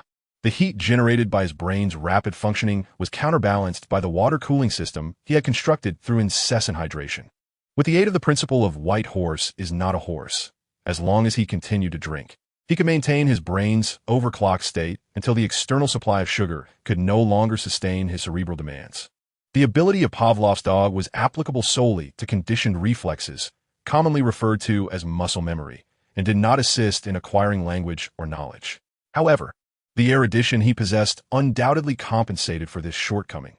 With a little effort, he was confident he could augment his arsenal of divine arts to include auxiliary abilities in language comprehension, legal understanding, and medical knowledge. Nevertheless, this was insufficient to dampen his enthusiasm. One cannot rely solely on brute force. It would be unrealistic to expect the impoverished, who might not even recognize all the characters, to swiftly master a discipline. Thus, he resolved to learn on his own and subsequently bestow knowledge upon those in need. In the 70th chapter, the dichotomy of brashness and cowardice, aside from what he already knew, he also discovered numerous potion formulas pertaining to lawyers, arbitrators, beast tamers, and other matters of Sequence 9 and Sequence 8, significantly replenishing Snow's inventory of formulas. In contrast, the extraordinary traits appeared somewhat paltry. Aside from the almost unsellable extraordinary traits from the path of the secret supplicant, the supply of common spiritual materials was relatively abundant. It seems that to establish authority, one must offer something distinct in addition to mere force. Perhaps this could also serve as an opportunity to disseminate some intelligence. Snow was busily preparing for the extraordinary gathering scheduled for that evening. Just as he was contemplating the time and intending to instruct the butler to prepare the venue, his brow suddenly furrowed. In the opulent and bustling hall, melodious tunes began to resonate gently as esteemed figures from B-Clan twirled gracefully on the dance floor, embodying the elegance of B-Clan's elite. Yet, not everyone could immerse themselves in the ambience of the ball. How dreadfully dull. However, I cannot abstain from participation. Alas, why can't they allow me to remain quietly in my corner? By the way, I haven't seen Mr. Demon today. That makes sense. Invitations to such a grand ball are not extended to non-nobles. Having just completed the opening dance, Audrey, consumed by boredom, let her thoughts wander. Her sparkling eyes gazed into the distance, but soon her observational acumen, bestowed by the audience, caught sight of an approaching figure. She quickly composed herself, slowing her pace, straightening her back, and donning a smile, instantly transforming from a dazed girl into the poised and serene Miss Hall. "Good day, Baron Grammar." Audrey greeted the newcomer with a flawless smile and customary etiquette.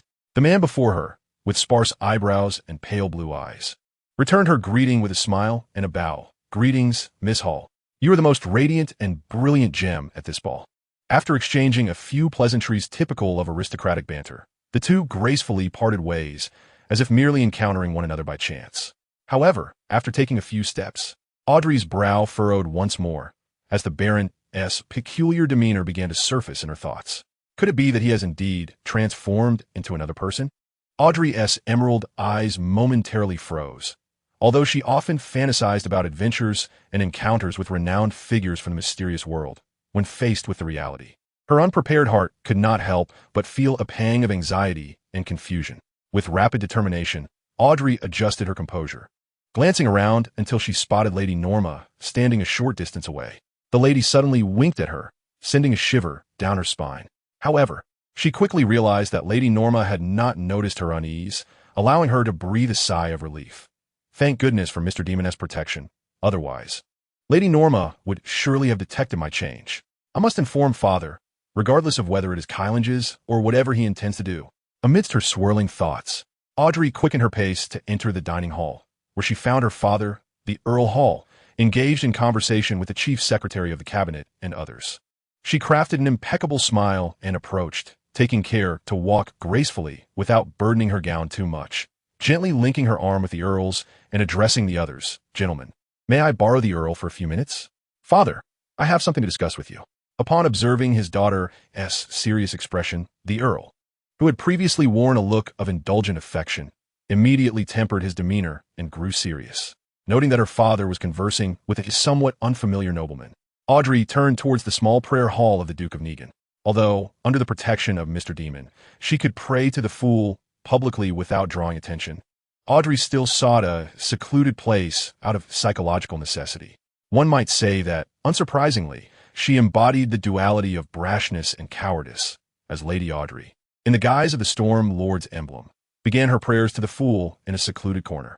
"Is Mr. Demon retiring early today?" Shortly after Mr. Demon's dinner prayer, Klein found once more that someone was beseeching him. As he inwardly complained about Mr. Demon, he retraced his steps to the misty realm. "Is it Miss Justice? Has something occurred on her end?"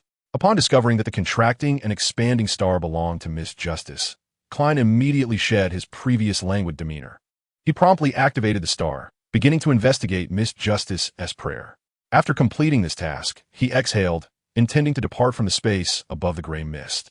However, at that moment, another deep crimson star began to swell and contract violently. "Mr. Demon? What could he possibly want?" Klein grimaced and muttered in annoyance, but nonetheless reached out to activate that star. To his surprise, this time Mr. Demon did not pray as per usual. Rather, he spoke in a tone that was difficult to articulate.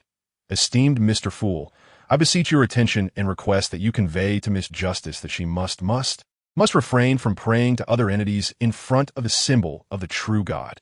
Truly." Speaking of which, the place where Miss Justice was situated before seemed indeed to be a small prayer hall. Klein listened to the somewhat frayed voice of Mr. Demon and couldn't help but smile knowingly. However, just as he was about to hand over the image of Mr. Demon unchanged to Miss Justice, his body suddenly stiffened. For he finally recalled, not long ago, he had seemingly prayed before the emblem of the goddess of night to the eternal blazing Sunday, chapter 71, the extraordinary gathering. "What did you leave today? Why didn't you say goodbye? You have me quite worried." The words of Forth sounded eerily similar to those he often uttered himself. Hugh muttered to himself, then retorted with conviction, Well. Forth scratched his cheek awkwardly. "I was just a bit muddled from sleep, all right? It was my fault. But next time, could you leave a note? I truly worry for you." "Understood. I merely accepted a task." Hugh, trusting Forth's intentions, nodded gently before tossing her petite frame onto the sofa. "The gathering at the master's place is reopening tonight. Are you planning to attend?" Seemingly noticing the fatigue etched on Hugh's face, Forth uncharacteristically poured her a glass of water. Hugh took the cup and gulped it down before shaking her head. "I'm too tired today, and I have to rise early tomorrow, so I want to be going. Just keep an eye out for any formulas regarding the Sheriff's potions." "What could have possibly worn you out so much?" Forth inquired curiously. "Protecting a workers' representative during a strike march, which was essentially just walking alongside a group of workers around Bakerland. My feet are sore. I can't fathom how those workers managed." The march itself wasn't what drained Hugh. It was the apprehension that the task assigned by Snow would not be straightforward, keeping her on edge, fearful that a bullet might suddenly fly out from a corner and blow Lavis's head off. After a day of tension, she had only managed to subdue 2 troublemakers hired to cause havoc. To tire even an extraordinary like you. Perhaps that is the price one pays for survival? Indeed, that's a fine phrase. Perhaps I shall inscribe it in my novel. "So, when do you intend to start writing?" Though Hugh was exhausted, she perked up at the mention of Forth's writing plans. "Well, inspiration. I need more inspiration. By the way, time is running short. I must take my leave." Meanwhile, after a customary scare of Mr. Fool, Snow donned a hooded robe and placed Lily upon his shoulder. By day, Lily had fully digested the assassin's potion, and now she was a conspirator in her own right. Of course, Snow had his ideas on how a cat could assume the role of a conspirator, but due to time constraints, he decided to wait until tomorrow to impart his teachings to Lily through possession. "Make sure to perform well." Snow gently scratched Lily's chin, observing her exhibit a human-like expression of dependency, and he smiled faintly. He cast the extraordinary characteristics of the hermit into the shadows.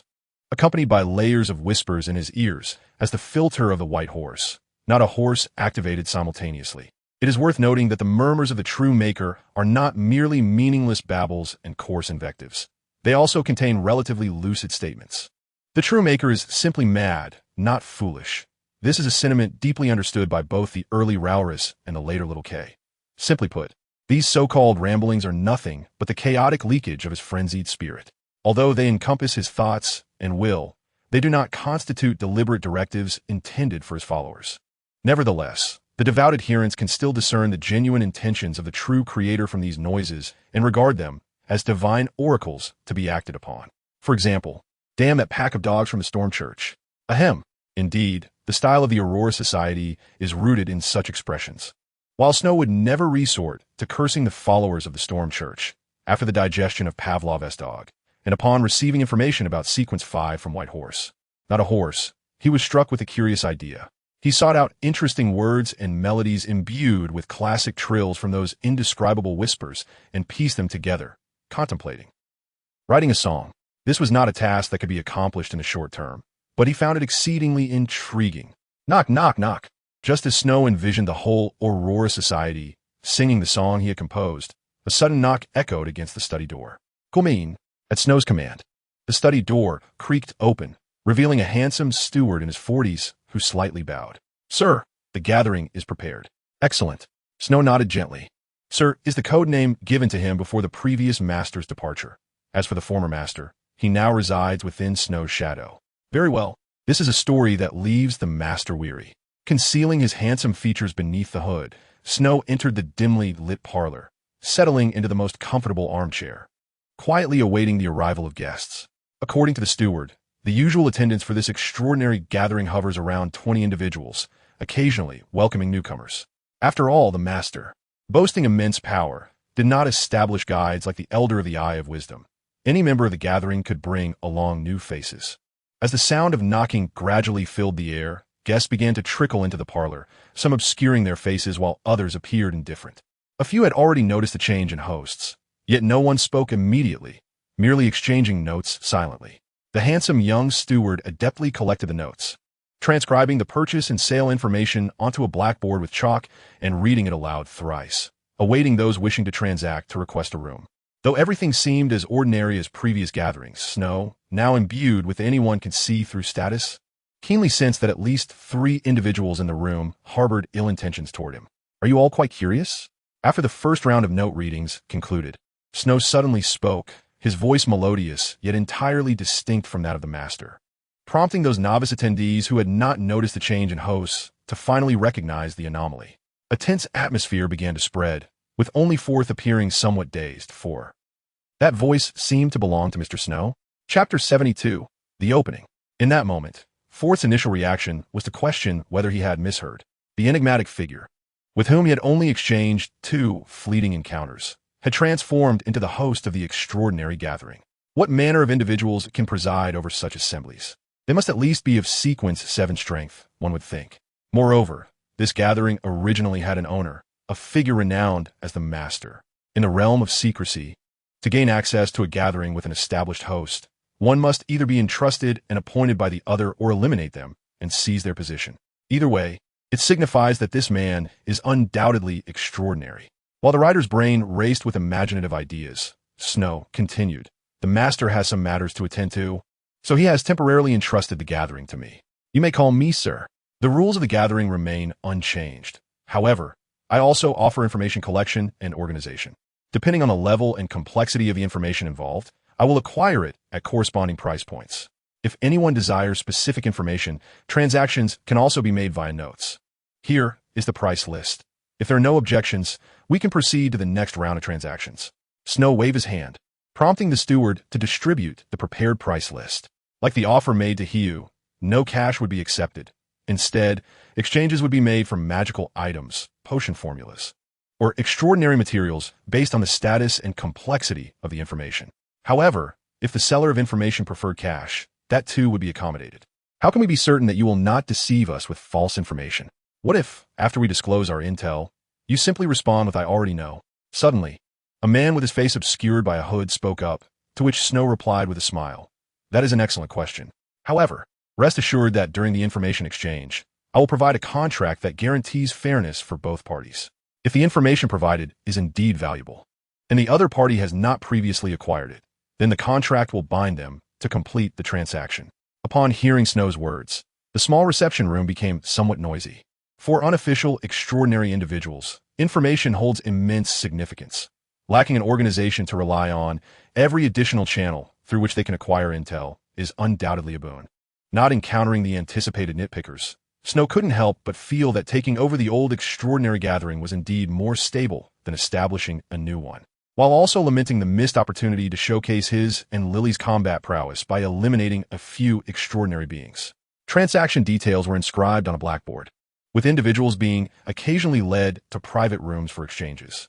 The order of the gathering was commendable, yet a portion of attendees still grappled with uncertainty. For instance, first, if this gentleman truly is Mr. Snow, could he possibly provide information on the full moon whispers? What might the cost of such intelligence be? Furs felt a tumult of anxiety. On one hand, she was eager to learn about the full moon whispers, yet on the other, she feared that the price would be beyond her means. Truth be told, she was more concerned about him simply stating he did not know. After all, as long as there is information, even if she could not afford it at the moment, she would at least understand how to obtain it. Having recently utilized a teleportation stone, she anticipated that the next encounter with the full moon whispers would likely be far more harrowing than before. After much contemplation, she ultimately failed to muster the resolve, much like the majority of extraordinary attendees. After all, this gentleman who had suddenly taken over the gathering was a stranger to everyone. His credibility and abilities remained ambiguous. Thus, whether seeking to buy or sell information, most were inclined to observe for a while. Not just information exchanges, even ordinary transactions became cautious. For instance, trades involving potion formulas were conspicuously absent today, undoubtedly indicating a lack of trust in Snow's appraising abilities. After several rounds of bidding and trading, Snow finally clapped his hands. Just when everyone thought he was about to conclude the gathering, he unexpectedly announced, "I wish to issue a bounty for the capture of a Sequence 8 artist named Lanris. Here is his general information. Anyone who can provide valid leads will receive a reward of 100 gold pounds or may exchange it for a Sequence 7 rated intelligence. Furthermore, he is extremely dangerous and likely possesses powerful magical items, so I urge everyone to proceed with caution." This concludes our gathering. Unlike the benevolent Eye of Wisdom, Snow did not allow for any temporal leeway, as it was not in his nature. However, it was certain that there would not be many opportunistic individuals lurking about, for the simple reason that this was the border between the West and Queen districts. Should a conflict arise here, even in a thoroughly dominating situation, any disturbance would quickly attract official extraordinary beings. This was the bustling city of Beakland, teeming with wealthy merchants and nobles. No low-ranking extraordinary individual would dare to cause trouble in such a locale. One by one, the extraordinary attendees and enthusiasts of mysticism departed from the gathering. Snow did not wait for a moment to flaunt. He reached out and gently patted Lily's head, removing his hood and shedding his disguise to reveal the original social persona of Snow. The situation in Beakland has been quite turbulent lately, and official personnel may soon conduct inspections. Remember to put away anything sensitive, Snow instructed his butler, who nodded in acknowledgement. As the gentleman's steward, he lacked no experience in handling such matters. After relaying instructions to 2 maids, he escorted Snow to the entrance. Just then, sounds of commotion echoed from the Queen district. Snow's lips curled into a slight smile as he turned and made his way back to his opulent mansion. While he was well aware of where Kylanges would appear and knew he could converse with Mr. Askey if he went there were certain social interactions that one could and could not partake in, setting aside the fact that he could not divulge any information to Mr. Askey, lest he inadvertently awaken that deathly regent prematurely. A more pressing concern loomed. Once he arrived, he would have to confront the impending arrival of the deposed commissioner and the storm he brought along. At present, even if he invoked the powers of the White Horse, he could only access abilities up to Sequence 5, not to mention the uncertainty of escaping the demigod's grasp. It was unnecessary for him to wade into such murky waters devoid of profit. Let us depart. Tomorrow I shall teach you the art of incitement. Chapter 73. Aftermath. Klein, who had barely slept all night waiting for news, finally succumbed to exhaustion and drifted into slumber, only to be startled awake by layers upon layers of pleading voices. Although he longed to sleep a little longer, He nevertheless forced himself to rise from bed, ignoring the discomfort in his throbbing head, and took 4 steps to the mist above, where he beheld the shrinking and expanding crimson star of Mr. Demon. What on earth? It's Mr. Demon. Klein weakly shook his head and reached out to touch the star, immediately hearing the familiar voice of supplication. Fool of an era, you who reign over the mist. You are the king of yellow and black, the harbinger of fortune. I express my gratitude for your grace, granting me this splendid morning. Your morning may be splendid, but I am utterly exhausted. Klein grimaced, only to soon realize something amiss. Today, Mr. Demon's prayers seemed somewhat lackluster. Oh right, last night, Miss Justice's prayers in the prayer hall of the Storm Lord likely caused him considerable trouble. It seems I must remind the Tarot Society members. Thankfully, my previous prayer was essentially a theft of the eternal radiant sun god's blood, so the goddess shouldn't hold it against me, right? Witnessing this scene, Klein felt no concern. Instead, he was filled with an overwhelming sense of reassurance. He awaited the skeletal giant to take form, extending his hand to receive the somewhat thick envelope that fell into his grasp. As the skeletal giant dissipated once more, Klein, now wide awake, sat at the edge of his bed, eagerly unfolding the letter. Your letter arrived quite timely, shedding light on the source of the recent turmoil in Beakland. I have acquired the crawling hunger, which has reminded me of certain matters. I have also gathered some insight regarding the individual possessing the sealed object of the audience path. For safety's sake, it will be best for you to cease your investigations. I must preemptively advise you to exercise utmost caution when employing the sacrificial ritual. The subsequent pages of the letter contain knowledge about the sacrificial ritual, yet at that moment, Klein, who had initially yearned for this information, set it aside, for he could finally relax. The crawling hunger had been secured by Mr. Askey, indicating that Kylanges was likely dead, and as he was still able to write, he must not have suffered any severe injuries. Klein's spirits lifted considerably, and the drowsiness that had plagued him surged back. He pressed Mr.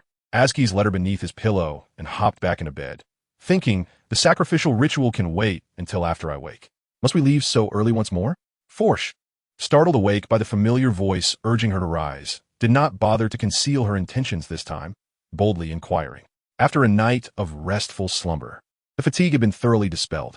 Hugh gently nodded and remarked, in fact, the factory owners have already begun to soften their stance. However, that Lavis is quite a visionary. He refuses to accept their compensation and instead aims to completely transform the treatment of the workers. You must understand, this is no trivial notion. In any case, we will have to continue our demonstrations for at least 3 more days, after which we must engage with the lawyers dispatched by those affluent individuals. Isn't that splendid? As the arbitrator, isn't it your duty to interact with lawyers?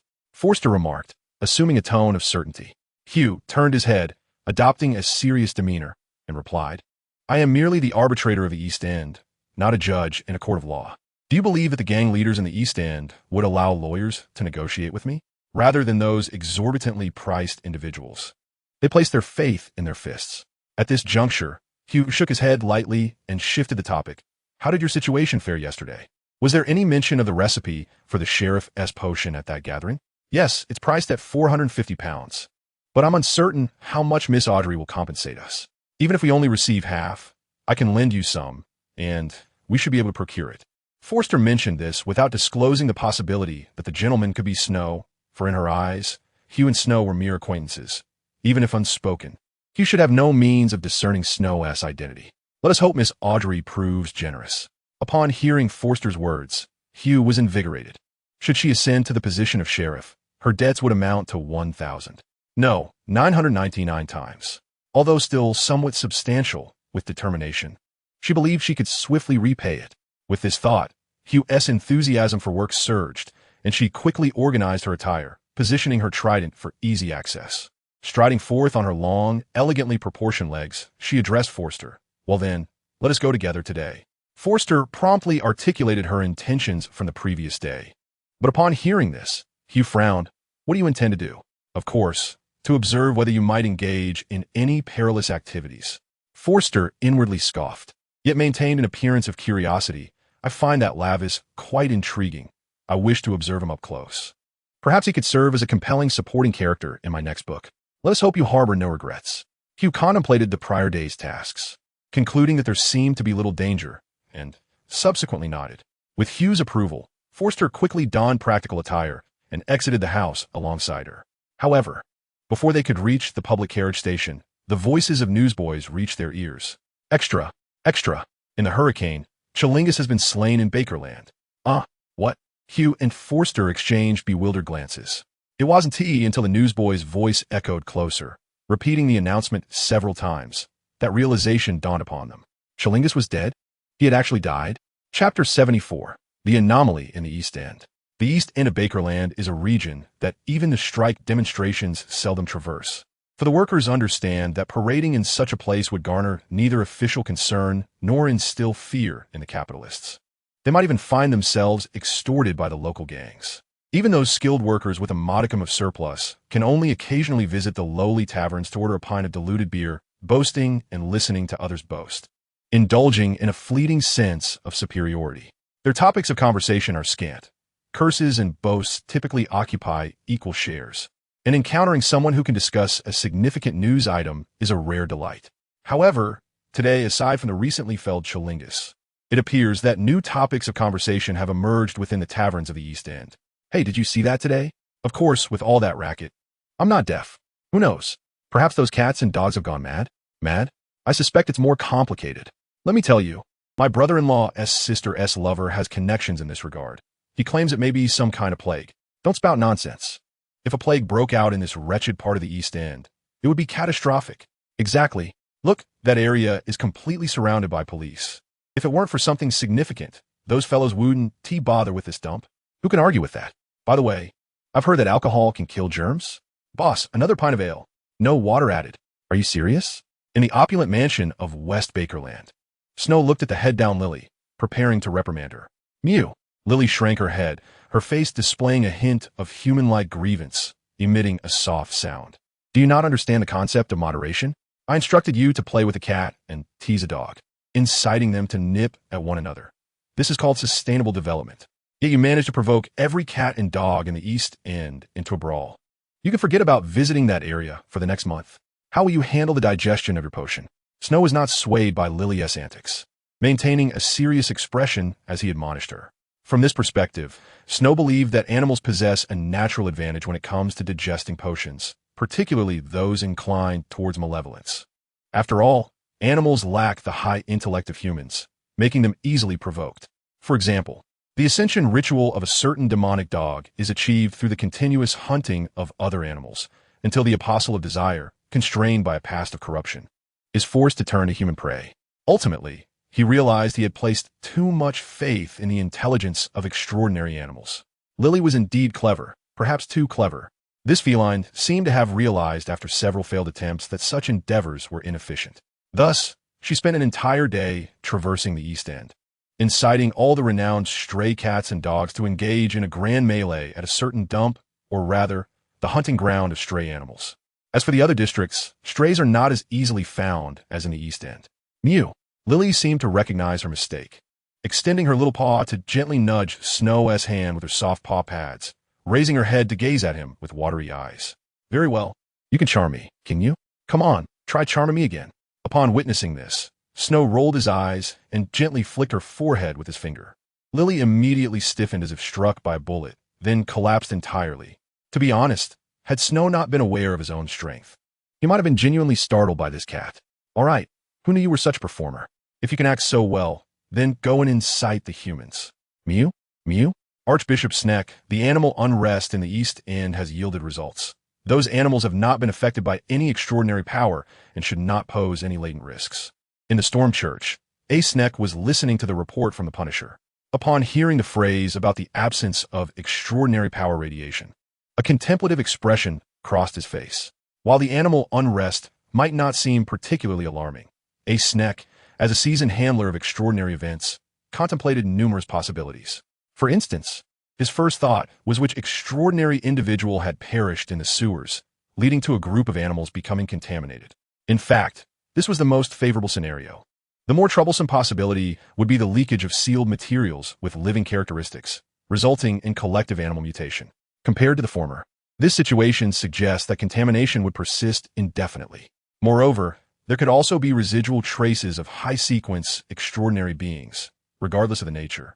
Any implication signifies that the affected parties may extend beyond mere animals. Coincidentally, in recent times, Bakerland has indeed been troubled by two problematic, extraordinary individuals. One was killed yesterday, while the identity of the other remains unverified. Have the causes of the animal revolt been determined? No. We have thoroughly examined all the captured creatures and found no traces of contamination, nor have they been affected by necromantic spells.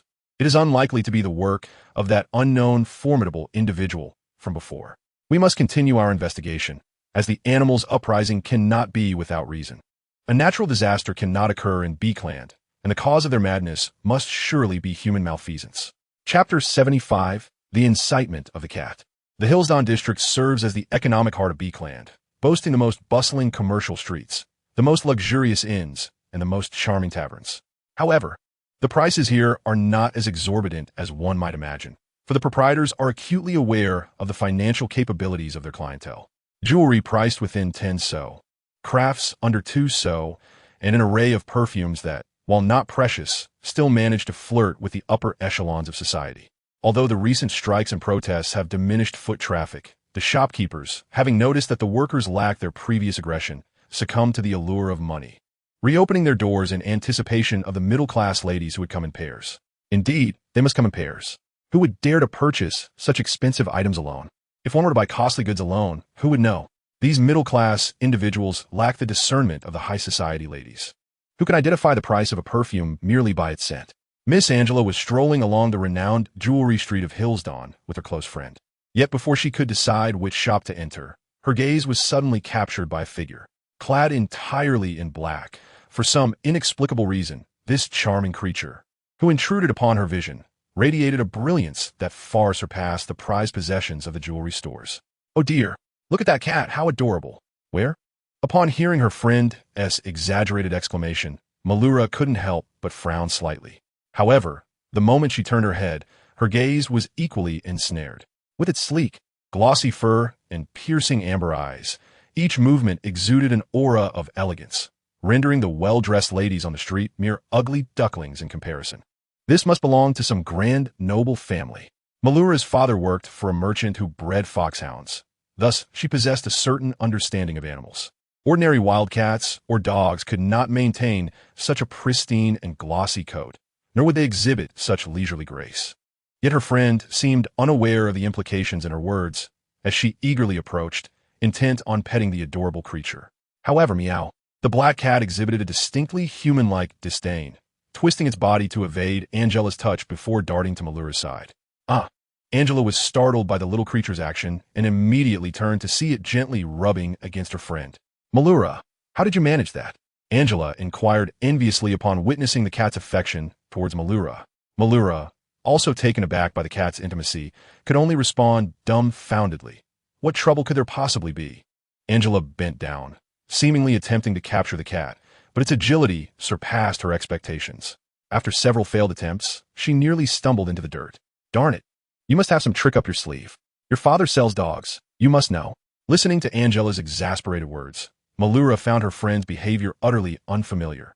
As if she were bewitched, her eyes solely fixated on the cat. Meow.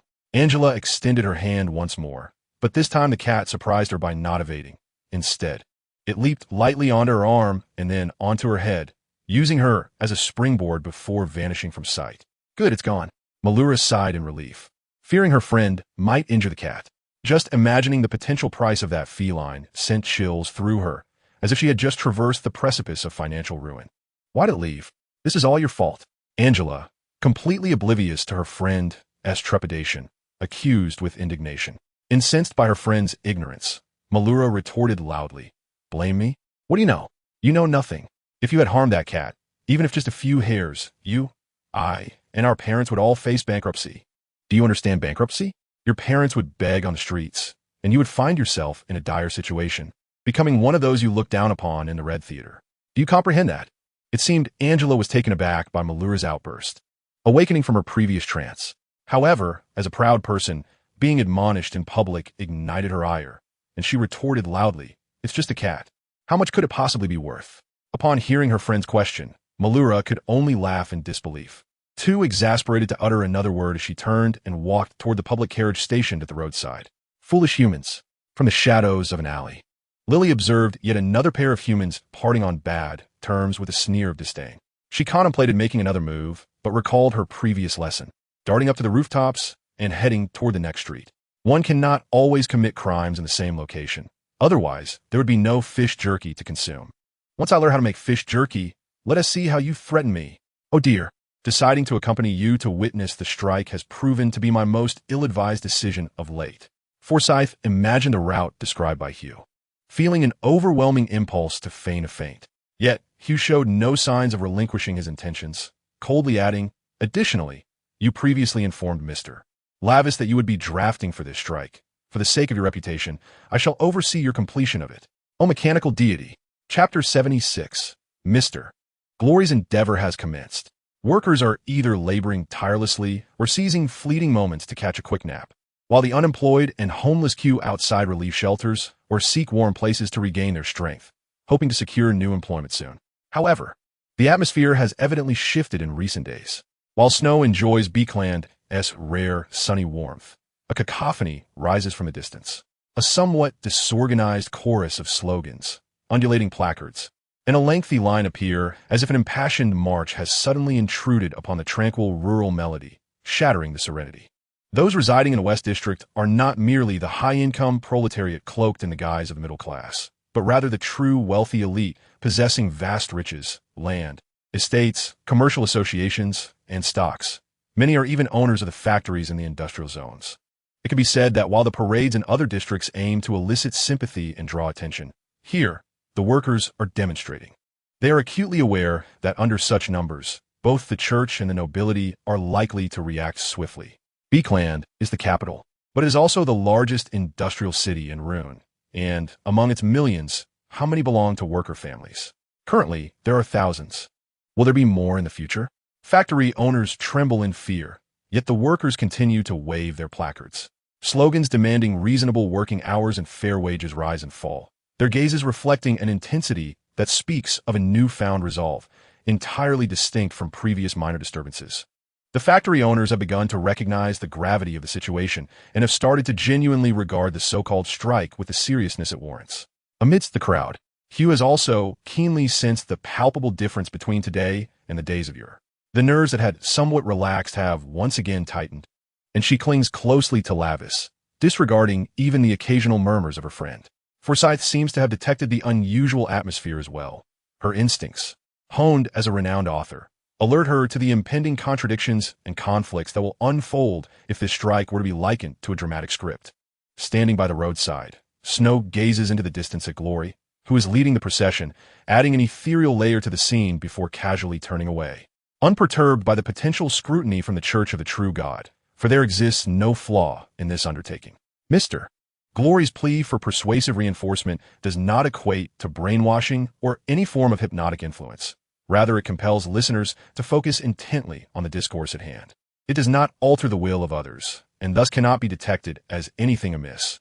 The workers who have joined the strike have done so simply because, in their concentrated state of listening, they have comprehended the principles Lavis imparted to them. They have grasped the essence of class, capital, and the proletariat. The workers of this era are the true proletarians, possessing nothing, and thus wielding the power to sever all ties. Upon internalizing Lavis's soul-stirring philosophy, all the workers spontaneously join the march, disseminating his words to an ever-widening circle of laborers, from one workshop to an entire district and ultimately encompassing an entire factory. Within a mere 3 days, Lavis's strike force has burgeoned to thousands, now encompassing 3 major factories, and it is predictable that as the procession continues, even more workers will rally to their cause. The genesis of this movement can be traced back to a book that Snow ceremoniously conveyed to Lavis, The Current State of the Working Class in Rune. Indeed, it is neither a more lethal declaration nor the more renowned capital, for such texts are beyond the comprehension of the present-day Rune workers. Yet the contents of this book resonate with the experiences of any working class, for it narrates events that transpire in their lives. Sometimes, knowledge proves far more potent than extraordinary abilities. Observing Mr. Glory's enterprise gradually gaining momentum, a faint smile graces Snow's lips compared to Mr. Victory, who is resolutely determined to become the sword master of 10 Mile Slope. The transformations instigated by Mr. Glory fill him with a deeper sense of accomplishment. With a light-hearted gait, he makes his way to Mordred's residence to commence today's training. Truth be told, this Mordred possesses considerable skill. With a learning capacity akin to Pavlov's dog, it is remarkable that after 3 days he has yet to exhaust all of his techniques.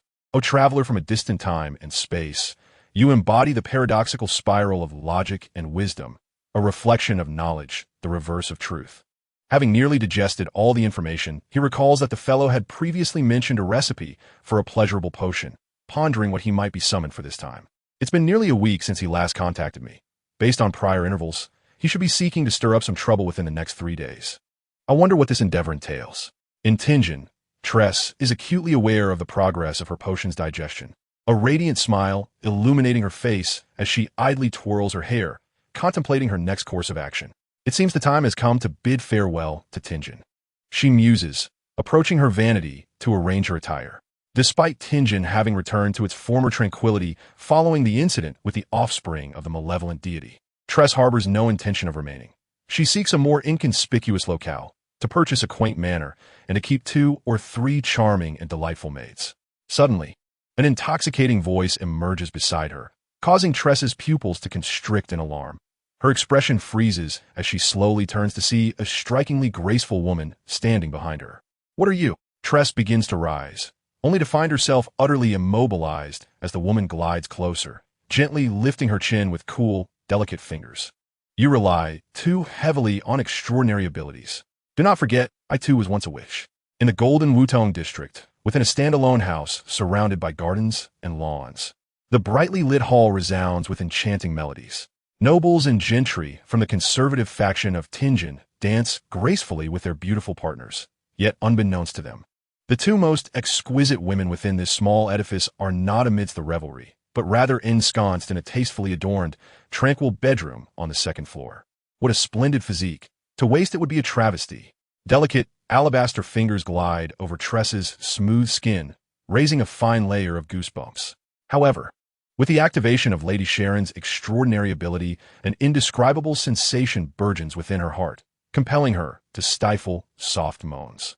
"Ah, such a tender child," Lady Sharon muses, observing Tress, ensnared in silken threads, much like an exquisite doll. Her smile is sweetly affectionate, yet to the powerless Tress, it appears far more menacing than that of a demon. Struggling to suppress her bodily shivers, she inquires with a quavering voice, "What do you intend to do?" "Rest assured, the individual I have selected for you is quite experienced," Lady Sharon replies, squinting her eyes and speaking in a tone laden with insinuation. "Why?"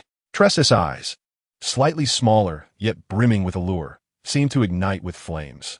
"We are both daughters of the primal essence. Only by aligning ourselves with the original can we attain sanctification, grow stronger, achieve redemption, and ultimately evade the impending apocalypse. Therefore, you must allow me." Tress grits her teeth, striving to refrain from emitting a sound that might please her adversary. Observing Tress's momentary sigh of relief, Lady Sharon suddenly bursts into laughter. "What? Do you think I will let you go? You are indeed a na-ve little girl. Do bear in mind, clothing is also part of the experience, you know." "Hee hee hee. Knock knock knock." The door is gently rapped upon, and Lady Sharon, as if foreseeing this moment, rises and strides to the door, deliberately turning the doorknob at a leisurely pace, all while Tress's eyes widen in despair. Just as her hopelessness reaches a peak, the door swings open to reveal a charming maid. "Lady Sharon, your master is seeking you." Startled, Tress gazes at Lady Sharon, who finds amusement in her apparent relief from peril, as her finger lightly tugs, causing Tress's limp body to sit up abruptly, as if pulled by invisible strings. "Do eagerly anticipate your first experience," Lady Sharon whispers, placing a gentle kiss upon Tress's earlobe, her voice sultry and beguiling. With elegant strides, Lady Sharon gradually fades from view, leaving Tress rigidly seated at the bedside, her assassin's extraordinary ability failing to liberate her from the unseen chains binding her. Should anyone come, Tress's thoughts flicker with hope, yet are swiftly cast aside. Whatever thoughts she can conjure, Lady Sharon has undoubtedly anticipated, and she is certain that even if she were to scream for help, no one would dare enter this room to afford her a chance to escape the enchantment. Tress lightly bites her lip, but if one were to observe her with spiritual sight, they would discern that her current emotion is not despair, but rather a desperate struggle. For she is not entirely without recourse. Yet the price she must pay may prove to be even greater. Must she truly relinquish herself to a man? Tress had not been entirely devoid of thoughts about being bitten by a dog, but the lingering vestige of her resolve made it difficult for her to succumb to such an outcome. At that moment, she recalled once more the fateful words of that accursed cat, which seemed to admonish her at every encounter. You are overly reliant on extraordinary abilities. How many times had she dismissed it as mere mockery from those of a higher rank?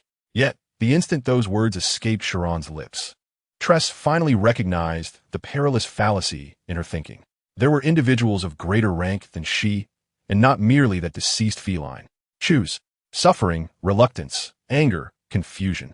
Countless thoughts clashed within her mind, and then, with a sound of ethereal, yet piercing shattering, the realization struck her. Her witch's potion had been thoroughly digested. Was the witch, who brought calamity upon others, truly powerless when bound to the pyre? But what use was understanding now? The only part of her that remained capable of movement, her mouth, curled into a self-mocking arc, her gaze becoming ethereal and crystalline. At the moment she comprehended the reason behind the potion's digestion, she had made her decision. The ancient Hermetic language, capable of invoking the forces of nature, resonated throughout the room, as waves of energy were swept up by her voice, transforming into characters that soared skyward. O traveler from a distant time and space, you are the paradoxical spiral of logic and wisdom. You are the reflection of knowledge, the shadow of truth. I beseech you to listen. I implore your gaze. I request that you grant me a solution to the crisis at hand. Chapter 78. The Assassin's Creed Escape. How intriguing this is. How should I put it? I am eager to witness Tress's delightful resistance. Utilizing the status of the white horse, Snow directed his gaze toward Tress and quickly discerned her current state. Although the system had reacted, and the dark humor system promptly initiated a vote, Snow's rationality ultimately cast a decisive veto. Tress's witch's potion should have been nearly digested. With the right formula, she could swiftly ascend to the combat prowess of Sequence 6. Even disregarding the functional aspects of a witch, her combat capability alone rendered her extraordinarily valuable. If she were to be allowed to be, all prior investments would likely be in vain. Without hesitation, Snow immediately enhanced Pavlov's dog as projection ability with source essence, akin to Kay's paper angel. With boundless spiritual reinforcement, his consciousness traversed vast distances, projecting onto Tress. Should he bestow upon himself immense power, or directly summon a demigod to aid in his escape? While he did not wish to belittle himself, Tress was acutely aware that she did not possess such worth. However, as he grappled with indecision while awaiting the final judgment, her body suddenly began to move. The bindings had been released. Tress felt a flicker of joy, but the very next moment, she sensed something amiss. The sensation of the silken bonds still lingered. However, her body seemed to disregard these restraints and moved of its own accord, as if some force were guiding her actions. Was this the power of that magnificent being? Feeling her own spirit surge uncontrollably, yet simultaneously infused with new energy, under the influence of a transcendent force she could scarcely comprehend, her form gradually faded from view. Subsequently, the silken threads that had ensnared her simply slipped away. No, not merely slipping away, but passing through. As Tress vacated her confined position, the threads remained suspended in midair, as if still binding an unseen version of herself. Wait, why am I able to see those threads? A question arose in Tress's mind, but she quickly dismissed it. After all, a great presence had descended upon her. Being able to see the threads seemed hardly peculiar. As Tress's thoughts wandered, her body moved once more, effortlessly tearing the hem of her exquisite evening gown, leaving only enough to cover her modesty and facilitate her movements. Once again, her energy waned significantly, and she inexplicably recalled the reservoir problem discussed in the mathematics textbook compiled by Emperor Roselle. She felt akin to that unfortunate reservoir, continuously losing water while simultaneously being replenished. The essence that flowed out operated in a manner Tress could not grasp, forming an extraordinary ability whose specific function eluded her. Suddenly, Tress's body sprang into action. Gaining that unique perspective, she could clearly perceive the dense web of threads in the room. She harbored no doubt that should she touch even one, Madame Charon would immediately react. Tress sensed that the entity attached to her treated her body as a resilient plaything, insisting on adopting various extreme postures even in places that could be traversed more safely. Fortunately, the bedroom was not overly expansive, after less than a minute of acrobatic contortions. Tress, having executed dozens of splits, finally reached the window. What should she do next? Gazing at the web extending from the window, she surrendered her thoughts, knowing it would surely entail some extravagant maneuver. Before Tress's thoughts could fully form, her body suddenly took 2 steps to the left and gently pushed against the wall. The seemingly solid wall transformed into an illusion, and in the blink of an eye, Tress felt the ground vanish beneath her feet. "Can I move?" Stunned, Tress watched as her body descended, momentarily unable to react. Thankfully, a mere 2-story drop posed no challenge for an assassin's physique. Even in her state of fatigue, she landed soundlessly. Tress yearned to voice her frustrations, but feared incurring the wrath of that great presence. And thus, she activated her abilities to obscure her form and hastily departed the mansion.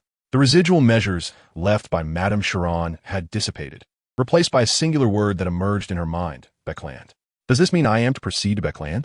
A hint of bitterness tinged Tress's round visage.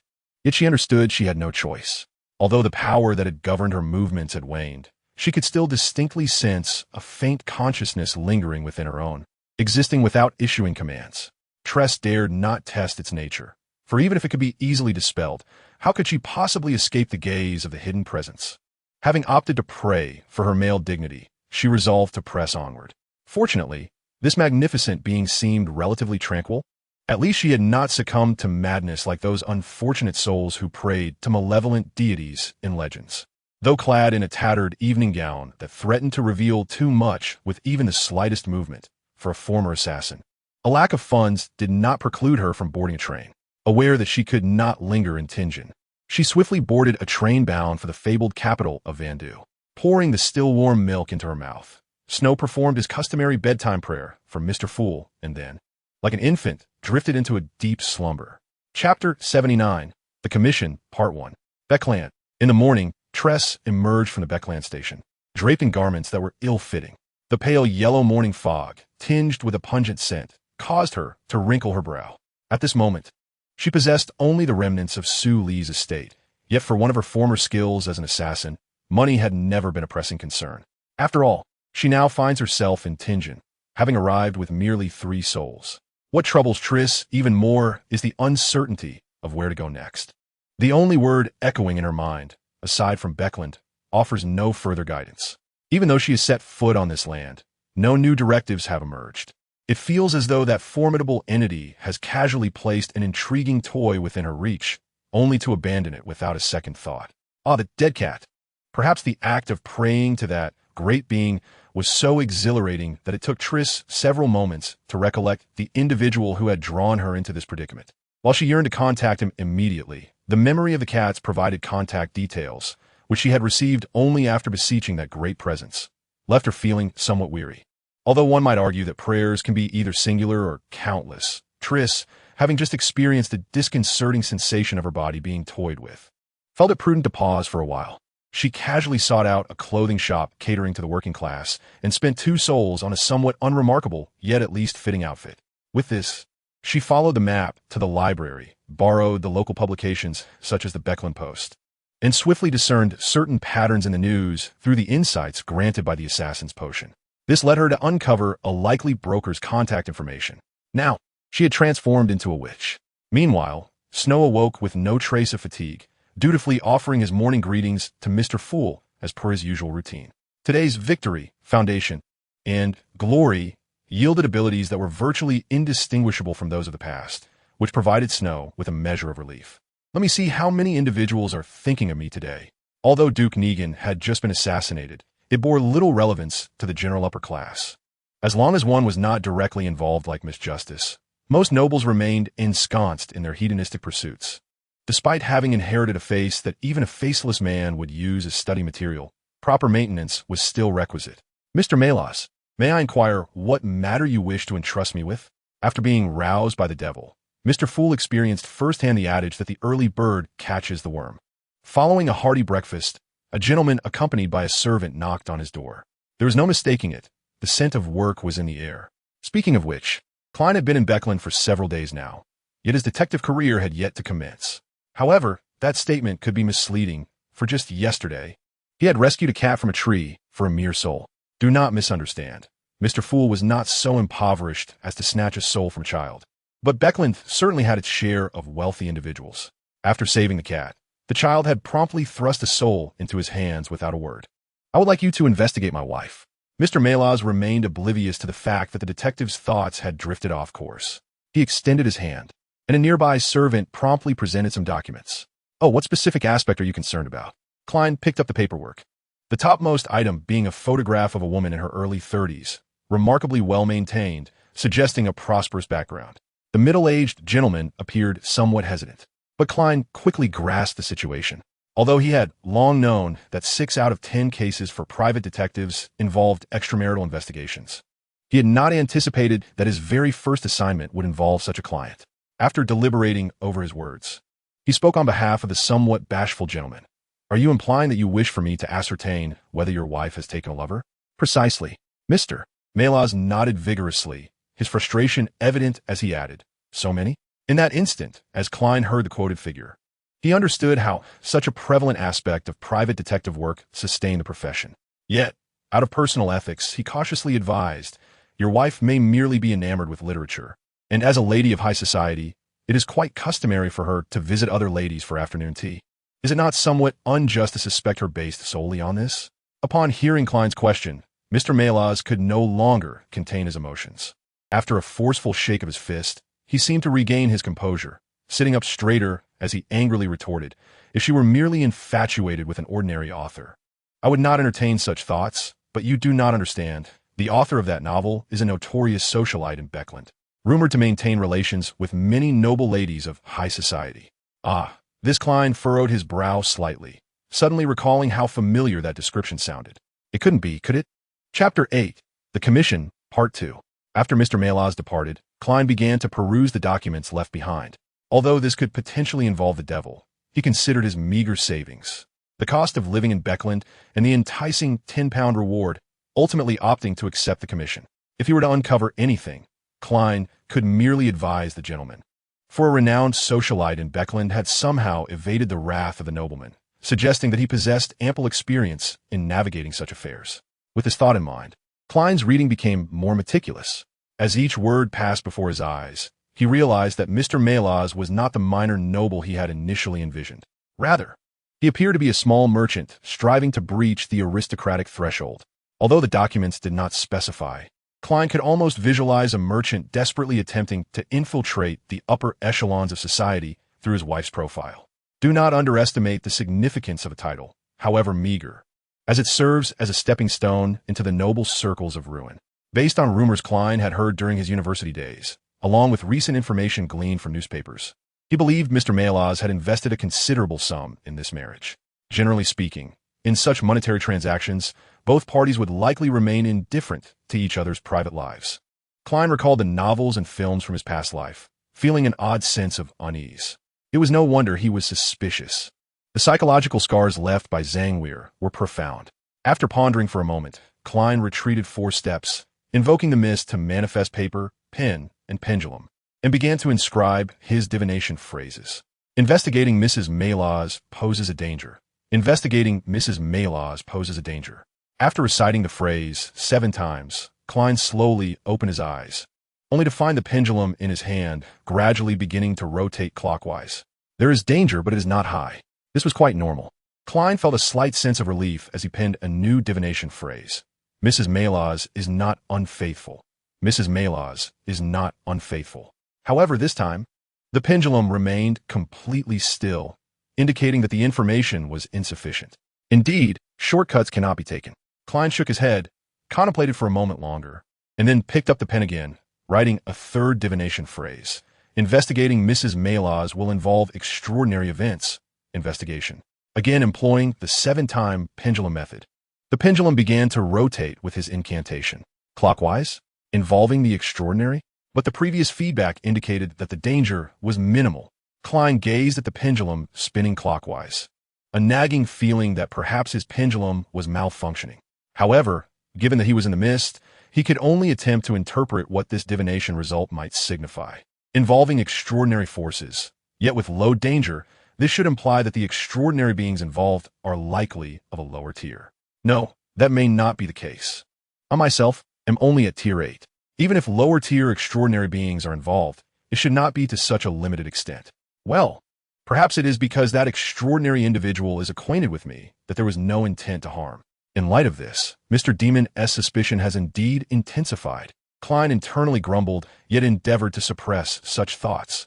In divination, harboring doubts about one's neighbor is the least advisable course of action. For once prejudice takes root in one's heart, all divinatory signs become mere excuses for interpreting one's own notions. Gently patting his cheek, Klein sought to temporarily forget about Mr. Demon and his morning calling services, redirecting his focus back to this commission. Moreover, what degree of extraordinary power does this entail? The pendulum was not spinning swiftly. Based on previous experience, it suggested the involvement of one or two low-sequence extraordinary beings, or perhaps an object of sealing. Such miraculous items present numerous possibilities. For instance, a person who fortuitously acquires an extraordinary object might, through hypnotic abilities, deceive Mrs. Maylaws, which undoubtedly involves extraordinary power, yet poses no greater danger than a typical extramarital investigation. Indeed, divination can only serve as a reference. Klein lamented the limitations of divination once more, steeling himself to continue pondering. He then distilled a new divinatory phrase. This commission is directed at me, perhaps due to its personal nature. The pendulum began to swing with greater fervor. However, Klein repeated his incantation 7 times before finally opening his eyes. To his relief this time, the pendulum did not continue to rotate clockwise. Is it not aimed at me? Was finding me merely a coincidence? Coincidence. The mere thought of this word sent a pang of discomfort through Klein's mind. He had become somewhat neurotic regarding coincidences. Nevertheless, after considerable contemplation, he resolved to investigate. As the saying goes, if one does not tread cautiously, the pitfall will always remain. Even if this coincidence truly aligns with his suspicions, neglecting it will only yield more coincidences. It would be wiser to investigate directly, allowing himself to slip into the narrative as a mere supporting character, thus facilitating further divination through his elevated status above the mist. Even if he could not uncover the true perpetrator, he might at least witness a house or a hand, reminiscent of his earlier experiences. With doubt now festering in his mind, the content of the dossier began to appear questionable. The first point to note is its overwhelming comprehensiveness. This file, detailing everything from Mrs. Maylaw's father's title, political inclinations, to financial status, seemed more akin to a political adversary seeking to unearth compromising material on an opponent's daughter. Were it not for the fact that the other party had prepared the lady's personal garments, Klein might have suspected they were aware of his divinatory profession. Of course, it is also possible that this dossier was merely compiled by Mr. Maylaws as he sought a suitable springboard for his entrance into the upper echelons of B-Clan society. Now being repurposed, Klein consoled himself with this thought, donning a set of inexpensive clothing that he wouldn't lament if dirted, and prepared to venture forth. Though aware that this matter might not be so straightforward, he resolved to treat it with due seriousness. After all, a 10-pound commission was equivalent to 2.5 months of his rent. Chapter 81. Executing the task. B-Clan, as the capital, is indeed rife with assassination tasks. Yet as Triss perused the task commission in her hands, the corners of her mouth curled upwards. Although she had already donned a disguise, the allure exuded from the witch's potion still compelled the broker across from her to steal glances. Triss, though loathing such scrutiny, had grown accustomed to it. Feigning ignorance of the gaze, she casually placed the booklet on the table and inquired, "Is this all there is?" "My dear assassin, you must understand that in our line of work, discretion is paramount. Regardless of your formidable skills, I cannot entrust significant tasks to you on your first assignment. Of course, should you become one of us, well, I trust you comprehend my meaning." The broker rubbed his hands together like a fly, and Triss was fully aware he did not refer to one of us in the sense of women, but rather in terms of joining a particular faction. However, she had no interest in such matters and instead picked up the booklet, casually selecting a particular gang enforcer. Though Triss had harmed innocent souls in the past, she was no longer the same person, not due to a sudden pang of conscience, but because she was now under the watchful gaze of a great being. Reluctantly admitting this, she acknowledged that even the deceased feline, while possessing a penchant for mischief, exhibited an inherently benevolent nature. Thus, until she fully comprehended the teachings of that great being, it would be prudent to refrain from targeting the virtuous. The broker glanced at the target Triss had chosen and immediately donned a forced smile. "Gray Bear John, He is quite a tough nut to crack. Do exercise caution. My lady, do not instruct me on how to proceed. Triss tossed a 5-so coin onto the table. Indeed, regardless of location, accepting such assignments necessitated a deposit. Here are the receipts and target information. Please keep them safe. The broker pocketed the coin and swiftly produced a small stack of documents, handing them over. Triss glanced through them briefly before hurriedly departing the pawn shop. Mrs. Malaz's location, just as Triss rose to head towards the Eastern District. Klein was engaged in divining with a twig he had casually picked up. He had initially intended to stake out at Mr. Malaz's residence, only to realize that he had underestimated the situation. Wealthy individuals could indeed hire a cab, were it not for his extraordinary status. The cost of pursuing a hired carriage would have been exorbitant. Fortunately, although lacking personal garments, as a jester soon to fully assimilate the potion's effects, Mr. Fool's divination abilities had improved qualitatively since his days as a diviner, while he could not achieve the level of void divination. Utilizing the information from the dossier and the spiritual connection established by witnessing the individual board the carriage, he could manage a reasonable divination. With the divining rod and map in hand, Klein navigated the unfamiliar streets of Beekland, meandering through twists and turns until he arrived at the area marked as the Southern District of the Great Bridge, now well past 3 in the afternoon. Upon seeing the cab departing, he suddenly began to believe that Mrs. Malaz was indeed engaging in infidelity. After all, when he had previously decided on a residence in Beekland, the Southern District had not even made it to his list of potential locations. If he ruled out the Western and Queen S districts due to public safety and living costs, the Northern District due to St. Samuel's Church and the Eastern Dock, and Bridge districts due to poverty, then the Southern District of the Great Bridge stood out for its remarkably low profile, to the extent that it felt like an entirely different world from the rest of Beekland. The entirety of Beekland was bisected by the Taysok River, with all the previously mentioned areas lying primarily to the north of the Great Bridge, where developed transportation, a massive flow of people, numerous factories, and stock exchanges thrived. In stark contrast, to the south of the Taysok River lay only the Southern District of the Great Bridge and the St. George District. Hardly any nobles or affluent individuals would choose to reside here. As for the working class, even with affordable rents, the daily commute from the Southern District to the factory area was enough to deter them from residing here. Logically and emotionally, Mrs. Malaz had no reason to come to such a place. Since she had alighted here, there must be something amiss. Drawing a coin from his pocket, he flicked it with his fingertip, and, as it spun, the coin seemed to come alive. With a soft chime, it was flipped into the air, and in that instant, Klein's eyes turned pitch black. Aide, indiquant affirmation, danger existe. Klein tucked away the coin, hesitating slightly as he glanced around in search of a restaurant that might provide a lavatory, only to discover that this place lacked even a single CF.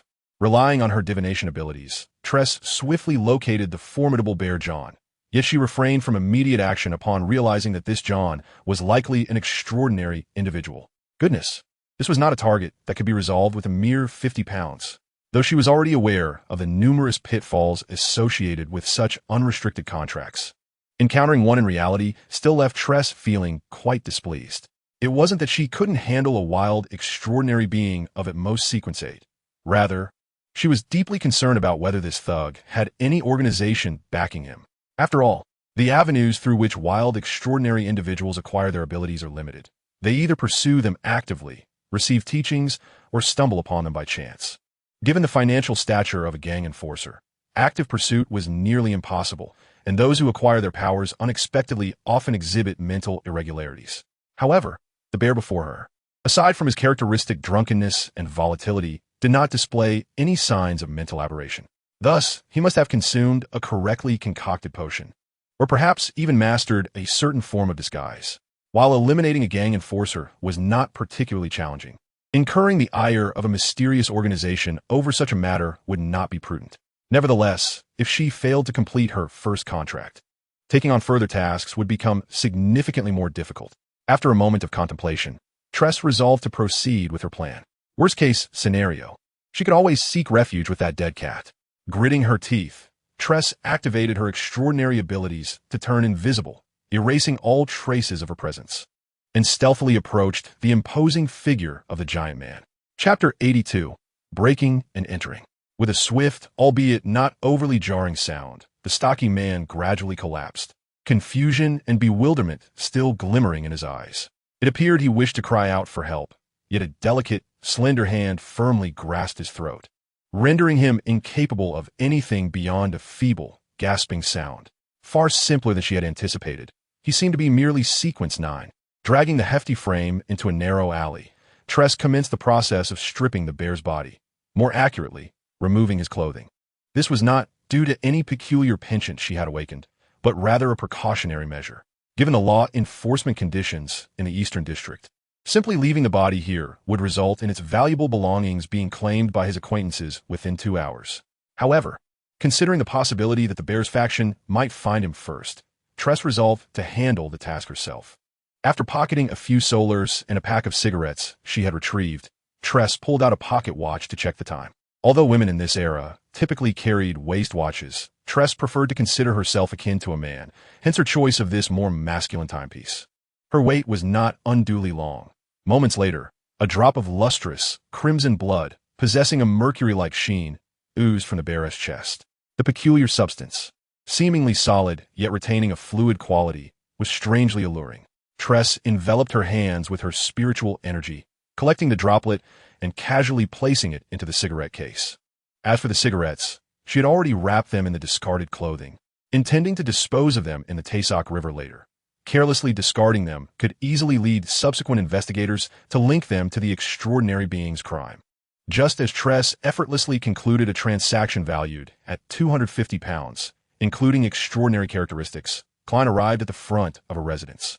This house was not a terrace dwelling, but rather a charming villa with a garden, and according to Klein's prior research, the rent for such a villa was even cheaper than his current residence at 15 Minsk Street, being only 2 solars more expensive than that at 2 Daffodil Street. Reflecting on Daffodil Street caused a slight melancholy to wash over Clyde, yet his lips curled into a bright, albeit vacant, smile. Considering the extraordinary powers revealed in his divination, Klein had no intention of barging in directly to investigate. After all, Mr. Malaz hadn't provided him with a camera, and even if he did uncover infidelity, there would be no evidence to support it. However, just as he was preparing to leave, the front door of the residence suddenly swung open once more, and a woman clad in casual attire emerged. Although she had altered her appearance, Klein recognized at once that this was undoubtedly Mrs. Malaz. Employing the agility and balance of a jester, Klein deftly scaled the surrounding wall. Though it was broad daylight, the weather in Beakland, perpetually shrouded in clouds and mist, afforded him ample cover. Navigating through the garden, Klein approached the side of the house, taking a cursory glance before easily climbing up to the second-floor balcony via the water pipe. Not spotting any servants, were they absent or merely stationed on the first floor, Klein peered through the balcony into the room, confirming the absence of any servants before producing a card to easily disengage the latch. Klein did not rush to enter the balcony. Instead, he carefully cleaned his shoes, ensuring he would leave no footprints before stepping inside. Why was there so much dust? Klein furrowed his brow, slightly puzzled. The furnishings within the house were arranged quite orderly, yet a fine layer of dust was visible, even though Beakland's air quality was poor. It would take at least a week or 2 to accumulate this much dust. Nevertheless, this realization emboldened Klein, for the considerable filth suggested the absence of any servants to clean. Utilizing the dexterity of the jester, Klein ardently minimized the likelihood of leaving footprints. Only after thoroughly traversing the entire house did he discover a series of old and new footprints located solely in the corridor on the first floor. These were distinctly feminine footprints, some of which had already been partially obscured by dust, and all pointed toward a door with a brass handle. According to the layout, this should be the guest room, Klein murmured to himself, extracting a coin from his pocket and murmuring, "There is a mechanism or trap behind the door." As his pupils deepened to an inky black, the coin sprang high into the air with a metallic clang. When the coin landed, the tail side facing up brought him a moment of relief. The tail side indicated negation. No mechanisms were set, suggesting this lady was unconcerned about anyone sneaking in, or perhaps she simply did not consider it. Reflecting on this, Klein retrieved a handkerchief to cushion the doorknob as he twisted it open. To his surprise, the room behind the door was devoid of dust. Was only this room cleaned? Klein cautiously stepped inside, but found nothing of particular interest. A mirrored vanity was adorned with a jewelry box containing a set of accessories likely worn for today's outing, while the clothing she had arrived in was neatly folded in the wardrobe. Aside from that, there were only a few pieces of inexpensive civilian garments. Was it truly just a safe house for changing clothes? Yet, Mr. Malaw's estate was located in the Hillston district. Even dressed casually, she would not face any issues. Klein grew increasingly baffled by this lady's actions, but soon considered a possibility. Detaching a pristine blue crystal pendulum from his wrist, one he had remade before arriving in Beakland, he held in his left hand while taking out a piece of notepaper with his right, inscribing a line of text. This house contains a secret room or hidden compartment. While he could have utilized the coin for divination, Klein preferred the pendulum method for its higher precision in a relatively stable environment. After 7 recitations, he opened his eyes. The pendulum was rotating clockwise. Chapter 83. Klein's Cowardice. Having confirmed the presence of a hidden compartment within the room, everything became considerably easier. This house possessed a secret compartment or hidden room. Klein inscribed a new divination phrase, seated in the chair before the vanity, murmuring to himself as he closed his eyes. After repeating it 7 times, he slipped into a hazy dreamscape, where amidst a grayish world, he beheld a cedar wardrobe. He observed a hand removing one of its crossbeams, and, subsequently, the wardrobe slid aside to reveal a wooden door behind it. No wonder this room had been tidied up. It was to conceal the scratches from the moving wardrobe. Klein gazed at the very wardrobe he had just inspected, feeling a tinge of shame regarding his professional acumen, though he quickly dispelled such thoughts. What could lie within that secret chamber? Extraordinary artifacts? Or perhaps hidden treasures? Or a cell filled with corpses? Realizing this, Klein swiftly tidied up the traces he had left behind and turned to leave the estate. However, he did not depart immediately. Instead, he resolved to find a CAF for dinner, considering it hardly worth the trouble to take 2 subway rides for just a couple of hours. At this thought, Klein felt a shiver run down his spine, and the visage of Ms. Magos resurfaced in his mind. Surely, there could not be a spawn of an eldritch god in that secret chamber? Klein attempted to lift the corners of his mouth in jest. Yet no smile would grace his lips. He chose not to linger any longer, but turned away from the Southbridge district, urgently seeking a secure location to perform another divination. It was not that he was overly timid, but the sensation of his fate being orchestrated by another was simply unbearable. With the silver dagger of the sanctification ritual, he conjured a spiritual wall to enclose the space, then stepped back 4 paces into the mist, taking his place at the head of the ancient bronze long table. At long last, Klein found a sense of peace. It was as though only here could he feel truly safe. Alas, his physical body could not accompany him. Otherwise, it would resemble the personal space scene in the novels of his past life. Klein reminisced about the web novels he had read before his transmigration, curling his lips in contemplation of the divination phrases. The contents of the secret chamber were undoubtedly perilous. Exercising caution, Klein refrained from employing dream divination to scrutinize what lay within, for while it was highly probable that he was merely frightening himself, the thought of that piercing agony compelled him to opt for prudence. Silently reciting the divination phrase 7 times, Klein slowly opened his pitch-black eyes, only to find a pendulum that appeared to be tightly gripped by an unseen hand, utterly motionless. Insufficient information? Or was he being interfered with? After pondering for a moment, he penned a new divination phrase. Ms. Malaw's had been tainted. After murmuring it 7 times, he gazed at the still pendulum, realizing that this matter might indeed be troublesome. It was evident that Ms. Malaw's had procured an abundance of food, leading to the conclusion that those within the secret chamber, or something else, required sustenance, yet were unable to procure it themselves. Furthermore, Ms. Malaw's seemingly ventured outside almost daily, to such an extent that it caught Mr. Malaw's attention. If she had not succumbed to a latent madness, entirely unconcerned with exposure, it would imply that those within the secret chamber needed to feed daily. Alternatively, they might be unable to consume stored food, or perhaps they were incapable of retaining food at all. The image of the spawn of an eldritch god gradually faded from Klein's mind, replaced by the vision of a frenzied beast. However, how had Ms. Malaw's been caring for this beast? After much contemplation, he could not arrive at a conclusion, yet he decided he would not pursue this matter any further. As a former official extraordinary, Klein was acutely aware of the severity of the situation, and he resolved to report it. The reason for choosing the Cathedral of the Holy Wind was twofold. Firstly, it was conveniently located in the Chiawood district, and secondly, as a former night watchman, Klein did not wish to draw trouble to the night church. Archbishop Sneck, we have received an anonymous tip-off at the Cathedral of the Holy Wind. The rarely seen Archbishop S. Sneck, who had not ventured out for a stroll, immediately rose upon hearing the report from a member of the punishment agency.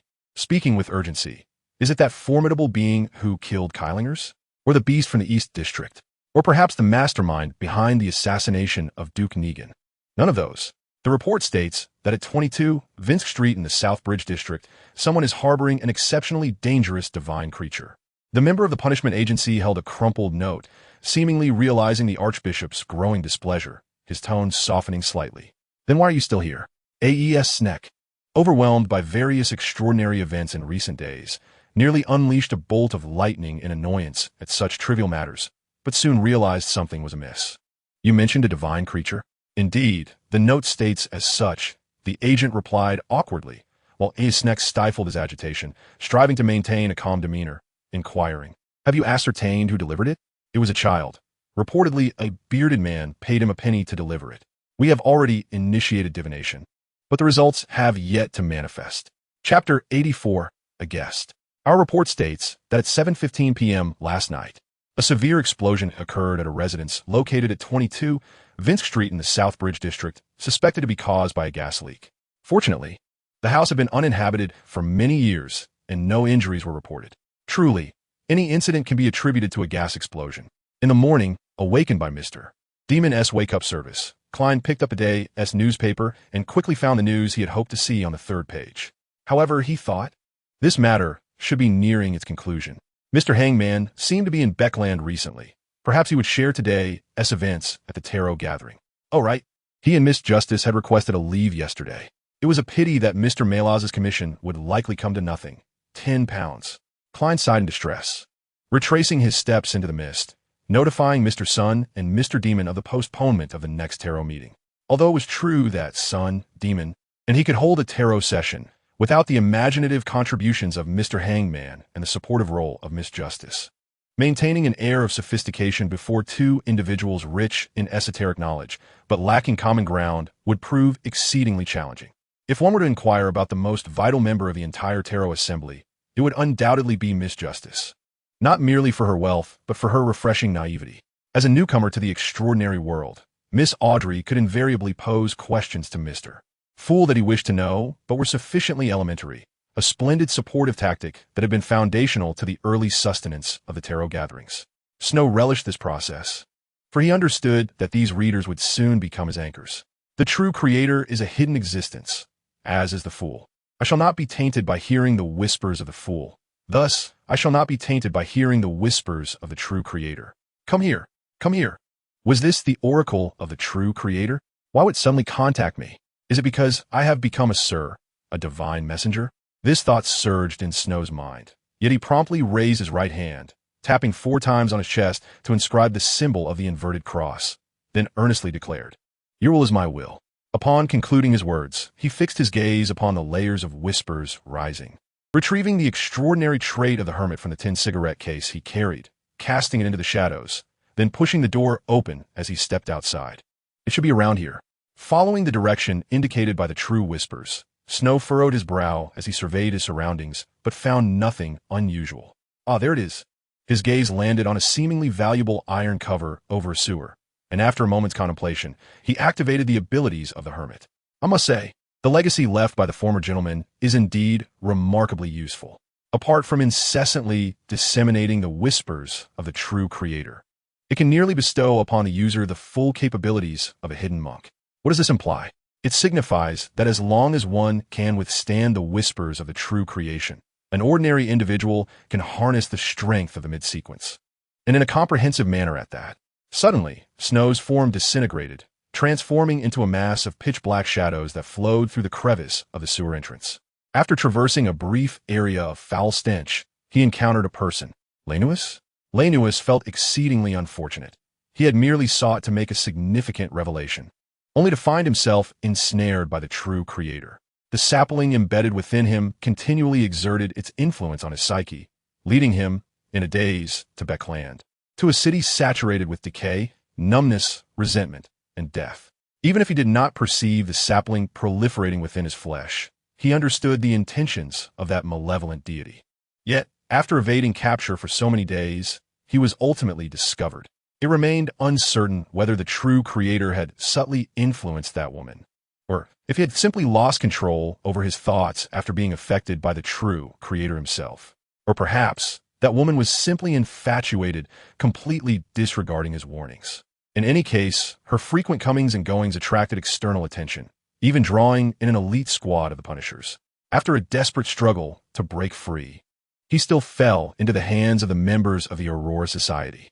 He was not concerned about Lanus taking action against the inhabitants here. In fact, the current Lanus would prefer that no one perished, for each death would hasten the true Creator's dominion over him. Once he had sufficiently arranged Lanus's lodging, Snow turned to him and said, "Esteemed vessel, should you require anything, you may communicate with them, as long as you do not leave this house. They shall fulfill your requests." Chapter 85, Lanus's Day of Suffering. "Are you not taking me to the Eastern District?" Lanus gazed at Snow, his face a canvas of bewilderment. In his present state, he resembled someone with a dual personality. Although he was still the dominant persona, whenever he relaxed, grew fatigued, or simply fell asleep, the consciousness belonging to the true Creator would seize control of his body, leading to troublesome consequences. In such circumstances, if he were taken to the Eastern District and concealed for a month or two, the will of the true Creator would likely grow strong enough to suppress his personality, at which point he would be entirely replaced by the true Creator, becoming a vessel for the divine. Yet this member of the Aurora Society chose to bring him to the Western District. While the Western District was not devoid of the aura of decay, it was a realm of tranquility compared to the Eastern District, which was rife with resentment, death, numbness, and madness. In the Eastern District, he would require a mere month or two to be completely replaced, whereas in the Western District, this time frame could be extended to half a year. Do you think I am unaware of your thoughts? Under the influence of the power of no one can see through, Snow faced Lanus without fear of being remembered by him. He maintained a fa of cold detachment and replied indifferently, "Do not mistake me for a fool. The Eastern District would indeed facilitate my lord's swifter arrival, but the chaotic environment also entails risks. In such a place, a deceiver like you could easily incite trouble, attracting the attention of official extraordinary beings, giving you the opportunity to escape. Am I not correct? My lord has awaited his arrival for millennia. Do you think he cannot see through your petty tricks?" Snow's gaze locked onto Lanus, and his words were not merely directed at Lanus, but rather at the consciousness hidden within him, belonging to the true Creator. As the embodiment of all beings' fallen nature, the true Creator could project his consciousness into other beings through divine means, feeding off their negative emotions to gradually supplant their consciousness. This meant that this little true Creator was conscious if Snow failed to clarify matters with him. There was a significant risk that this little true Creator might control Lanus to flee to the Eastern District, leading to catastrophic consequences. Lanus clearly comprehended Snow's implication, his face ashen as he slumped onto the sofa. However, Snow did not lower his guard due to Lanus's demeanor. He said nothing further and casually sat nearby, picking up a book brought by the steward and reading quietly. Why is there still no reaction? Is the dosage insufficient? Having been confined in the gentleman's residence for a week, Lanus's emotions grew increasingly agitated. Although life here was relatively pleasant, with the exception of not being able to step outside, the food and entertainment were the highest standard befitting the upper echelons of society. Yet, the sapling within him, which grew daily, rendered him incapable of savoring these luxuries, even those he could not afford during his wealthiest days. Just as his anxiety reached a boiling point, a cacophony of discordant piano notes descended from above, exacerbating his already frayed nerves. "Damn it! What in the world is that fool doing?" Lanus roared in fury, and the steward, responding to the outburst, immediately bowed politely and, in a perfectly articulated Beckland accent, stated, "Apologies, sir. The gentleman received a piano as a gift today. In order to prevent this precious present from going to waste, he is learning to play." "Learning? Damn it, I could train a rat to perform better on the keys." Lanus fumed. Why can't he hire a piano teacher? Although he understood that this might be an attempt to provoke his negative emotions, he could not help but roar. For at this moment, anger was the only emotion he could cling to. As a con artist well-versed in human psychology, he knew that negative emotions only accumulate. Appropriate release was essential to alleviate stress. However, the cacophony emanating from the piano room showed no signs of abating due to his outburst. Instead, it grew even more chaotic. It felt as though someone utterly ignorant of musical notes was pounding away with all their might. Even more despairing was the realization that the consciousness of the true Creator seemed entirely indifferent to the noise. Rather, It appeared to relish the negative emotions he was experiencing due to the din, rendering him incapable of even expressing that their deity disdained such disturbances. "Bring me a pair of earplugs." Lanus recognized the futility of his resistance. After a fit of impotent rage, he made a humble request to the steward. "Of course, sir." The steward responded without any hesitation. As Snow had previously indicated, within this residence, aside from leaving or committing murder, he could make any request, including indulging in the company of two maids perfectly aligned with the corporate culture of the Aurora Society. However, Lanus had no such intentions. Should the true creator seize the opportunity to implant something within him, he would find himself utterly without hope. Damn it! Using extraordinary power to play the piano, Lanus hurled a cotton ball forcefully to the ground. Yet the cotton, caught in the air's resistance, floated down slowly as if mocking him silently. "Aya!" Lanus screamed in rage, desperately wishing his voice could carry beyond the room to attract patrolling officers. But he knew it was futile, for since the day he entered this house, that man had enacted a ritual that imprisoned all sound within its confines. After a considerable time, Lanris, having finally vented the fury that had been simmering within him, took a deep breath and regarded the ever-smiling steward. "Fetch me a phonograph, and a few records, if you please." "Is that too much to ask?" "Of course, sir. May I inquire what genre of music you desire?" The steward, maintaining a professional smile, continued with immaculate poise. "The sir has a collection of classical opera pieces, whereas the gentleman seems to prefer the light melodies invented by the great Emperor Rosal." Lanris, gazing at that handsome visage, managed to squeeze out a few words through gritted teeth. "The loudest." "Very well, sir. It appears that there are 2 rare death metal records in your previous collection, also an invention of Emperor Rosal. I shall retrieve them at once." Chapter 86. The true creator is quite delighted. As the day progressed, Lanris found himself gradually acclimatizing to the chaotic piano sounds. Just as he began to question whether his aesthetic sensibilities had undergone some transformation, he suddenly realized that the piano's tones seemed to have become more orderly. Not only orderly, but they also began to coalesce into a melody. Although still rife with various dissonances and cacophonies, at least they no longer induced a headache. Goodness, could this fellow actually be learning to play? Lanris pondered, somewhat incredulous. It was not unfounded for him to have such thoughts. As a con artist, possessing an exceptional aptitude for learning and appreciation was essential for engaging with his targets in diverse settings. However, the gentleman's learning process was nothing short of counterintuitive. The previous jarring tones and the current cacophony mingled with a semblance of normalcy made Lanris question whether he could even comprehend sheet music. Damn it, could this fellow not remain quiet for just a moment? The following morning, after breakfast, the piano music reverberated throughout the entire estate once again, pushing Lanris to his limits. It was not that Snow's playing had devolved into chaos, but rather, the consciousness of the true creator was in turmoil. Though distinct from existing musical styles, it was merely a conventional piece. Yet this composition seemed to strike a nerve, causing the previously placid consciousness of the true creator to suddenly become exhilarated. It was not a growth born of absorbed resentment or hatred, but rather akin to the sensation of concentrating when one hears a familiar sound. "What the devil are you playing?" Lanris stormed up to the practice room on the 2nd floor, shouting his inquiry. At that moment, he cared not for inciting the other ire. Anything to halt that damned tune was worth any consequence. Yet, seated on the piano bench, the gentleman continued to strike the keys, his body swaying dramatically as if conducting a grand symphony. Gradually, auditory hallucinations took shape in Lanris's mind. It was no longer merely a piano, but rather a harmonious blend of voices, violins, and woodwinds, as if an entire orchestra were performing the melody conjured by the gentleman. His skin began to burn with a searing pain, fragmented whispers emanating from his flesh, coalescing into an incomprehensible language that seemed to harmonize with the gentleman's piano playing. Strangely, an unfamiliar tongue laden with trills escaped Lanris's body, and the gentleman, echoing the voice of the true creator, began to sing along with a distinctly imitative tone. "In the snowy tent, sing your tale. Amidst the storm, the valiant fight." The song was not unpleasant. In fact, it was rather melodious. Yet, amidst the polluted timbre of the true creator's voice, Lanris's mind seemed to quiver. More alarmingly, it appeared that this language itself bore some arcane quality. For upon the gentleman joining in the song, the extraordinary ability of the listener was awakened, seemingly incited by this very language, continuously eroding Lanris's will. as if implanting some dreadful notion within him. "Stop! Please stop!" Lanrus clutched his head, desperately seeking to flee.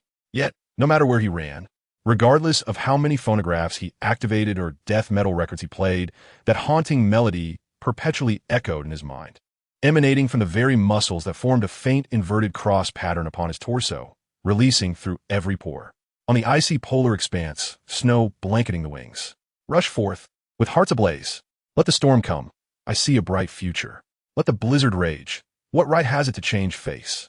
However, the true creator remained entirely indifferent to Lanrus's roars, as though his anguished cries were merely a component of the composition. There was an element of truth in Lanrus's suspicion that Snow did not comprehend musical notation. He could not even decipher the staff. Neither the seeker nor the listener possessed enhanced musical talents. Yet, the capability akin to Pavlov's dog endowed him with formidable conditioned reflexes. As for the origin of these compositions, naturally, it was the divine inspiration of the magnificent true creator. After all, the spiritual overflow led to an outpouring of heartfelt expression. The true creator himself was oblivious to what might spill forth. So, is it any wonder that a devoted follower, after repeated listening, could conjure a melody? Not to mention the extraordinary abilities associated with the paradoxical pathway 5. Nevertheless, Snow speculated that his excuses would likely be rendered unnecessary. For had one not observed the true creator already singing alongside him? Yet, truth be told, the quality of his voice paled in comparison to Snow's. This piece was not lengthy. Including the prelude, it lasted but a few minutes. Yet, for Lanrus, it felt akin to traversing the precipice of life and death. In stark contrast, the gentleman, upon concluding the piece, appeared to transcend into a higher state, radiating an immense spiritual essence. Lanrus understood that this was the true creator bestowing blessings through the listening abilities of the listener. The true creator, be it this avatar residing within him or the original entity in the divine realm, thoroughly relished this song. Chapter 87. The Tarot Society Returns. How did I, a mere pawn, come to be a favorite of the true creator? Snow mused, gazing at his reflection in the mirror, a self-deprecating smile gracing his features.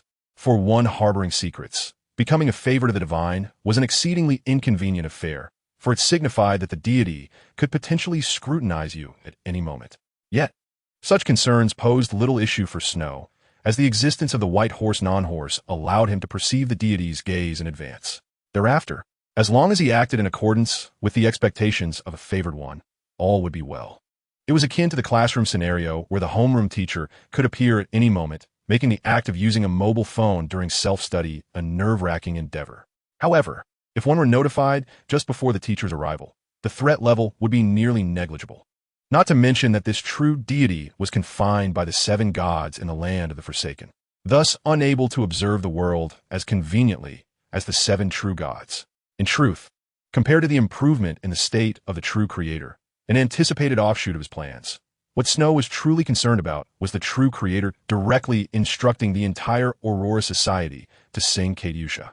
Members of the Aurora Society, of course, did not understand Russian. Their process of learning to sing Katiusha was essentially a ritual, a prayer, beseeching the true creator to bestow upon them the lyrics and melody. Snow could almost envision the members of the Aurora Society from different regions, lacking comprehension of Russian, relying solely on their ears to produce a cacophony of Ru-style Russian, FR-style Russian, In-style Russian, and Lewin-style Russian renditions of Katiusha. In the future, there may even be an unbreakable alliance, a Soviet march and a Sukhoburi. Goodness, Snow even suspected that without the impending apocalypse, a few hundred years down the line, the listener might very well be renamed the audience. At this moment, Snow could vividly imagine the sentiments of the Aurora Society members, for from this moment forth, all members would know that a favored one had extracted a sacred song from the divine gospel, thus garnering the gaze of the deity. It seems I must truly dedicate myself to mastering the piano. Snow sighed. Should it be revealed that His Excellency, the divine pianist, could not even play the piano competently, it would spell considerable trouble. One should not be deceived into thinking that zealots are united. Their jealousy runs exceedingly deep. Though he was uncertain whether the true consciousness of the Creator residing within Lanrus could perceive the traces of the Source Fortress, he chose, for the sake of prudence, to opt for a more secure environment. A deep crimson aura unfurled like a tide, and after a brief moment of disorientation, Snow once again found himself above the gray mist, within a palace reminiscent of the abode of giants. Klein, having activated his spiritual sight, scrutinized the members of the Tarot Society, swiftly confirming their statuses. Just as Mr. Hangman was about to interrupt Miss Justice's greeting, she suddenly rose, expressing her apologies to Mr. Demon. Mr. Demon, I sincerely apologize for my recklessness. I hope that my blunder has not caused you significant loss. Listening to Miss Justice's mellifluous voice, Snow momentarily failed to grasp the nature of her apology. However, as his thoughts shifted, he recalled her mischievous remarks from a fortnight prior. Yet, since the deed was done, it could not be brushed aside lightly. Thus, he assumed a grave demeanor and solemnly stated, Miss Justice, you may not fully comprehend the implications of divine symbols. They are extensions of the god's perception. Any event transpiring before these sacred emblems may very well be observed by the true deities. You are fortunate this time, but no one can rely on luck indefinitely. I hope you shall exercise greater caution in the future. I understand, replied Miss Justice, having recognized the folly of her actions upon receiving Mr. Demon's message conveyed through Mr. Fool. She was eager to offer compensation, but feared that it might leave Mr. Demon with the impression that she attempted to resolve all matters with money. Thus, she obediently acquiesced and assumed the posture of a chastised child, as instructed by her etiquette teacher. What exactly had Miss Justice done? Algier, noting her rare seriousness and apology, felt a surge of curiosity, only to be struck by a chilling realization. Of course, the image Mr. Fool sent me was of her praying in a small chapel. Good heavens, she wouldn't have dared to pray to Mr. Fool in a prayer room marked with the sigil of the Storm Lord, would she?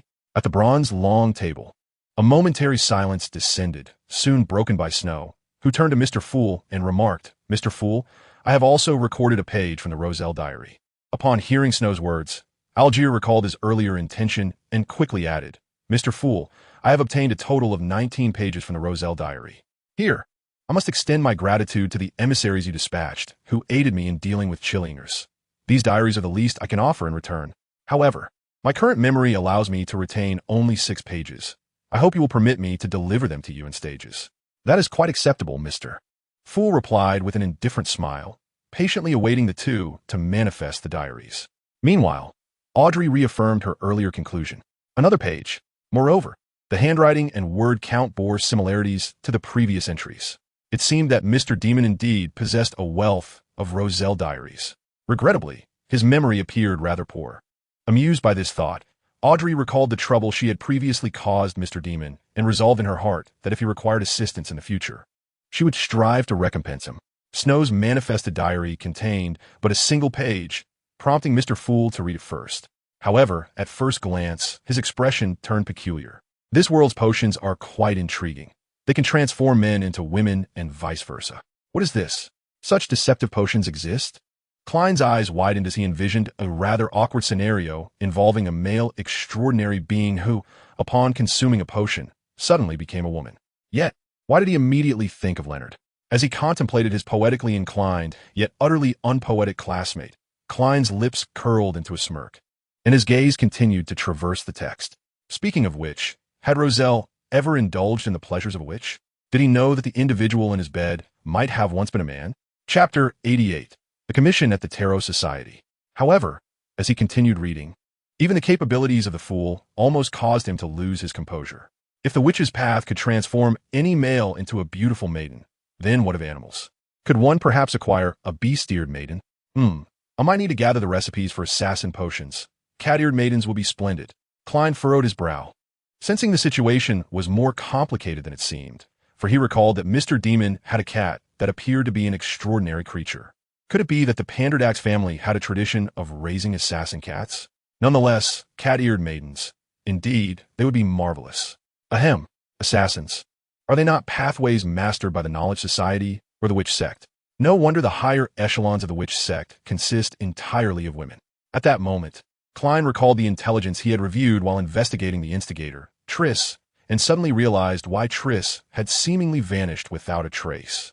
It appeared that Triss had consumed the potion while masquerading as an instigator and subsequently ascended to sequence 7 in Tingen, transforming into a woman.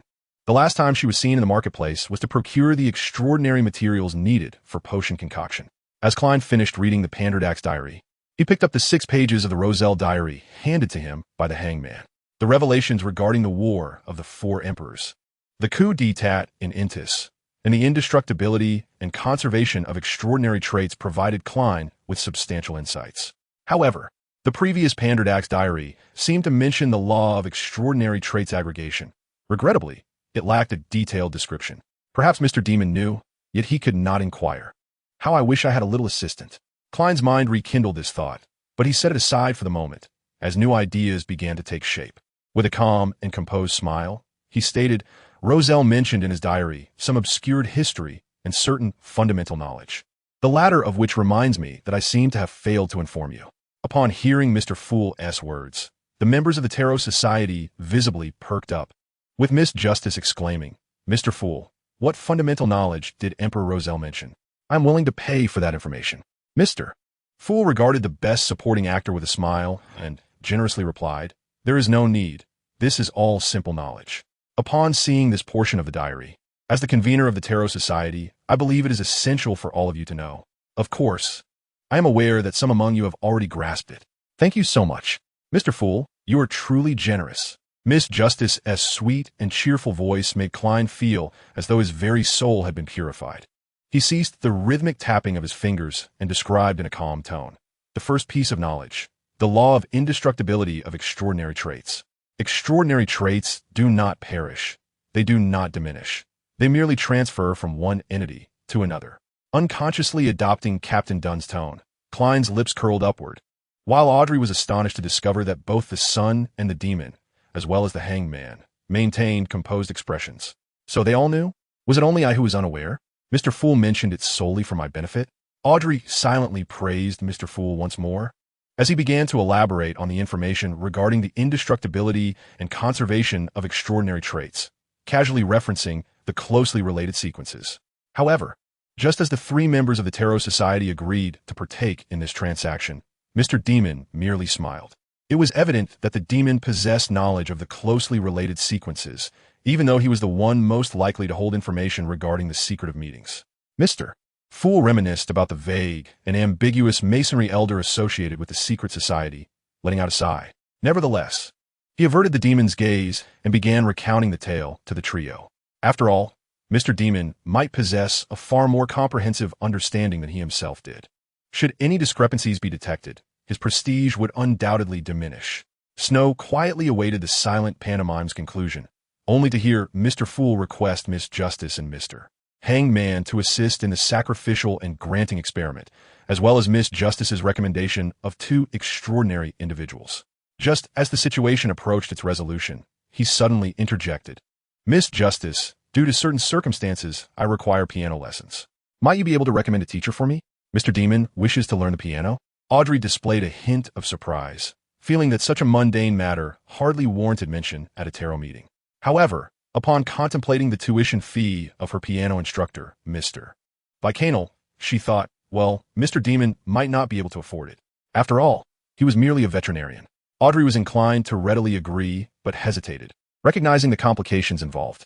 Given her current circumstances, it was not convenient to introduce a pianist to Mr. Demon, for aside from Mr. Bacanal, she rarely interacted with other pianists outside of social settings. Moreover, introducing a pianist to Mr. Demon in a social context could easily give rise to peculiar rumors. As for providing Mr. Demon with a sum of money, considering his social standing, it would be challenging to secure a competent teacher. Having just resolved to compensate Mr. Demon, Miss Justice found herself in a quandary. After a moment of contemplation, she sighed inwardly. I can only apologize to Grelint. With that thought, she lifted her head once more, donning a confident smile. As for the piano, I possess some confidence. If Mr. Demon does not mind, I believe I could fulfill this role. How about we meet at the place we last convened? Mr. Demon should be able to obtain an invitation, correct? Yet, he graciously accepted her offer, after all. Who could refuse a young, attractive, and wealthy private piano teacher? Chapter 89. The Demon and Justice. Audrey, I heard your father has been quite stern with you recently. Is it truly acceptable for you to attend the ball now that he has relaxed his stance? I recall you are not particularly fond of such gatherings, inquired Viscount Grelint, bestowing a courteous kiss upon Audrey's hand before speaking softly. Rest assured, my father does not intend to interfere with my social life. I was merely frightened and hesitant to venture out after the assassination attempt on Kylanges. Audrey gently shook her head, having ascended to the rank of mind reader. She easily discerned that Viscount Grelint was worried about her father's admonitions. Although he was a financially stable, independent noble, he still felt somewhat intimidated in comparison to the formidable banker, Earl Holber. That is reassuring. By the way, is there a particular reason for your visit? Upon observing Audrey's calm demeanor, Viscount Grelint relaxed considerably, but also surmised that she must have a purpose for attending the ball. In order to spare the lady from the awkwardness of having to voice her request, the socially astute Viscount promptly initiated the conversation. I intend to borrow the piano room. A friend of mine wishes to learn the piano. Audrey blinked adorably, presenting a somewhat apologetic expression. Having known each other for some years, Grelint immediately sensed an ominous premonition at the sight of her expression and nervously inquired, "May I ask who that friend is?" Snow von Panradax, Audrey whispered Mr. Demon's name, then sweetly added, "Grelint, we've chatted too long.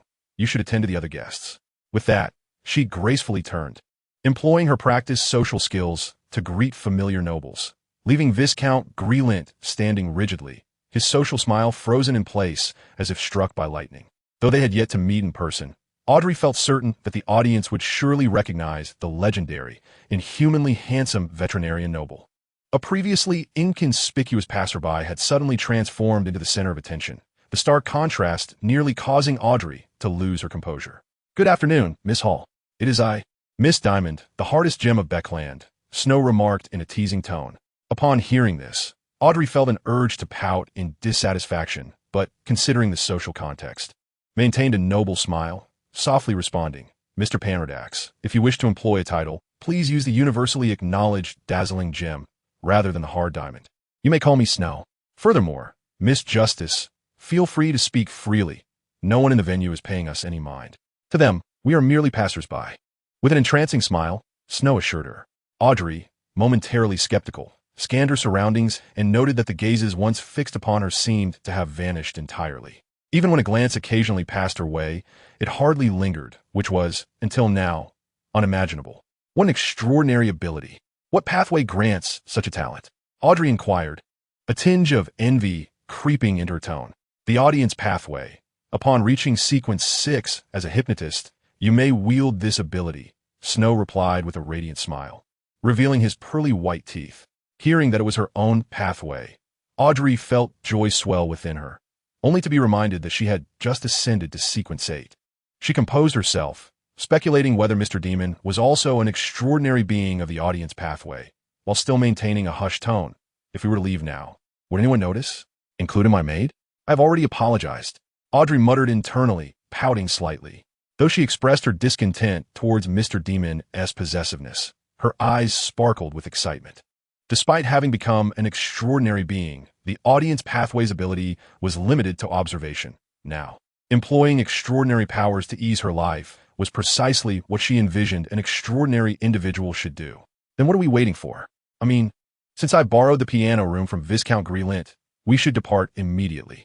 Almost revealing her true nature, Audrey forced herself to maintain the demeanor of a noble lady. While Snow chuckled softly, "You may relax a bit.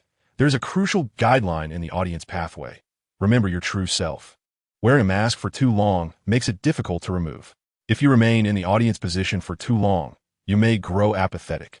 Occasionally revealing your true nature aids in maintaining your identity." Thank you for the reminder.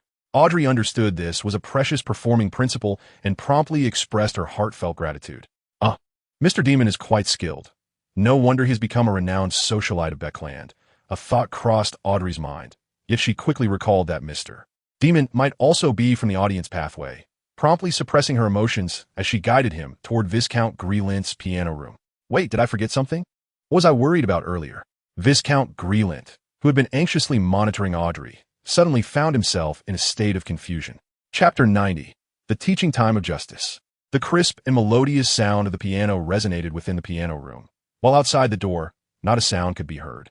Sensing the exquisite tones emanating from the 3,000-pound piano, Audrey nodded gently, though it pales in comparison to the one at my home, is still quite acceptable. Snow gazed at Audrey, who so easily articulated such sentiments, his expression momentarily stiffening. He recalled that the piano in Mr. Sir S. residence was valued at £500, a gift from a client. However, it appears that Audrey remains blissfully unaware of her unconscious display of wealth, which is also a reason for Snow's immunity to the audience's scrutiny. She simply emulates her piano teacher from their first meeting, sitting gracefully on the piano bench and turning to Snow, saying, "I shall play a first, and then you may give a try." "Very well," Snow replies, not refusing her suggestion, as he turns to sit quietly beside her.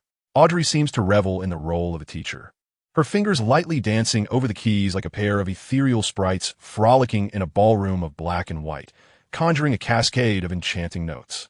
Although he is not particularly challenging, Snow finds it quite pleasant to listen to. One cannot deny that this Miss Diamond of Beckland, despite her limited portrayal in the original text, possesses remarkable skill. With a slightly weighty final note, Audrey's comes to an end. She lifts her head, a hint of apprehension in her voice as she inquires, "How much did you remember?" Though Snow contemplates a playful retort about having forgotten everything, he ultimately decides to keep the jest, one that only a few could comprehend, hidden, and smiles, saying, "I remembered it all. All of it. You're lying. Mr. Demon has a notoriously poor memory." Audrey thinks to herself. Yet, considering that Mr. Demon might have also practiced this piece, she stands up, vacating her spot, and adopts a rather teacherly tone, saying, "Then play it for me." "All right." Snow nods, taking his place on the still warm bench, his fingers springing into action. Is his skill truly on par with mine? As she listens to the opening notes from Mr. Demon, Audrey suddenly feels a pang of embarrassment, sensing that she may have overestimated herself. However, she soon realizes something amiss. The essence of Mr. Demon's playing mirrors her own so closely. Perhaps the average person would not grasp how two renditions of the same piece, devoid of mistakes, could sound identical. But in reality, the piano, and indeed, most acoustic instruments, exhibits a characteristic where subtle variations manifest depending on the force applied or the manner of playing. Many musicians display exaggerated bodily movements while playing, not merely lost in the music or caught up in emotion, but rather to exert the necessary force on the keys, strings, and pedals to render the sound closer to their desired expression. In other words, even with identical actions, different individuals, due to their unique physiques, cannot achieve the same result. Yet, here is Snow, employing a technique entirely distinct from Audrey's, producing a melody strikingly akin to her prior performance. Nevertheless, Audrey does not interrupt. She remains patient, awaiting the conclusion of Mr. Demon's rendition before curiously asking, "Mr. Demon, do you truly need to learn the piano?" "Absolutely," Snow affirms with solemnity, elaborating. "My sequence grants me formidable mimetic abilities. Any melody I have heard, I can replicate directly. However, I possess virtually no knowledge of music theory. Although I can replicate the pieces you play, I struggle to comprehend sheet music, and I'm not even familiar with musical notes." Mr. Snow, aren't you from the audience pathway?" Audrey inquires, astonished.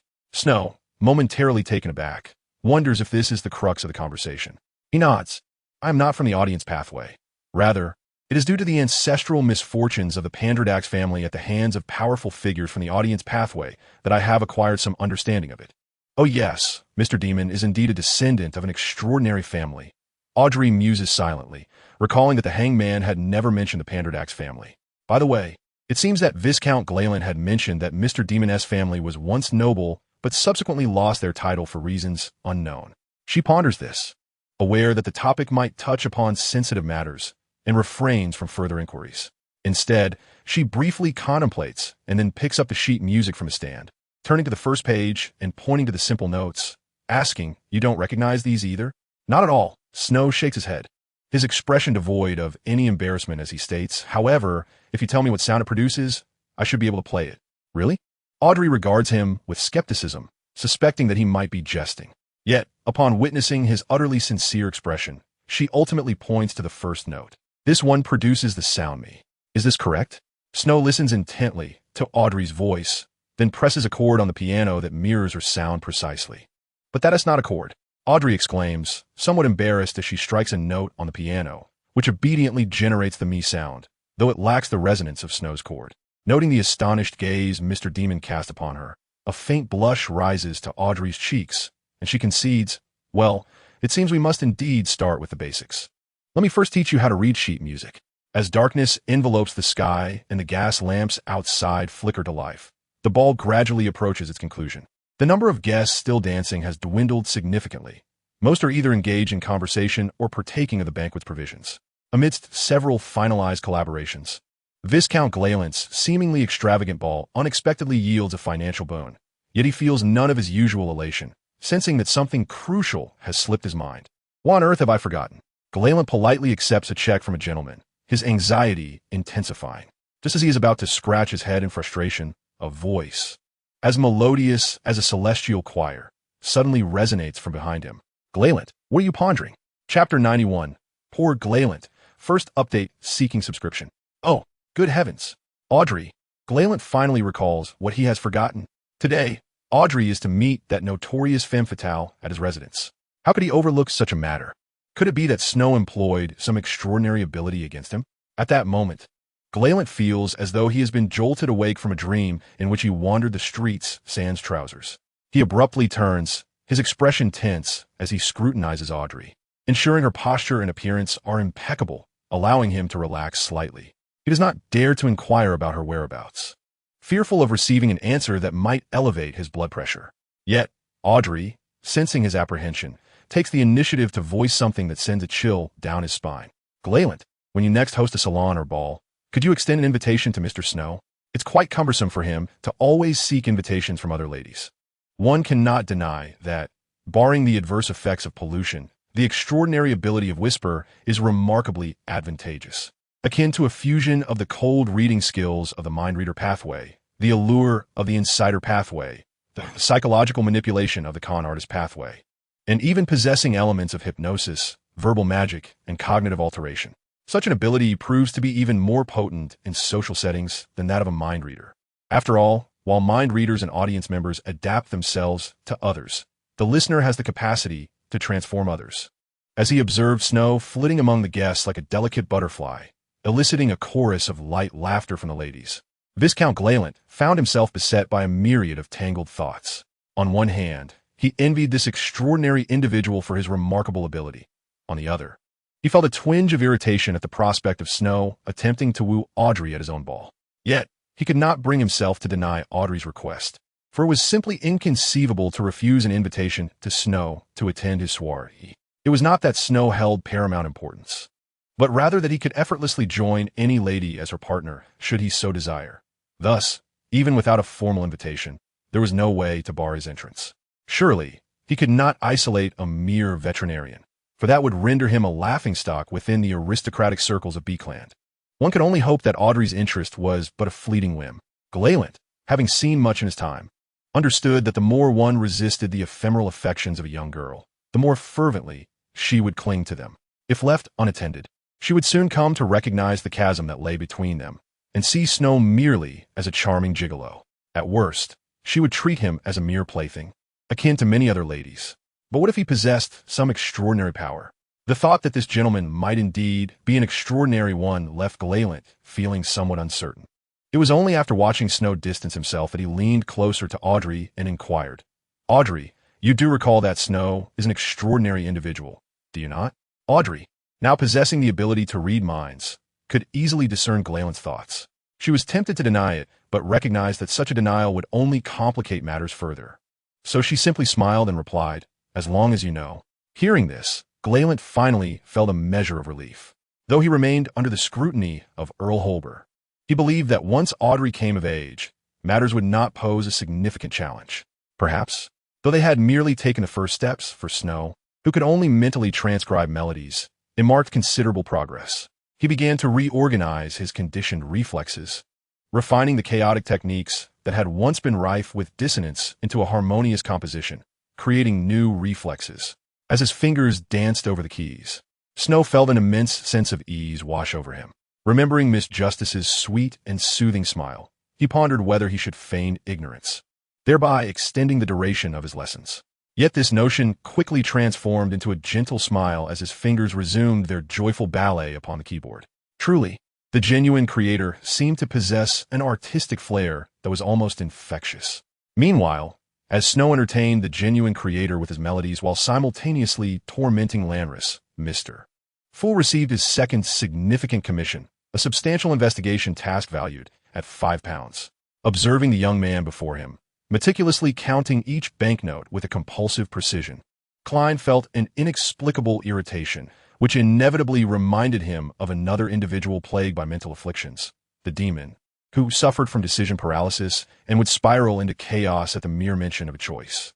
Considering the demon-esque condition, Klein refrained from teasing the compulsive young man, instead mimicking his careful folding of the bills before pocketing them, a gesture that elicited a look of comfort from the young man. "I shall endeavor to complete the investigation post-haste," Klein declared, rising and gesturing toward the door. The young man, in response, expressed his sincere gratitude, saying, "Thank you for your assistance." Chapter 92. Lanris's Despair. "Damn it, could you cease that infernal playing? I'm constipated just from hearing it." Lanris's eyes were bloodshot, his entire demeanor seemingly engulfed in a frenzy. Yet Snow merely met his gaze with an indifferent smile, leisurely making his way to a corner of the room where he opened a moderately sized safe and retrieved a test tube filled with a dark crimson liquid. The liquid within the vial was so peculiar that merely gazing at it seemed to summon a cacophony of whispers in one's ears, compelling one to avert their gaze. "Cover your ears," Lanris exclaimed, his previous fury dissipating, replaced by a sense of dejection, bewilderment, and a fleeting despair. "What do you mean by that?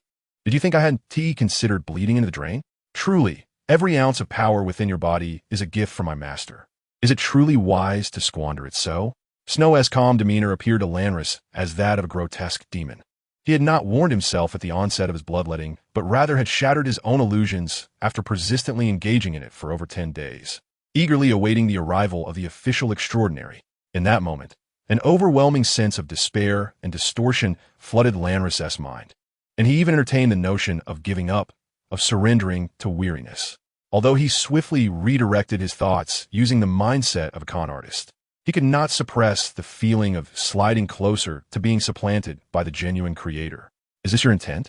To offer me hope, only to utterly shatter it and create despair?"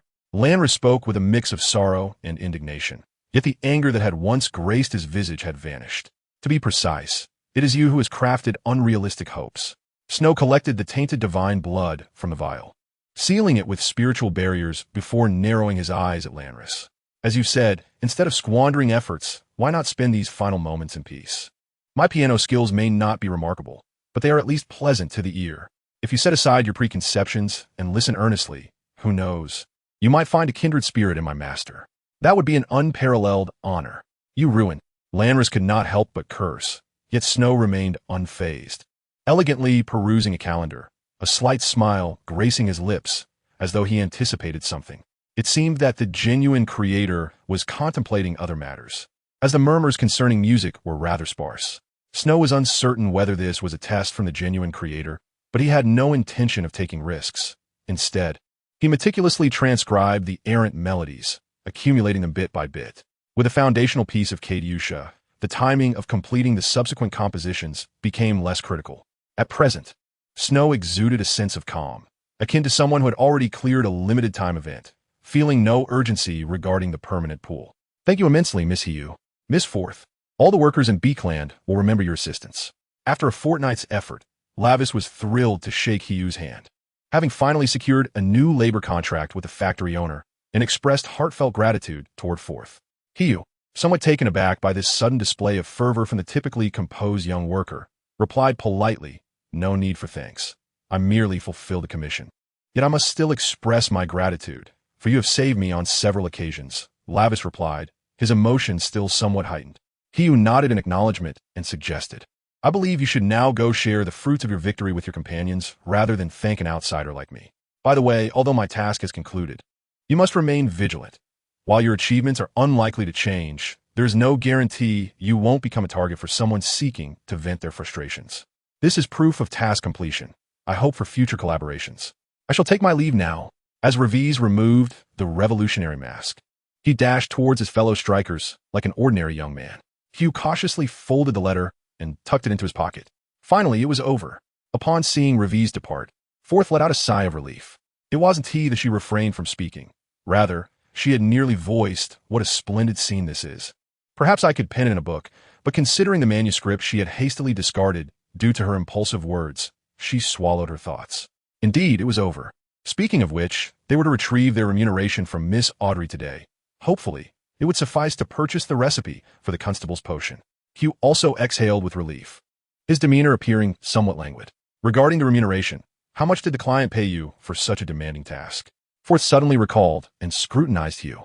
Though several days had passed, she had confirmed that the assignment bore no peculiarities. Yet the fact that it was a commission delivered by a messenger left her with an unsettling feeling. The remuneration, well, it pertains to news about my father, Hugh replied, downplaying the weight of the matter. Forth, however, revealed an understanding expression, albeit with a hint of skepticism glimmering in her eyes. Audrey, why are you here again? Just to clarify, I did not send that fellow an invitation today. After all, you only met yesterday, and I did not expect you to return so swiftly, remarked the Viscount of Glent. Maintaining her audience persona, Audrey feigned indignation, puffing her cheeks and responding with a hint of dissatisfaction. Glent, what are you saying? Wasn't it agreed that I would meet with Hugh and Forth today? What? Oh, I just remembered, Glent exclaimed dramatically, having been tormented all night by thoughts of Audrey and Snow, nearly forgetting the meeting with the two extraordinary individuals. Observing Glent's exaggerated gestures, Audrey chose not to expose him, instead regarding him with a skeptical gaze. You didn't forget to send an invitation to Miss Forth, did you? How could that be? Chapter 93. Miss Hugh's Grave Mistake. However, it wasn't long before she seemed to notice something, turning her head awkwardly to look at Hugh, who was perusing the book borrowed from the Viscount. With a hint of surprise, she inquired, "Aren't you going to collect your remuneration?" Yes, the remuneration. After finally completing that strike assignment, shouldn't Hugh be eager to acquire the intelligence related to her father? Given her usual demeanor, even if she were utterly exhausted, it would be unfathomable for her to consider waiting until tomorrow, not to mention that she now had the energy to read a casual book. Or perhaps, was Hugh deceiving herself? Oh, the intelligence? I've already received it. The other party disclosed it to me before assigning the task, Hugh said nonchalantly, continuing to leaf through the tome A History of the Nobility of the Kingdom of Rune, showing no intention of looking up. Yet soon, she seemed to recall something peculiar and remarked, "By the way, don't you have a gathering with the writer's circle tonight? Is this a diversion?" Such significant intelligence shouldn't follow the principle of delivering before payment. Forth felt a twinge of wariness but chose to remain silent, deliberately glancing at the wall clock before saying, "The rest's still over an hour. Let me rest a bit longer." "Oh, well then, sleep. I'll call you shortly." Hugh nodded and resumed her reading. Forth was taken aback by how composed Hugh, typically reckless, could be. Realizing her presence wouldn't yield any revelations, she decided to close her eyes for a brief respite. It wasn't until Hugh called her that she straightened her attire and prepared to leave with the items she usually took to gatherings. However, Forth did not venture far. Instead, she lingered in the shadows, patiently awaiting Hugh's return, as she believed she would soon emerge. Unbeknownst to Forth, this time, Hugh was indeed not lying. For today she had received the generous remuneration from Miss Audrey and planned to elevate her status to constable before settling her debt with Mr. Snow. Oblivious to her friend waiting in the cool autumn breeze, Hugh reclined on the sofa, basking in the gaslight, savoring a rare moment of leisure. After several minutes, she felt the hardcover book was somewhat peculiar and cautiously inspected it, discovering a hidden compartment from which she retrieved the ancient parchment prepared by Audrey. Then, she beheld her own reflection, seemingly on the verge of tears, struggling to regain her composure through deep breaths. What is the matter? Has she previously communicated with that so-called messenger and received a dire response? With keen perception, Forth noticed an indistinct ancient parchment before Hugh and immediately conjectured the worst. She approached, intending to console her visibly fragile roommate, only to be startled by a familiar scream that echoed through the room, followed by the sound of something heavy hitting the floor. Hugh abruptly halted her instinctive reaction and, for once, looked down at her friend, Forth, who was rolling on the ground, clutching her abdomen. "How could I have made such a mistake?" Forth murmured in disbelief before frowning and adding, "Even if I startled you, your reaction was rather extreme, don't you think?" Yet, contrary to Forth's expectations, Hugh began to defend herself, insisting that was a perfectly normal reaction. Typically, in such instances, Forth would prioritize preserving Hugh's privacy, but the latter had been acting oddly recently, prompting Forth to press on. Seizing the opportunity while still on the ground, she swiftly picked up the parchment that had fallen in front of Hugh and questioned, "What is this?" "Hugh, you are acting very strangely." Upon witnessing Hugh's unusual behavior, Forth's expression turned grave. In her memory, since their acquaintance, even during Hugh's most vulnerable moments, she had never displayed such a lack of composure. Realizing the gravity of the situation, Fourth, despite the dull ache in her abdomen, quickly rose, fixing a serious and concerned gaze upon Hugh. What on earth has transpired? Nothing at all, Hugh mumbled weakly.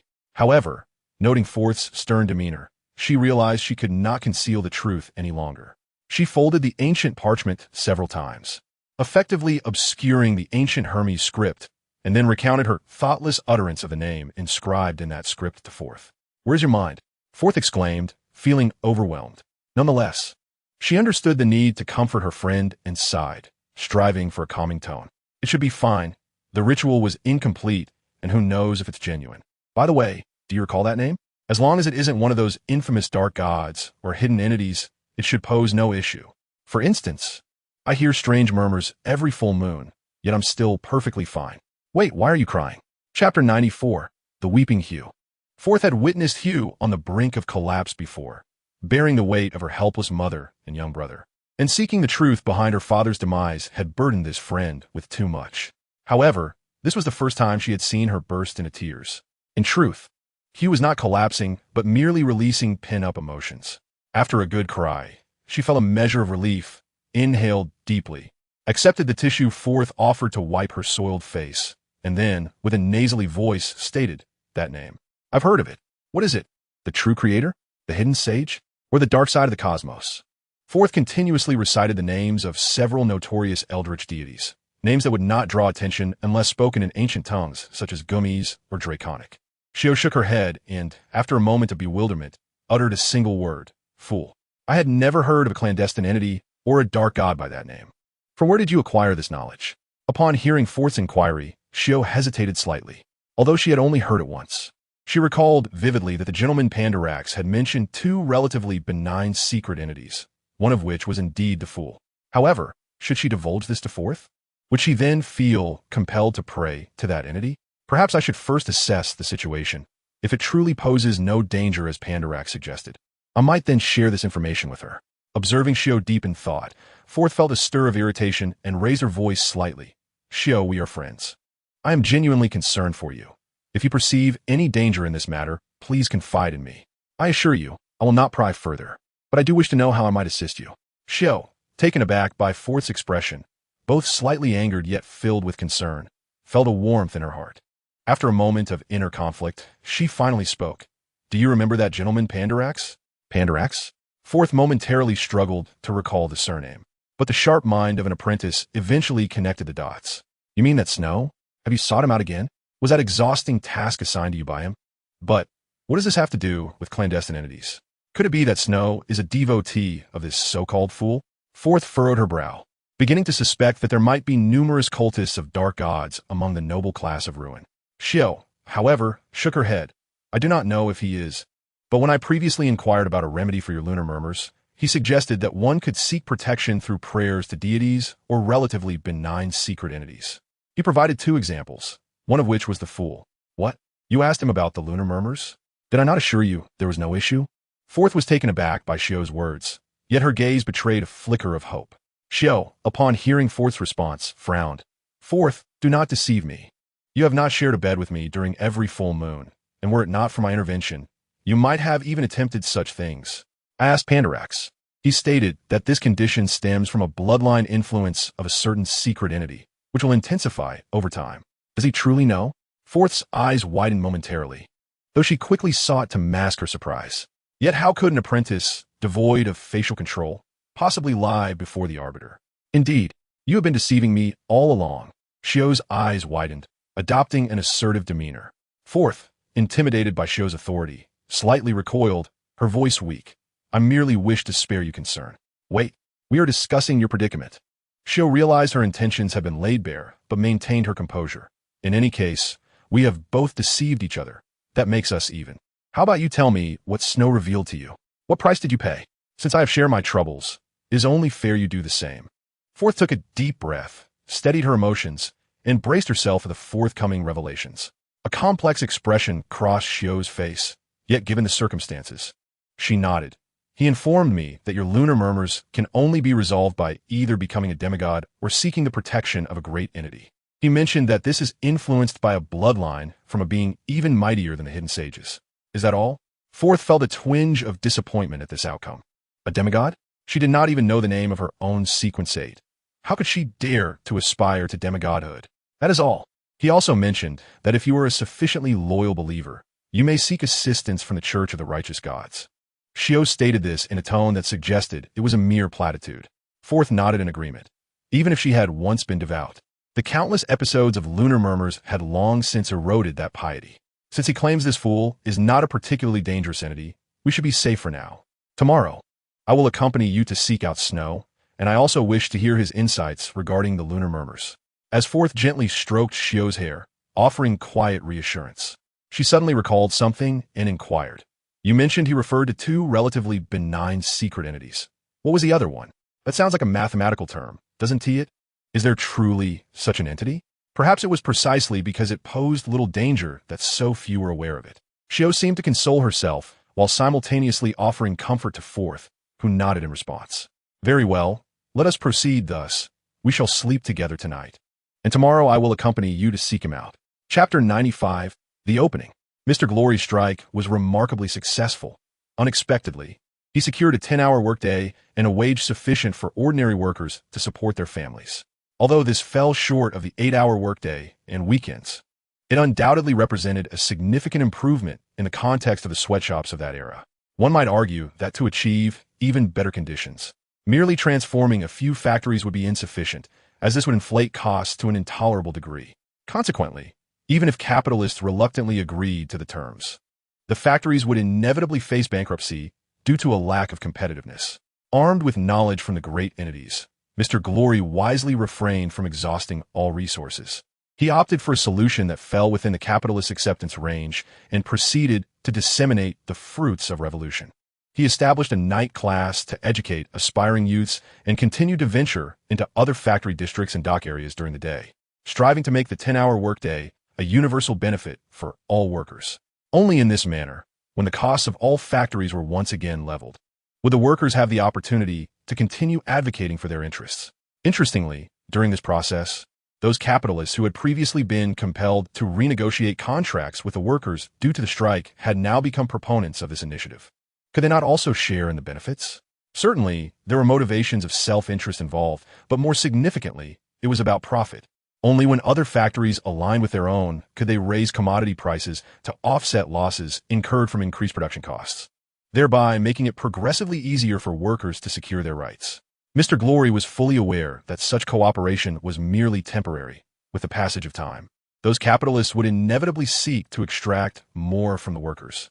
Yet for the moment, collaboration was feasible. Politics is about minimizing enemies while maximizing allies. Even if future enmity is inevitable, for now, they could still be utilized as friends.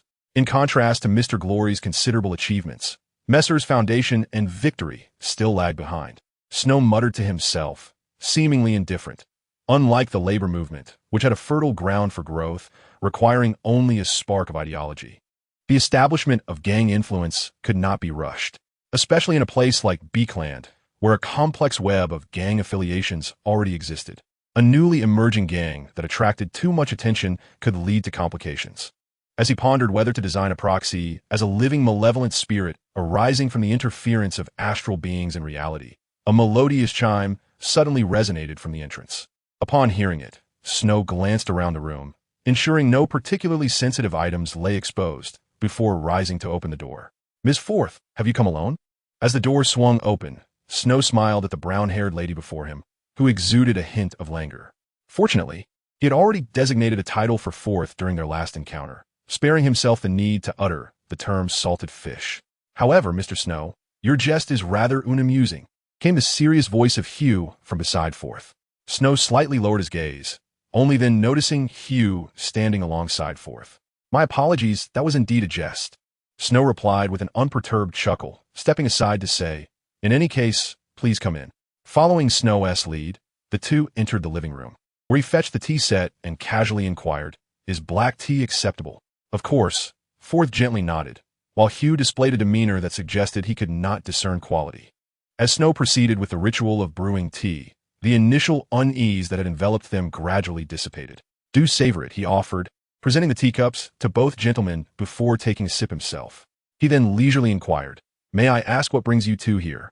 As Snow's words hung in the air, Hugh distinctly felt the constraints of her contract loosen ever so slightly. Nodding, she responded, "Apart from this matter, we wish to inquire about the fool you mentioned last time." The fool? Snow raised an eyebrow, a playful glint in his eye as he scrutinized Hugh and Forth. However, it seemed both had come well prepared, exhibiting no signs of discomfort under his gaze. Observing this, Snow merely smiled and remarked, "All information pertaining to great entities is considered highly confidential knowledge. Even details about the hidden sages, those who are relatively well known, can fetch anywhere from 500 to 2,000 pounds. As for the fool, an entity of little renown, the complete account would undoubtedly be beyond your means. You may contemplate which specific aspects you wish to uncover, and I shall provide a suitable price.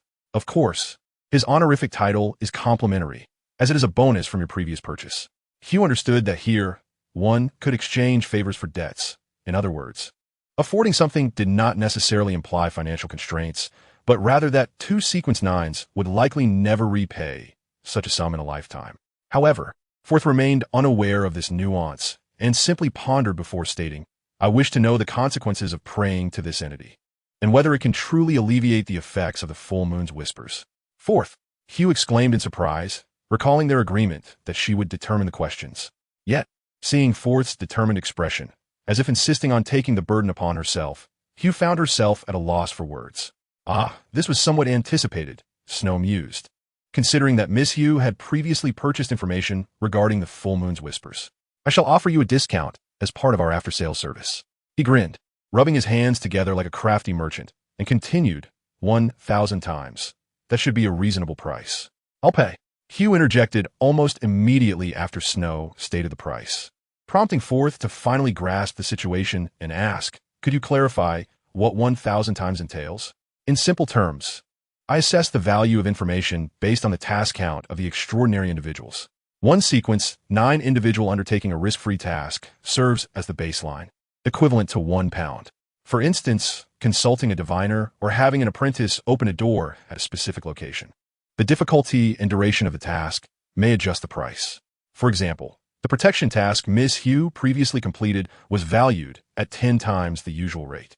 As Snow spoke, he glanced down at Hugh, noting her silence, before directing his attention back to Forth. "Should you possess any enchanted items or extraordinary materials, I can also accept them at market value. For instance, if my price for this information is set at 1,000 pounds, you may opt to pay with extraordinary items or favors. Even if you choose to repay with a favor, you may later settle the debt with an extraordinary item of equal or greater rank. However, I did not accept currency." At this juncture, Snow elaborated on the conversion of tasks post-promotion, and as Forth listened intently, her gaze frequently shifted towards Hugh. Finally, she nodded and affirmed, 1,000 times I can accept." "Forth, it was agreed that I would decide. You also inquired about the full moon's whispers on my behalf, did you not?" Forth shook her head, her previously languid expression now adorned with an unyielding resolve. Upon hearing this, Hugh nodded, and only then did Forth turn her attention back to Snow. "The difficulty of the tasks will indeed be outlined in the contract, correct?" "Certainly," Snow confirmed, nodding. "Tasks valued over 100 times the baseline, or those posing a risk to life, may be declined, and this is stipulated in the contract. Rest assured, my assessment of tasks is likewise subject to contractual notarization." With that, Snow swiftly drafted the contract on a pristine sheet of paper, devoid of any embellishments or marks. Once Forth affixed her signature, he tucked the contract away and smiled, saying, "I have already mentioned the matter of the full moon's whispers. It pertains to a connection based on esoteric principles. To entirely resolve it, one must eliminate the source of the whispers, which is nearly impossible for you. However, if you merely wish to remain unaffected, as long as you can find a high-ranking entity to temporarily sever your connection during the full moon, your suffering could be alleviated. The fool, without a doubt, could accomplish this. And the consequences of praying to him? Will it be akin to invoking other malevolent deities, leading to spiritual taint and eventual madness? Or like the hidden sages, inundated with an overwhelming deluge of information?" Forth's inquiry about the full moon's whispers was secondary. She was more concerned about Hugh's condition. Last night, Hugh had dreamt of a figure enshrouded in mist, an unmistakable sign of being watched.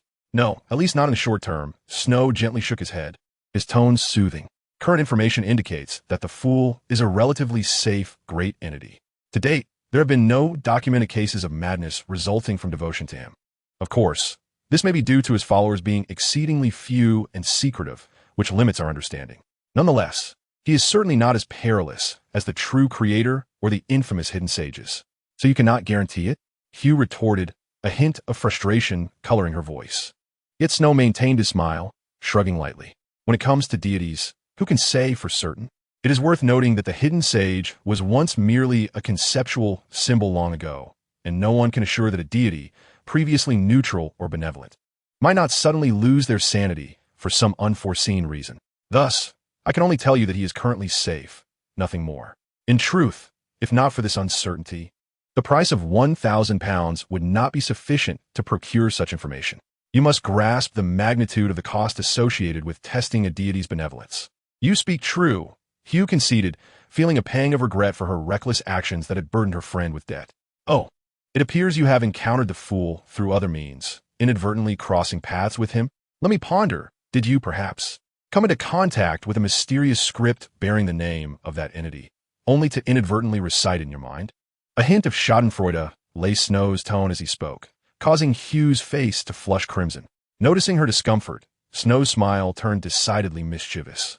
Just as Hugh could hardly contain her irritation at his teasing demeanor, Snow suddenly adopted a serious expression and said, "If you truly did such a thing, I feel compelled to remind you of something." What? Caught off guard by the abrupt contrast, Hugh found herself momentarily speechless, while the more composed Forsyth spoke up.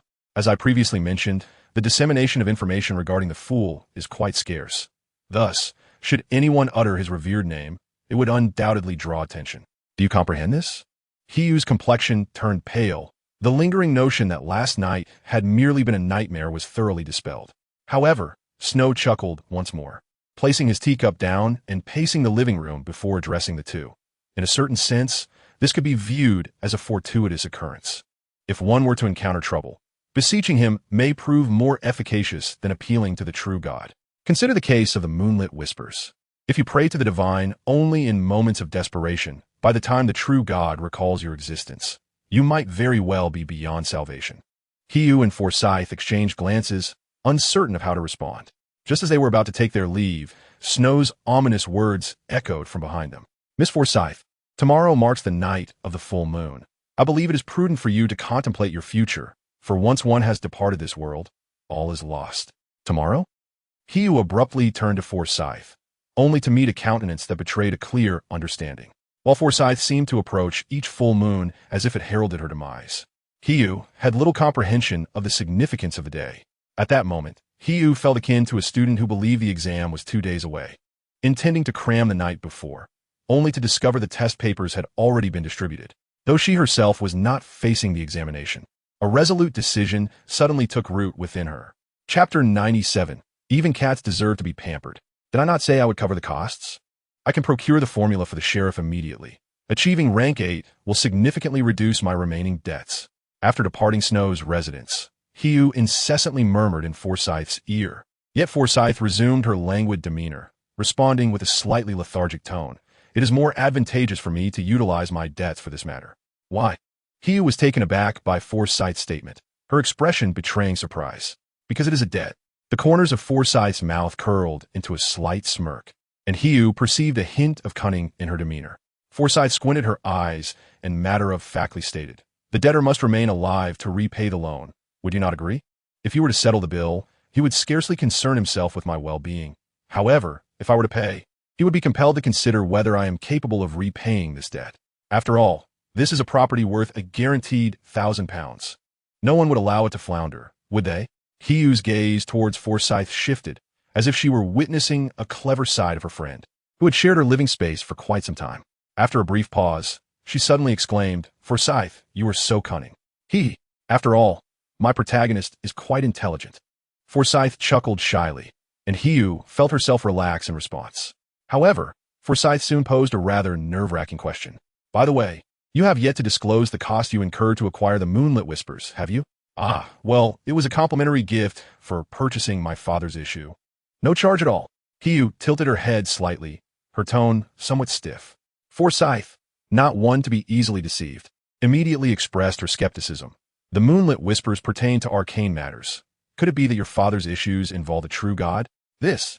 Hiyu was momentarily at a loss for words, but her mind quickly pivoted, and she queried, "By the way, did you notice that Mr. Panriadax's residence is directly across from the gentleman's extraordinary gathering? It is now the gentleman." Forsyth rolled her eyes, a vague sense of toothache arising as she deduced that Snow was most likely that gentleman. Nonetheless, Hiyu's diversionary tactic had proven effective, and Forsyth swiftly redirected the conversation towards the gentleman's relationship with Snow. It was not that she was foolish. Rather, she was acutely aware that Hiyu's debts extended beyond mere labor disputes.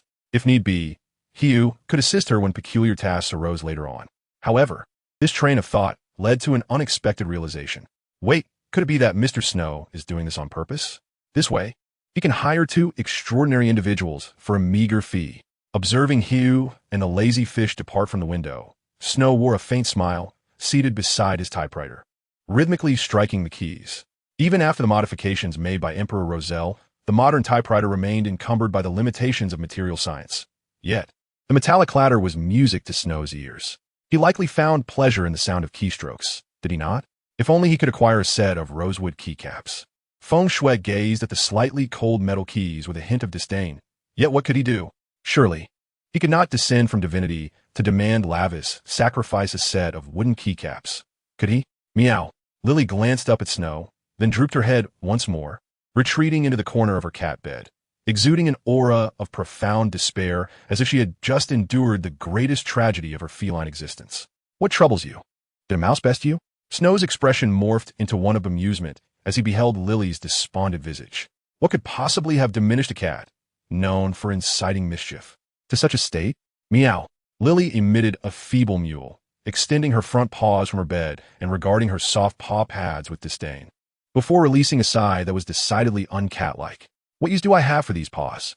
What nonsense! Snow's scalp prickled at Lily's words. Since when did you acquire such eloquence in rune? Yet, Lily remained indifferent to the bewildered look on Snow's face, adopting a weary, apocalyptic tone. Cat's paws cannot be used to make dried fish. Uffed. Snow could not contain his laughter, yet Lily was unperturbed. What is there to laugh at? You have no idea how laborious it is to prepare dried fish. So many tools are required.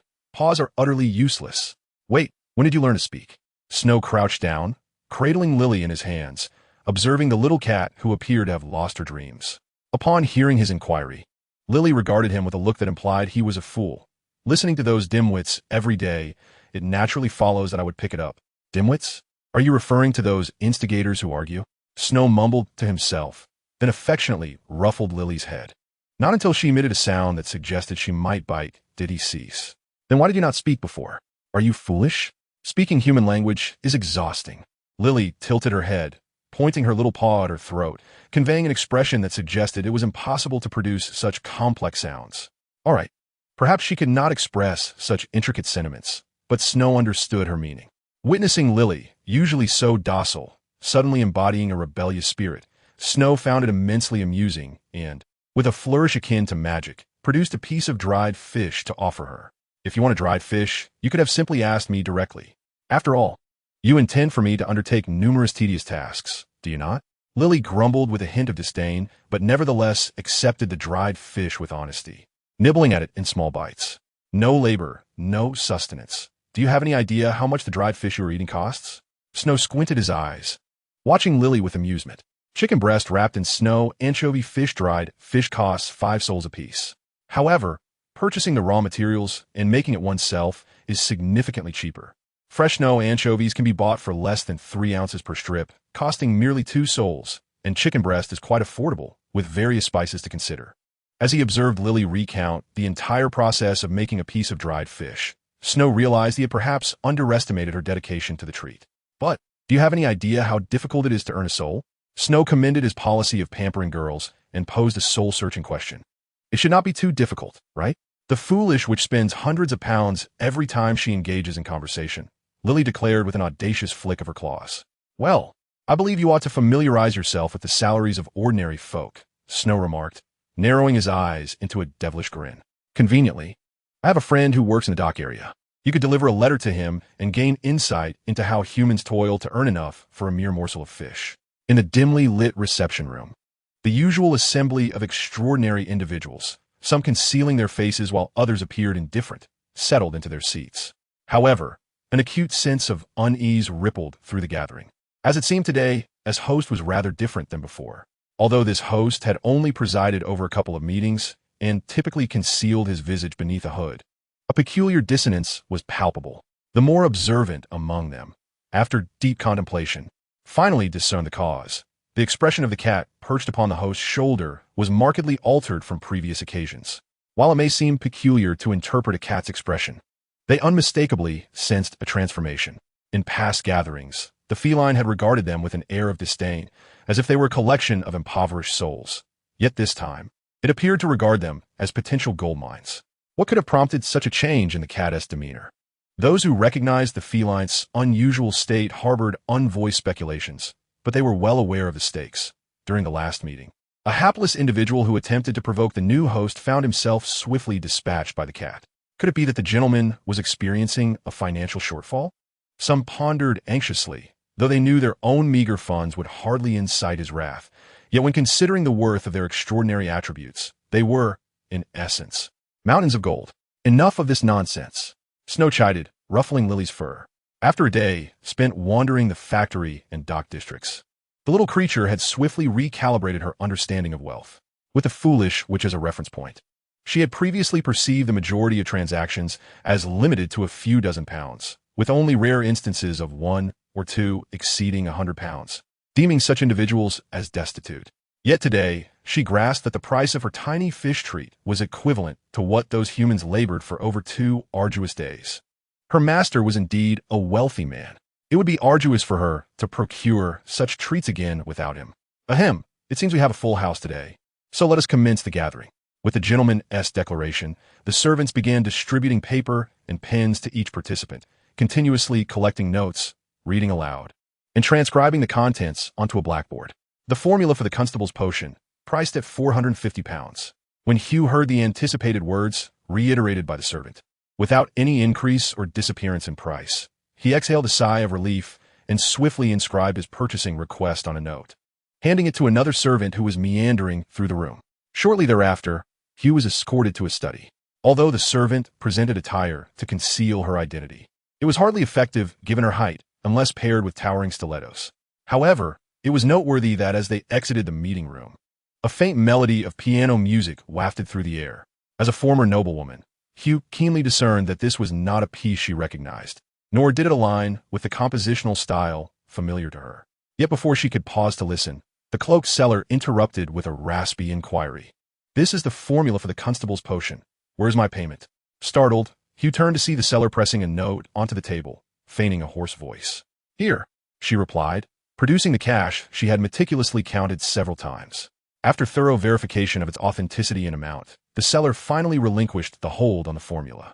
With a swift motion, Hugh seized the note, her gaze immediately darting to the primary ingredients, only to be met with disappointment. While some were familiar, she had never encountered these materials for sale at any gathering. Aware of the identity of the great existence, known as the Fool, both she and Forth had refrained from foolishly seeking to purify any malevolent spirits, lest they provoke that formidable entity. Just as they thought the evening's gathering would conclude in this manner, the servant unexpectedly presented 2 notes. One read, "The arbiter who purchased the constable's formula wishes to converse in the study. I may possess what you seek." Hugh's pupils dilated, her gaze snapping to the gentleman. Although Forth could not be certain, she had seen the cat that Mr. Snow owned, thus she was confident that the host of the gathering was indeed Snow. However, upon opening the second note, her expression shifted dramatically. "I understand you suspect I have leaked information regarding your transaction, but regretfully, I have not. After all, your height is so conspicuous that anyone observing you at the right moment would deduce what you traded. If you wish to act discreetly next time, remember to wear high heels." Forth, observing Hugh's peculiar expression, leaned over to glance at the note and could not suppress a chuckle, quickly reining in her amusement. Feigning that the earlier laughter was not her own. Ignoring Forth's antics, Hugh murmured, "Should I go?" "Go where?" Forth asked, momentarily perplexed. Before catching sight of the other note Hugh extended, after a brief glance, she replied without hesitation, "Go ahead. As I mentioned earlier, that fellow will not let himself incur a loss, especially at his own gathering. If something goes awry, he will be the one to suffer." Moreover, it appears he is aware of the individual seeking you. You should probe the waters. If you can obtain the potion ingredients, that would be ideal. As for the identity of the other party, we can inquire later. I presume questioning a low-tier extraordinary being's identity should not be excessively costly. That makes sense. Hugh nodded gently, rising once more to head to the study, while Forth remained seated on the sofa, quietly observing Snow as he played with the cat. Seemingly aware of Forth's gaze, Snow lifted his head and smiled subtly. Upon catching a fleeting glimpse of his exquisite features, Forth instinctively averted her eyes, not out of discomfort, but to avoid drawing attention to her acquaintance with Snow. Yet Snow was oblivious to such concerns, cloaked in an aura of invisibility that rendered him unrecognizable to all but those who already knew him. Even those who beheld Lily would not associate her with the cat that regarded them as golden mountains. Do you believe I possess the ability to flee in my current state? Lanuros reclined on the sofa, though unbound. It was evident that his body had been rigid until now. For Lanuros, who perpetually battled for control of his body against the true Maker's will, the presence of Katusha, whose emotions ignited the true Maker's fervor, served as his most effective restraint. Ah, what a pity, Snow mused, shaking his head with a light chuckle, casually waving his hand as he made his way toward the door. Lanuros's gaze darkened. He began to suspect that Snow had discerned something. No, it was more likely that he was merely putting on a show. Previously, he had implanted the notion that he was all-knowing and preferred to remain silent at the inception of a plan, waiting for his prey to believe they could succeed before shattering their hopes, relishing the despair of his quarry. Indeed, he must be deceiving me. He could not have discovered anything. Lanuus endeavored to calm his tumultuous thoughts, and fortunately, although the true creator was persistently usurping his role, their minds did not intertwine, alleviating his concern that this diminutive creator might inadvertently unveil his schemes. Hugh had grown accustomed to her friend's antics. Only when Wolf closed his eyes did she quietly exit the bedroom. However, not long after, Wolf suddenly opened his eyes wide, akin to a scene from a horror film, and stealthily padded barefoot towards the door. In the study, Hugh had already sealed the room with spiritual barriers and lit 3 candles, preparing herbs and essential oils. Although she, as the arbitrator, was not particularly adept at rituals, Wolf possessed some understanding of ceremonial magic, ensuring that their home was not devoid of such materials. Just as she fashioned a spiritual wall with a silver dagger to enclose the study, a portal of light unexpectedly opened in the wall behind her. Hugh, what are you doing? Wolf sniffed the air in the room, confirming that Hugh had yet to ignite the powders or add the oils. Before stepping forward to extinguish the candles, her expression grave. You intend to pray to that entity, don't you? Since I'm already under scrutiny, I might as well help you scout the way. Hugh retorted defiantly, yet Wolf shook her head. What can your scouting achieve? Currently, you are merely being observed. What if a connection is truly established? Seeking favors from a great entity comes at a price. But I wish to inquire about my father. Hugh maintained her obstinate demeanor, seeking refuge in a versatile excuse, yet Wolf sighed. The two matters are not the same, you know? Your father's situation is a worldly secret. How could the great entity possibly know about it? Unless he or his followers were participants in it. But if they were participants, why would they divulge anything to you? The murmurs of the full moon pertain to esoteric matters. That entity might not be aware and could sever the connection. Observing Hugh's hesitation, Wolf rarely adopted a firm stance. Tonight, you and I shall remain together. You are not to go anywhere. Tomorrow night, I will beseech that great entity for protection. It is settled. In the morning, following the customary wake-up service for the fools, Snow arrived at the Braveheart Tavern. Noticing Casper's relentless engagement in billiards, Snow wasted no time and directly stated, I have business with the individual behind you. Please facilitate an introduction. Are you certain? That guy is the most formidable, extraordinary being I've ever seen. He isn't even afraid of bullets. Casper expressed his concern, but Snow replied with a radiant smile. Rest assured, I wouldn't embark on an endeavor without assurance, and I am not here to cause trouble. Just inform him that I possess something he cannot refuse. It sounds like you know him. Forget it. I don't wish to be involved in your extraordinary matters. Casper rubbed his reddened nose and limped away from the billiard room. He has agreed to meet you, but I must caution you. His mood appears rather grim. That is not an issue. Trust me, his mood will soon improve. Snow confidently smirked as he followed Casper to a card room. Casper knocked gently on the door, which belied his rough exterior, and only upon receiving permission did they enter. The room was filled with players, yet each lacked a sense of vitality. Snow refrained from activating his spiritual sight, instead giving Casper a glance to signal his departure.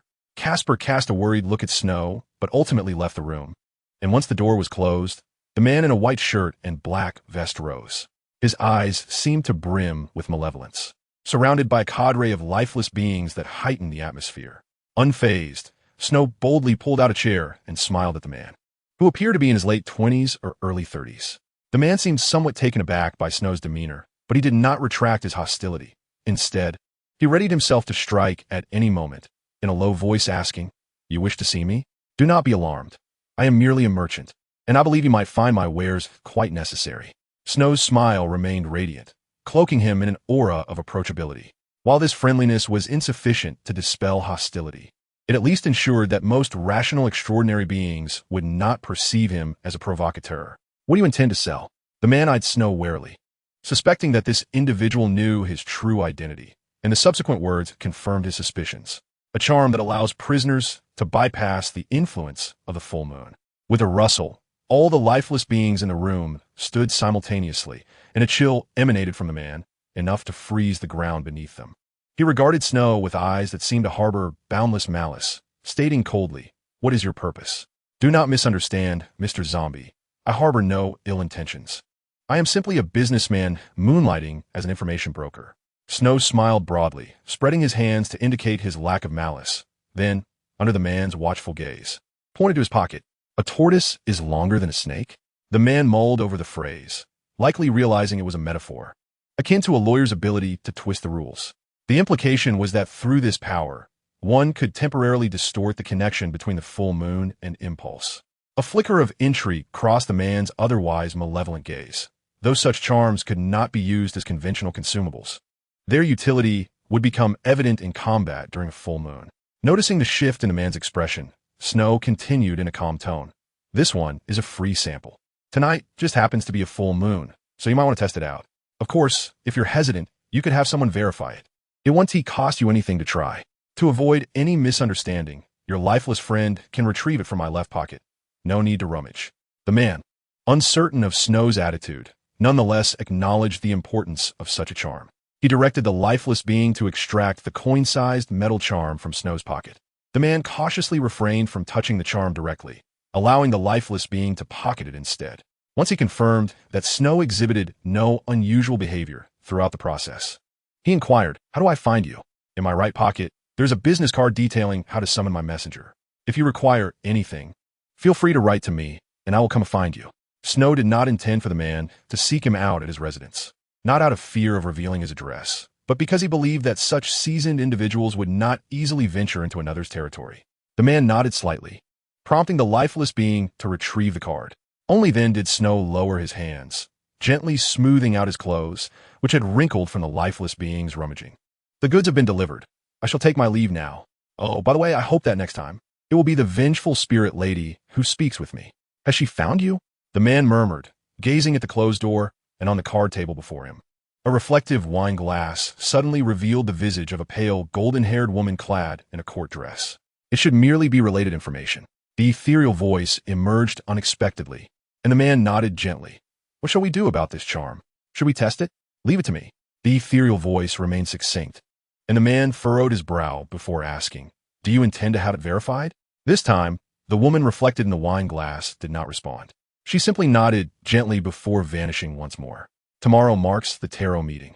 The new Panradar diary must be prepared. In addition, several contingency plans need to be devised to ensure that no peculiar troubles arise. The most significant difference from the original narrative is that the gentleman is not in Beakland. Suddenly, the sound of a doorbell interrupts Snow's contemplation. With a delicate flick of his finger, he obliterates the partially drawn mind map on the white paper before rising slowly to approach the door. "Welcome," he greets. "So what brings you here?" Upon seeing Klein at the door, Snow privately rejoices, relieved that he has already prepared titles for those he might encounter in Beakland. Had he mistakenly addressed Klein as the fool or Zhou Mingrue, he would have found himself in quite a predicament. "Mr. Snow, I wonder if you accept extraordinary materials?" Klein inquires, a hint of shyness evident in his demeanor. He had not intended to engage in such abrupt salesmanship, yet his dwindling savings had been invested in a bicycle, and relying solely on the meager sum of a few pounds would be insufficient to navigate the impending troubles. Although he was aware of the extraordinary properties, selling them at the extraordinary gathering would prove challenging. It was uncertain whether the gathering's host could identify the nature of the extraordinary traits, and more importantly, whether there would be buyers interested in promoting hunters. Generally, the acquisition of extraordinary materials incurs a certain discount. However, considering you are a favored one of that individual, I can purchase at market value. What do you have to offer? Klein produced a jelly-like deep crimson item from his iron cigarette case, stating, "Extraordinary traits of the hunter pathway." Snow nodded. 400. That is the standard price for a sequence 9 trait. However, should you possess the formula for the hunter potion to accompany it, I could offer you a premium of up to 700. You should understand that this is significantly above the market price. 700. Klein's eyes glimmered with desire for this sum. Unfortunately, since the Merceau potion was not concocted by him, he reluctantly shook his head. "I only have this." "Very well, 400. Would you prefer cash or a check?" Snow responded casually, as though they were merely discussing the change from buying groceries. Klein felt a twinge of envy at Mr. Snow's affluent demeanor. Yet he restrained the impulse to accept the money and asked, "Mr. Snow, might I inquire if you have any remaining of the Sunfire talismans sold to you previously? I have recently encountered some troubles and require a sufficiently powerful extraordinary item for protection." "Cheap." Upon hearing those 2 words, Klein's eyes widened with astonishment. However, he quickly regained composure, pondering the adage that cheap goods are of poor quality. Would this inexpensive option truly deliver the same efficacy as the Sunfire talisman? Noticing Klein's skeptical gaze, Snow grinned mischievously, revealing a merchant smile. He turned toward a safe on the side of the reception room, unlocking the spiritual barrier that sealed its contents while explaining. "Here in Beakland, should you truly employ the Sunfire talisman from the solar domain, regardless of whether your adversary perishes, you would certainly meet your doom, as that item is exceedingly conspicuous." This was indeed true. Klein silently nodded. The solar domain possessed no concept of restraint, and the use of the Sunfire talisman could be seen from blocks away, potentially causing considerable collateral damage to civilians nearby. However, this consideration was insufficient to dissuade Klein from the talisman. After all, when weighed against his own life, his identity could be changed, and any harm to civilians could be remedied later. Mr. Snow is truly a cunning merchant. I must not be swayed by his rhetoric, but instead discern the true value of the goods he offers, Klein mused silently. Yet before he could voice any further thoughts, he observed the spiritual barrier of the safe being lifted. Suddenly, a cacophony of whispers enveloped him, laden with filth and corruption. For those newly ascended, still unaccustomed to restraining their spiritual essence, the mere sound could drive them to madness. This is the degraded divine blood of the true Creator, containing at least demigod-level corruption and murmurs, along with a trace of divine essence. With the strength of that esteemed individual, you should find it not difficult to transform it into a talisman. Moreover, this attack inflicts mental damage with a limited range of effect, and even holds some efficacy against demigods of non-secret prayer pathways. As long as your adversary is not affiliated with the Aurora Society or other factions that venerate the true Creator, this will undoubtedly prove more useful than the Sunfire talisman. Of course, the most significant advantage is that this substance leaves virtually no residue. Even if you use it, it will not attract the attention of official extraordinary individuals. The only drawback is that those extraordinary beings slain by it will likely be tainted. However, that is of little concern, as I can purchase tainted extraordinary traits at standard prices. As he elaborated on the item, Snow re-established the spiritual barrier containing the whispers once more, and continued, of course, "If you find it inconvenient to beseech that esteemed individual for assistance, I can assist you in processing it into a blasphemy talisman, albeit for an additional 100 processing fee." With the vial sealed again, Klein regained his composure, looking apprehensively at the vial containing divine blood, swallowing hard. As Mr. Snow suggested, this item indeed seemed more suited to his current circumstances. However, considering the 100 processing fee, he sighed and stated, "I will take this, but I can process it myself." "Very well. Is there anything else you desire?"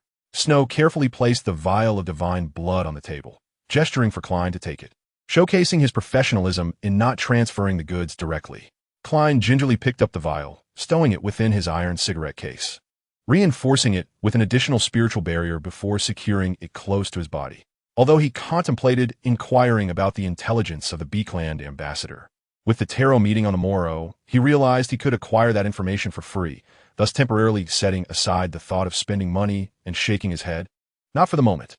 All right, deducting the 100 for the degraded divine blood, you have a surplus of 300. Please take care of it. Snow produced his wallet, effortlessly counting out 30 tin notes and handing them over, causing Klein to stare in disbelief. If he was not mistaken, Mr. Snow's wallet.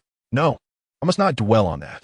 At this moment, as he gazed at the unsealed vial, observing the dark crimson divine blood, he no longer heard the hallucinations or whispers. An endless gray mist seemed to isolate him from all external sounds. Witnessing this, Klein finally exhaled with relief. With his safety assured, his curiosity began to bubble to the surface. Although Mr. Snow was a member of the Aurora Society, how had he acquired the divine blood of the true creator, even if it were a degraded version? Previously, he had also harnessed divine blood to obtain the Sun-Fire Talisman and the formula for the solar pathway. This divine blood, being a degraded variant, should pose less danger than the last. With this thought in mind, Klein confidently inscribed the divination phrase, the origin of this item. He took a deep breath, gripping the vial containing the black-red blood, leaning back as he silently recited the divination phrase. After repeating it 7 times, his eyes turned pitch black, and he slipped into a deep slumber. Vague, fragmented. It was as though he was enveloped in a world shrouded in thick fog, where Klein beheld a man standing in a washroom, carving his wrist with a nail, letting drops of frenzied blood fall into the basin. The scene shifted, and the man appeared once more, this time slicing open his elbow.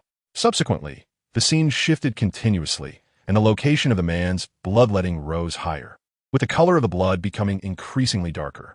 At last, the man suddenly opened his shirt, extending his hand towards the grotesque pattern on his chest, resembling a skinless, inverted crucifix formed of dark red muscle and blood vessels. In that instant, a sound, malevolent to the utmost degree and steeped in filth, erupted from the man's chest. This sound was imbued with a piercing quality, as if it possessed its own will, directly penetrating Klein's mind. His blood vessels and veins bulged, writhing incessantly. Bang! His blood vessels burst, and the veins detached from his body, forming slippery, twisted appendages adorned with various wicked patterns upon his skin. They swayed gently, and even the palace of the giants began to show signs of corrosion. One by one, the appendages fell, representing the madness and chaos that had been stripped from him. Klein slightly organized his findings, yet his expression grew notably solemn, not because he had failed to acquire pertinent knowledge, but rather due to the realization that the man resembled Lanris? Chapter 102. Mr. Klein is quite busy. The name Lanris sent a chill down Klein's spine. It was not surprising that Lanris could exude divine blood, for the demon had previously mentioned that Lanris bore the divinity of the true creator and was on the verge of becoming a vessel for the true creator's divine descent. What truly sent shivers down his back was the fact that this vial of divine blood had been traded to him by the demon. If the demon could procure this vial of divine blood, it indicated that he knew Lanris's whereabouts. Yet there was still no news of Lanris being apprehended. What did this signify? Was it that he could not speak, or did he simply not wish to? However, he had not attempted to report or inform the fool. Did this imply that the demon had already been tainted by the true creator? Yet, if he were tainted, why would he sell himself the blood of the true creator? Such a blasphemous act would be unfathomable for a fanatic. The more Klein pondered, the more perplexed he became, but just then, he suddenly saw the deep crimson star belonging to the demon begin to expand and contract once more. It appeared that the demon was having an early dinner today. With a skeptical demeanor, Klein reached out with his spiritual senses to touch the star, once again catching a glimpse of the somewhat blurred figure of Snow. He sat at the dining table, hands clasped beneath his chin, softly reciting, "Thank you, fool, for granting me dinner." He appeared untainted. With an elevated perspective, Klein activated his spiritual sight, utilizing the vantage point of the source fortress to observe his condition. Yet aside from a spectral white horse hovering above him, woven from mist, there was nothing amiss. Observing the appendages that had been severed from the man gradually disappearing, Klein paused his tangled thoughts and began to extract the power from the degraded divine blood, blending it with the distortions and pollution expelled by the gray mist to forge unique talismans. Although it was merely a degraded version of divine blood, it still contained a minuscule essence of divinity. Once Klein had extracted the divine power, he found himself with 3 talismans, forged from material akin to black iron, exuding a sense of distortion and malevolence. To think that a single vial of blood could yield 3 talismans, what a lucrative trade. Wait, with that esteemed individual's power, as long as your adversary is not the Aurora Society, it would be inconvenient to seek assistance from that esteemed individual. Even if utilized, it would not attract the attention of the official extraordinary beings. Reflecting on the demon's past words, Klein discerned a new flavor, furrowing his brow as he muttered. The reason he sold me the blood of the true creator at a low price is likely to hint at something. A suggestion that he has made contact with the true creator. Upon realizing this, Klein immediately contemplated delivering an oracle to the demon, but then he hesitated. The demon could still pray to him, indicating he was not under surveillance. Yet he had not expressed his difficulties through prayer. This likely suggested he had established some form of contract or notarization. Once spoken, it would be sensed by Lanris or even the true creator. Thus, he subtly hinted to the fool's follower, aiming to draw the fool's attention. As Klein considered this, he wished to pull the demon into the gray mist. But the slight swelling in his brow reminded him that he had perhaps lingered too long in the gray mist today. Although pushing through is not impossible, Klein preferred not to remain in this gray mist for too long. He cast another glance at the demon, enjoying his meal, and murmured, I cannot yet ascertain whether the demon has truly not betrayed us. It has been less than an hour since Sherlock departed from his home. It seems a bit too hasty for the fool to act now. The demon should be safe for the time being. Tomorrow, at the tarot meeting, I shall probe him. With a gray mist obstruction, if he is unharmed, he should be forthcoming. The moon had not yet risen in the sky, but the wretched weather of Beckland had already cast a premature gloom over the heavens. Within a residence in the Hillston district, Forsyth was indulging in a sumptuous feast. The table was adorned with exquisite desserts, succulent roasted meats dripping with rich gravy, and a creamy soup exuding an alluring fragrance. However, seated opposite her, who seemed to possess no appetite whatsoever, merely gazing at Forsyth with a worried expression. Had it been any other day, she would have earnestly advised Forsyth to chew her food slowly, but today she found herself at a loss for words. Could you not wear a face that suggests you are down to your last meal? Forsyth exclaimed, taking a bite of the juicy meat. With an air of nonchalance, she remarked, I am merely praying to a not-so-dangerous entity. Did you not also recite his name earlier? It's nothing to fret over. Who remained silent, eager to probe the waters for Forsyth. Yet she recognized the truth in Forsyth's words. Regardless of whether her prayer succeeded, Forsyth would still be affected by the lunatic's whisper, rendering her inquiries futile. Who loathed this feeling of helplessness, yet there was nothing she could do. In that moment, her desire for advancement surged with unparalleled intensity. She suddenly resolved to accept the invitation from the man in the mask. Hey, why do you look as though you've decided to enlist for revenge after your friend's death? I'm not in a tragic state. Forsyth's words trailed off as her utensils clattered to the plate, producing 2 piercing sounds, and her expression began to twist into a grimace. Veins began to surface on the smooth skin of her hands, and although she did not cry out in pain, the beads of cold sweat trickling from her forehead made her suffering palpable to anyone who beheld her. Forsyth, who, perceiving Forsyth's expression, immediately realized something was amiss. However, when she glanced out the window, all she could see was the dim glow of streetlights shimmering through the mist. Hiss! Listening to the layered whispers in her ears, the formerly languid and playful gaze of Forsyth was now consumed by agony. She tumbled from her chair, emitting a low, mournful cry. In truth, based on past experiences, the current pain had not yet reached Forsyth's threshold of endurance. However, once humans find a reliance, their hearts inevitably grow frail. With the fool as an option, Forsyth's steadfastness in enduring alone naturally waned. Forsyth, do not push yourself. Pray. Witnessing Forsyth's torment, who couldn't help but exclaim loudly, and Forsyth, unable to bear it any longer, struggled to recite that revered name in broken fragments. Not belonging to this era, fool. Chapter 103. The Return of the Lady Magician. Who? Could be the demon once more? No, that cannot be. He has only just begun his meal. Klein furrowed his brow, straining to listen, and discerned faintly that the supplicant was likely a woman, her voice intermittent and laden with profound suffering. Without a moment's hesitation, Klein furrowed his brow further and took 4 steps back into the gray mist, entering the majestic palace. Yet this time, it was not a deep crimson star that pulsed and waned, but rather concentric circles of crystalline light radiating from the side of the fool's throne. A plea from a non-tarot member? Perhaps another lady recommended by Miss Justice? Klein pondered as he settled into his designated seat, extending his spirit towards the rippling halo. Suddenly, The scene around him transformed, revealing a woman struggling on the ground and a petite girl beside her, seemingly eager to assist but at a loss for how to proceed. The intermittent pleas from the woman echoed in Klein's ears, causing him considerable distress, for he found himself unable to help. Wait! Klein abruptly realized that within the woman's supplication, there seemed to be faint static, an utterance devoid of madness or malevolence, lacking any overt malice. Was this the lunatic's whisper? Klein immediately recalled the mention of such whispers in the diary of Panderdax, which had led an entire family to ruin, as well as the first entry he had seen in the diary of Emperor Roselle concerning a gentleman lost in the storm, who could only approach the gate to the main world during a full moon. If this woman's state of near collapse was due to the lunatic's whisper, could silence her pleas bring her calm and restoration? With this thought, Klein reached toward the rippling halo, thereby establishing a connection on the mysterious plane. However, it was evident that it was already too late. All he could do was remove the dangerous object and prevent Furs from injuring herself in her struggles. But this was of little consequence, given Furs's nearly uncontrollable state. Forsh! Hold on! Tears welled in Ria's eyes, but in the next moment, her friend, who had been writhing on the floor, suddenly fell silent. Furs! Forsh! Ria was truly alarmed. Anyone witnessing someone who had just been thrashing about suddenly cease all movement would instinctively fear the worst. Yet, as Ria rushed to Furs's side, she breathed a sigh of relief. Furs was still alive, her abnormal skin texture gradually returning to normal with each calming breath. Had she made it through?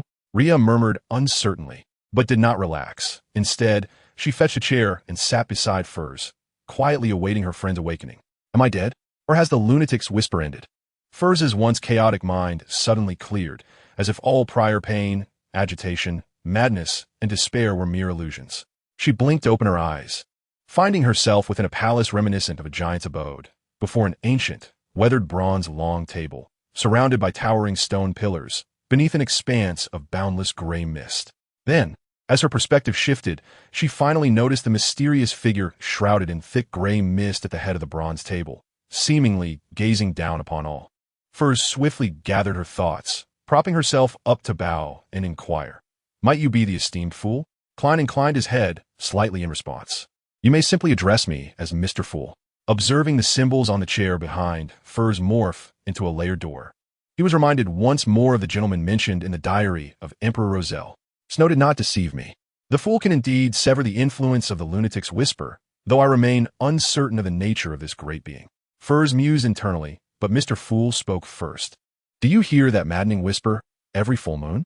Forsh, you're finally awake. What happened? Did the fool do anything to you? Did you have to offer any sacrifices? Is that really you, Furs? You haven't gone mad? You haven't been affected? Ria, having lived with Furs for a long time, immediately confirmed that this was indeed Furs and not some malevolent spirit occupying her body. Furs, upon hearing Ria's words, gradually assessed her condition and shook her head. If I was not dreaming just now, then I must have indeed been rescued by a mysterious and powerful being. I inquired about you, and he stated that he respects everyone's faith. If the words were spoken inadvertently, he would not harm you. Furs hesitated, but ultimately chose not to disclose to Ria that she had joined a peculiar gathering. Firstly, that being had not permitted her to reveal the existence of the Tarot Society, due to insufficient spiritual strength, and secondly, she could not ascertain whether that being was truly harmless. That is for the best. At this moment, he suddenly felt a pang of regret, lamenting that he had not purchased the tutorial on makeup from the Gentleman of Demons due to a lack of funds, which had led him into quite a predicament. Furthermore, the current state of the Gentleman of Demons was also in question. For now, he would play the part of the weak. Chapter 104, The Tarot Society. The crimson radiance spread like a tide, and when Snow regained his vision, he found himself once more in the grand palace akin to a giant's abode, facing the ancient bronze long table, but this time there was an additional lady present. From the proportions of her figure, it seemed she could not be Ria, thus. Indeed, it was Furs. Snow pondered slightly, while Audrey cheerfully inquired, Good afternoon, Mr. Fool. Who might this be? With the addition of a new member, the customary greeting from Justice transformed into an introduction by Mr. Fool. After a round of mutual observation, Alger finally spoke. Mr. Fool, I have taken note of 6 pages from the Roselle diary this time. Additionally, I received word that the Secret Order seems to maintain some connection with Intis. Upon hearing the keywords Secret Order and Intis, Klein's brow furrowed slightly behind the gray mist. While this information was not unexpected, influenced by the gentleman of demons, he felt somewhat sensitive to the audience. The fear stemming from the recently disturbed letter resurfaced in his mind, prompting him to issue a task concerning the assassination of Ambassador Bacron, just as in the original text. Once 3 of them had accepted the commission, aside from a still bewildered Furs and the sun-like Rhea who struggled to fit into the conversation, he turned his attention to the diary. Miracle Worker, Paths of Fate, and Pirates. After reviewing the 6 pages submitted by Alger, Klein finally reached for the diary of Panderdax. Surely, it will be delightful to experience the flavor of a miracle worker this time. Klein picked up the diary, suddenly recalling the illustrious predecessor's history of crafting potion formulas through his artistry, causing his lips to twitch slightly. Nevertheless, his gaze swept across the diary. January 3rd. Roselle's daughter is truly beautiful. I wonder how she came to be. Klein's eyes fell on this first sentence, and the twitching at the corner of his mouth resumed. However, considering that the predecessor must have crossed over long after Emperor Roselle had died, it made sense that his daughter remained beautiful. Could she be a high-ranking powerhouse? Klein thought to himself, continuing to read. January 6th. Perhaps I was inspired by Roselle's daughter. Or perhaps it is simply that I desire a family. I have resolved to cease my wanderings and establish a family. After perusing this diary, Klein found his emotions to be rather peculiar. Although it did not delve into extraordinary knowledge, he read it with a deliberate slowness, as though he were witnessing the gradual assimilation of a time traveler into this world. Yet what of himself? After struggling to establish roots, he found himself disappearing once more. What then is he now? Benson, Melissa, you may converse freely. The fool, striving to quell his tumultuous emotions, faced the tribulations of fate with the smile of a jester, suddenly struck by a profound realization. His potion may have already been digested. As for the impact his diary had on the fool, Snow himself was not entirely clear. The reason for penning such an entry was quite simple. It was merely for the sake of water. Indeed, water. Each time he produced a diary, it contained crucial information, which would appear too contrived. Thus, the occasional inclusion of a mundane entry lent it an air of credibility. Of course, he could never have anticipated that his casual writing of a wayward son's diary would nearly shatter the fool's defenses. Miss Justice and Little Son began to engage in private discourse regarding the secrets of the dragon, while Snow remained vigilant, adjusting his posture and feigning the demeanor of one who wished to speak, yet found his words unutterable. Even as the fool synchronized the translation of Justice and Son's dialogue, he noticed the fidgety state of Mr. Demon. Oddly, while the demon occasionally displayed a penchant for dark humor, he typically exuded an air of calculated deliberation. Why then did he seem so restless today? As the fool maintained the simultaneous translation, he pondered what Snow might be attempting to convey, whether through previous hints to Sherlock Moriarty or today's unusual behavior. It was as if he had something to say, yet, even through the fog of uncertainty, he dared not speak. No, perhaps it was not a matter of courage, but rather one of inability. Klein suddenly recalled a night conversation during his time with the Night Watchers, where Lady Daly, bound by a vow of secrecy regarding the act of impersonation, could not disclose the method to Captain Dunn, yet could speak freely to him, who had guessed it. Thus, perhaps Mr. Demon had taken some oath? After Miss Justice and Mr. Sun exchanged intelligence concerning the potion formula of Sequence 8, Forrest's heart found a slight semblance of tranquility.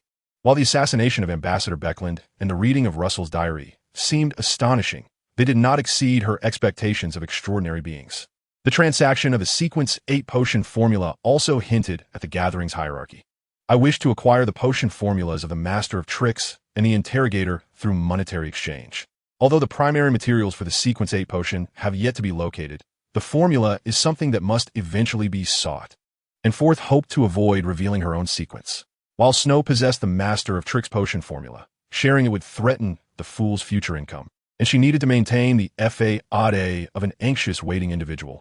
Hence she chose to remain silent. When a magician, Miss, concluded her list of desired items, the fool finally spoke. Mr. Demon, do you have something you wish to discuss?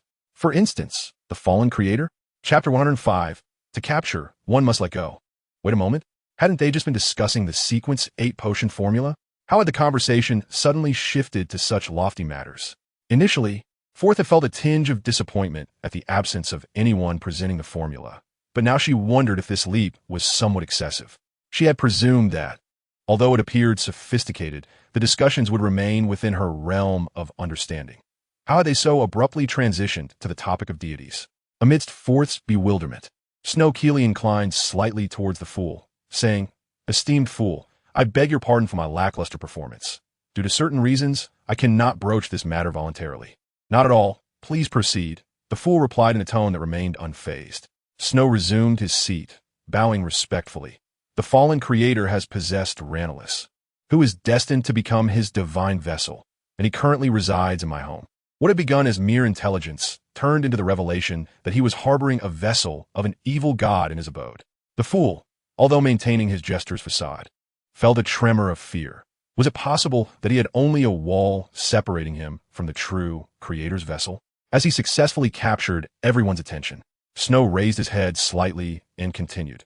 "In truth, I had even contemplated allowing the true creator to descend upon Beckland, as, according to my esoteric knowledge, a true god descending through a divine vessel is not as perilous as one might envision. However, I dare not gamble. After all, the true creator is mad. A madman, even one as cunning as the Joker from Gotham, is unpredictable, and I cannot guarantee that upon his descent, the true creator would not suddenly declare the first sword of Huashan rush to St. Wynne Cathedral to confront the irascible pigeons."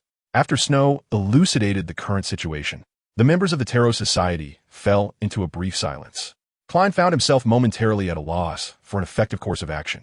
After a moment of contemplation, he forced himself to present a calm and composed demeanor through the jester's ability and said, "Share your thoughts."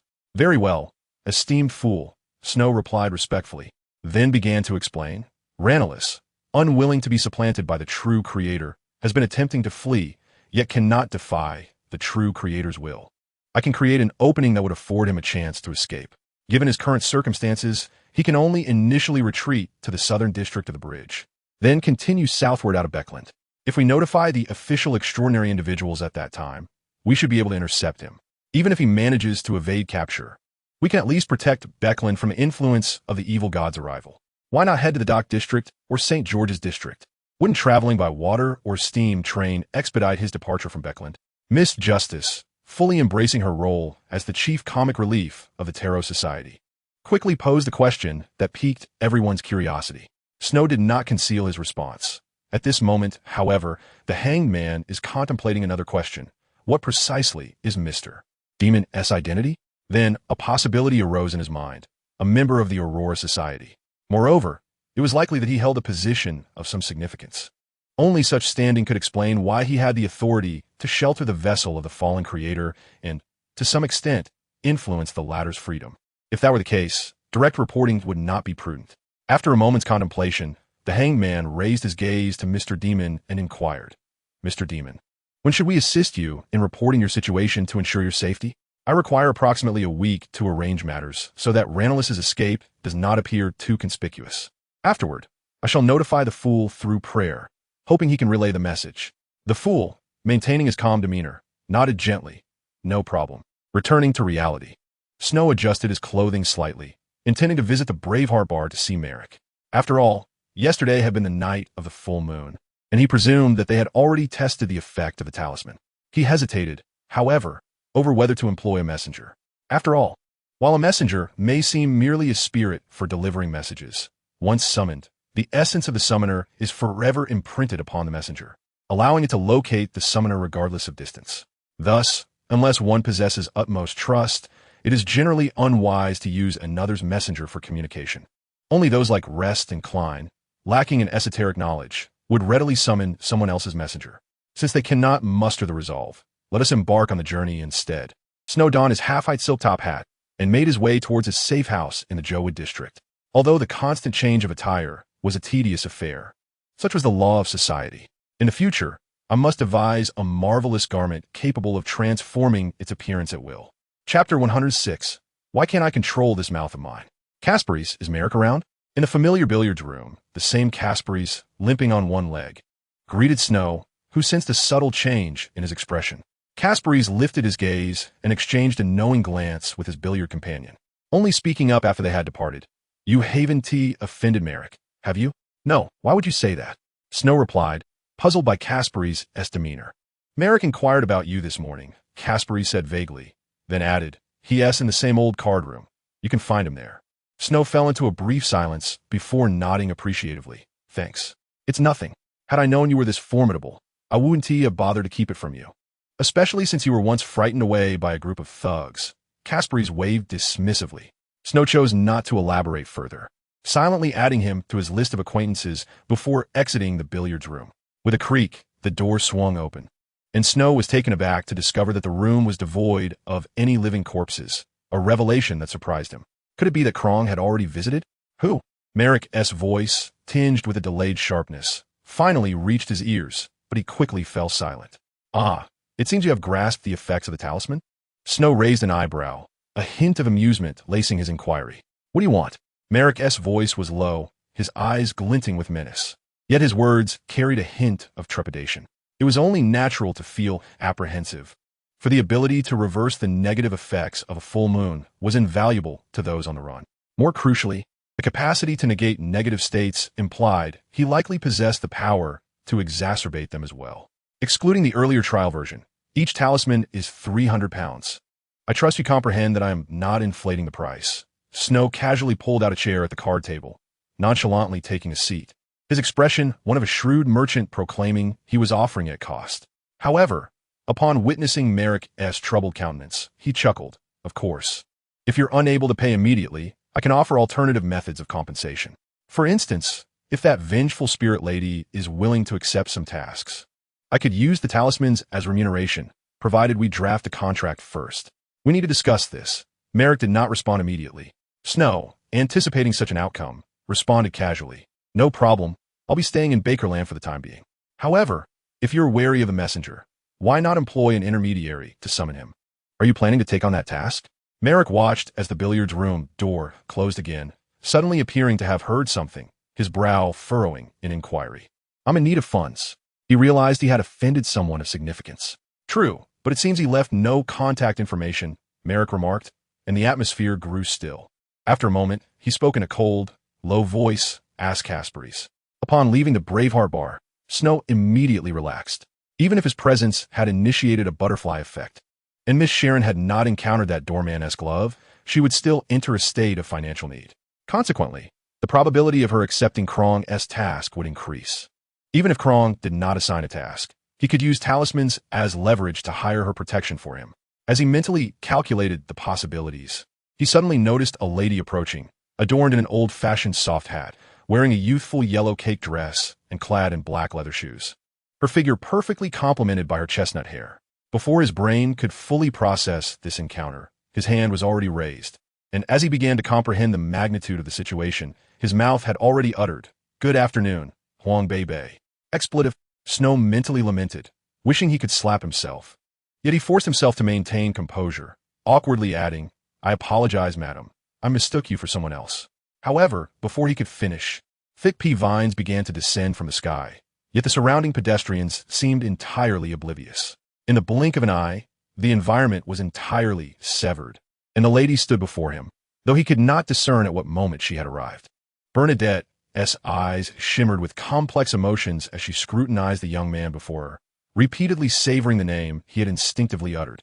The pronunciation did not resemble the rune language, yet it evoked memories of her father. When she was very young, perhaps even before she had learned to speak, often conversed with her using peculiar grammatical forms. During those times, he had referred to her as such. When her father was still a nurturing figure, she had once heard him chastise someone as a pedant. Struggling to understand the peculiar compound term, she had inquired about its meaning, leading her father to share tales about white horses not being horses and tortoises being longer than snakes. Yet, those discussions had yielded no clarity. As the founder of Elemental Dawn, a prominent figure in the mystical realm, few entities could render Bernadette's divination ineffective. Coupled with the previous coincidences, an unrealistic thought flickered in her mind. In their brief encounter, he had uttered a name that stirred her memories. Though the significance of that name eluded her, Bernadette was certain it was not a mere coincidence. Even if it were not a remnant left by that man, it undoubtedly bore some connection. Bernadette was resolute in her thoughts. Nevertheless, she needed to devise a means of survival. "Madam, would you believe me if I claimed I had mistaken you for someone else?" Chapter 107. Bernadette's questioning hour. "Madam, Would you believe me if I claimed I had mistaken you for someone else? Snow asked, his smile awkward yet courteous. Before him, Bernadette, her exquisitely refined features veiled in fine gauze, inquired in a calm, chilling tone, "What do you think?" "Madam, I truly mistook you for someone else."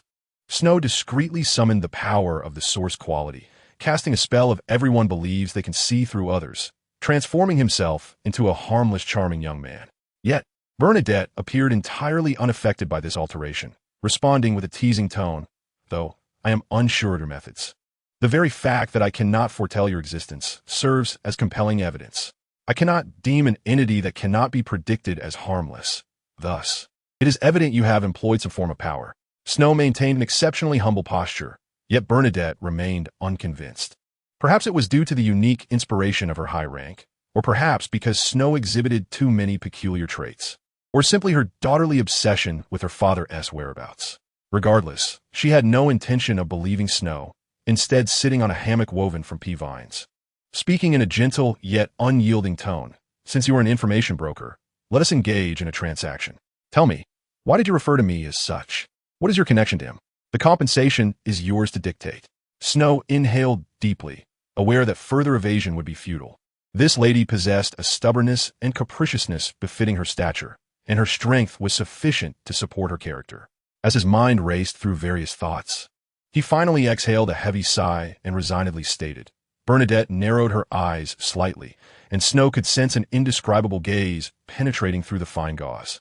Yet it lacked the power to perceive the traces of the white horse not being a horse. Of course, for Bernadette, this must have been a fortunate circumstance. However, she was evidently oblivious to this fact. After a moment of silence, she seemed to relinquish something and pondered before speaking. "Very well, madam, you have prevailed." Snow shrugged, revealing a resigned smile, and he addressed Bernadette with a more casual appellation rather than the formal title he had previously used. Under normal circumstances, he would not have been able to smile at such a moment. Yet the social finesse bestowed upon him by his predecessor allowed him to maintain an appropriate smile for the situation. He exhaled deeply, then lifted his gaze to Bernadette, stating, "Firstly, madam, I require two assurances. If you agree, then our transaction may proceed. Otherwise, regardless of whether you imprison or torment me, I am bound to keep certain matters confidential, for revealing them would lead us both to a fate worse than death. Do you understand?" Bernadette nodded. As a seasoned member of Sequence 3 and leader of a clandestine organization, she was acutely aware that certain knowledge could be perilous merely to contemplate. Though she harbored doubts about how this man, who likely lacked the prowess of Sequence 6, could harbor such knowledge. She was compelled to listen to what he was willing to reveal, especially considering the unpredictable fate that awaited her. "First I will speak, and you may inquire should anything be unclear, but if I choose not to divulge, do not press further." Snow extended a fist, then unfolded a finger. Upon seeing Bernadette's slight nod, he produced a second finger. "Second, you may receive information I am at liberty to share, but you must also render compensation. The extent of your payment is for you to determine, but it cannot be absent. This is not a matter of greed, but rather one of acquiring intelligence, the specifics of which I cannot disclose." Bernadette narrowed her eyes slightly, her mind conjuring the rituals associated with transactions or extraordinary items acquired through equivalent exchange. "No problem," she replied in a soft tone, adding, "You should be aware of my identity, so there is no need to worry about my purchasing power. As long as your information holds sufficient value, I shall ensure you are not placed in a difficult position." She extended a finger and lightly tapped, and suddenly, three juvenile, pig-headed beings resembling half-orcs emerged in a vine-formed space.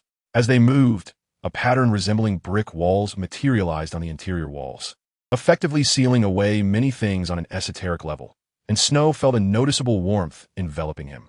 "You may begin," he prompted. "All right, first your initial inquiry. Huang Bei. This is your appellation, for your father also bore another name, which I cannot reveal. What I can say is that his surname, apart from Gustav, also includes Huang. Just as I, alongside the surname Panderdax, also carry the surname Fong, which does not originate from the moniker of Elmberg, but from a different lineage. We have a custom of combining surnames with the initial of a given name to create a child's affectionate name. That is the origin of this appellation." Snow spoke softly, imparting information that held little practical value. Yet for Bernadette, it was of great significance. She regarded Snow thoughtfully before unexpectedly asking, "So, he could also be called Fong Cici?" "No need to refute. The name has been revealed in the incantation on the business card. Snow sighed, a hint of resignation in his expression. Madame Bernadette, my name, Snow, is indeed a unique translation, meaning snowflake. In fact, you possess a name of similar nature, though your father has never shared it with anyone. Perhaps he once addressed you by that name, but you likely do not remember its meaning. So if you wish to know, you must inquire with your father. So he is still alive? Chapter 108. The Wealthy Woman. Is he still alive? Bernadette's attention was evidently captivated. She clearly did not interpret Snow's implication as suggesting she should perish to seek answers. Snow merely nodded gently, adopting a somewhat enigmatic tone. Bernadette, have you heard of the Black Emperor? Upon hearing the change in address, Bernadette slightly furrowed her brow. However, before she could respond, Snow continued. Your father, for reasons that cannot be disclosed, chose to ascend as the Black Emperor. His death was also a decision of his own. He sought to escape certain matters, but was ultimately unsuccessful. Thus, despite the potential for resurrection, he has yet to return. His whereabouts, the reasons, and how to rescue him cannot be revealed, but he is indeed alive, as long as there is no subsequent Black Emperor born. Bernadette's emotions fluctuated dramatically, yet all were concealed behind the delicate veil of her demeanor, leaving Snow to ponder whether that too was an extraordinary item. Approximately 10 minutes later, the lady finally composed herself. She astutely seized upon the thread of Snow's words and inquired, why specifically mention the next Black Emperor? Cannot say. Is someone plotting to ascend as the Black Emperor? Cannot say. The consecutive refusals to disclose information had nearly clarified the issue. If such matters were not in play, there would be no need for secrecy. Madam, this question is beyond your financial means. State your price. Bernadette did not dispute him, instead throwing out a phrase befitting a wealthy individual. However, Snow did not immediately quote a price. Instead, he smiled and remarked, in essence, your inquiry is akin to purchasing a sequence 0 potion formula. What do you believe it is worth?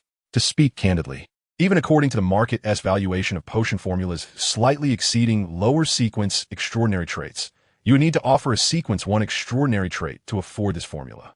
Bernadette indeed possessed an item equivalent to a sequence 1 sealing artifact, yet she was clearly unwilling to surrender the pale death to him. As for Russell's knowledge of the Emperor, it was uncertain whether it resided with the Mechanical Church or the Eternal Radiance Church. Of course, if Bernadette were indeed affluent enough to produce a sequence 1 trait from a knowledge emperor or judge, he would readily accept. For the potion route he was pursuing had become quite troublesome. Yet Bernadette was evidently not wealthy enough to afford a sequence 1 trait for payment. She shook her head and said, I can at most offer a sequence 3 extraordinary trait, but I can provide you with support in other areas, such as maritime influence or some mid-sequence magical items or extraordinary traits. Madam, this contravenes the principle of equivalent exchange. Snow shrugged, appearing quite adamant about his demand for payment. However, before Bernadette could speak again, he swiftly changed his tone. Of course, if it is an incomplete formula, then that price might indeed be reasonable. You may state your price. Bernadette disregarded his jest, and Snow, without hesitation, declared, I require 2 sequence 4 traits, 2 sequence 5 traits, and 1 sequence 6 trait. Among the sequence 4 traits, one must be either a disaster high priest or a seer, and the other can be any one of the following: trickster, mystic manipulator, or devil. For sequence 5, I need 1 winner and another chosen from either the chaotic mentor or the pain witch. As for the sequence 6 trait, I require either a judge or a corrupted baron. Beyond that, if you could pledge to assist me in hunting an extraordinary trait of a silent disciple from the indulgent school of the Rose faction after your ascension to angel. I could also share detailed information regarding the disaster in Beckland. While this is far from the price of a sequence 0 divinity ceremony, considering my needs, it may be regarded as a necessary concession I must make in acquiring urgently needed supplies from you, the unscrupulous merchant. Though Bernadette was somewhat exasperated by being labeled as an unscrupulous merchant, she had to concede that the offer made by this man was indeed a bargain. Not to mention the divinity ceremony, even information regarding Sequence 0 was a rarity, yet despite that, he had also attached information about the disaster in Beckland. Did this imply that the impending catastrophe in Beckland was somehow linked to the Black Emperor's ascension ritual? After silently tallying the other parties' offers and the resources at their disposal, she gently nodded and said, You may proceed. Snow observed Bernadette's immediate acquiescence and felt an unusual surge of instinctive impulse stemming from his professional background. However, considering that the affluent woman before him was not one of the noble ladies from Beckland. He forcefully restrained his thoughts and silently congratulated himself that this was not a reflex of a third kind. Do you comprehend the Roselle language? Are these surnames pronounced in Roselle? Following such a substantial transaction, Bernadette unexpectedly posed this question.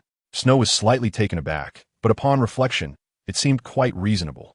After pondering for a moment, he finally nodded and replied, "Indeed, or rather, the Roselle script belongs to individuals of our ilk. However, I must decline to teach it to you. Certain knowledge is best imparted directly by your father. I cannot presume to take his place. In simpler terms, I cannot substitute his intentions. This is not merely a matter of principle, but also a consideration for your father's sentiments. After all, he is a man who meticulously records even the instances when his daughter taps him on the shoulder in his journal." Listening to Snow's somewhat teasing conclusion, Bernadette displayed no outward expression, yet there seemed to be a subtle turbulence within her gaze. She lowered her head gently and soon lifted it again, speaking in a tone nearly indistinguishable from her previous one. Is his transformation in his later years a result of the madness induced by the path of the jumper? Not entirely, or rather, mostly not, but there are aspects I cannot disclose. Of course, if you were to ascend to Angel, I could reveal a limited portion.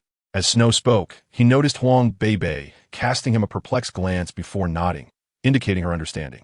She then waved her hand and retrieved a metallic tome emanating a solar aura from the remnants left behind by some unfortunate apprentice of the extraordinary path.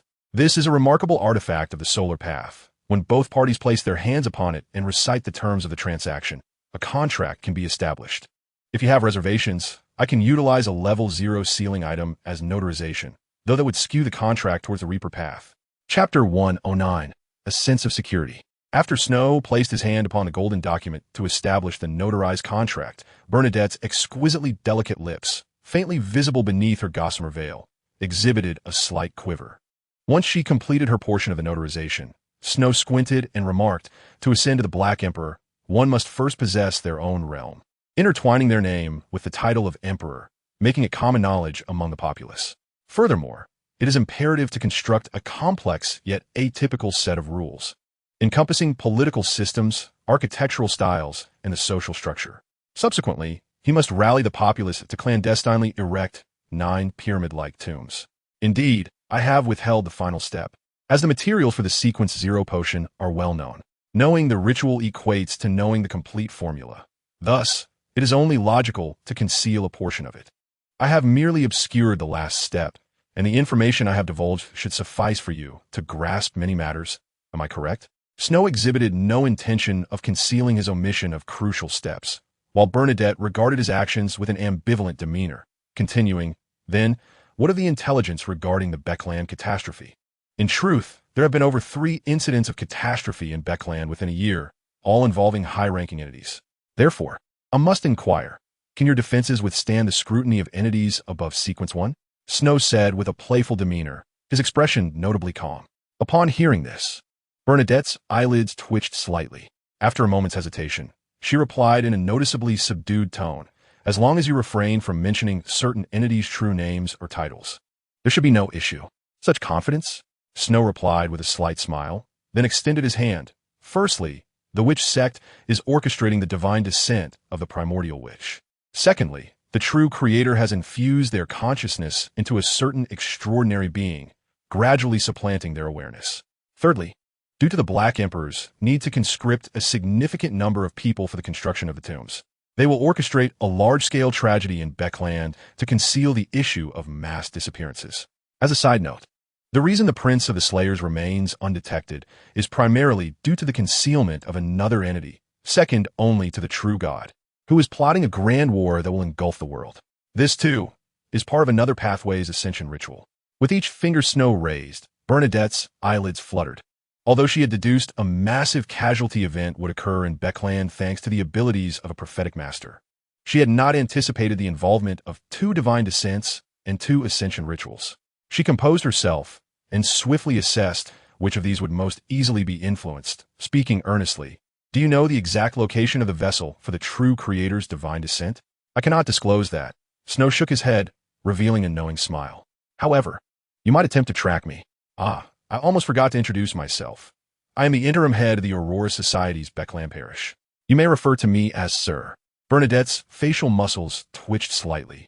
Yet she also realized that he likely was not a devout follower of the true creator or had somehow supplanted the original Sir. For in this world where faceless entities exist, it is not uncommon to murder someone and impersonate them. By the way, the vessel for the true creator's divine descent also possesses resistance capabilities. I have intentionally left it with some vulnerabilities. It should attempt to escape within a period of 3 to 7 days. Afterward, I will report to the official church through special channels. How to leverage this opportunity to complete the ritual is for you to figure out. But please do not involve me. I am merely a hapless devotee who, due to a moment of carelessness, allowed the master to stray. Snow wore an expression that matched his words, appearing pitiable. Yet upon witnessing this countenance, Bernadette felt an overwhelming urge to strike him. She calmly nodded and then inquired, "When do you require the extraordinary traits?" "No rush." Snow gently shook his head. "Aside from the traits of the judge or corrupted baron, you may simply store the rest for me. Of course, if you can present them now, I would have no issue receiving them myself. This is my honorific and the incantation for summoning my messenger, as well as the means to contact the elemental dawn." Bernadette nodded softly. She did not insinuate any limitations, for she believed this man before her understood what type of requests fell within the bounds of their transaction. To her surprise, he could indeed produce a level 6 trait on the spot. Snow employed the spiritual sealing trait and tucked it into the cigarette case he always carried. Since drinking the potion of the secret supplicant, he had been in this world for over 3 months, but only today did he finally experience a sense of security. It was the feeling of having a reliable ally, of being under the protection of someone powerful. At that moment, Snow even contemplated whether he should simply abandon Beckland and join the mysterious queen's vessel. However, after some reflection, he dismissed this tempting notion. While Bernadette was strong, she could not possibly care for him as a father would son. Once aboard, he would still have to climb his way up, and by that time, his connections in Beckland and his understanding of the plot would become irrelevant. It would be more advantageous to remain in Beckland, occasionally trading light favors for her support. Having made up his mind, Snow no longer hesitated and strode purposefully towards the home of Seer. This was not merely to guide the mysterious queen, but also to ascend to Sequence 7.